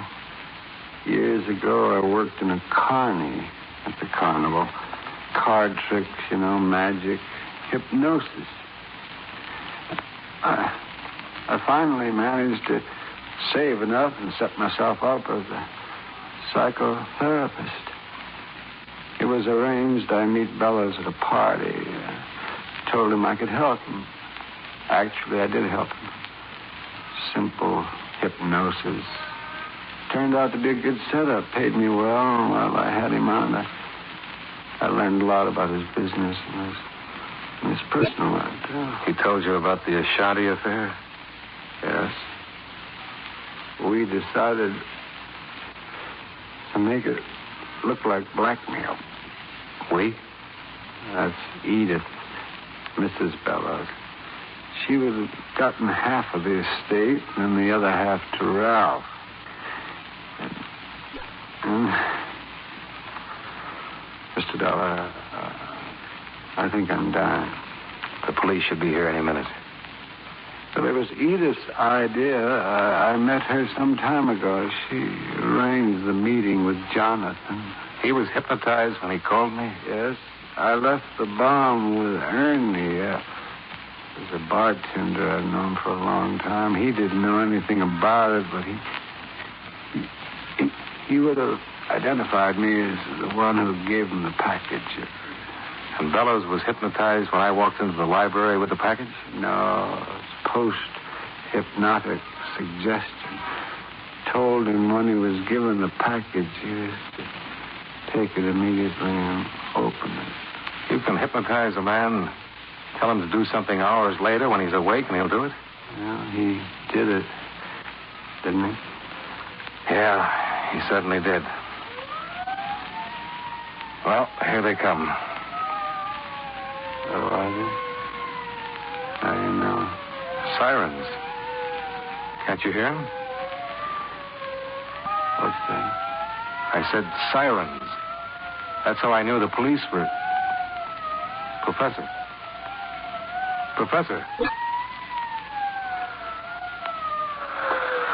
Well, you wouldn't have liked the sound anyway.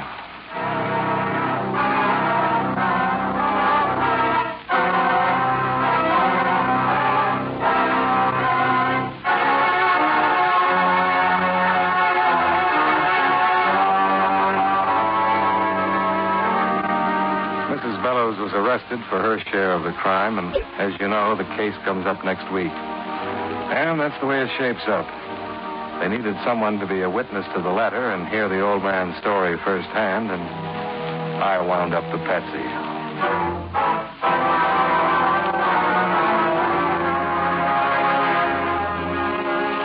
Expense account item 3, $141.80. Hotel and incidentals while I stayed in town tying up the ends for the law. Item 4, $29.65. Mileage and incidentals between New York and Hartford. Expense account total, $208.60. Yours truly, Johnny Dollar.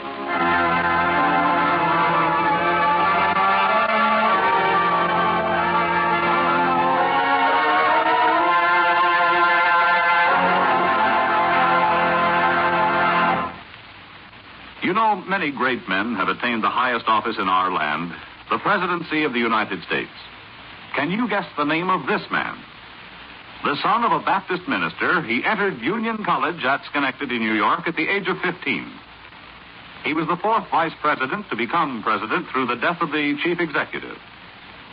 One of his first acts as president was the signing of the Civil Service Act. The territory of Alaska was organized during his administration, and standard time was adopted throughout the country. If you don't know his name by now, here are 2 more clues. While he was president, the American Federal Labor was organized, and the Brooklyn Bridge was completed. Who was he? Chester Allen. Wrigley's Spearmint Chewing Gum, the refreshing, delicious treat that gives you chewing enjoyment, presents for your listening enjoyment John Lund as Johnny Dollar. Are you the man from Hartford? What? What was that? Are you the insurance investigator? Yes, that's right. You're here about the Emil Carter shooting? Yes, who is this? This is Janice Late. Is this a gag? No, it isn't a gag. Oh, it's about time you gave yourself up, isn't it? No, I won't, because I didn't kill him. Then why did you take a run out? I don't know. I've done everything wrong, but I didn't kill him. I want to talk to you if you'll promise not to go to the police first. All right. I can promise that.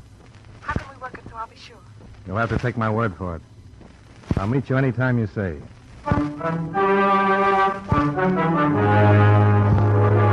The makers of John Lund in another adventure of the man with the action-packed expense account, America's fabulous freelance insurance investigator. Yours truly, Johnny Dollar.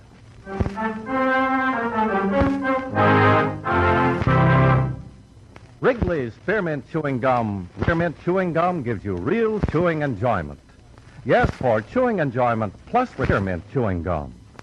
The lively, delicious flavor of Wrigley's Spearmint cools your mouth, helps keep your throat moist, and gives you a nice little lift. The good, smooth chewing of fresh and alert adds. So for chewing, treat yourself often to gum. Healthful, vicious.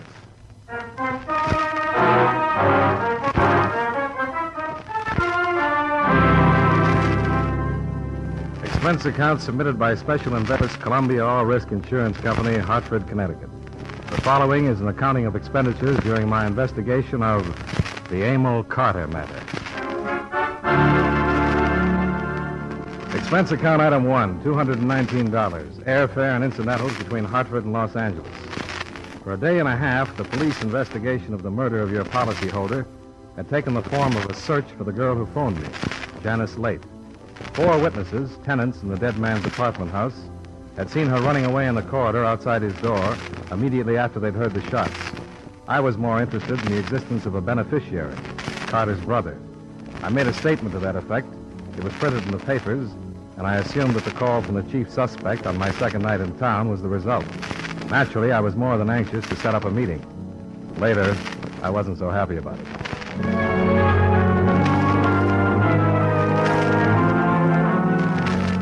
According to arrangements, I cabbed out to the harbor section, a suburb called San Pedro.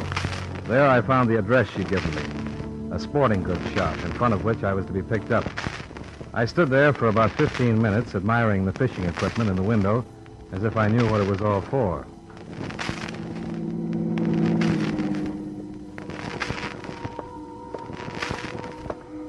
You got a match, mister? Huh? Oh, yeah.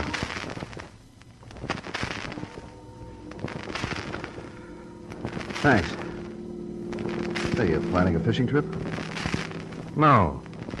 Why? Just asking.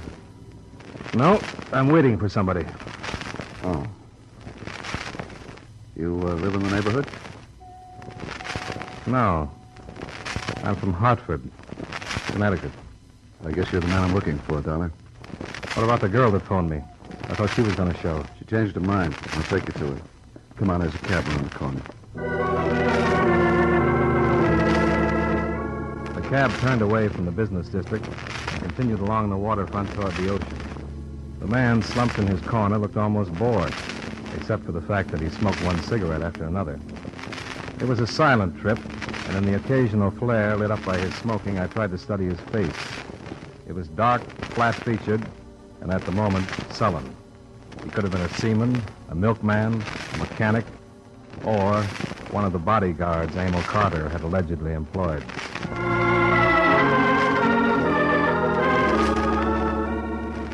We left the cab in front of an isolated cafe, and he led me down a narrow road to a parking lot near the outer breakwater of the harbor. In the single car on the lot sat Janice Lake. Go on, get in, brother. He did come alone. You weren't followed. Ask him. He's gotten out of the habit of trusting people, so I wouldn't understand. I told you could count on my coming alone. I did. Maybe you deserve it, maybe you don't. What do you mean? I've read about your background, your education, start of a good career as a dancer. I can't figure how a girl like you could get mixed up with somebody like Emil Carter. You stood here a month ago to knock that into her head. Stop it, Frank. That doesn't do any good now. It never did. I didn't kill him, Mr. Dollar. I swear I didn't. Then why have you done everything that a guilty person would do? You were seen running away from the scene and getting into your car. You abandoned that. A cab driver remembers picking you up a block from where it was found. Everything you did has been done by scared killers before. I know. I did everything wrong. But I didn't kill him. I wasn't even in his apartment. To match all the testimony that says you did kill him, can you put your hands on any that says you didn't? No. When I was in the hallway, when I heard the shots, if I'd gone in instead of losing my nerve and running, I could have cleared myself, but I didn't. I ran. And then it was too late. I realized the police would never believe anything I said. What makes you think I will? I don't know. I'm just asking you to give me a chance. A chance to do what? I want to tell you what led up to that night. It doesn't make any difference how I met him or anything. I knew he was no angel, but I never thought he was all bad. I still don't. That's what 2 years of college does for you. 4 years of it, you're 100% blind. A kindergartner would have known Emil Carter for what he was, a second-class hood. Please, Frank. What's the story about that night? Emil and I were going to leave town. We were going to fly to Mexico City and get married. Then we were going to South America and stay there. Emil wanted to get away from this town and the people he knew here. Well, I don't think that's worth much. Is there any way I can check it? Plane reservations? Yes, but I don't think they'll be worth anything either. They're under different names. Why the switch? Emil said there might be people who wouldn't want him to leave, and he didn't want it to leak out. Who was he afraid of? I don't know. He wouldn't tell me. He probably had a big choice. Do you know who? I'm knowing Tom. Give me time. Okay. What's the rest of it, Janice? We were supposed to have a date that night, but he called it off, said he wasn't feeling so good. At about 10, he called again. Said he'd changed his mind about marrying me. What reason did he give? He didn't give any. He hung up. I went right over to his place, tried to find out. When I got there, I stopped right outside his door because I heard him talking to somebody. What about? I couldn't understand the words. I started for the door again, and that's when I heard the shots. I don't know what happened to me except that I thought whatever was happening was somehow my fault, and I ran. That's all I know. That's all? Yes. Did you hear the other voice? Could it have been a man? I don't know. But there must be a way to find out who was in there with him. Well, I'm only as good as the material I have to work with, and you haven't given me any. You won't try to help? I'll do what I can, but don't go making plans for a happy future. And you won't tell the police? About meeting you? I doubt they'd believe me if I did. Okay, you can phone me if you think of anything. All right. You coming with me, Frank? Now, maybe I can con Dollar into that cafe. I want to talk to him. Can you afford a cup of coffee, Dollar? Temporarily, yeah. I got an expense account. No, let's go. Don't bother memorizing the license number. It won't lead you any place. It's rented. Thanks for telling me. It's not generally known that Janice has a brother, is it? Do you think she has? Well, you're too young to be her father. And you don't act like the man scorned. Tell me, why do you think a man killed Carter? I didn't say that, did I? You asked her if it couldn't have been a man in his apartment. That was a question the insurance company wanted me to ask. He carried a life policy with his brother as beneficiary. We can't find it. I hadn't even thought of that kind of an angle. Neither of the police. It's open and shut against Janice. Do you think she's guilty? No. Can you prove it? No. You have any other brilliant answers? Yeah, do you know Emil Carter was married? You could be tossing some bait in to get them off your sister's trail. I'm not. A common law wife. Been paying her $1,500 a month to keep it, among other things, a secret. If he dropped out of sight, that payment would stop. Why didn't Janice tell me this? Because she didn't know. You didn't tell her? No, I had a better idea, but it backfired. Janice has got me to thank for this mess she's in. I tipped Carter's wife that they were leaving for Mexico, but how did I know Janice would go storming up to Carter's apartment? I don't know, but I wish she'd called another detective. Looks that bad for you? Couldn't look worse. What's the name of this wife? Hazel. She uses Carter? That's right. I guess I'll change my mind about that coffee. Maybe I'll see you again. Sure. Thanks for the trip.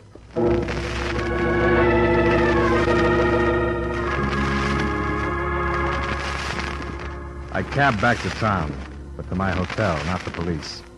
I had no idea of sharing with them the vague hearsay evidence that had been given me that night. It seemed to me the logical place to go was back to the tenants of Emil Carter's apartment building. I did, the next morning. And the developments that followed paint a fairly true picture of that hindrance to accurate investigation, the average eyewitness. I won't bother quoting all four at the address, but Mr. Samuel Nelson will serve as a composite. Why, yes, Mr. Dollar. I'm glad I can be of some service. I'll do anything I can. Well, thanks, Mr. Nelson. I've just come from talking with Mrs. Roberts down the hall. Oh, yes. Didn't you say that she was already in the corridor when you got there the night of the shooting? Yes, she was. Well, she seems to think now that you were there before she was. Oh, but she's wrong. I remember distinctly. I went out, and as you know, the Roberts apartment is across and to the rear of the one Mr. Carter lived in. You were looking toward the rear of the building? Yes. Why, the first person I saw when I went out was Mrs. Roberts standing there. Then I heard the sound of running up toward the front and saw this woman. She was running toward the street entrance. Yes, she was, definitely. So you looked very briefly toward the rear. And saw Mrs. Roberts. And then turned toward the sound. Yes. Are you absolutely positive that it was Mrs. Roberts that you saw? Well, of course I am. Was anything said? No. Oh, nobody said anything for a minute. But we were startled, you know. Now, Mrs. Roberts remembers that as soon as she came out and saw you, she asked you what had happened. Well, she's wrong. She was there when I came out. And if she said anything, I didn't hear her. Could it be that you expected to see Mrs. Roberts where you'd so often seen her? And that after a glance that took maybe a second, your mind automatically said, that's Mrs. Roberts? Mr. Dollar, I know what I saw. What's the meaning of this? It's just possible that there was a second woman mixed up in this. A woman who might have come out of Mr. Carter's apartment and instead of bolting toward the front entrance, headed quietly to the rear and out the back way. Well, I hardly think that... Oh, now I am confused. I was so sure. But I shouldn't like to call Mrs. Roberts a liar if she truly believes that I was in the corridor when she came out. After all, it was all so sudden and shocking. I suppose anybody's mind could play tricks.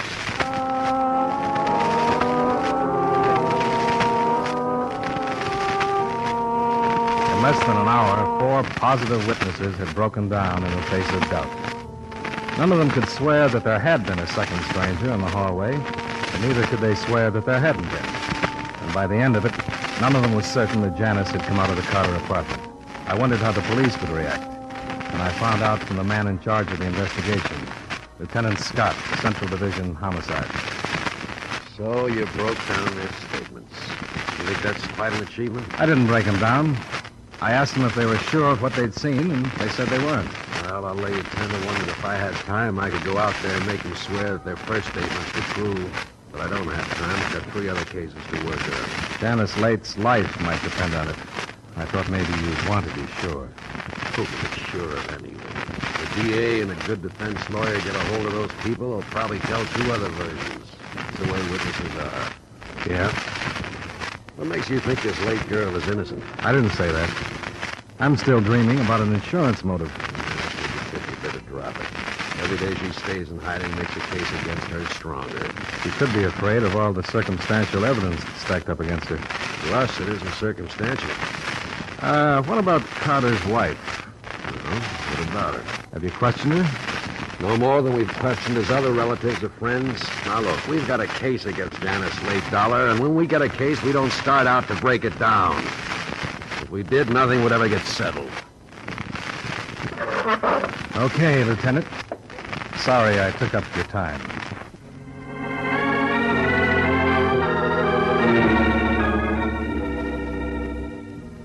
I knew I didn't have a chance of stirring up the police without something positive to offer. I didn't have it when I left the lieutenant's office, but I got it when I stopped by my hotel to check for phone calls. The clerk told me that a Mrs. Hazel Carter was waiting for me in the bar, second booth to the right.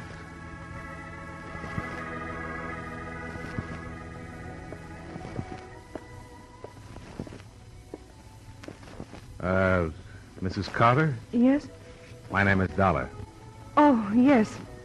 Would you like to sit down? Thank you.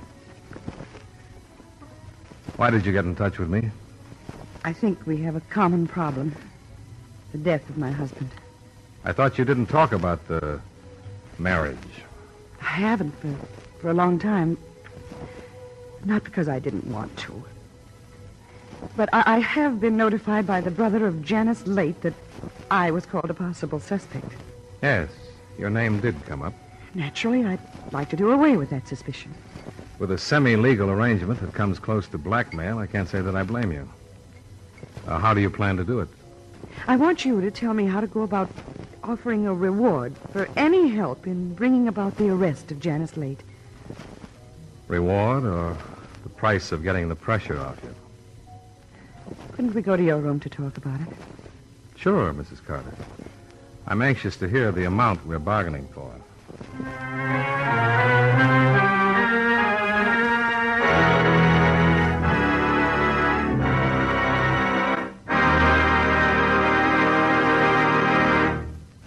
Friends, wherever you are, whatever you're doing, you'll enjoy chewing Wrigley's Spearmint Gum. Chew Wrigley's Spearmint while you're working. The lively, full-bodied flavor of Wrigley's Spearmint gives you a refreshing little lift. The smooth, pleasant chewing of Wrigley's Spearmint Gum helps keep you feeling relaxed and satisfied. Makes your job seem easier. Chew Wrigley's Spearmint Gum in your home when you're out walking or driving, when you're enjoying sports and other activities. Wrigley's Spearmint Gum tastes good anytime, and the natural chewing aids digestion and helps keep your teeth bright and attractive. Yes, wherever you are, whatever you're doing, you'll enjoy chewing Wrigley's Spearmint Chewing Gum. Healthful, refreshing, delicious.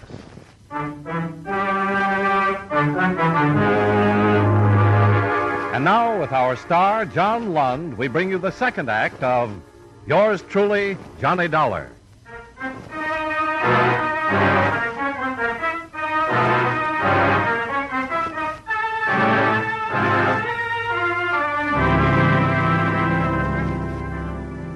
Mrs. Emil Carter was a rather plain, brown-haired woman who appeared to be slightly older than her dead husband. As she talked about him in my hotel room, it seemed as though she were discussing something she had lost a long time ago. And it was hard to decide whether she was bargaining for a frame to be put around Janice Late or was sincere about the reward. I knew that sooner or later the truth about our marriage would come out. So I was almost relieved when Janice's brother phoned and said that he told you. Then at least I had someplace to go. You always had the police. I've heard that in these situations, widows are almost automatically suspect. Well, in your case, that's not hard to understand, is it? No, I suppose not. You knew your husband was leaving the country. Yes. You knew that his $1,500 a month payoff to you was likely to stop. Yes, but I don't see how killing him would change that. I know this isn't the time to think of myself, but with him gone, there's nothing for me. He left me nothing. Then there's the chance you were just plain in love with him and didn't want him running off with someone else. I was in love with him. But during the years of being separated from him, I've gotten over any feelings of jealousy. When I heard that he was leaving, I talked to him on the telephone. For the first time in months, I asked him if he realized what he was doing. How leaving me could be used against him by the people who hate him. Do you have any particular people in mind? I think it's fairly well known that Emil had enemies. And I don't know why they aren't being questioned. Because the witnesses in the apartment house saw at least one woman leaving the scene. Nobody saw a man. Then that woman was Janice Late. And I want to offer $5,000 if it will help arrest her. If you aren't interested, I'll go to the newspaper. I think you'd better, Mrs. Carter. When you lay it in front of me, it sounds too much like a pitch.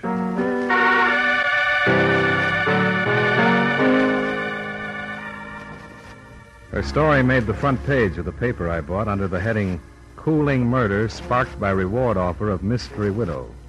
And strangely enough, it sounded sincere, not slanted toward Janice Late as I'd halfway expected, but offering $5,000 for any information leading to the arrest and conviction of the person or persons guilty of murdering Emil Carter. I didn't know how the police were faring, but as far as I was concerned, reaction set in almost immediately.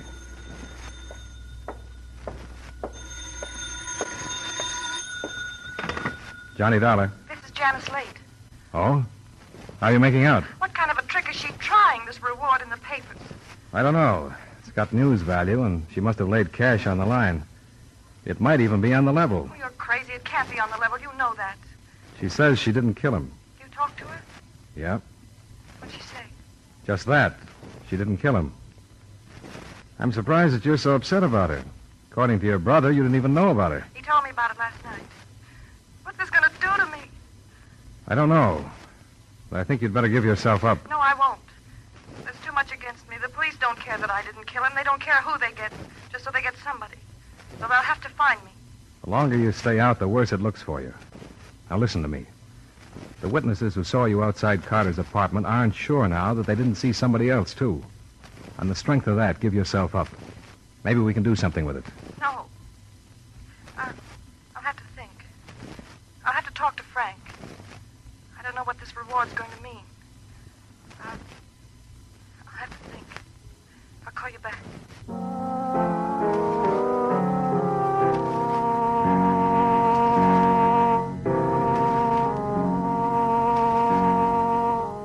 The phone rang again about an hour later. I thought it was Janice, but it wasn't. It was Lieutenant Scott. He had a confession to Carter's murder that he wanted to talk to me about. It was made, he said, by a man who claimed that he was Janice Late's brother. The news spread fast. It was on the radio at the cigar stand as I left the lobby of my hotel.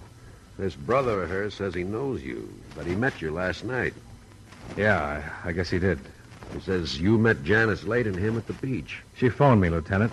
Could have been a crank, have done you any good. So I didn't bother you with it. Bother me with it? With what we haven't had, did you think that picking up a suspect would bother me? Well, you know my racket. Sometimes I have to give my word about running to the police. If I get out of the habit of keeping it, I'm going to miss a lot of bets. Yeah. Last night, did he question you as to why you thought a man might have killed Carter? Oh, yeah. I was thinking of the beneficiary. He said that when you mentioned that, he figured you had something on him, and when the reward was posted, he decided to give himself up. You sound like you don't believe him, Lieutenant. I'll be honest, I don't know. You think he's protecting his sister? I said I don't know. You want to talk to him? If it'll help. Well, it might. I'll send you in.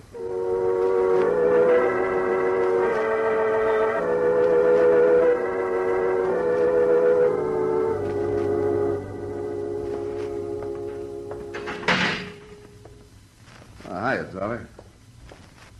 Yeah, I hope I didn't put you on the spot by talking about last night. Oh, that's not important. But I was surprised to hear about this. Yeah. I'm surprised, too. What do you mean? Well, about the whole thing. Never thought I'd go this far. To get rid of people who were hurting you. Murder is pretty far. You think it was worth it? Who knows? But I had to get her away from that overrated punk. I didn't shill for 10 years to see her tie up with a guy like that. Been taking care of her that long? Long? I'm not beefing. I was a kid with nobody taking care of me, and I wasn't going to let that happen to her. Maybe I spoiled her, I don't know. But after going that far, I couldn't stop when Carter got a hold of her. I don't think you killed him. Neither did that cop, but I did. When I found out he was taking her out of the country, I went up there and had it out with him. I thought you told me you called his wife. I did, but she wouldn't do anything, so I said I would. She told me she went to see Carter. Talked to him about how wrong it was. Well, it's not what she told me. What then? Well, I went there about 9:30, told him to stay away from my sister, and he laughed at me. So I killed him. After you killed him, what did you do? I just stayed in the apartment until I figured the time was right. And then I looked out the door, and when people were out of sight, I left. The back way? Yeah, that's right. What street did you come out on? Franklin Avenue. Mm-mm. The back way comes out on Gower. Well, maybe that was it. I wasn't thinking of what street I was on. I don't think you were there. Yes, I was. Janice didn't kill him. You kill something you hate, not something you love, and she was in love with him. Why, I don't know. She didn't kill him, I tell you. I did. Oh, Dollar. Yeah? 2 women shot each other up over in Serrano. The address is listed as that of Hazel Carter.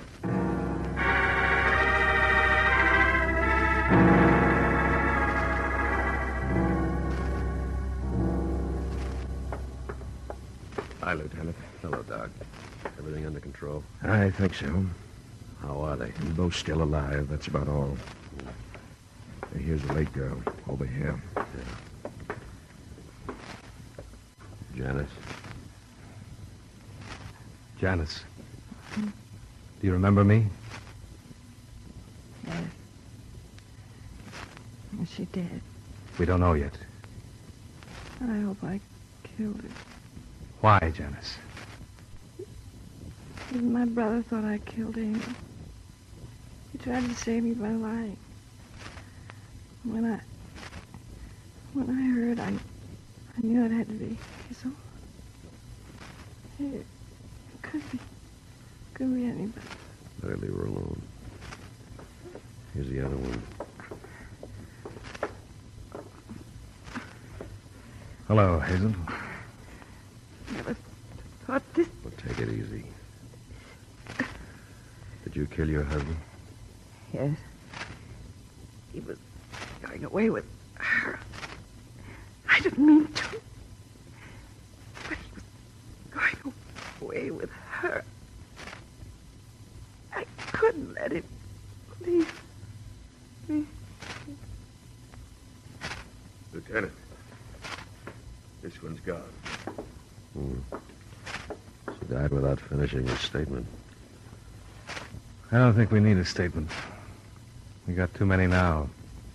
From too many eyewitnesses.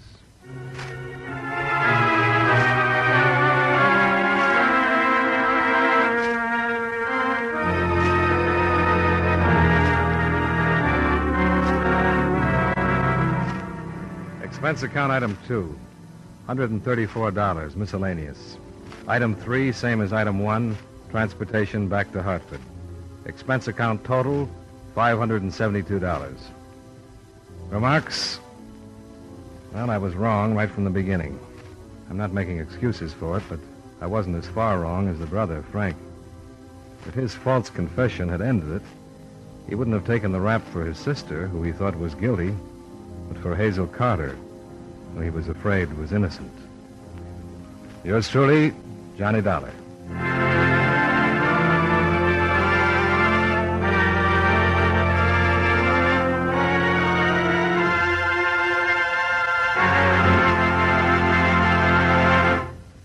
Remember, friends, Wrigley's Spearmint Chewing Gum refreshes you. Wrigley's Spearmint Chewing Gum gives you real chewing enjoyment. The lively, full-bodied flavor of Wrigley's Spearmint cools your mouth, freshens your taste, sweetens your breath. The smooth, pleasant chewing of Wrigley's Spearmint helps keep you feeling relaxed and satisfied. Makes whatever you're doing more enjoyable. Yes, for refreshment plus chewing enjoyment, treat yourself often to Wrigley's Spearmint Chewing Gum. Millions enjoy it daily. Get a few packages and always keep some handy. That's Wrigley's Spearmint Chewing Gum. Healthful, refreshing, delicious.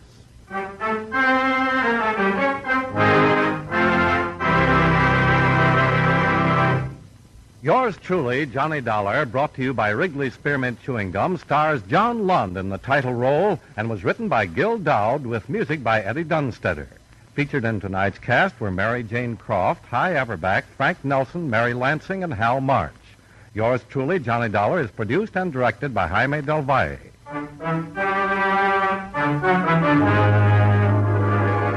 The makers of Wrigley's Spearmint Chewing Gum hope you enjoyed tonight's story of Johnny Dollar and that you're enjoying delicious Wrigley's Spearmint Gum every day. This is Charles Lyle inviting you to join us again next week at this same time when from Hollywood, John Lund returns as yours truly, Johnny Dollar. This is the CBS Radio Network.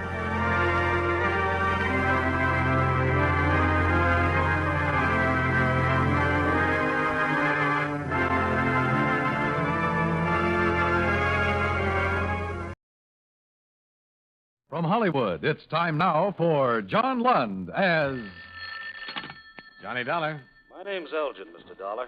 Claims Division, Delaware Mutual Life. What can I do for you, Mr. Elgin? Would you be free to work on a case for us? Oh, I might be. What kind of a case is it? It involves a man named Patterson and a claim we paid off to the tune of $40,000. Uh-huh. You see, Patterson died in 1947.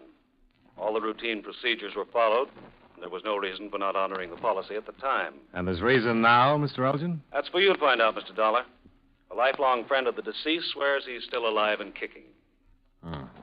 I'll take the case, Mr. Elgin.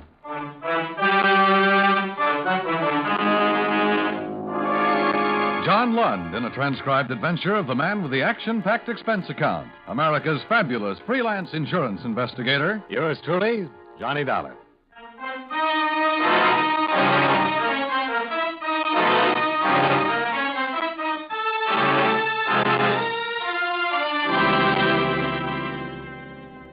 Expense account submitted by Special Investigator Johnny Dollar, Hartford, Connecticut. To Controller's Office, Delaware Mutual Life Insurance Company, Wilmington, Delaware. The following is an accounting of expenditures during my investigation of the Walter Patterson matter. Expense account item 1, $78.14, fare and incidentals between Hartford and Wilmington. I arrived at 2:30 in the afternoon, found a room at the Chesapeake Hotel, stowed my luggage, and went directly to your headquarters, Mr. Elgin. Of course, reports like this cross my desk ever so often. If I ran them all down, I'd get nothing else done. And 10 times out of 10, the report's wrong. Yes, I know that, but this report bears investigation.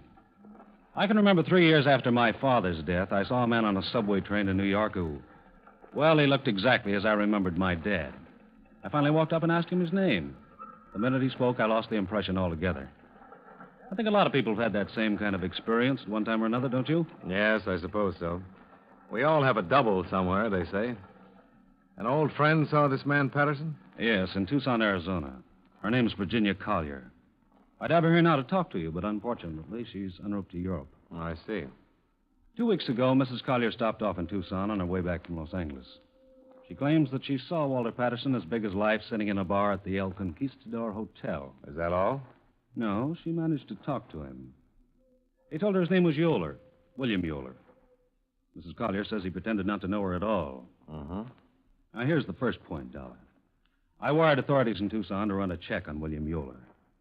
In their conversation, Euler told Mrs. Collier that he'd been born and raised in Tucson. But from all we could gather, he'd never bought property or made a financial negotiation there until June of 1947. Oh, wait. This Mrs. Collier, do you consider her reliable? Well, that's another point. If it had been anybody else, I don't think I'd have bothered making even a cursory check. But Mrs. Collier practiced law here for a number of years and sat on the circuit bench for 2 terms. She's most reliable, and she knew Walter Patterson all of his life. Okay. Go on. The next thing is that Mrs. Collier distinctly remembered Patterson's limp. He was a pilot in the war. One leg was about half an inch shorter than the other from injuries he received in the crash. Mrs. Collier said this man Euler had an identical limp. Well, with the similarity of features, it'd be easy for her to imagine that part, don't you think? Yes, I know what you're driving at, but there are some other things, too. Mrs. Collier asked Euler if he'd ever gone to Amherst. That's where Patterson went to college. Euler denied it, said he was a Notre Dame graduate. That didn't check out either. Now, we can assume that William Euler merely looked a great deal like the late Walter Patterson and told some inaccuracies in a conversation at the bar. Or we can assume that he's really Walter Patterson, covering rather badly in the face of an old acquaintance who recognized him. At any rate, this is Mrs. Collier's entire statement duly notarized. All right. Now, this is a copy of the original policy on Patterson. How long with this company? Since 1936. Started with 2 $5,000 policies and built up to a master over a period of years. I see. Here. $20,000. Patterson was killed in a plane crash, and we paid double indemnity on the accident clause. Oh. It happened in April of 1947. Patterson took off on a rented plane one day and crashed offshore down the coast. Part of the plane wreckage was recovered, but his body was never found. The appellate court declared him legally dead after the usual 3-year waiting period, April 5th, 1950. Patterson's lawyer filed claim for the widow April 17th, and we issued a full check April 30th of that year. Investigators' reports? Right in this folder. Now, this is the last picture ever taken of Patterson, and these are his vital statistics. Uh-huh. I didn't know exactly what you'd want to do first, so I thought they might prove helpful. If we had a body to exhume, it could all be handled rather simply. Is Patterson's widow the beneficiary? Yes, Gloria Ann Patterson. Incidentally, she knows nothing about this report yet. Oh? Well, where'd these things come from? Pictures and fingerprints aren't stock material in insurance files. Mr. Brennan, Patterson's lawyer, gathered them for me. He's been very helpful. Oh. Has Patterson's widow been checked? As far as the money goes, she simply banked it in a savings account. Hasn't been touched at all. Well, on the face of it, that would eliminate the probability of any fraud on her part. Yes, for the moment. it would. Well, I want to look this all over. Sure. You'll keep in touch with me, won't you? You bet.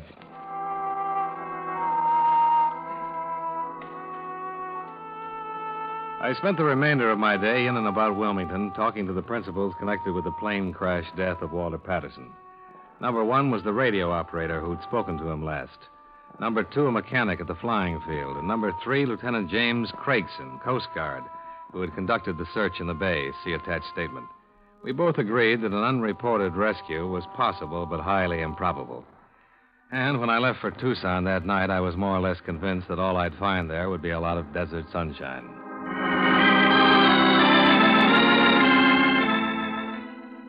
Expense account item 2.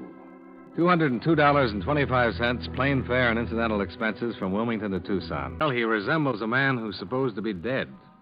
And that's why I'm here. I see. Well, there's nothing much I can add to what I sent Mr. Elgin, Dollar. Eula's never been in any trouble around here. Gets along fine.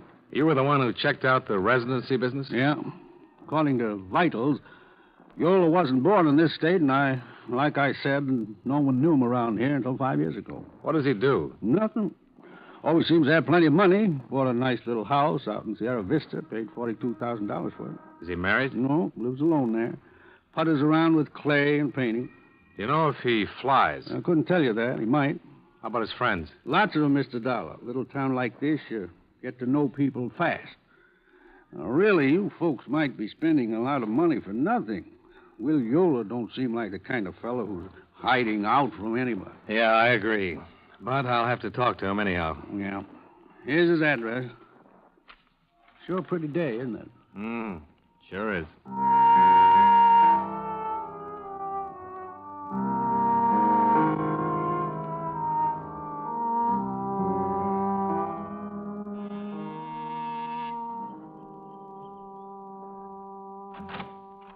Mr. Yoler? Yeah.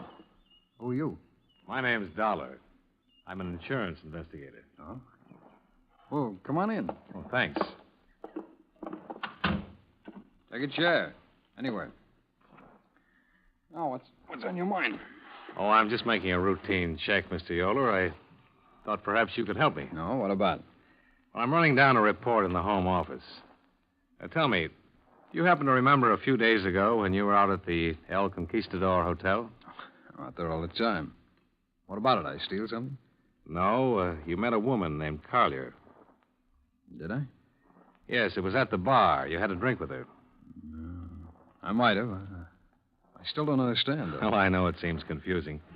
Maybe this will help. Take a look at this. Mm-hmm.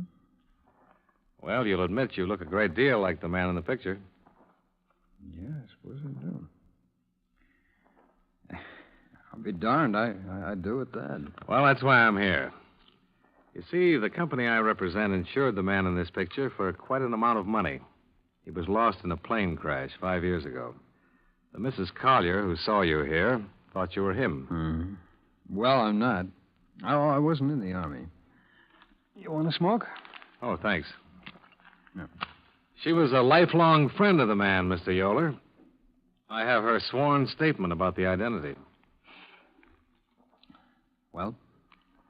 What years did you go to Notre Dame? I didn't go to Notre Dame. What is this? Well, that's what you told Mrs. Collier. Oh. Oh, now I remember that woman. Well, that was on Sunday. Yeah, well, I might have told her anything, Mr. Dollar. You know, she was one of those inquisitive kind. I never could make out what was on her mind. Oh, now I get it. She thought that I was this man. Yeah. That's funny. Did you go to college? Yeah, Tulane. I got out in 36. You haven't lived in Arizona all your life. Where else have you lived? Mr.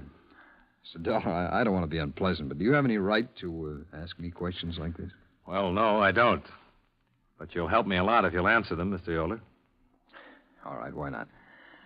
Well, I've lived in Cincinnati, Buffalo, around the country. I came here a few years ago for my health. I got a little asthma that bothers me. Ever been married? Yeah, once, 1944. It didn't last very long. Anything else you want to know? Well, you in a hurry? I can come back later. No, not exactly. I've got to go downtown today, that's all.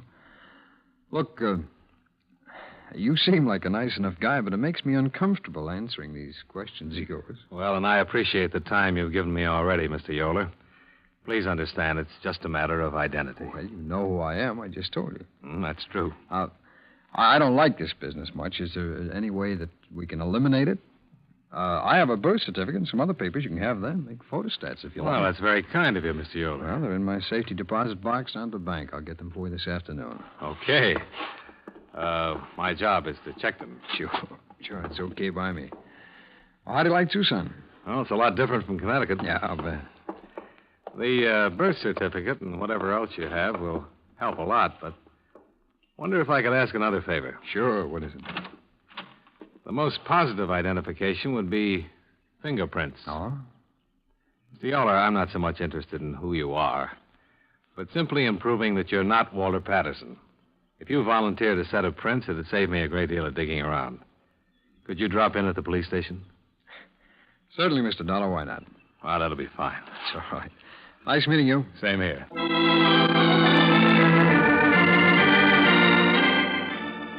If he was trying to cover something, it certainly wasn't apparent from his conversation or his actions. He was almost too anxious to help me. By 5 o'clock, I had made reservations to return to Wilmington because the set of fingerprints, see attached, which Mr. Yoler made at the Tucson police station later that day, in no way matched the right thumb and index prints recorded in your file for Walter Patterson. In short, the report seemed erroneous. William Yoler might not have been William Yoler, but he certainly was not Walter Patterson.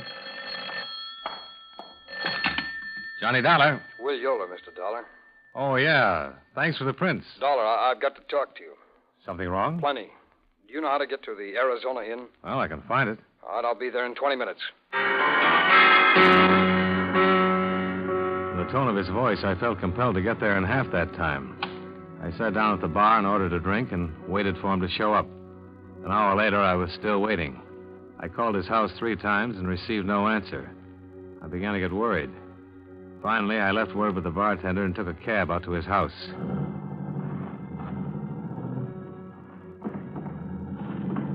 I arrived there at 8:35. There were no lights on and apparently no one around. I walked up to the front door and found it partially open. Yoler? Yoler?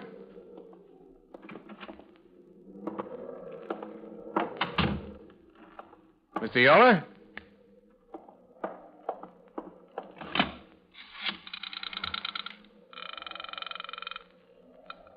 Operator, Give me the police, please. one moment.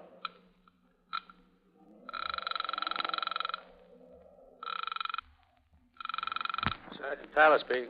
Johnny Dollar, Sergeant. Hi, how's it going? Thought you were leaving. Not for a while, Sergeant. I'm at Will Yoler's house. He's been murdered.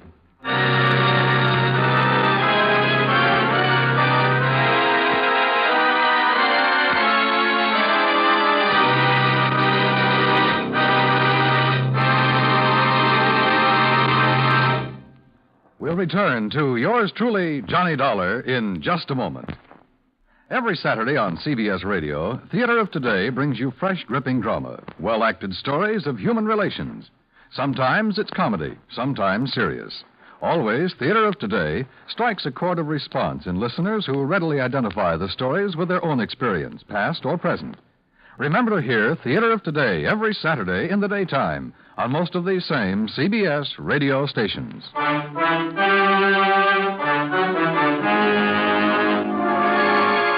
Now, with our star, John Lund, we bring you the second act of yours truly, Johnny Dollar.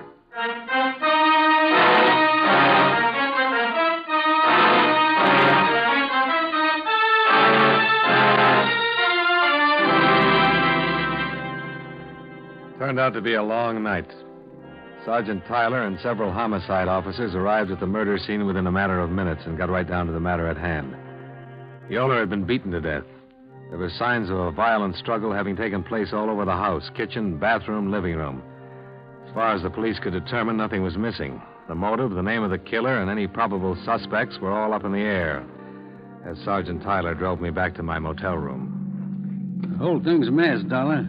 You sure he didn't say anything else to you on the phone? Just asked to meet me. I'll admit he sounded frightened, worried about something. But I don't get it. Our business was all finished. He wasn't the man I was looking for. You going to be around for a while? Well, if I can help you, I'll stick around, sure. Otherwise, I'll get back to Wilmington as soon as I can. I'd like to have you around for a day or two. You have a particular reason, Sergeant? Yes, I do. What? I want to find me a killer, and I think you can help.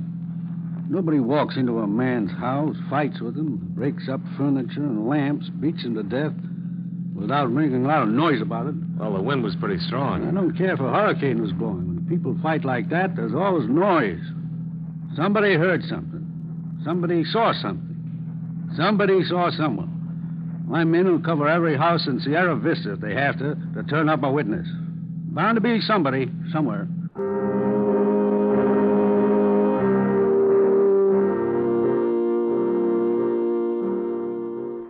The dogged Sergeant Tyler turned out to be 100% correct. In fact, 300% correct.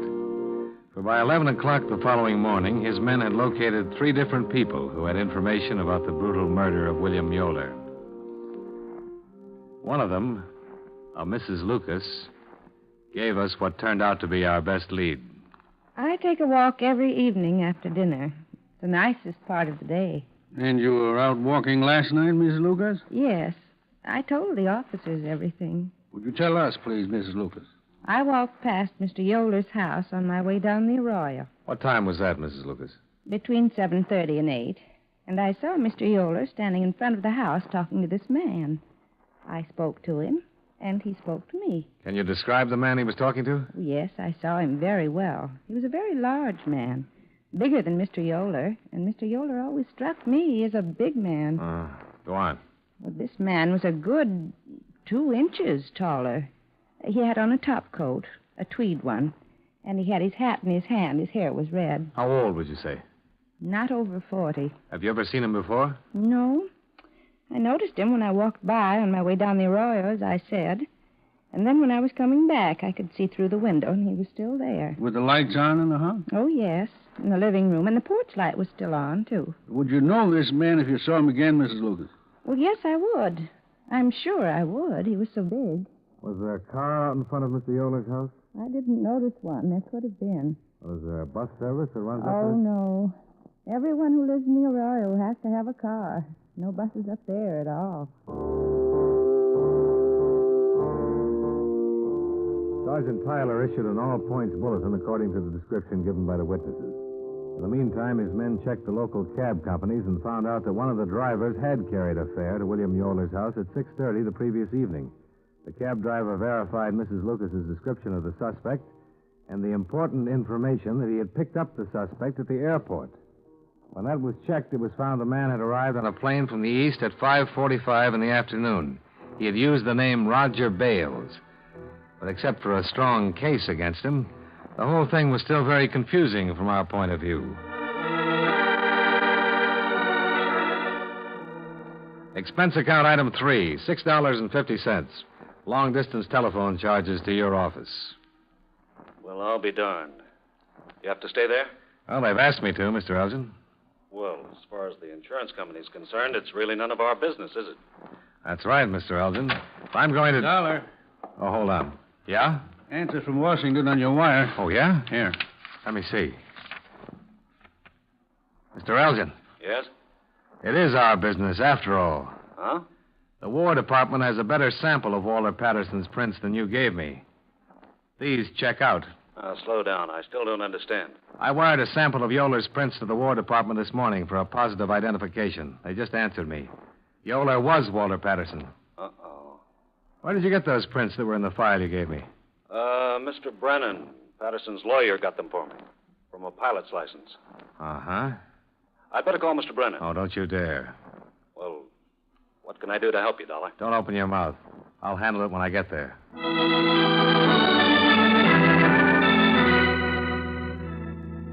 Expense account item 4, $42.85. Expenses while in Tucson. And item 5, same as item 2, traveling expenses from Tucson to Wilmington. I arrived at 10:15 in the evening, called you, obtained lawyer Brennan's home address, and went directly there. The house was English, conservative, expensive. And the fire in the living room looked cheerful when the door opened. Yes? Good evening. I'd like to see Mr. Brennan, please. It's rather important. My name is Dollar. Bob's been ill for the last 2 or 3 days, Mr. Dollar. He's up in his room reading now. If you're sure it's important, I'll disturb It you. is, Mrs. Brennan, very important. I'm not Mrs. Brennan. I'm Mrs. Patterson. What? Is there something wrong? Oh, no, Mrs. Patterson. Come Nothing in, at all. Mr. Dollar. You'll excuse me, please. I'll see if he can see you. I watched Walter Patterson's widow disappear up a column stairway. I hadn't been ready to meet this attractive, well-groomed woman. But after I had met her and seen her for that brief moment, I was partially prepared to meet Robert Brennan, attorney at law. Mr. Dollar, Bob. Oh, hello, Mr. Dollar. You're a late caller. Yes, I'm sorry about that. Bob, I'll run along. It's almost 7. All right, dear. Good night, Mr. Dollar. Good night, Mrs. Patterson. Brennan, I just flew in from Tucson, Arizona. I'm an insurance investigator. Oh. Well, good night. Gloria, you'll be interested in what Mr. Dollar has to say. What? I don't understand, Bob. Let's go into the living room. Come on, dear. Are you sure you want Mrs. Patterson here? Yeah. Gloria, I didn't get these bruises falling down a flight of stairs. I got them in a fight. What? I flew to Tucson the day before yesterday to see Walter. Why? Yes, Walter's been alive all this time. Bob. This is only for her benefit, Dollar. I'll tell it just once. When you get me in court, it'll be different. How'd it happen, Brennan? Gloria, Walt didn't die in that crash. He was picked up in the bay by a fishing boat on its way to Florida. The first port they came into was Charleston. He phoned me long distance from there and told me all about it. This was 10 days after we all thought he was dead. Gloria, it was his idea. You've got to believe that. What was his idea? He hated you. You know how often he asked you for a divorce? It was the idea he had when he phoned me from Charleston. He said it was his chance to get away from you. He knew how I always felt about you, and he said I could have you. For a price. You've been supporting him wherever he's been since then? $25,000 a year, regular monthly payments. I could afford it. I could afford anything for you, Gloria. Did he tell you he hated me? Did he? He just wanted to be away from you, from everything. The war changed him that way. About the day before yesterday. The man at the insurance company called up making inquiries. I didn't know if he'd sent an investigator out there or not, but I gave him a lot of information and material that, well, it should have helped throw you off. It threw me off, all right, especially the fingerprints. Mr. Dollar can tell you, Gloria, how Walt didn't want to be here with you. Isn't that right, Dollar? Didn't he do everything he could to make you think his name was Yoler? Uh-huh. You see, Gloria? Where is he now? He's dead, Mrs. Patterson. Truly dead now. Oh, That's all I have to say, Dollar. you've fought with Walter. You killed him. It was him or me, Gloria. He phoned me 2 days ago and said that the police had been checking on him.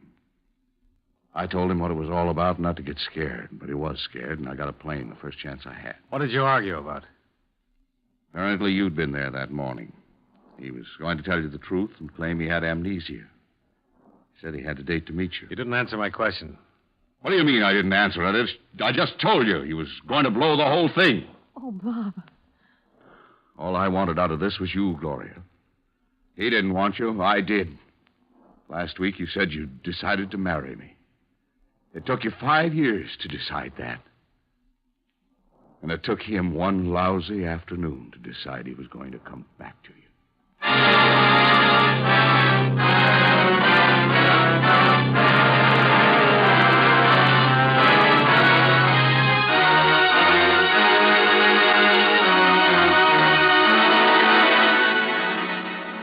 I realize that the confusion as set down in this report is worthless as evidence both to the police and your insurance company. The proof that Brennan killed Patterson will be a matter for the courts to decide. The proof that Gloria Ann Patterson is guilty or not guilty of a fraudulent claim is a matter for you to decide. At any rate, she is a widow now. And I personally am convinced that she had no complicity in the matter of claims, murder, or collusion.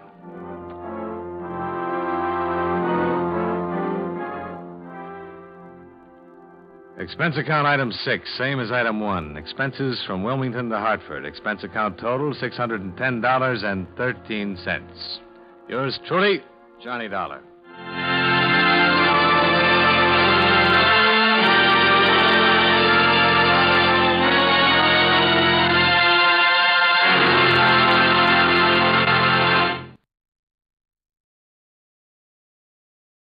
Wrigley's Spearmint Chewing Gum, the refreshing, delicious treat that gives you chewing enjoyment, presents for your listening enjoyment John Lund as Johnny Dollar. Eric Carlson, Dollar. Oh, hello, Mr. Carlson. What can I do for you? If you're free, take an assignment. Oh, I'm free. Fine. Atlas Indemnity insures most of the independent diamond traders. You know, they're the little fellows who buy and sell on the sidewalks along New York's Diamond Row. Well, in the past 6 months, nearly 2/3 of them have canceled their insurance. Somebody offering a less expensive policy? No, they're suddenly going broke. Some of them after 20 and 30 years of trading. And I'm to find out why? Exactly. For a starter, you might see E.G. Moss. He's president of the Independent Diamond Traders Association. I'll get right on it, Mr. Carlson.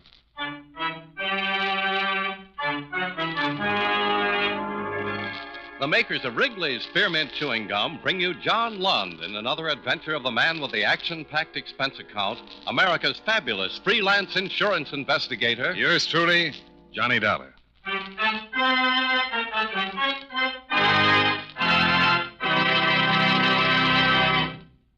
Friends, the makers of Wrigley's Spearmint Gum present these weekly adventures of Johnny Dollar because they know that millions of you enjoy Johnny Dollar.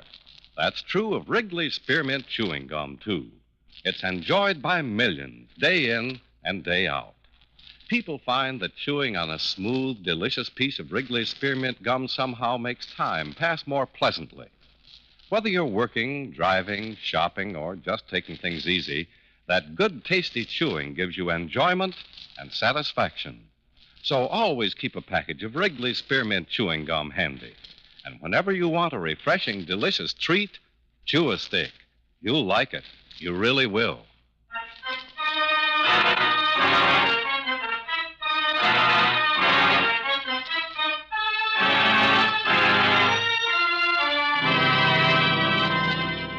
Expense account submitted by Special Investigator Johnny Dollar to Home Office, Atlas Indemnity Company, Hartford, Connecticut.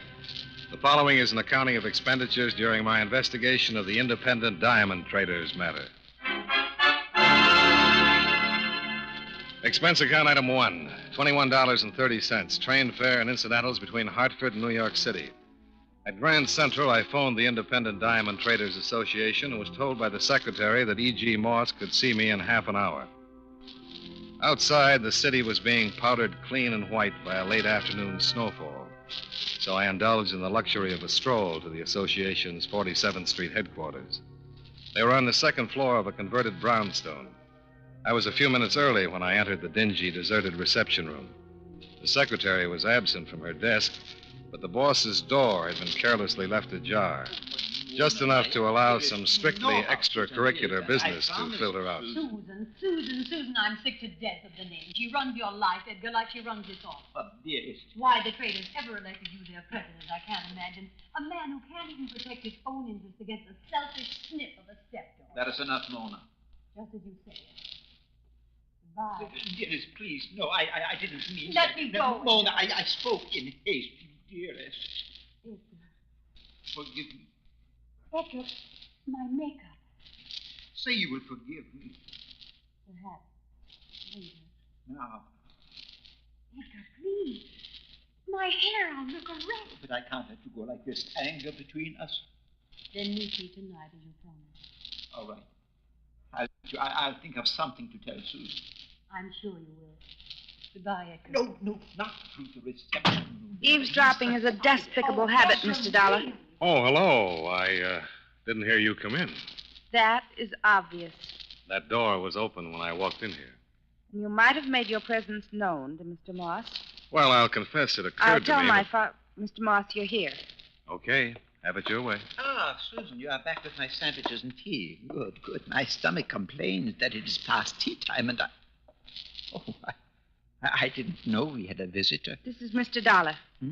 Mr. Dollar? From the insurance company. Atlas Indemnity. He phoned me just before I went up for your tea, Father. Oh, yes, of course. How do you do, Mr. Dollar? Hello, Mr. Moss. Forgive me, please, for being so addle-headed. So many things on my mind today. Yeah, sure. Come into my office, Mr. Dollar, please. Make yourself comfortable. That chair, I think you will find is relaxing. Oh, thank you. Cigar? No, thanks. Then perhaps tea. There is enough for both of us, and some of these small sandwiches, they're delicious. No, thanks. You go ahead, though. Of course, tea from a paper carton can hardly be compared with the delicate aroma of tea brewed in a china pot. Now, Mr. Moss, if you don't mind, I'd like to get directly to the reason for this call. I'm so sorry, Mr. Dollar. I'm rambling again, as Susan says. Susan is my stepdaughter, Mr. Dollar. A lovely girl, do you not agree? Very lovely, Mr. Moss. And now if you... She volunteers her services here at the association since we can no longer afford to pay a secretary. I understand more than 2/3 of your membership have gone out of business. Yes, that is true.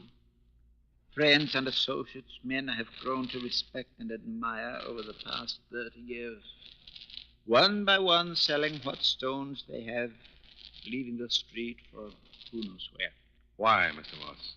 Didn't your company give you the details, Mr. Dollar? I have had considerable correspondence with your Mr. Eric Carlson. Yes, he wrote me he was planning to send someone to assist the association. I thought surely he would have briefed you. Well, Carlson gave me the basic situation, but he said that you'd fill me in. Oh, yes, I see. Now, tell me, in your opinion, what or who is forcing these small traders out of business? Prices, of course. When suddenly a diamond worth $1,000 can be purchased for $800, the small trader is the first to get hurt. Yeah, go on. The members of our association have their modest capital invested in diamonds at long-established market prices, Mr. Dollar. As you know, the diamond market is rigidly controlled, and there was little or no fluctuation until recently. And then? From some source, diamonds were poured upon the market at far below the normal price. Any idea where these cut-rate stones are coming from, Mr. Moss? None. Obviously, if I did have, I would take action. I see. Well, thanks, Mr. Moss. I won't take any more of your time. What are you going to do, Mr. Dollar? Oh, ask questions around the big trading houses.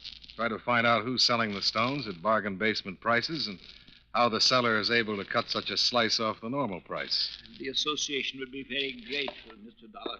Goodbye, Mr. Moss. Goodbye, sir. And thank you.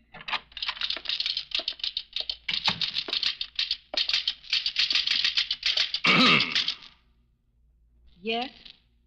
Any chance of burying the hatchet, Miss Carla? You seem to be very anxious to save face, Mr. Dollar. Look, I said I was sorry. I was listening and you caught me cold. But considering the dialogue that was coming out of your father's office, wouldn't you have listened? Well, I suppose Daddy is a little silly over that woman. And maybe I did leave his door ajar. I accept your apology. Hey, I didn't apologize. I said maybe I left his door ajar. Now who's trying to save face? I didn't apologize. Shall we call it a draw? You're very persuasive, Mr. Dollar. Goodbye, Susan.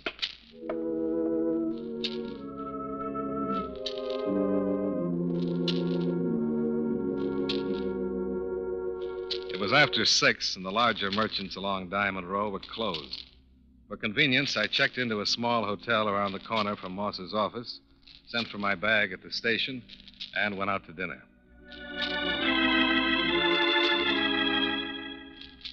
Expense account item 2, $3.05. Note, I don't want this to set a precedent in low dinner tabs. I just wasn't hungry. Well, the charm of the first snowfall had now palled on me, so I bought some papers and returned to the hotel. Yes, sir? 318, please. 380. Oh, Mr. Dollar. Oh, forgive me. I didn't recognize That's all right. you. You've only seen me once before. Oh, yes, of course, but that certainly is no excuse. It just seems that lately I...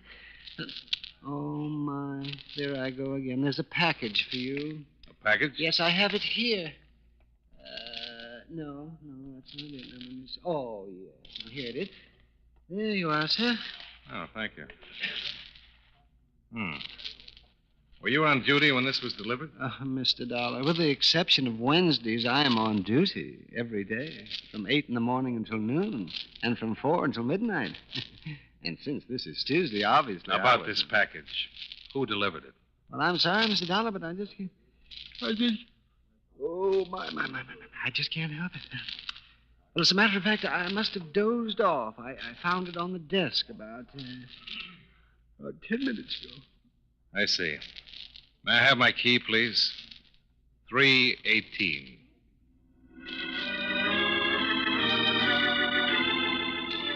I went up to my room and opened the package. Inside was a card which bore the inscription Mona. And nestling in black velvet, a pair of diamonds. 10 carats each, if my amateur eye was any judge.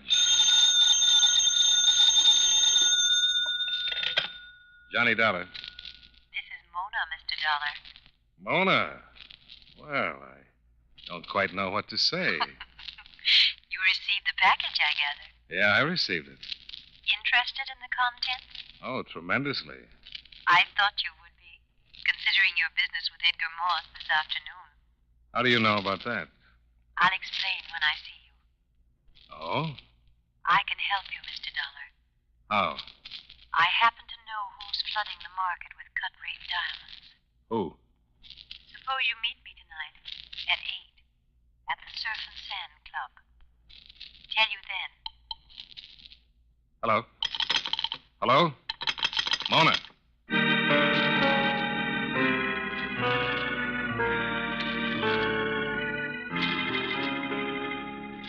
The Surf and Sand was a new night spot on the north shore of Long Island.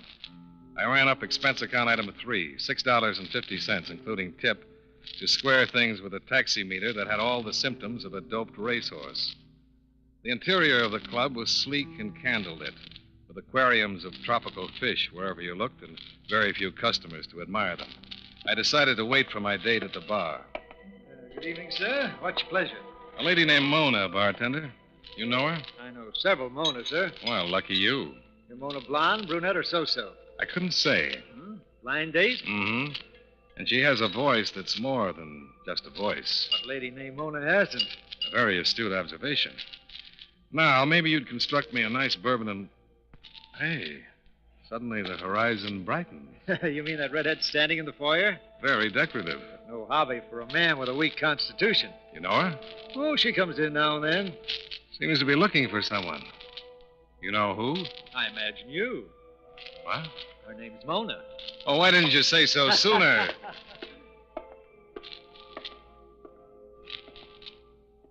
Hello, Mona. Hello. I'm Johnny Dollar. Yes, I know. I saw you at the bar. Well, why didn't you come over? Or are you waiting for someone else? Just you, Johnny. My car's outside. Let's drive somewhere.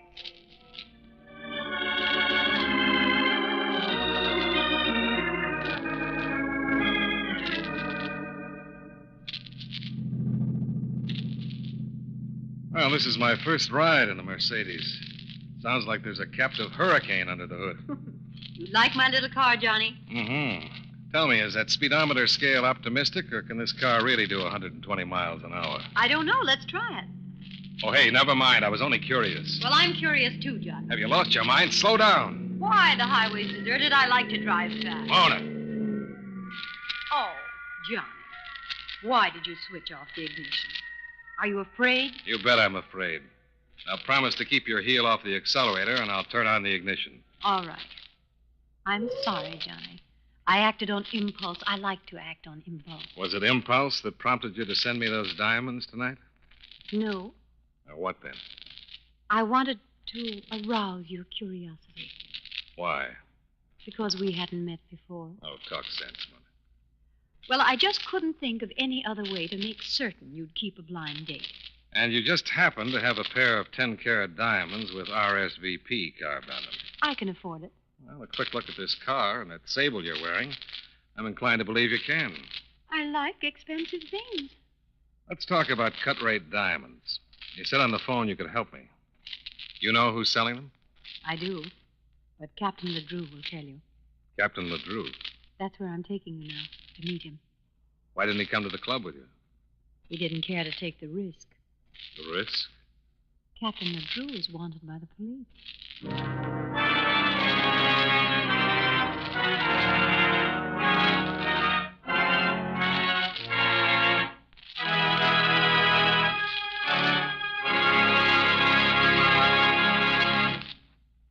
Friends, Wrigley's Spearmint Chewing Gum is a refreshing, delicious treat you can enjoy just about any time.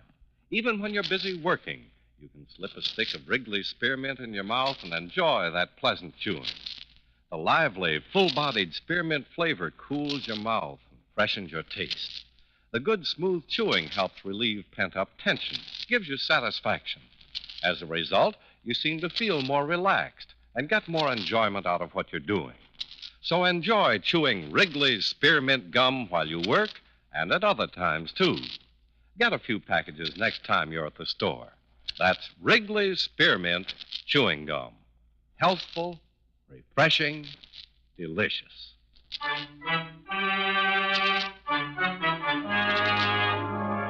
Now, with our star, John Lund, we bring you the second act of Yours Truly, Johnny Dollar.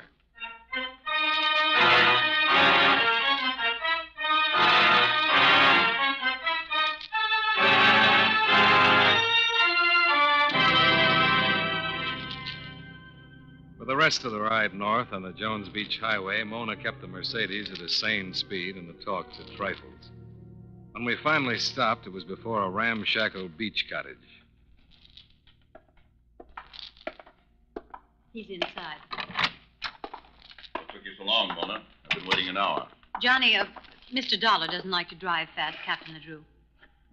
Everything okay? He was alone. No one followed him. Would you mind telling me what this is all about? Sit down, Dollar. Pour him a drink, Mona. I'll skip the drink. Then sit down. I should. I'll come right to the point, Dollar. I'm sailing tonight, out of the country. Bon voyage. Don't waste my time with your attempted humor. Up to now, my time has been wasted. Several hours of it. Now, let's get down to cases, Captain. Mona said you'd tell me who's dumping cut-rate diamonds. I am, Dollar. Oh. I smuggle them into the country. That's my business. Racket, you mean? Johnny, be smart. Just listen. Like I said, smuggling is my business. Diamonds. I don't pay taxes. I don't pay custom duty. And you can undersell the legitimate dealers and still show a whopping profit, huh? This is my last trip to the States. The market's oversupplied, but I have one final contract to fulfill. How does all this concern me? You're going to make the delivery for me, Dollar. Tonight. Me? You've already been paid. More than you scratch out of 100 insurance cases. Oh, the two sparklers Mona sent. I sent. The card was my contribution, Johnny. It made all the difference, Mona. That's enough, Dollar. I was only expressing my appreciation, Captain. Johnny, shut up. Will you? I'm losing my patience, Dollar. Likewise, LeDrew. Here are the diamonds you sent me. Get another boy. Sit down. I figured you for a gun, LeDrew. You're the type. Then you're smart enough to know I'll use it. Tell me, why pick on me to make your delivery? The customs officials onto you? They've got my customers staked out. Cops all over the place.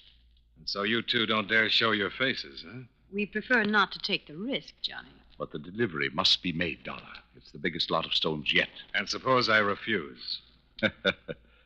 Don't talk like a little tin hero, Dollar. You don't want me to kill you. Now, what's the difference whether I get killed here or by the customs men while I'm trying to slip through their stakeout? No, you just haven't convinced me, LeDrew. Get on your feet, Dollar. Why? Because I'm going to convince you.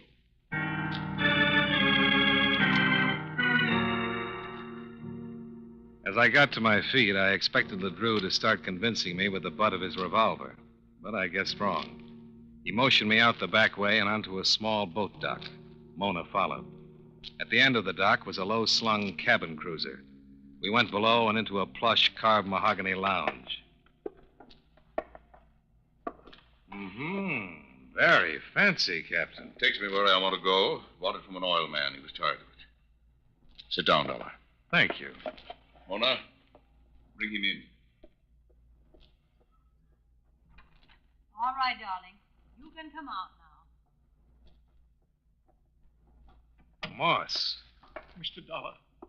Oh, thank heavens you are here. I'm afraid Mr. Moss is a little unnerved just now, Johnny, and rather disillusioned in me. Huh, Edgar? Mr. Dollar, for heaven's sake, help me. Do whatever they ask. I think he'll help you, Mr. Moss. What do you say now, Dollar? Suppose I still say no. Johnny, you don't want to have Mr. Moss's death on your conscience, do you? Oh, it's like that, huh? I've a lot at stake, Dollar. I'll do what I have to. Let's leave them alone, Captain, to talk it over. Okay. Johnny? Yeah? Be smart. Don't try any heroics. I'm touched by your concern, Mona. Mona? I'm coming. All right, Moss, let's have it. How did you ever get into this jam? Mona. She led me on. I was foolish enough to believe that she... Oh, never mind. I can guess the rest. Mr. Dollar, you have got to do what they ask. You can't let them kill me. You can't. Get hold of yourself, But Moss. you must do what they say. They mean to kill me if you refuse, and you too. They will kill you too. Take it easy. Do you think there is a chance to escape? The name is Dollar, not Houdini. There's only one exit onto the dock, and it's being covered by a 38. Oh, then you must do what they ask, Mr. Dollar. Use your head. There's not a chance in a million I can get past those customs men. Yes, there is. They have a plan. What? I heard them talking about how you could make the delivery. Yeah, how? Everything settled, Dollar? No, nothing's settled. Do you think I'd go for a deal like that? You came here tonight, didn't you? Yeah, I suppose my sanity can be questioned on that score. Don't rub it in, Captain. Johnny was curious. Well, who wouldn't be? Diamonds left at my hotel. A blind date with a voice that would melt a marble saint. Always was a sucker for a mystery. And a chase, Johnny. You decided to cooperate, Dollar? Yes, he has. Don't rush me, Mr. Moss. First, I'll have to hear more about that plan you overheard. If there's a chance, well, under the circumstances, maybe I'll try to make the delivery. Now you're being smart. Let's hear your plan. It's very simple. You phone my client. Tell him who you are and why the insurance company sent you to New York. Yeah, and? You insist on seeing him tonight. You say you're interviewing all the big diamond merchants, Johnny, to get their opinions on why the market has fallen so suddenly. Why don't I just tell your customer the real reason I want to see him? Now you're being wise again, Dollar. Johnny, you know the customs officials will have our client's phone tapped. They'll be listening to every word. And you figure they'll make a quick check with Atlas Indemnity. When they learn I was sent down here on legitimate business, they'll let me into your client's place unmolested. That's it, Dollar. Well, I've got to admit it sounds plausible enough. It will work. They won't bother a guy with your reputation. That's why we've had you shadowed since you left your apartment in Hartford. I'm overwhelmed by the honor. Of course, you happened to enter the case at exactly the right moment. Oh, now you've spoiled it, Mona. Here's the envelope I want you to deliver, Dollar. You'll bring back another envelope. Suppose I bring back the police. From topside, I can see the highway for a mile in both directions. I'll put to sea the second I spot anything that remotely resembles a cop. Mr. Moss will sail with us, of course. Mr. Dollar, please don't involve the police, please. Relax, Moss, relax. Okay, LeDrew. You've got yourself a patsy. But what guarantee do I have that Moss and I will be freed when I get back from this job? Why, Johnny, you have the captain's word, of course. Lucky me.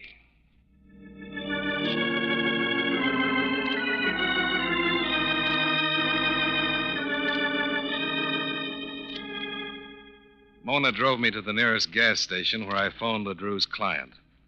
The voice on the other end of the wire was irritated and uncooperative, but I insisted and finally got an okay for a personal interview.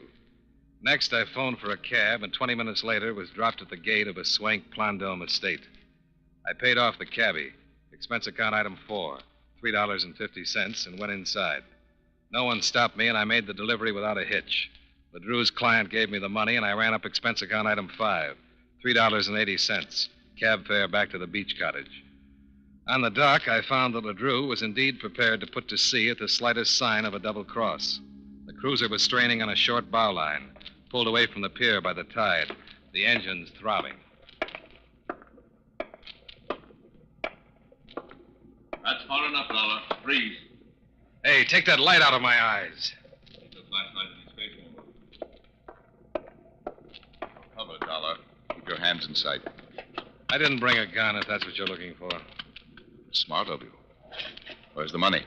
Under a dozen yards of adhesive. I'm papered with it from my waist to my neck. What's the idea? Your client felt there was still danger of my being stopped and searched. All right, get aboard. I'd rather be unwrapped in the cottage. Get aboard. Easy on the spine with a gun, will you? Move.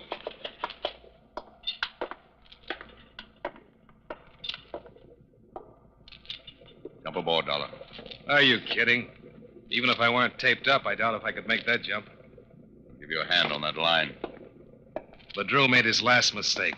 As he bent over to pull in the bow line, I released the line from the mooring bit, pushed him into the water, and jumped for the boat at the same time.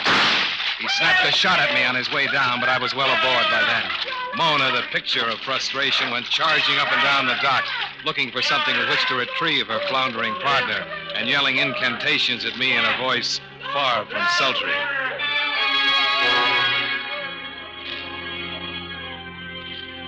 I went into the wheelhouse, set the wheel to drift for what I judged to be the center of the bay, and was turning for the door when... Relax, Mr. Dollar. Morse. Don't move or I'll shoot. What is this? A surprise twist, I think it is called. You see, Ledru, Mona, and I are associates. And I'm a prize sap. Oh, don't be too hard on yourself, Mr. Dollar. I thought I was very convincing as the deceived suitor, the frightened hostage.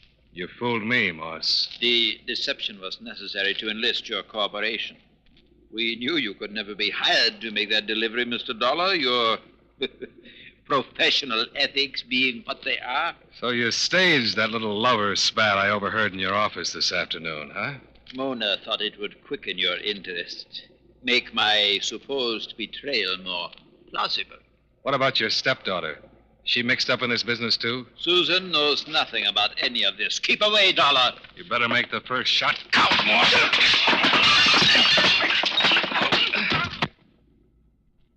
Your reflexes are a little slow, Moss.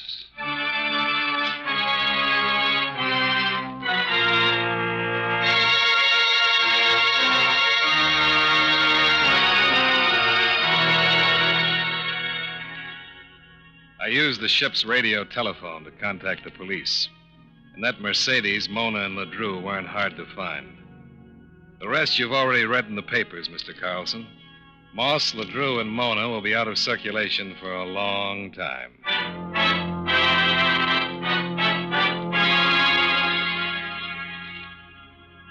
Expense account item 6, $26.05. Train fare and incidentals back to Hartford. Expense account total, $64.20. Yours truly, Johnny Dollar.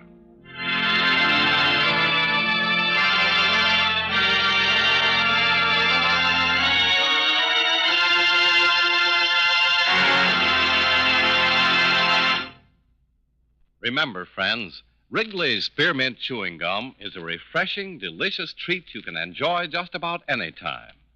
Chew a few sticks of Wrigley's Spearmint during the day and see how the good chewing helps keep you feeling fresh and alert. The lively, full-bodied flavor of Wrigley's Spearmint Gum cools your mouth, freshens your taste, and sweetens your breath. The chewing itself gives you a nice little boost, helps you keep going at your best. Millions of people get real chewing enjoyment out of Wrigley's Spearmint Gum every day, and we know that you'll enjoy it, too. Get a few packages and always keep some handy. That's Wrigley's Spearmint Chewing Gum. Healthful, refreshing, delicious.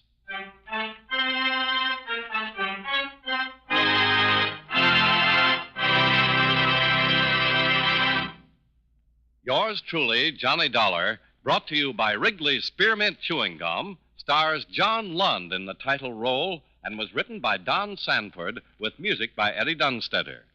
Featured in tonight's cast were Howard McNear, Parley Bear, Jeanette Nolan, Virginia Gregg, Dick Ryan, and John McIntyre. Yours truly, Johnny Dollar, is produced and directed by Jaime Del Valle.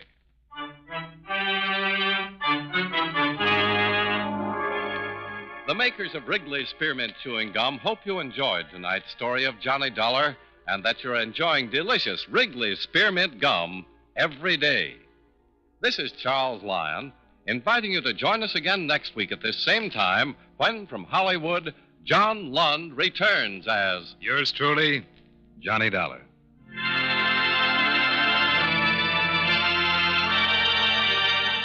This is the CBS Radio Network.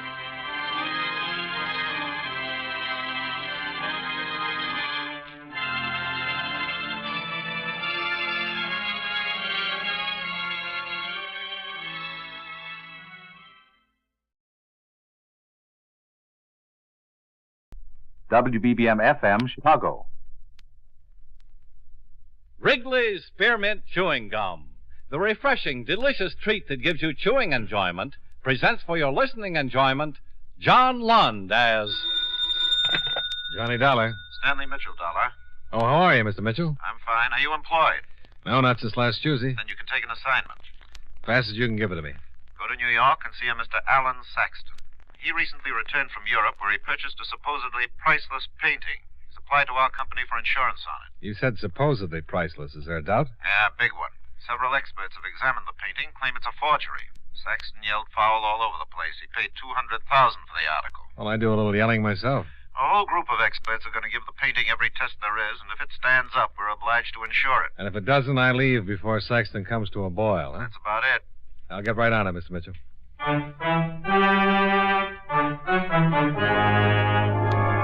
the makers of Wrigley's Spearmint Chewing Gum bring you John Lund in a transcribed adventure of the man with the action-packed expense account, America's fabulous freelance insurance investigator. Yours truly, Johnny Dollar.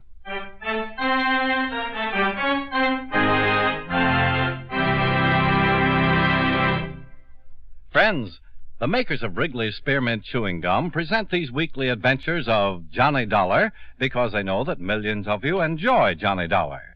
That's true of Wrigley's Spearmint Chewing Gum, too. It's enjoyed by millions, day in and day out. People find that chewing on a smooth, delicious piece of Wrigley's Spearmint Gum somehow makes time pass more pleasantly. Whether you're working, driving, shopping, or just taking things easy, that good, tasty chewing gives you enjoyment and satisfaction. So always keep a package of Wrigley's Spearmint Chewing Gum handy. And whenever you want a refreshing, delicious treat, chew a stick. You'll like it. You really will.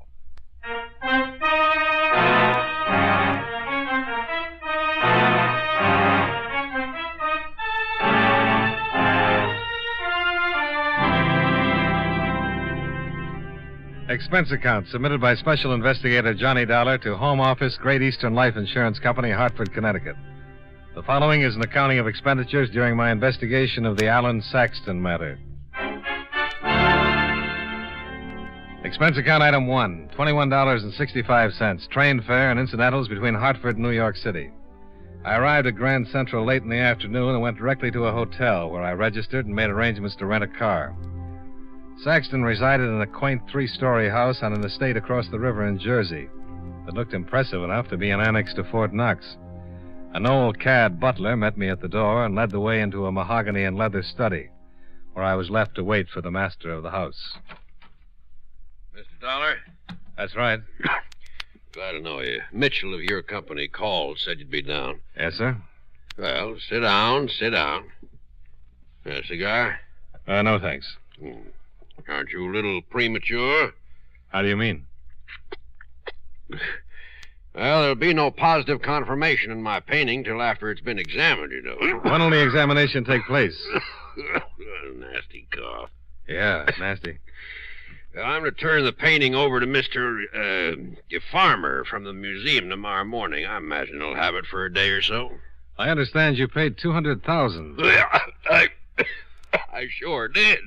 200,000 fat American dollars, Mr. Dollar. Have you any idea how long it takes to make $200,000, Mr. Dollar? Well, that kind of depends on who's making it. Yes. Me, I start getting senile around $1.98. Oh, Lord. If I keep hacking like this, I'll end up doing business in an oxygen tent. You like to see the painting, Mr. Dollar? Sure. Come on. Mr. Dollar, if I've been swindled, I'm going to cause more trouble than a hungry snake in a rabbit pen. Who'd you buy the painting from? One of the biggest, most respectable dealers in Paris is all. You ever been to Paris, Mr. Dollar? Yeah. In here. Hey, how about that Paris, huh?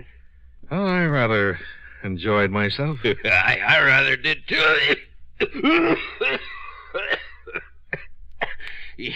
Yeah, I've been there a dozen times now, and I never get tired of anything. Not anything, Mr. Dollar. The last trip I You're met... a terrible old man. Huh? Oh, Barbara. I didn't see you. Obviously. Hello. Hello. This is my impish daughter, only child, spoiled rotten. Barbara. Johnny Dollar. Just going to show Mr. Dollar the painting. Yeah. Beautiful. Yeah. You don't really like it, do you, Mr. Dollar? Well, I really don't know much about it, Miss Saxton. Barbara. You don't care for it, Mr. Dollar? Well, I guess it's very good. Good. Dollar, that's an original Marceau. Marceau! Oh. They're beginning to call Dad the hacking sack. Yeah, hacking sack. Nasty little brat, isn't she? Who told you the painting was a forgery, Mr. Saxton? A miserable little man named Lippert fancies himself an authority. Just jealous of what he is. Give his right clavicle for that painting. Ran around telling everyone how old Saxton got taken for $200,000. Miserable little cuss. You going to be in town long, Mr. Dollar? Oh, stop rolling your eyes. That's about as crude And as... that eye rolling went out with high button shoes. Who did you say sold you the painting? You look out for her, Dollar. Get that tone? Are you going to be in town long, Mr. Dollar? I want to know. The painting? Yeah, I bought it from Rene Francois, most reputable dealer in Paris. He's only going to be in town till after they establish my painting's a forgery. Isn't that right, Dollar? Who? Rene Francois? You. I'm doing my best to save you from this designing female. Now agree with me. Yeah, I'm only going to be in town Then you until can after... stay for dinner. He cannot. Why not, Mr. Dollar? Because we haven't got enough food. Oh, don't be ridiculous. Now, you go on back to wherever you're staying, Mr. Dollar, and I'll get in touch the minute they finish with the painting. Now, take my word for it, Dollar. Quit while you're ahead. Stick around for dinner, and you end up a cripple. Oh. Well, are you going to stay for dinner or not, Mr. Dollar? He is not. Seems like a nice fella, but he never played polo in his life. How about it, Dollar? No, just an occasional game of stickballs. What position? Oh, mostly gutter. Wonderful. I was a gutter man myself. You were raised in Hell's Kitchen, you know. Mr. Dollar, please stay for dinner. No. You can talk over old times. Bring back the good old days when you were out cracking skulls. You were going to leave. I am. Show Mr. Dollar Saxon's word is as good as his bond. Her bond. I'm a her. She. Yeah, her. Sometimes I wonder. Come on, Dollar. I'll walk you to the door. You don't have to drag him. Mr. Dollar. Goodbye, Miss Saxton. Please. No! Look out!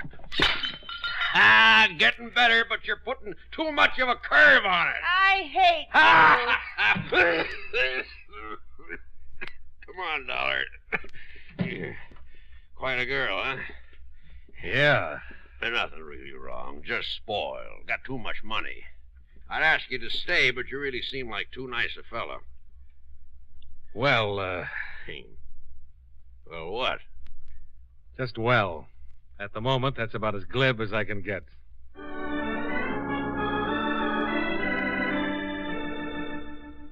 I left the Saxton house, shook my head a few times to get my brain turned around, and drove back to New York in my hotel. There wasn't much for me to do until the experts examined the painting. So I showered, shaved, got dressed in my other suit, and called a few numbers I'd collected during several investigations to see if I could get what looked to be a dull evening back on its feet. I struck out 3 times and was dialing the 4th when... Yeah? Come on in. Hello?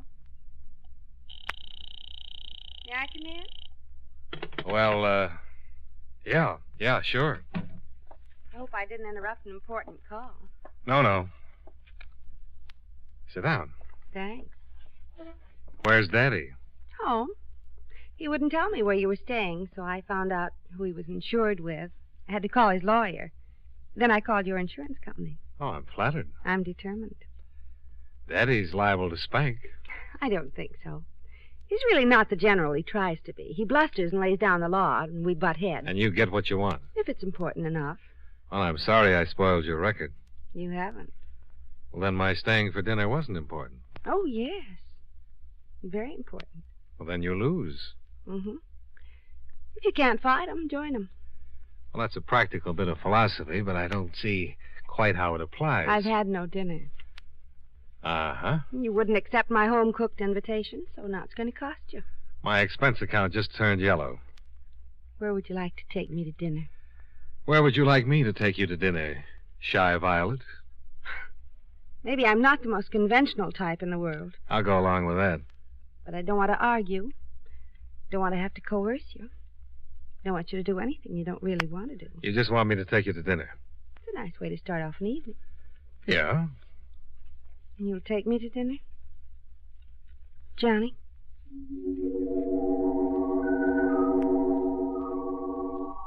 Expense account item 2, $22.78 dinner at a small Italian restaurant. I'm pretty sure the dinner was excellent, but I'm positive that Barbara Saxton was more woman than I'd run into in a long time. Delilah was a Girl Scout by comparison. We got back to the Saxton home in Jersey about 3 in the morning, parked the car at the front door, and said goodnight. I had a wonderful evening. Will you call me tomorrow? Right after my 2 o'clock shock treatment. Weren't you happy? Well, I'm not quite sure. I think we had a little too much to drink. Who had a little too much to drink? Okay. I had a little too much to drink. You're fractured. I love you, Johnny. Let's get married. Come on, dear love. Oh, I don't want to go in yet. I want to get married. Johnny, let's drive to someplace where we can get married. No, I'm once more a clear-thinking, cautious bachelor. I can fix that. Now, while I'm conscious. Want to bet? Oh, come on. Be a good little girl. Get out of that car and let me walk you to the door, or I'll scream for help. You're mean. The word is coward. Yes. Now, come on, dear. No. All right. You're right. You're a coward. But a single one. Now, come on. Kiss me goodnight first.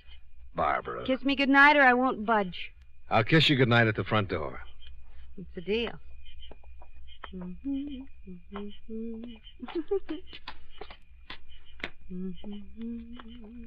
Where's your key?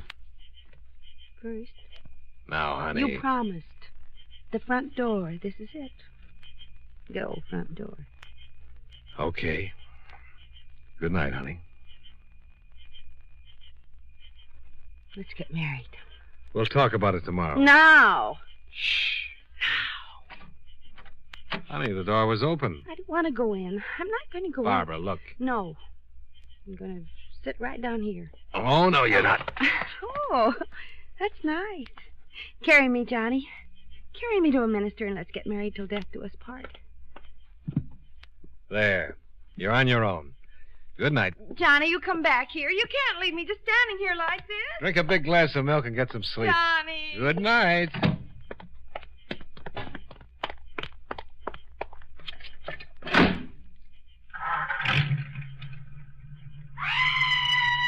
What the...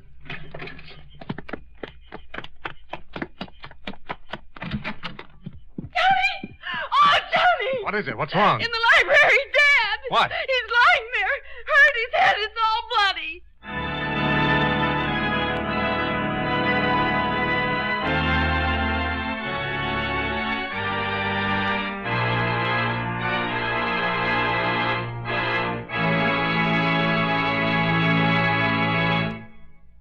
Friends, Wrigley's Spearmint Chewing Gum is a refreshing, delicious treat you can enjoy just about any time. Even when you're busy working, you can slip a stick of Wrigley's Spearmint in your mouth and enjoy that pleasant chewing. The lively, full-bodied spearmint flavor cools your mouth and freshens your taste. The good, smooth chewing helps relieve pent-up tension, gives you satisfaction.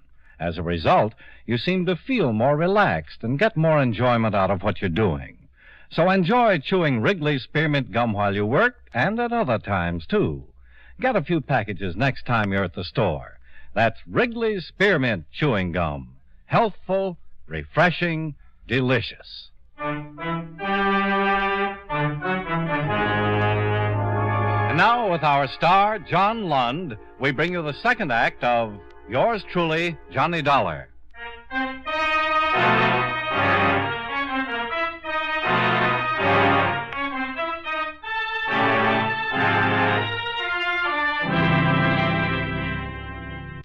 Barbara Saxton was hysterical. I had to slap her to calm her down. Then together we went into the darkened Saxton house, where I found her father, Alan Saxton, lying on the floor, bleeding from a nasty scalp wound. Johnny? He's all right. Call a doctor. Look, come on, come on. Mr. Saxton. You can't stop him. Don't try to sit up. What? The picture. You all right? What happened? Oh, Dollar. Now, you better stay right there till we get a doctor. Just sit up. Oh, my head. All Well, it doesn't look too bad. There's a lot of blood. My painting. Now, just take it easy. He got it. Look, it's gone. Okay, but don't try to get up. It might be a concussion. No, he stole my painting. Cut it right out of the frame. Who did? I don't know. A man. I heard something and came down. Servant's night off. Shouldn't have been anyone down here. What did he hit you with? A flashlight, I think. Doctor, I'll be right over. Dad? Traitor. I thought you were dead. I couldn't be. I'd feel better. You deserted me. Oh, for Pete's sake, stop that. I'm the one who got clobbered. You nearly scared me half to death. Well, I couldn't help it. What happened? Some dirty lowlife swiped my painting. No. Oh, look. The marshal. Yeah, caught him in the act. Would have captured him, too, but he crowned me with his flashlight. Better get some hot water and a towel. But they have to take 50 stitches. It's just a little cut. It is not. It's good for at least 50 stitches. Dear love, Yes, dear love? get the hot water and a towel while I go call the robbery detail. Yes, Johnny. Wait. Yes, dear love. Yes, Johnny. He took me to dinner. It's 3:30 in the morning. 3:35. What day? Tuesday. What time did you finish dinner? Look, while you're getting your suspicions up, the thief is putting a lot of miles between this house and Dollar, answer me one question. She didn't get you drunk and get you to marry her. I sure tried. But you didn't. No. Yeah, you're a lucky boy, Johnny. Oh, don't look so smug. You just think everyone wants to marry me for my money. Well, don't they? Not Johnny. I'm going to call the police. Wait. Just one more question. If you married my daughter, would it be for her money? In the first place, I'm not going to marry your daughter. Johnny. In the second place, if I did, it wouldn't be for her money. See? If I was going to marry her at all, it would be for your money. Johnny!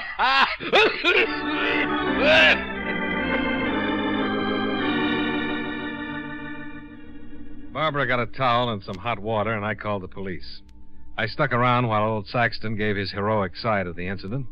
Then I took off and drove back to the hotel, where I put in a call to the Paris branch of the company. I talked with Howard Gilbert and asked him to check on the departure of Rennie Francois, who, according to Saxton, wasn't expected to arrive in the States until late that afternoon. There had to be a good reason why anyone would steal a painting that had been publicized as a possible fake. Saxton wouldn't have the painting stolen, because without insurance, he'd just be out the $200,000 he'd paid for it. Rennie Francois might have a reason, though. Because if the painting was proved a forgery, his reputation would suffer, not to mention having to return the $200,000 to Saxton. Well, Gilbert promised to wire the information regarding Francois' departure the minute he had it, and I left the hotel and headed across town to see an old friend, a continental stool pigeon with a way of knowing about such things as stolen $200,000 paintings. It was close to 5 o'clock when I rang his doorbell.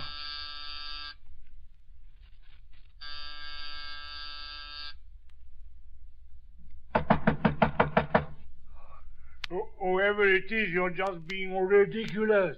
Allez-y-vous. Henri, open up. Not by the hair of my little goatee. If I owe you money, come back at a respectable hour. It's Johnny Dollar. I don't believe it. Only my landlord or a vampire would go to such extremes. Look, Henri, I'm going to slip a little something under the door. Another 10 might convince me. Okay, but you'll never go to heaven. I'm convinced.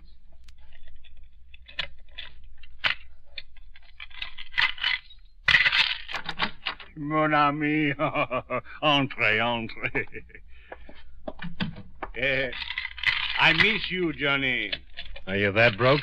Well, until this windfall, I was completely fractured. But, what can I do for you? Some information. Bien. Is this so important that you must seek me out before the sun has risen? You ever heard of a Mr. Alan Saxton? Saxton? He's been in the papers. Well, a few hours ago, someone hit him over the head and swiped a very expensive painting. Oh, is that the Saxon who recently purchased the supposed Marshall? That's the one. Well, there was some doubt as to the authenticity of the painting. Experts were going to examine it today. He paid $200,000 for it. Marshall?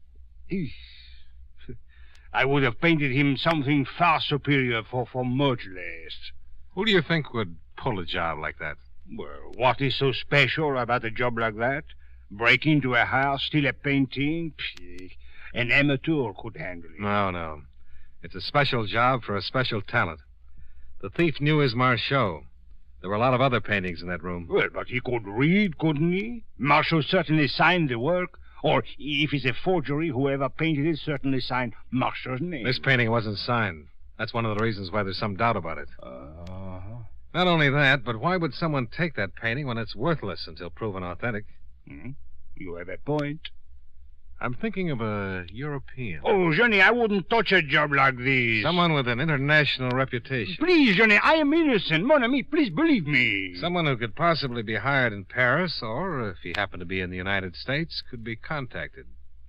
Someone that would know this particular Marchot and be qualified to break into the Saxton house. Henri? Well. You have that knowing look. Well, I was just thinking about my landlord. Sooner or later, he'll trap me. It's the law of average. So far, I've cleverly avoided this ingenious... How much? Pardon? How much do you owe him? Oh, a paltry 2 months' rent, $40. Okay. Yeah, but what sense is there in paying when it will only provide me with a legal claim to this disgusting dwelling? And I have no sustenance to keep me alive for longer than a week. Well, then just pay him for a week. You would have me starve? How much will keep you alive for 2 months? Well, I would at least like to take care of Greenbaum's delicatessen. $10?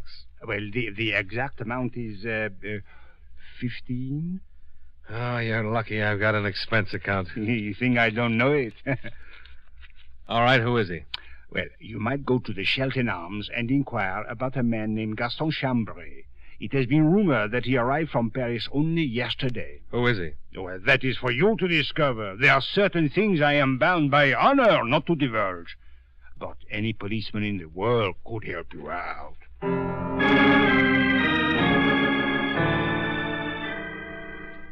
I left the little Frenchman and went back to my hotel, where a cable was waiting from Gilbert at the Paris office. It told me that René Francois had booked passage on Air France and was due to arrive late in the afternoon.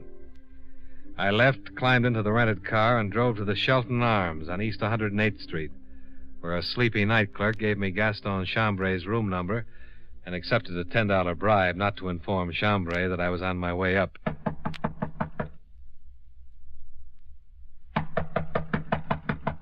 Who is it? A cable for you, Mr. Chambray. Oh. It's from René Francois. How do you know that? I peeked. You are not a messenger boy. Sure I am. I've got a message from René Francois. Well, give it to me. He says to give me the painting. Oh. I'm coming in. You have no right to come in. You got something to hide? Get out of here before I call the police. Oh, no, I'll just stick around. But if you want to call the police, why don't you go right ahead?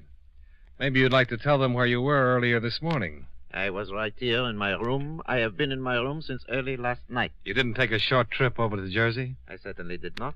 You arrived from Paris yesterday, huh? Yes, but what has... Oh, police.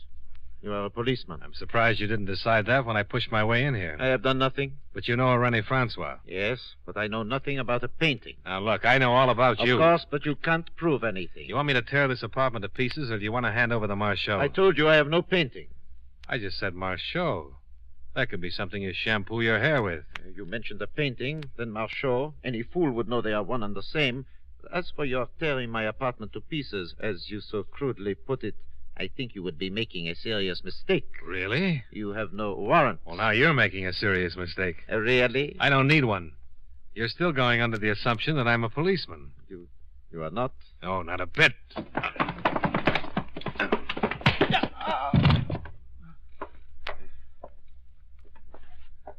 All right, get up. Now, where's the painting? Who sent you? I sent myself. Now, where's the painting? Okay. No. Wait a minute. It's under the pillows on the couch. Uh-huh. Why did you steal it? Maybe you didn't understand me. No. All right. I was hired. Sure you were. René Francois? Yes. Okay. Now, as long as you're so suspicious about policemen, put on your clothes. I'll take you downtown, introduce you to a few of the gentlemen in blue. Gaston Chambray gave a complete confession to the police. He'd been hired by the Paris art dealer, Rene Francois, to steal the painting, had been discovered by Alan Saxton, and in order to make his escape was forced to clout the old boy on the skull with his flashlight. Rene Francois was met at the plane, and when confronted with the evidence, readily confessed. He explained that when the Marchot was proclaimed a possible forgery, he realized that if it really was, his business would be ruined, and he would have to return the $200,000 to Saxton. He checked with the sources that had originally sold him the painting and discovered that there was a strong possibility that the painting was a fake. He offered Chambray $10,000 to do the job. He'd arrive in the States after the robbery, offer his condolences, meet Chambray at a predetermined spot, and take the painting.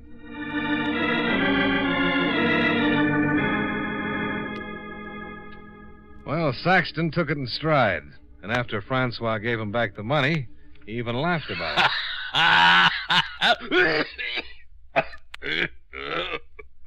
You really did a fine job, Dollar.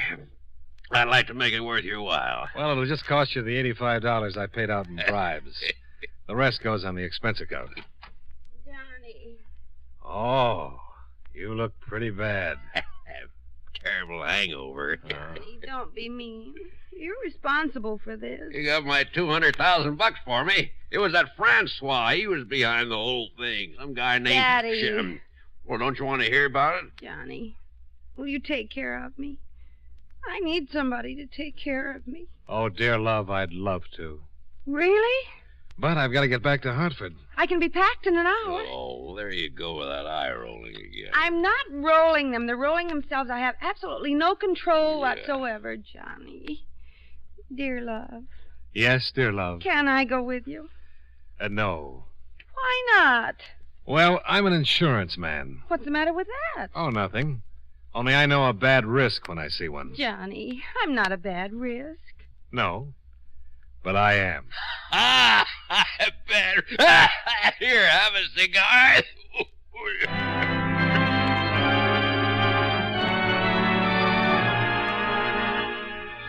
Expense account item 3, $55.85, hotel bill and car rental. Item 4, $19.65, train fare and incidentals back to Hartford. Expense account total, $119.93. Yours truly, Johnny Dollar.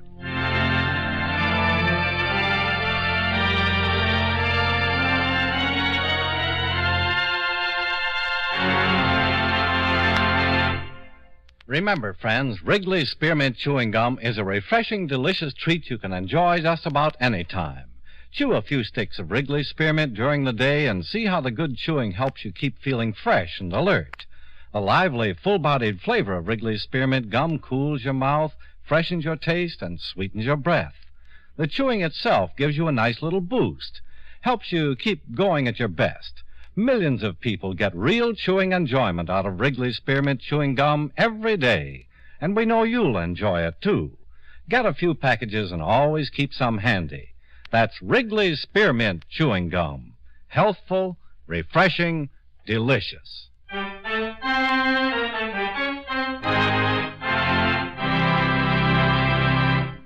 Yours truly, Johnny Dollar, brought to you by Wrigley's Spearmint Chewing Gum, stars John Lund in the title role and was written by Blake Edwards with music by Eddie Dunstetter. Featured in tonight's cast were Edgar Barrier, Hal March, Virginia Gregg, and Jay Novello. Yours truly, Johnny Dollar, was transcribed in Hollywood by Jaime Del Valle. The makers of Wrigley's Spearmint Chewing Gum hope you enjoyed tonight's story of Johnny Dollar and that you're enjoying delicious Wrigley's Spearmint Gum every day. This is Charles Lyon, inviting you to join us again next week at the same time when from Hollywood, John Lund returns as... Yours truly, Johnny Dollar.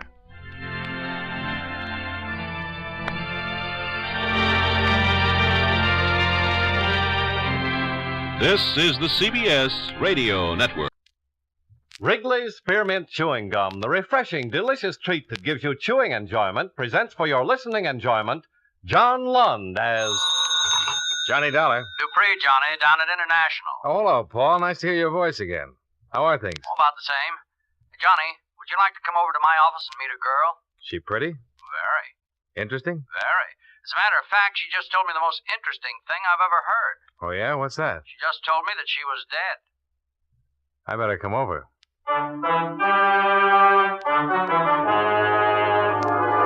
The makers of Wrigley's Spearmint Chewing Gum bring you John Lund in a transcribed adventure of the man with the action-packed expense account, America's fabulous freelance insurance investigator. Yours truly, Johnny Dollar.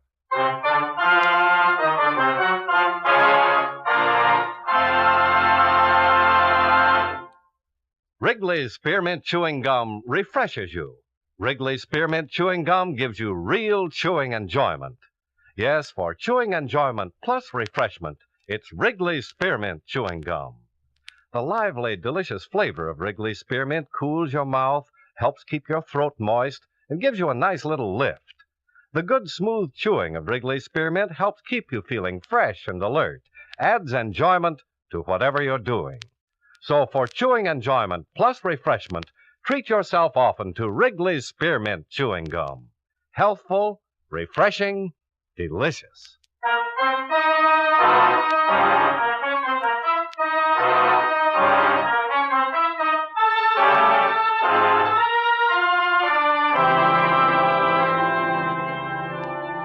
Expense account submitted by Special Investigator Johnny Dollar to the International Insurance Corporation, International Building, Hartford, Connecticut. Attention Claims Division. The following is an accounting of expenditures during my investigation of the Madison matter. Expense account item 1, $1.30. Cab fare downtown to the International Building. I went up to the 10th floor in Paul Dupre's office to find him sitting across the desk from a tall, dark-haired woman in her early 30s. She was pretty, she was quiet, she was well-dressed. Oh, hello, Johnny. Come on in. Hi, Paul. This is Mrs. Walker, Mr. Dollar. How do you do? How do you do? Sit down, Johnny. Make yourself comfortable. Mrs. Walker came to see me this morning with a most unusual story. Something Johnny. about being dead? Yes. Mrs. Walker, Mr. Dollar will be handling this matter for International. I wish you'd tell him exactly what you just told me. Well, there really isn't much to tell you, Mr. Dollar. It's just that I'm legally dead and my husband is collected on my insurance policy. What's your husband's name? Frank Madison, Dr. Frank Madison. I took the name Walker when it happened. It was my maiden name. My married name is Thelma Madison. Where does your husband live? In Los Angeles. I made a file check before you came over, Johnny. We issued a straight life policy on a Thelma Madison in Los Angeles, April 23rd, 1945. According to this, Mrs. Madison passed away June 5th, 1951. Claim was filed by the beneficiary, husband, Dr. Frank Madison, June 7th, and paid on the 10th of that month. Frank Madison, that's your husband? Yes. How much was the policy? Full claim, $10,000. Who adjusted it? A local man, Los Angeles office, McCarthy there. How about a death certificate? Oh, yeah. Here's a photostat. Cause of death, coronary thrombosis. Here. Thanks. This is signed by a Dr. Willis Reed, Mrs. Walker. Do you know Dr. Reed? Yes, he's a friend of my husband's. They share medical offices. Suppose you tell me how it worked. Well, one night Frank had a patient who was in pretty bad shape. A girl had been drinking somewhat and saw his shingle and just came in the office. She said she was feeling badly. I was there helping Frank, acting as receptionist. The girl had a heart failure in the examining room. You mean she died? Yes, there was nothing anybody could do. It was one of those things. Anyone there besides you and your husband? No. Well, how did all this work out? Well, we looked in her purse and found an address for her in Jersey City. No Los Angeles address? No, so we put in a long-distance phone call to the place in New Jersey. It was an apartment. We talked to the manager there. I see. He told us that the girl's mother had died very suddenly 2 days before and that her daughter was out in Los Angeles and he'd been trying to locate her to ask her what to do with the body. What was the girl's name? Wanda Thompson. Go on. Well, the man we talked to on the phone was quite upset. He didn't know what to do about the mother who had died in his apartment building, and he told us that the daughter was all she'd had in the world. In other words, Wanda Thompson was completely alone. Yes, as far as we knew. I see. Well, we didn't tell the man that she was dead, too. When Frank hung up the phone, he turned to me and said that we were in luck. I asked him what he meant, and he told me his idea. You mean to use her body? Yes, he called Dr. Reed and asked him to come over. Dr. Reed had never seen me, and he made out the death certificate. In your name? Yes, that's right. And your husband collected your insurance? Mm-hmm. Why? Well, he needed money. Seemed a good way to get it without too much trouble. Well, what was supposed to happen? Well, I don't know. We didn't plan that far. I mean, I thought that Frank would eventually close his practice and come to New York, and we'd be together again. Is that where you've been all this time? In New York? Mm-hmm. And your husband never joined you? No. Did he write to you? Yes, for a while. Do you have any of the letters? No, I'm sorry. Do you know why he stopped writing? No. Why he never joined you? No. Is there any way that you can prove you're Thelma Madison? Well, not here in Los Angeles, I could. How? Well, people there know me. No friends I've had all my life. Were you ever fingerprinted? No, I don't think so. During the war, did you work in a defense plant, maybe? No. Did you ever have a postal savings account? No. How about a California driver's license? No, I'm sure I don't have my fingerprints on file anywhere. Mm-hmm. Would you be willing to furnish me with a list of names, people who'd identify you if asked to? People in Los Angeles? Yes. Yes, I would. You've been living in New York under the name of Thelma Walker since June 1951. Is that right? Yes. Where? 2218 East 57th Street. I still have my apartment there. Have you been working? Yes, as a laboratory assistant, Hyde Park Stations Incorporated. My boss is Mr. Platt. Oh, I put in a call to them earlier, Johnny. Mr. Platt said he's employed an assistant named Thelma Walker for the last 16 months, but she hasn't been in for a week or so. I described this woman to him, and he said it sounded like her. Mm-hmm. Did you get any of the insurance money, Mrs. Walker? Not a dime. Were you supposed to? I suppose so. Would you say that this whole thing was your husband's idea? Yes. Well, you're the one who seems to have lost all around, Mrs. Walker. Well, what did you expect to get out of it? Well, I did it for Frank. What about Wanda Thompson and her people, if she has any? She hasn't. Very few people in this world are without somebody, somewhere. Would you be willing to sign a statement containing all the information you've given me here today? Yes.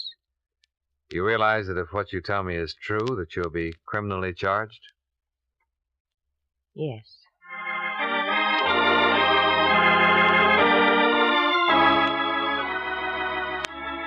By 5 o'clock in the afternoon, a statement had been prepared.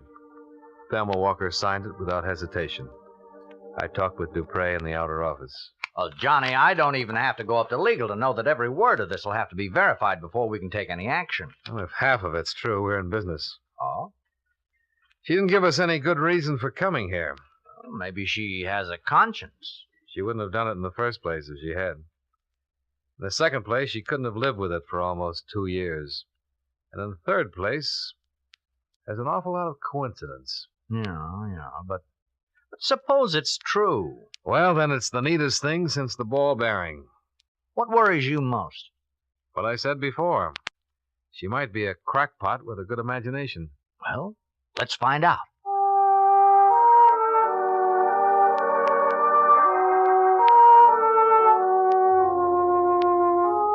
Expense account item 2, $38.14, transportation, Hartford to New York City.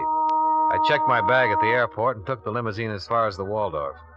Expense account item 3, $3, cab fare and tip, to 2218 57th Street, Thelma Walker's residence. I talked to the manager. This is her apartment, Mr. Dollar. I see.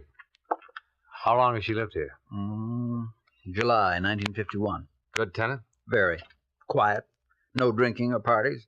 Wish we had more like Mrs. Walker. Do you know her very well? Just as a tenant. You ever talk to her? Not much. At Christmas time, we had a drink together down in my apartment. She seem all right? What do you mean? Normal. Oh, yes. Does she have any friends in the building that I could talk to? No, she doesn't. One thing she keeps to herself. Minds her own business. May I ask where she is now? In Hartford. New Hartford Hotel, if you want to talk to her about anything. I'll remember that. You mind if I look around? I'll have to stay with you.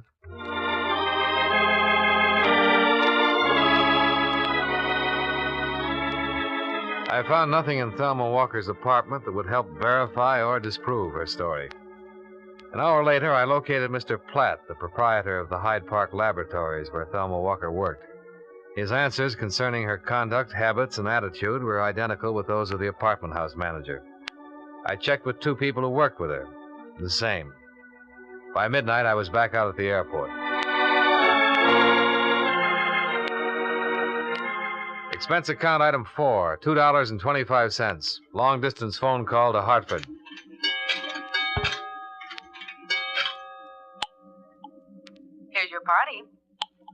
Hello? Hello? This is Johnny Dollar. Oh, hi, Johnny. What'd you find out? All clear here. Her story checks out about living in New York. Well, we better go on with it then. Oh, I have some news. I talked to the coroner's office in Jersey City. Oh? Mabel Claire Thompson, age 61, died there June 3rd, 1951. The body was unclaimed and the county buried her.